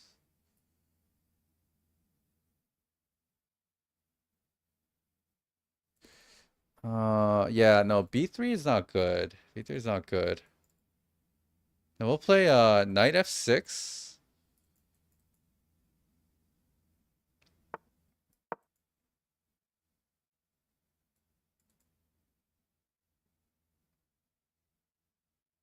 Hey, this traps us, right?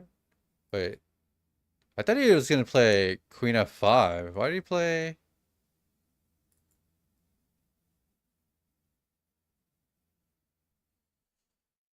Wait, what?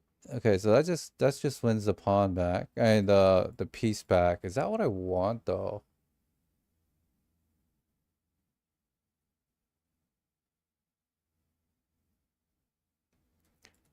Bishop h4 and we have this?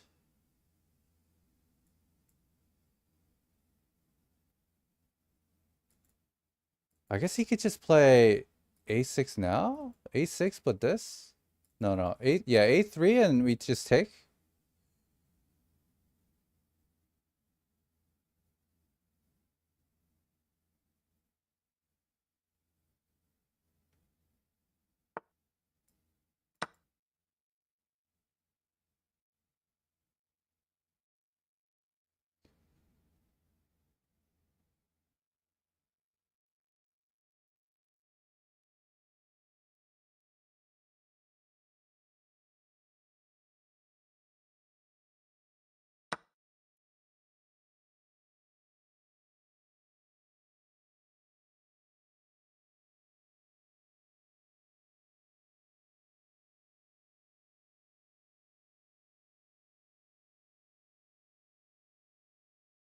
Okay, takes with the the queen.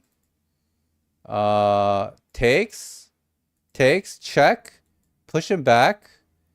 Uh, Rook c3. I was considering, maybe Rook b8 was better. I don't. Rook b8. I'm not sure. Maybe I should have gone for glory there. I don't. Yeah, I should calculate Rook b8.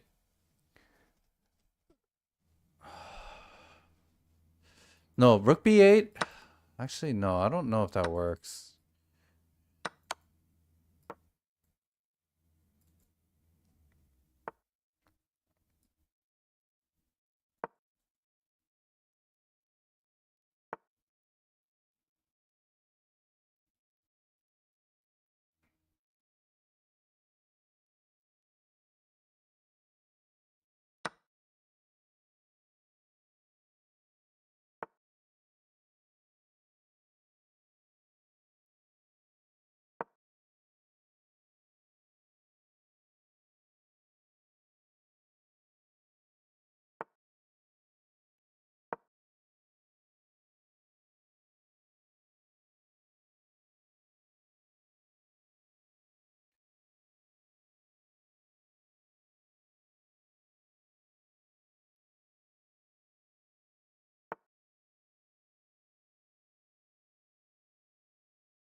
Do we have to go back?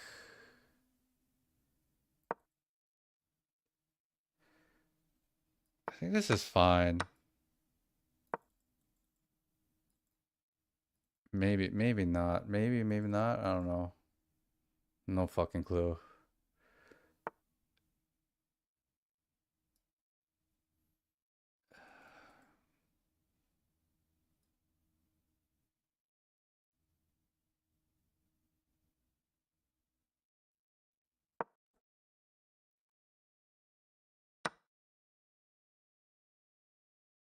Yeah, this doesn't look good.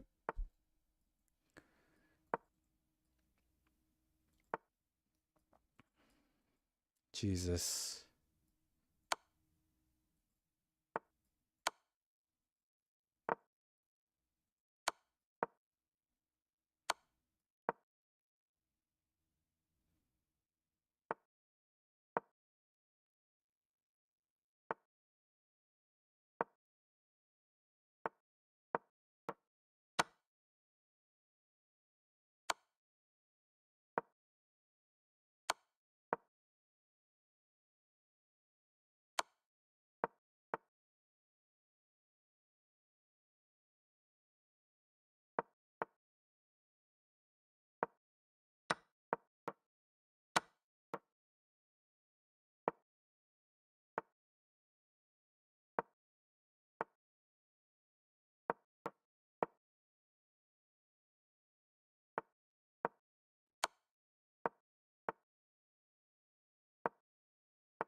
Fuck.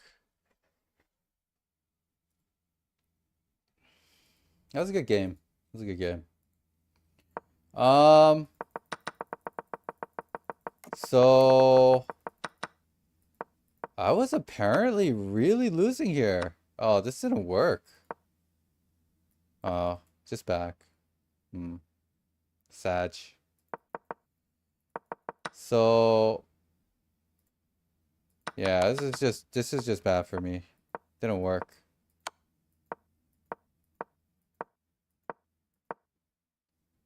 So this was bad. Knight f8 was better. Yeah, knight f8 makes so much more sense. What did I do? Why did I go that way?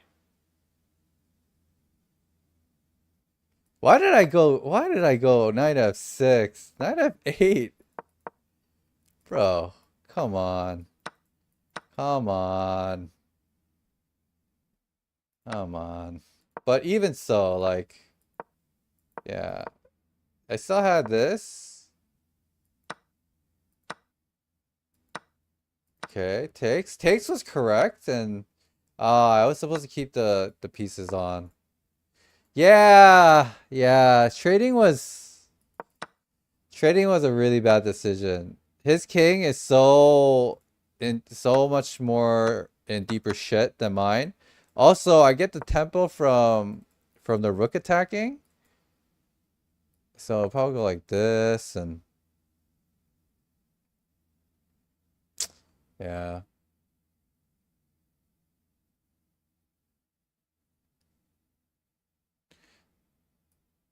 Yeah, I took it too quickly. Oh man. I took it because like I saw rook c3 and I thought it worked and I totally did not see bishop e7.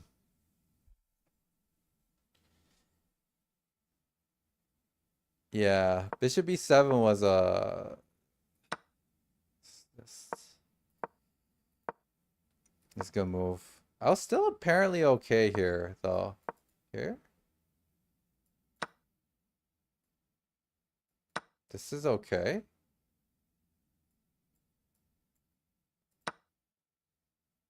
Apparently. You gotta take this way? Wait, why can't you take this way? Because rook g3 is better. Rook g3. Oh.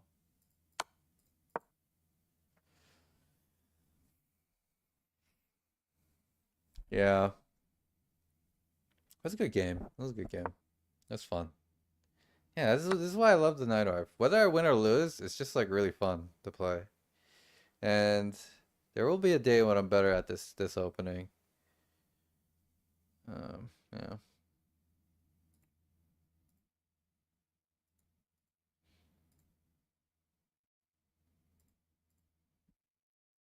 All right. Let's see. Should I play one more? Yeah, let's get to 2150. Let's get to 2150. We'll call it.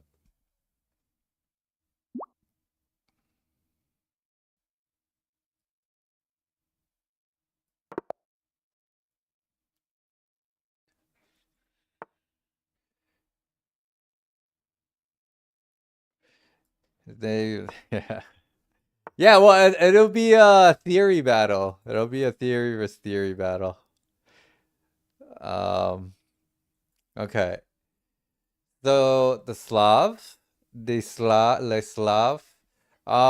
I think against the Slav, maybe I should just play my regular repertoire, but I don't know. I gotta figure out the Slav a little bit better. Knight F3 is not very good, I realized. Knight F3 is just not that great. I'm just gonna play G3 for now. Wait, hold on. Let me refresh the page. Got some problems with the. Okay. Yeah, and the drawback behind G3 is that it just kind of allows the bishop to get on.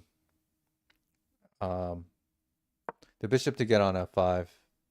What? Okay. Looks like he's trying to play this. Yeah. I thought this is not a great.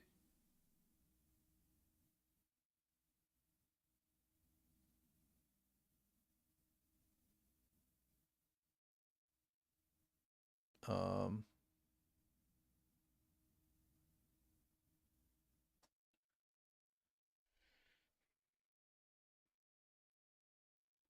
hold on. Yeah, I think I'm gonna play C5. Pretty sure this is like. I mean, it's probably playable, but it's kind of weird.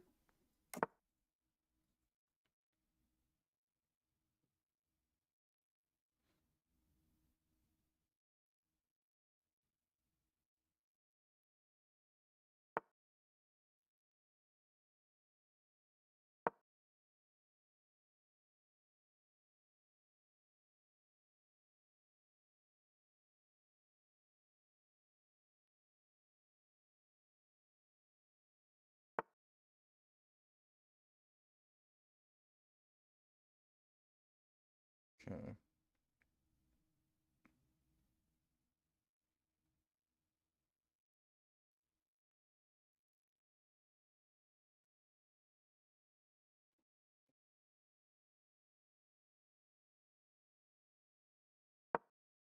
Sack the bishop.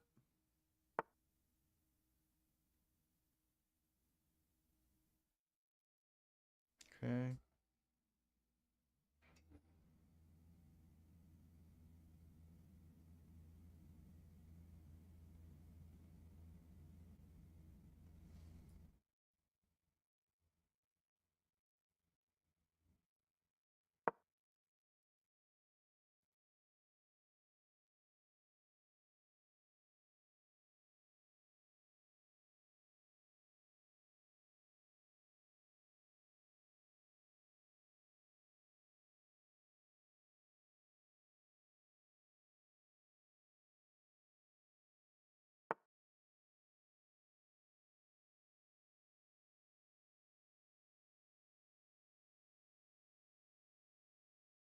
Oh. Hmm.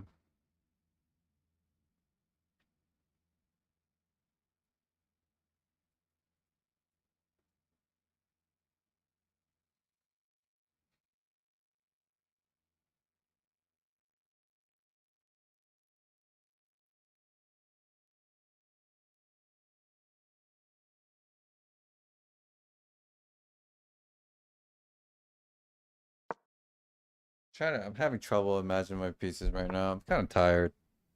Definitely the last game, I think. Go back.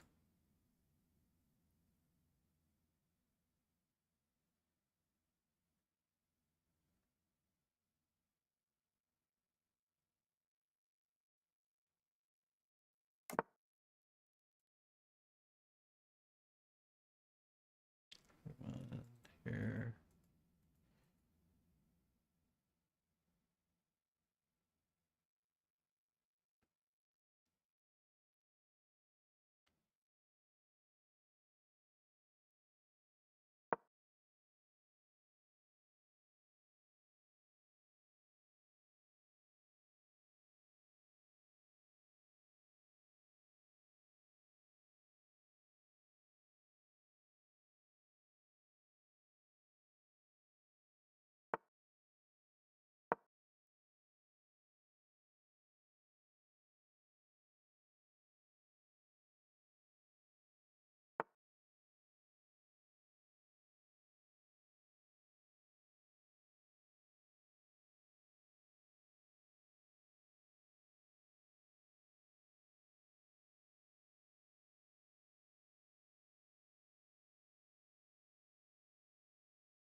Hmm.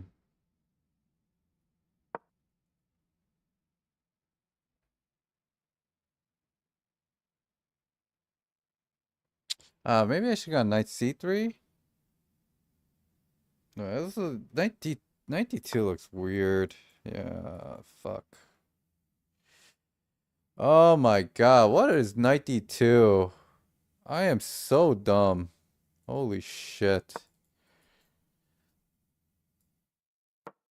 This just looks, this just doesn't, it's just bad move. I'm definitely like a little tired. My god.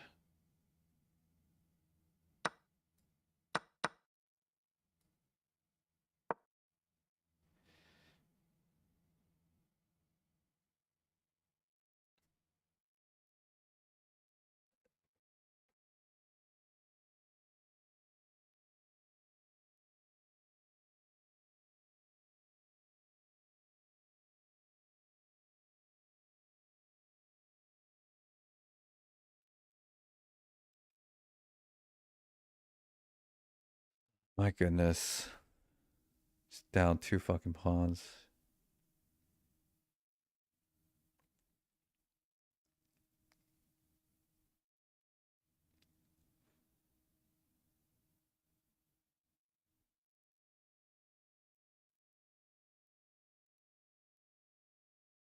Yeah, all this looks terrible.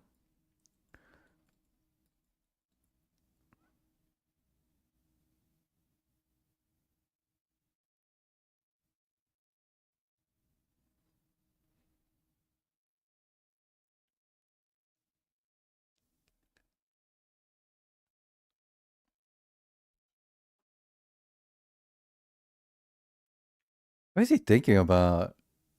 So many obvious moves here.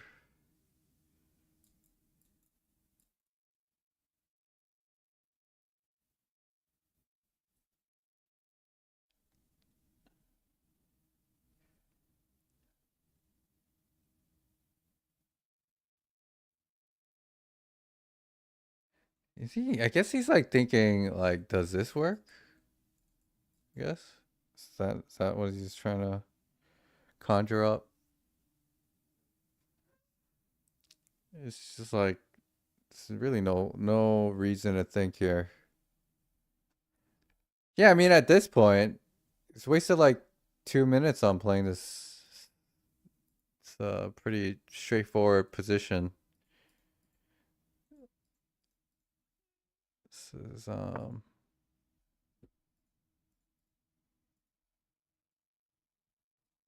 yeah, I'm back to this is like so many good candidate moves.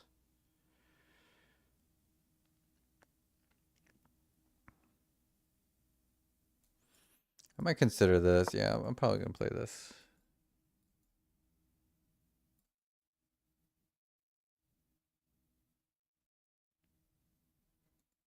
I want to discourage that. Okay.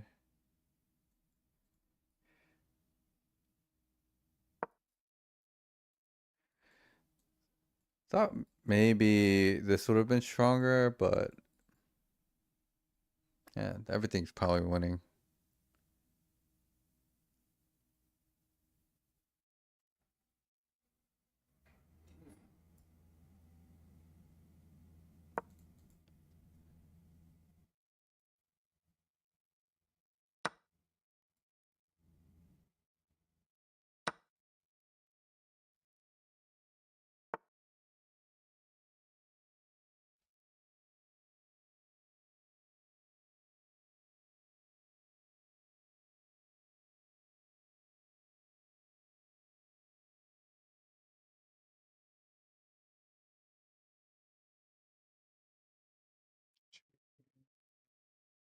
I gotta get my knight in first.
Let's try to take.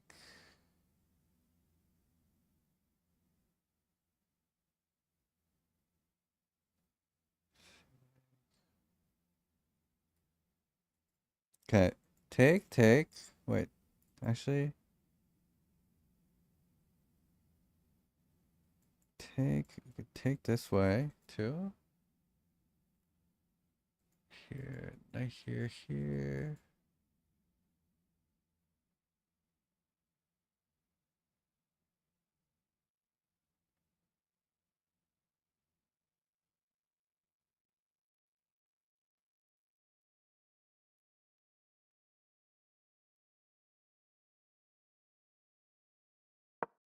Let's go here.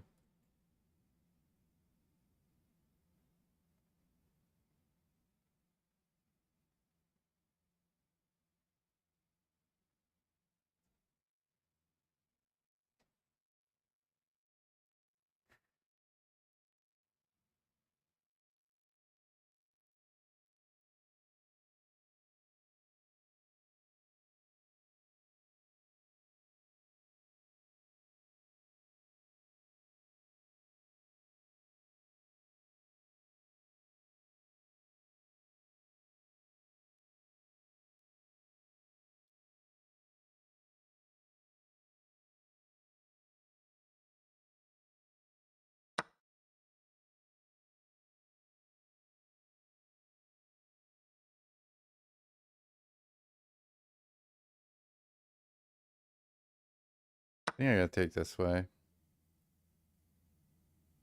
It doesn't. I don't know if it matters per se.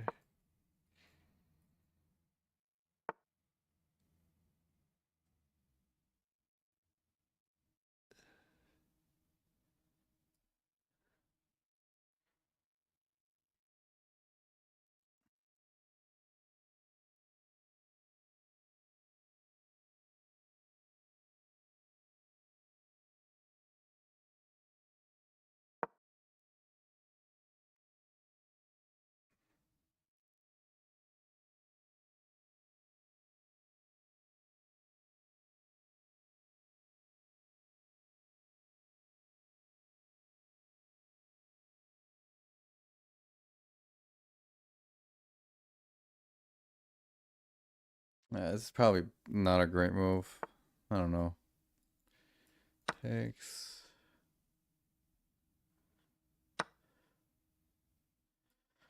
Okay. Let's go maybe here.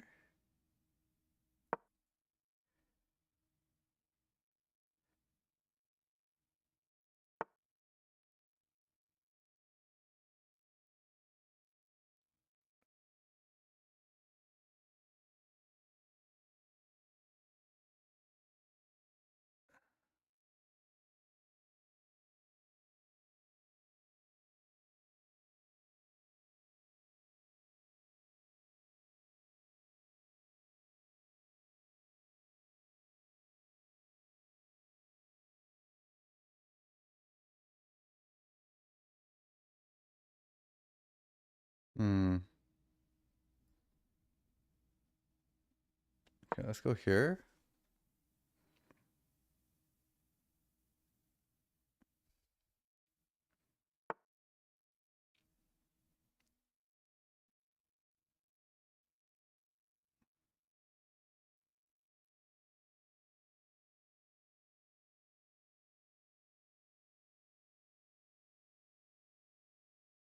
Yeah, it just doesn't work. Oh man.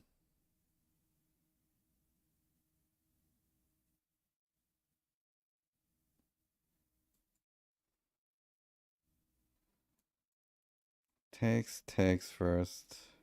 Take. It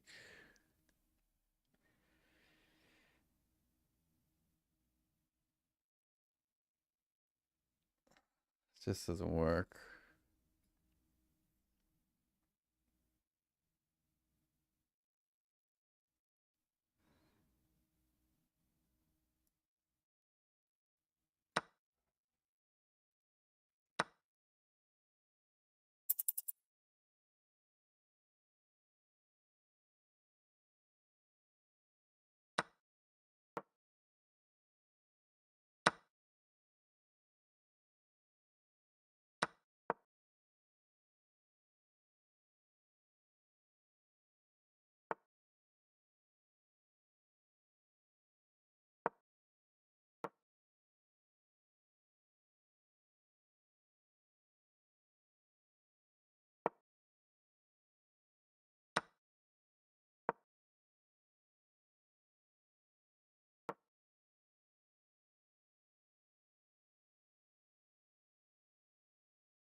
Oh god. This one's too, but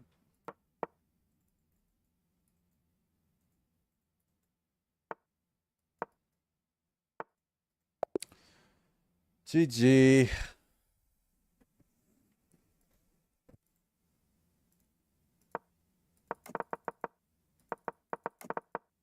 Why would I just take? I did know that this was kind of the main line. I also, yeah, I mean, play A4.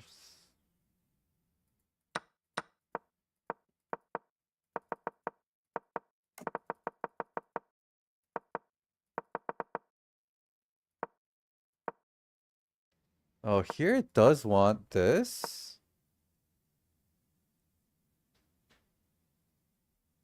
Really? It wants G4?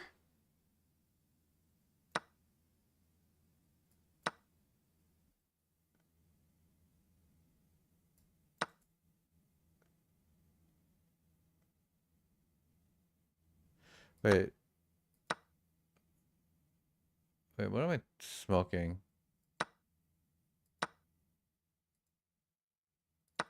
Wow, I must be really tired. I don't. Yeah, I mean this. I don't know why I didn't think this worked.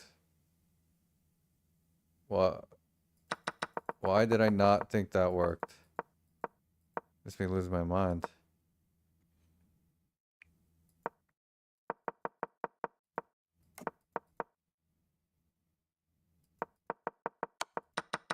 Damn. Completely losing my mind. Jesus. Yeah, I shouldn't play another one. Just not playing well. Too tired. Too tired.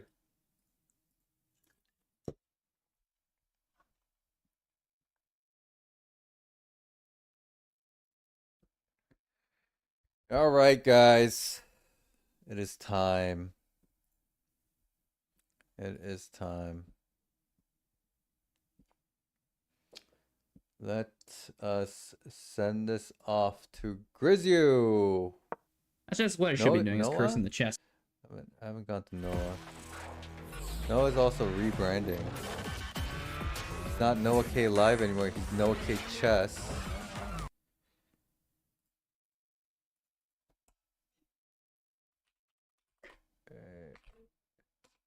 Why trading when you down material? Yeah, I try not to, man. I tried not to. But he was making it very difficult. I couldn't really hold on to pieces. My king is weak. Primarily because my king was weak. I mean, he had a really good position of his pieces, so yeah. Anyways, all right.